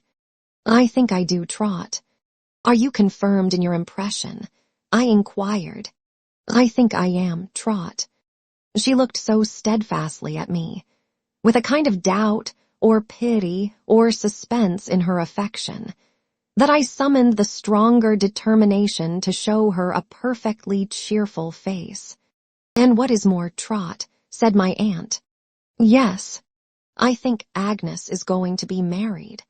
"God bless her," said I cheerfully. "God bless her," said my aunt and her husband too. I echoed it, parted from my aunt, and went lightly downstairs, mounted, and rode away. There was greater reason than before to do what I had resolved to do. How well I recollect the wintry ride. The frozen particles of ice, brushed from the blades of grass by the wind and borne across my face, the hard clatter of the horses' hoofs beating a tune upon the ground, the stiff-tilled soil, the snowdrift lightly eddying in the chalk pit as the breeze ruffled it, the smoking team with the wagon of old hay stopping to breathe on the hilltop and shaking their bells musically, the whitened slopes and sweeps of downland lying against the dark sky, as if they were drawn on a huge slate. I found Agnes alone. The little girls had gone to their own homes now, and she was alone by the fire, reading. She put down her book on seeing me come in, and having welcomed me as usual, took her work basket and sat in one of the old-fashioned windows. I sat beside her on the window seat, and we talked of what I was doing, and when it would be done, and of the progress I had made since my last visit. Agnes was very cheerful, and laughingly predicted that I should soon become too famous to be talked to on such subjects. "So I make the most of the present time, you see," said Agnes, "and talk to you while I may." As I looked at her beautiful face, observant of her work, she raised her mild, clear eyes and saw that I was looking at her. "You are thoughtful today, Trotwood." "Agnes, shall I tell you what about? I came to tell you." She put aside her work, as she was used to do when we were seriously discussing anything, and gave me her whole attention. "My dear Agnes, do you doubt my being true to you?" "No," she answered, with a look of astonishment. "Do you doubt my being what I always have been to you?" "No," she answered as before. "Do you remember that I tried to tell you, when I came home, what a debt of gratitude I owed you, dearest Agnes, and how fervently I felt towards you?" "I remember it," she said, gently, "very well." "You have a secret," said I. "Let me share it, Agnes." She cast down her eyes and trembled. I could hardly fail to know, even if I had not heard, but from other lips than yours, Agnes, which seems strange, that there is someone upon whom you have bestowed the treasure of your love. Do not shut me out of what concerns your happiness so nearly. If you can trust me, as you say you can, and as I know you may, let me be your friend, your brother, in this matter, of all others. With an appealing, almost a reproachful glance, she rose from the window, and hurrying across the room as if without knowing where, put her hands before her face, and burst into such tears as smote me to the heart. And yet they awakened something in me, bringing promise to my heart. Without my knowing why, these tears allied themselves with the quietly sad smile which was so fixed in my remembrance, and shook me more with hope than fear or sorrow. Agnes, sister, dearest, what have I done? Let me go away, Trotwood. I am not well. I am not myself. I will speak to you by and by another time. I will write to you. Don't speak to me now. Don't. I sought to recollect what she had said, when I had spoken to her on that former night, of her affection needing no return. It seemed a very world that I must search through in a moment. Agnes, I cannot bear to see you so, and think that I have been the cause. My dearest girl, dearer to me than anything in life, if you are unhappy, let me share your unhappiness. If you are in need of help or counsel, let me try to give it to you. If you have indeed a burden on your heart, let me try to lighten it. For whom do I live now, Agnes, if it is not for you? Oh, spare me. I am not myself. Another time was all I could distinguish. Was it a selfish error that was leading me away? Or, having once a clue to hope, was there something opening to me that I had not dared to think of? I must say more. I cannot let you leave me so. For heaven's sake, Agnes, let us not mistake each other after all these years, and all that has come and gone with them. I must speak plainly. If you have any lingering thought that I could envy the happiness you will confer, that I could not resign you to a dearer protector of your own choosing, that I could not, from my removed place, be a contented witness of your joy, dismiss it, for I don't deserve it. I have not suffered quite in vain. You have not taught me quite in vain. There is no alloy of self in what I feel for you. She was quiet now. In a little time she turned her pale face towards me, and said in a low voice, broken here and there, but very clear, I owe it to your pure friendship for me, Trotwood, which indeed I do not doubt, to tell you you are mistaken. I can do no more. If I have sometimes, in the course of years, wanted help and counsel, they have come to me. If I have sometimes been unhappy, the feeling has passed away. If I have ever had a burden on my heart, it has been lightened for me. If I have any secret, it is no new one, and is not what you suppose. I cannot reveal it or divide it. It has long been mine, and must remain mine. Agnes, stay a moment. She was going away, but I detained her. I clasped my arm about her waist. In the course of years, it is not a new one. New thoughts and hopes were whirling through my mind, and all the colors of my life were changing. Dearest Agnes, whom I so respect and honor, whom I so devotedly love, when I came here today, I thought that nothing could have wrested this confession from me. I thought I could have kept it in my bosom all our lives till we were old. But, Agnes, if I have indeed any new-born hope that I may ever call you something more than sister, widely different from sister. Her tears fell fast, but they were not like those she had lately shed, and I saw my hope brighten in them. Agnes, ever my guide and best support, if you had been more mindful of yourself and less of me, when we grew up here together, I think my heedless fancy never would have wandered from you. But you were so much better than I, so necessary to me in every boyish hope and disappointment, that to have you to confide in and rely upon in everything became a second nature, supplanting for the time the first and greater one of loving you as I do, still weeping, but not sadly, joyfully, and clasped in my arms as she had never been, as I had thought she never was to be. When I loved Dora, fondly Agnes, as you know. Yes, she cried earnestly, I am glad to know it. When I loved her, even then my love would have been incomplete without your sympathy. I had it, and it was perfected. And when I lost her, Agnes, what should I have been without you still? Closer in my arms, nearer to my heart, her trembling hand upon my shoulder, her sweet eyes shining through her tears on mine. I went away, dear Agnes, loving you. I stayed away, loving you. I returned home, loving you.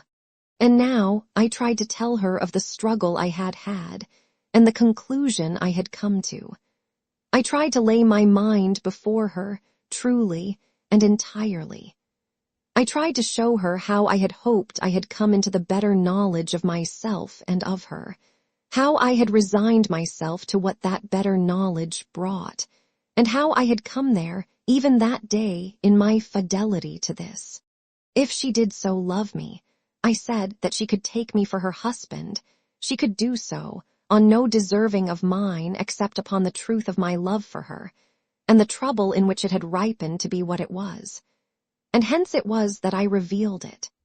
And oh, Agnes, even out of thy true eyes, in that same time, the spirit of my child wife looked upon me, saying it was well, and winning me through thee to tenderest recollections of the blossom that had withered in its bloom. I am so blessed, Trotwood, my heart is so overcharged, but there is one thing I must say. Dearest, what? She laid her gentle hands upon my shoulders, and looked calmly in my face. Do you know yet what it is? I am afraid to speculate on what it is. Tell me, my dear. I have loved you all my life.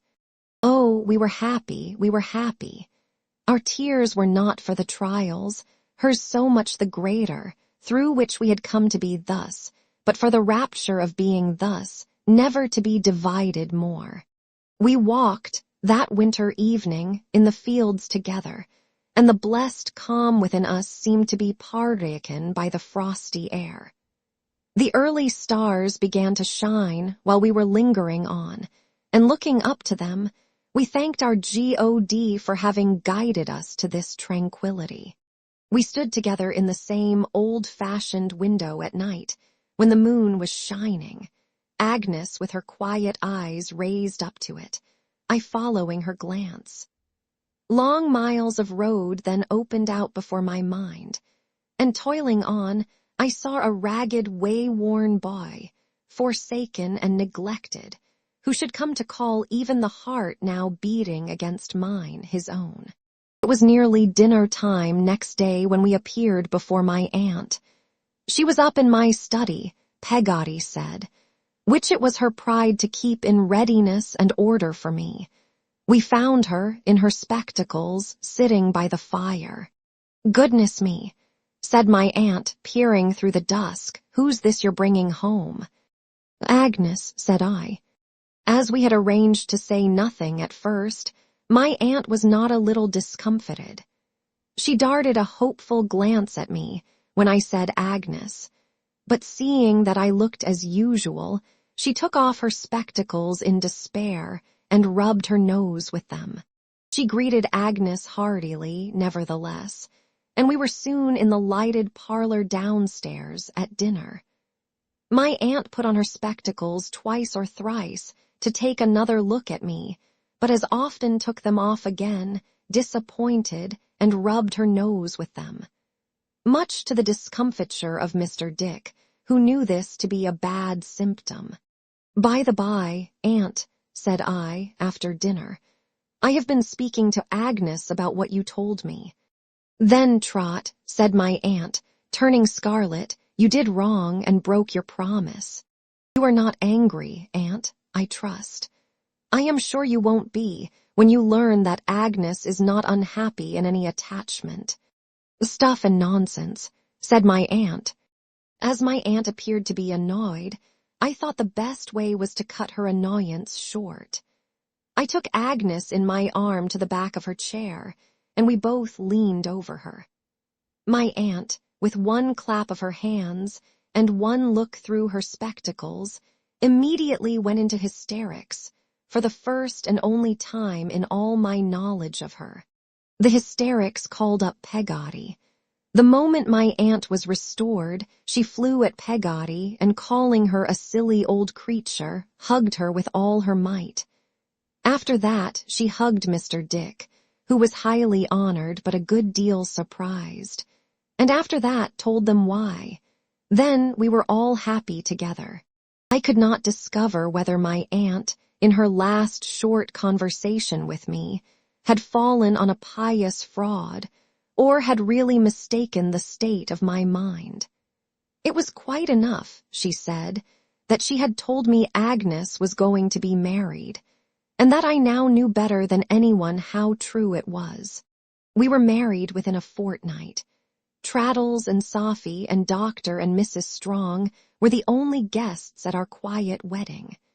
We left them full of joy and drove away together. Clasped in my embrace, I held the source of every worthy aspiration I had ever had, the center of myself, the circle of my life, my own, my wife, my love of whom was founded on a rock. "Dearest husband," said Agnes, "now that I may call you by that name, I have one thing more to tell you." "Let me hear it, love." "It grows out of the night when Dora died. She sent you for me." "She did. She told me that she left me something. Can you think what it was?" I believed I could. I drew the wife who had so long loved me closer to my side. She told me that she made a last request to me and left me a last charge. And it was that only I would occupy this vacant place. And Agnes laid her head upon my breast and wept, and I wept with her, though we were so happy. Chapter 63. A Visitor. What I have purposed to record is nearly finished. But there is yet an incident conspicuous in my memory, on which it often rests with delight, and without which one thread in the web I have spun would have a raveled end. I had advanced in fame and fortune. My domestic joy was perfect. I had been married 10 happy years. Agnes and I were sitting by the fire in our house in London one night in spring, and 3 of our children were playing in the room when I was told that a stranger wished to see me. He had been asked if he came on business, and had answered no. He had come for the pleasure of seeing me, and had come a long way. He was an old man, my servant said, and looked like a farmer.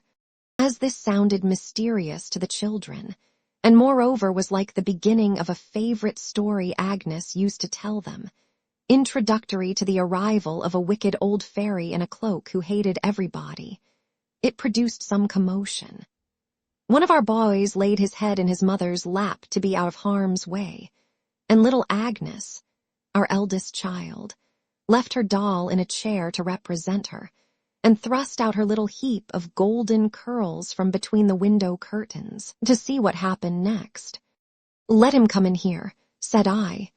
There soon appeared, pausing in the dark doorway as he entered, a hale, gray-haired old man. Little Agnes, attracted by his looks, had run to bring him in, and I had not yet clearly seen his face, when my wife, starting up, cried out to me in a pleased and agitated voice that it was Mr. Peggotty. It was Mr. Peggotty, an old man now, but in a ruddy, hardy, strong old age. When our first emotion was over, and he sat before the fire with the children on his knees, and the blaze shining on his face, he looked to me as vigorous and robust, withal as handsome an old man as ever I had seen. "Mas'r Davy," said he, and the old name in the old tone fell so naturally on my ear. "Mas'r Davy, 'tis a joyful hour as I see you once more, long with your own true wife." "A joyful hour indeed, old friend," cried I. "And these here pretty ones," said Mr. Peggotty, "to look at these here flowers. Why, Mas'r Davy, you was but the heighth of the littlest of these when I first see you, when em lie warn't no bigger, and our poor lad were but a lad." "Time has changed me more than it has changed you since then," said I. "But let these dear rogues go to bed, and as no house in England but this must hold you, tell me where to send for your luggage. Is the old black bag among it, that went so far, I wonder? And then, Over a glass of Yarmouth grog, we will have the tidings of 10 years. Are you alone? Asked Agnes. Yes, ma'am, he said, kissing her hand, quite alone. She sat him between us, not knowing how to give him welcome enough. And as I began to listen to his old familiar voice, I could have fancied he was still pursuing his long journey in search of his darling niece. It's a mort of water, said Mr. Peggotty, fur to come across and ony stay a matter of 4 weeks. But water, specially when 'tis salt, comes natural to me, and friends is dear and I am here. Which is verse, said Mr. Peggotty, surprised to find it out, though I hadn't such intentions. Are you going back those many 1,000 miles so soon? Asked Agnes.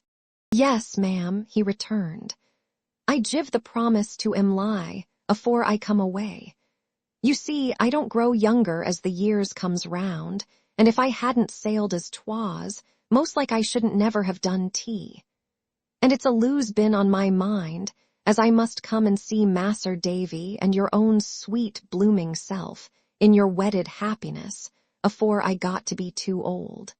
He looked at us, as if he could never feast his eyes on us sufficiently. Agnes laughingly put back some scattered locks of his grey hair, that he might see us better. And now tell us, said I, everything relating to your fortunes. Our fortunes, Mas'r Davy, he rejoined, is soon told. We haven't fared nohows, but fared to thrive. We've a lose thrived. We've worked as we ought to tea, and maybe we lived a leetle hard at first or so, but we have a lose thrived. What with sheep farming, and what with stock farming, and what with one thing and what with t'other, we are as well to do as well could be. There's been kinder a blessing fell upon us, said Mr. Peggotty, reverentially inclining his head, and we've done nowt but prosper. That is, in the long run. If not yesterday, why then today? If not today, why then tomorrow? And Emily, said Agnes and I, both together. Emly, said he, arter you left her, ma'am, and I never heard her saying of her prayers at night, t'other side the canvas screen, when we was settled in the bush. But what I heard your name. And arter she and me lost sight of Mas'r Davy, that theer shining sundown. Was that low at first, that, if she had knowed then what Mas'r Davy kept from us so kind and thoughtful, 'tis my opinion she'd have drooped away. But there was some poor folks aboard as had illness among 'em, and she took care of them. And there was the children in our company, and she took care of them. And so she got to be busy and to be doing good, and that helped her. When did she first hear of it? I asked. I kept it from her arter I heard on tea, said Mr. Peggotty, going on nigh a year. We was living then in a solitary place, but among the beautifullest trees, and with the roses covering our bein to the roof. Theer come along one day, when I was out working on the land, a traveller from our own Norfolk or Suffolk in England. I don't rightly mind which, and of course we took him in and give him to eat and drink and made him welcome. We all do that, all the colony over. He'd got an old newspaper with him and some other account in print of the storm. That's how she knowed it. When I came home at night, I found she knowed it. He dropped his voice as he said these words, and the gravity I so well remembered overspread his face. Did it change her much? We asked.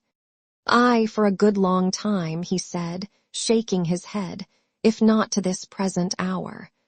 But I think the solitude done her good, and she had a deal to mind in the way of poultry and the like, and minded of it and come through.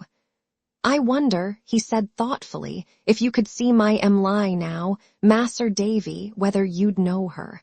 Is she so altered? I inquired. I don't know, I see her every day and don't know, but odd times I have thought so. A slight figure, said Mr. Peggotty, looking at the fire, kinder worn, soft, sorrowful blue eyes, a delicate face, a pretty head leaning a little down, a quiet voice and way, timid a'most.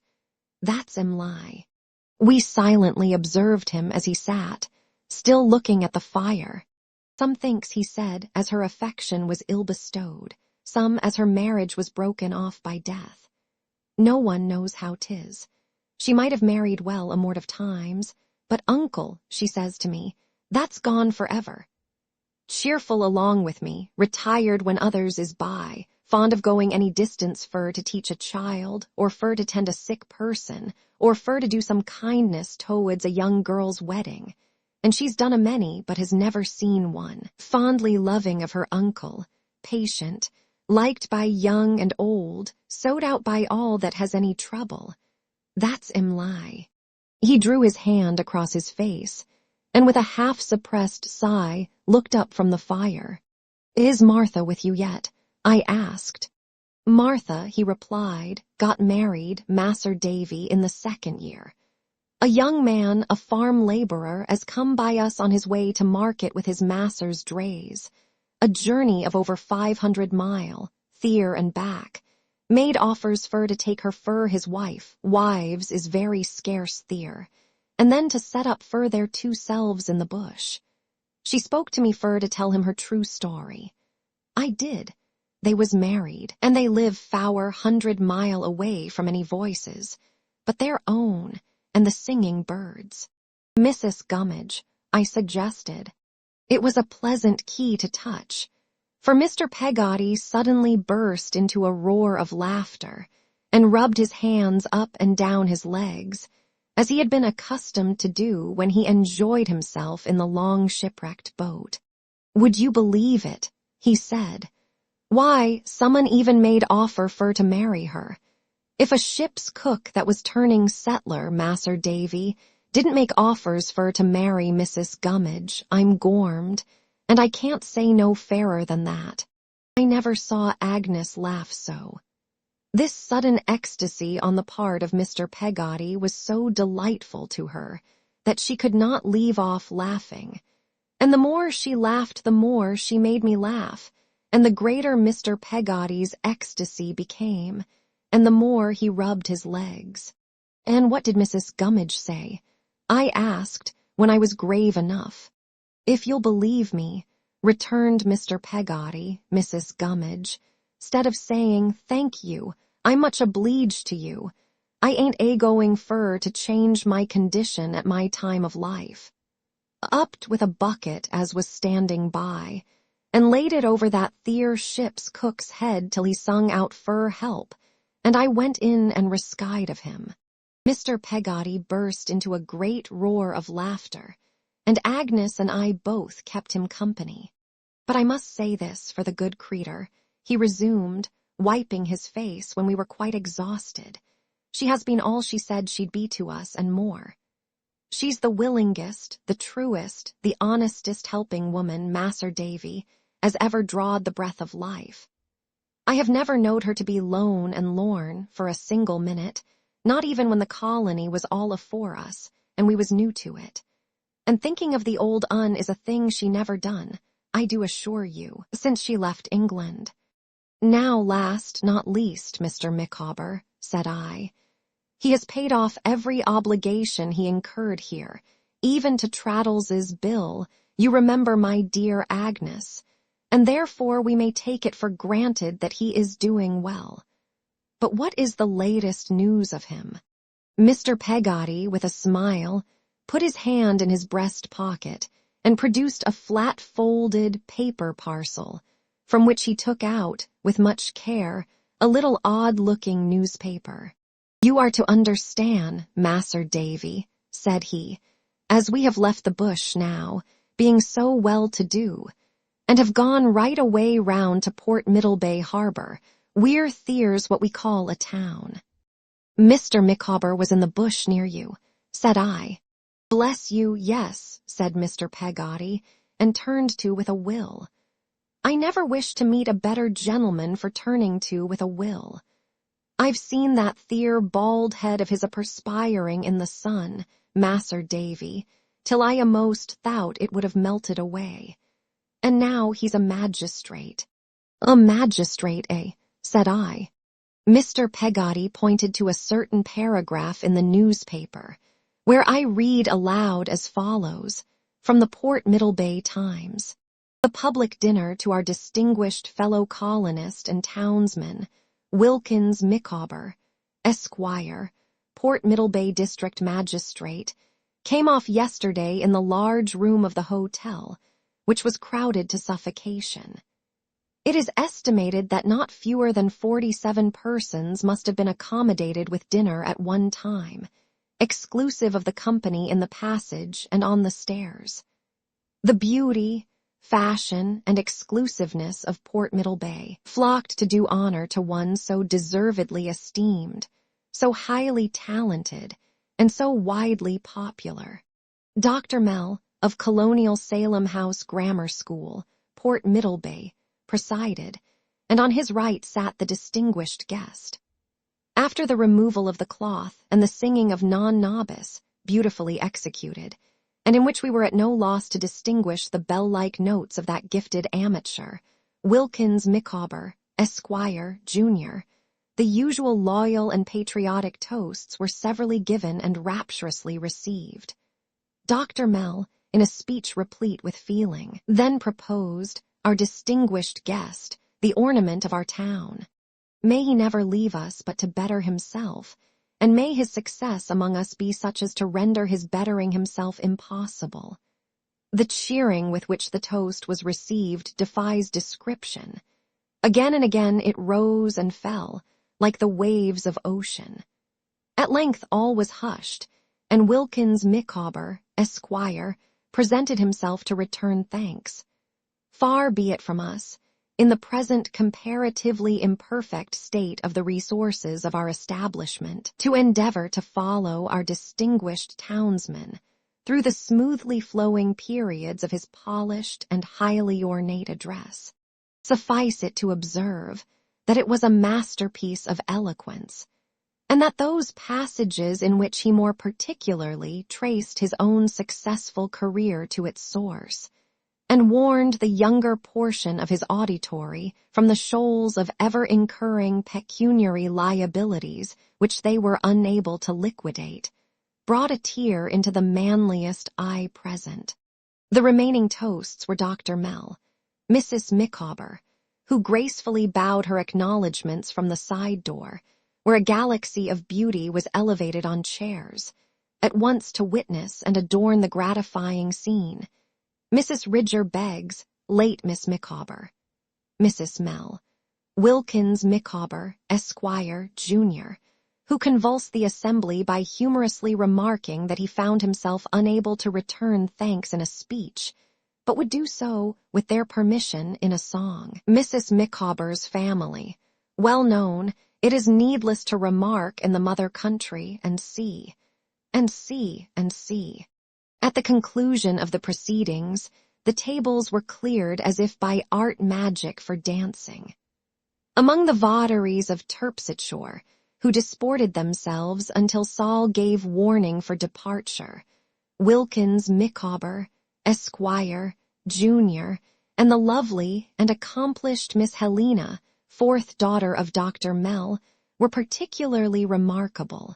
I was looking back to the name of Dr. Mell, pleased to have discovered, in these happier circumstances, Mr. Mell, formerly poor pinched usher to my Middlesex magistrate, when Mr. Peggotty, pointing to another part of the paper, my eyes rested on my own name, and I read thus: To David Copperfield, Esquire, the eminent author. My dear sir, years have elapsed since I had an opportunity of ocularly perusing the lineaments, now familiar to the imaginations of a considerable portion of the civilized world. But, my dear sir, though estranged by the force of circumstances over which I have had no control, from the personal society of the friend and companion of my youth, I have not been unmindful of his soaring flight. Nor have I been debarred, though seas between us Braidha roared, Burns, from participating in the intellectual feasts he has spread before us. I cannot, therefore, Allow of the departure from this place of an individual whom we mutually respect and esteem, without, my dear sir, taking this public opportunity of thanking you, on my own behalf, and I may undertake to add, on that of the whole of the inhabitants of Port Middlebay, for the gratification of which you are the ministering agent. Go on, my dear sir. You are not unknown here, you are not unappreciated. Though remote, we are neither unfriended, melancholy, nor, I may add, slow. Go on, my dear sir, in your eagle course. The inhabitants of Port Middlebay may at least aspire to watch it with delight, with entertainment, with instruction. Among the eyes elevated towards you from this portion of the globe will ever be found, while it has light and life, the appertaining to Wilkins Micawber, magistrate. I found, on glancing at the remaining contents of the newspaper, that Mr. Micawber was a diligent and esteemed correspondent of that journal. There was another letter from him in the same paper, touching a bridge. There was an advertisement of a collection of similar letters by him, to be shortly republished in a neat volume with considerable additions. And, unless I am very much mistaken, the leading article was his also. We talked much of Mr. Micawber on many other evenings while Mr. Peggotty remained with us. He lived with us during the whole term of his stay, which, I think, was something less than a month, and his sister and my aunt came to London to see him. Agnes and I parted from him aboard ship when he sailed, and we shall never part from him more on earth. But before he left, he went with me to Yarmouth to see a little tablet I had put up in the churchyard to the memory of Ham. While I was copying the plain inscription for him at his request, I saw him stoop and gather a tuft of grass from the grave and a little earth. For Emly, he said, as he put it in his breast, I promised Mas'r Davy. Chapter 64, A Last Retrospect.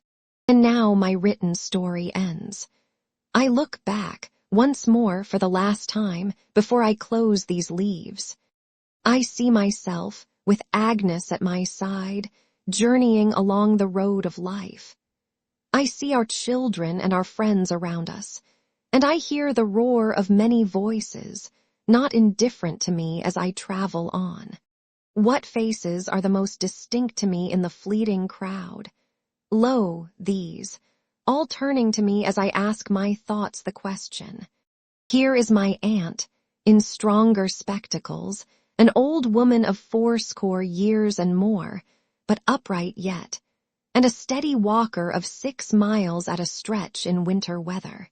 Always with her, here comes Peggotty, my good old nurse, likewise in spectacles, accustomed to do needlework at night very close to the lamp, but never sitting down to it without a bit of wax candle, a yard measure in a little house, and a work-box with a picture of St. Paul's upon the lid. The cheeks and arms of Peggotty, so hard and red in my childish days, when I wondered why the birds didn't peck her in preference to apples, are shriveled now, and her eyes, that used to darken their whole neighborhood in her face, are fainter, though they glitter still. But her rough forefinger, which I once associated with a pocket nutmeg grater, is just the same, and when I see my least child catching at it as it totters from my aunt to her, I think of our little parlor at home, when I could scarcely walk. My aunt's old disappointment is set right now. She is godmother to a real living Betsy Trotwood, and Dora, the next in order, says she spoils her. There is something bulky in Peggotty's pocket. It is nothing smaller than the crocodile book, which is in rather a dilapidated condition by this time, with divers of the leaves torn and stitched across, but which Peggotty exhibits to the children as a precious relic.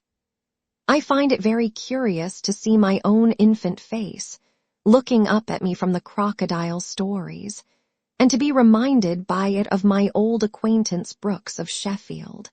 Among my boys, this summer holiday time, I see an old man making giant kites and gazing at them in the air with a delight for which there are no words.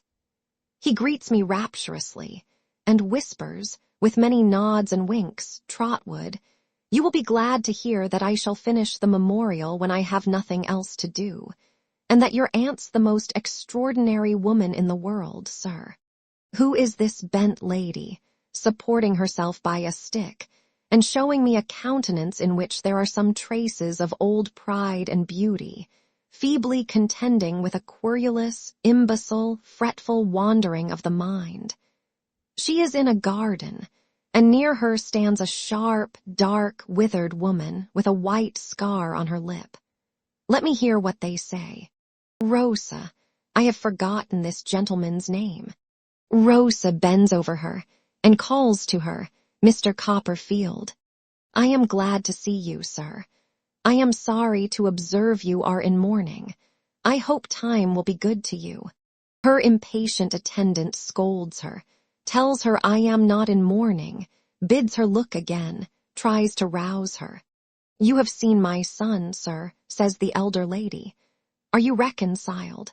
Looking fixedly at me, she puts her hand to her forehead and moans. Suddenly she cries in a terrible voice, Rosa, come to me. He is dead. Rosa, kneeling at her feet, by turns caresses her and quarrels with her, now fiercely telling her I loved him better than you ever did, now soothing her to sleep on her breast like a sick child. Thus I leave them, thus I always find them, thus they wear their time away from year to year. What ship comes sailing home from India, and what English lady is this, married to a growling old Scotch Croesus with great flaps of ears? Can this be Julia Mills? Indeed it is Julia Mills, peevish and fine, with a black man to carry cards and letters to her on a golden salver, and a copper-colored woman in linen, with a bright handkerchief round her head, to serve her tiffin in her dressing-room. But Julia keeps no diary in these days, never sings affection's dirge, eternally quarrels with the old Scotch Croesus, who is a sort of yellow bear with a tanned hide. Julia is steeped in money to the throat, and talks and thinks of nothing else. I liked her better in the desert of Sahara. Or perhaps this is the desert of Sahara. For though Julia has a stately house, and mighty company, and sumptuous dinners every day, I see no green growth near her, nothing that can ever come to fruit or flower. What Julia calls society, I see. Among it Mr. Jack Maldon, from his patent place, sneering at the hand that gave it him, and speaking to me of the doctor as so charmingly antique. But when society is the name for such hollow gentlemen and ladies, Julia, and when its breeding is professed indifference to everything that can advance or can retard mankind, I think we must have lost ourselves in that same desert of Sahara, and had better find the way out. And lo, the doctor, always our good friend, laboring at his dictionary, somewhere about the letter D, and happy in his home and wife.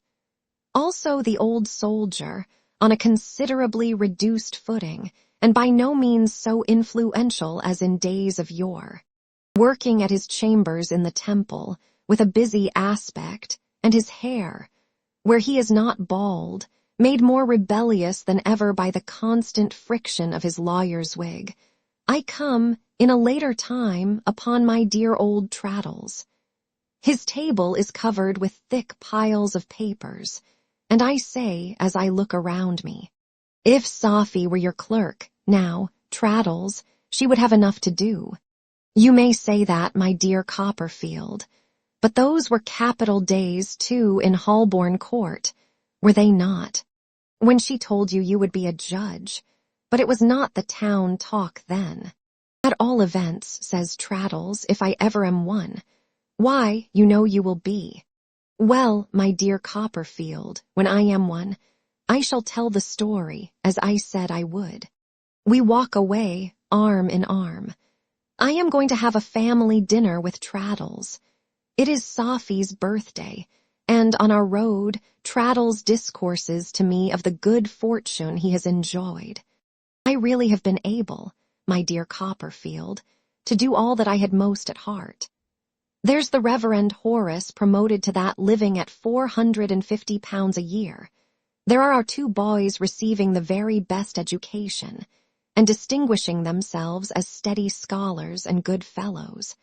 There are 3 of the girls married very comfortably. There are 3 more living with us. There are 3 more keeping house for the Reverend Horace since Mrs. Crewler's decease, and all of them happy. Except, I suggest. Except the beauty, says Traddles. Yes, it was very unfortunate that she should marry such a vagabond, but there was a certain dash and glare about him that caught her. However, now we have got her safe at our house and got rid of him, we must cheer her up again. Traddles's house is one of the very houses, or it easily may have been, which he and Sophie used to parcel out in their evening walks. It is a large house, but Traddles keeps his papers in his dressing room and his boots with his papers, and he and Sophie squeeze themselves into upper rooms, reserving the best bedrooms for the beauty and the girls. There is no room to spare in the house, for more of the girls are here and always are here by some accident or other than I know how to count. Here, when we go in, is a crowd of them, running down to the door and handing Traddles about to be kissed until he is out of breath.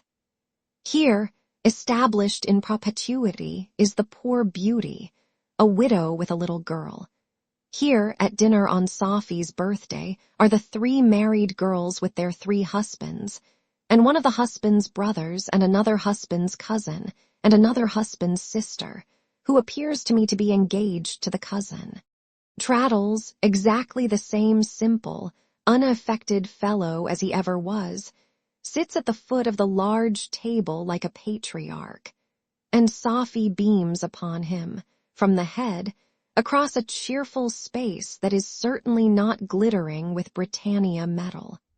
Now, as I close my task, subduing my desire to linger yet, these faces fade away.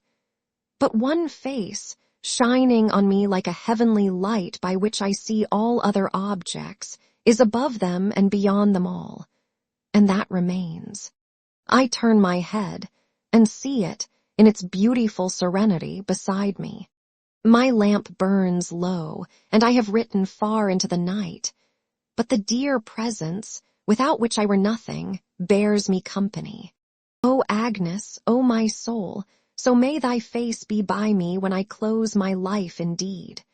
So may I, when realities are melting from me, like the shadows which I now dismiss, still find thee near me, pointing upward.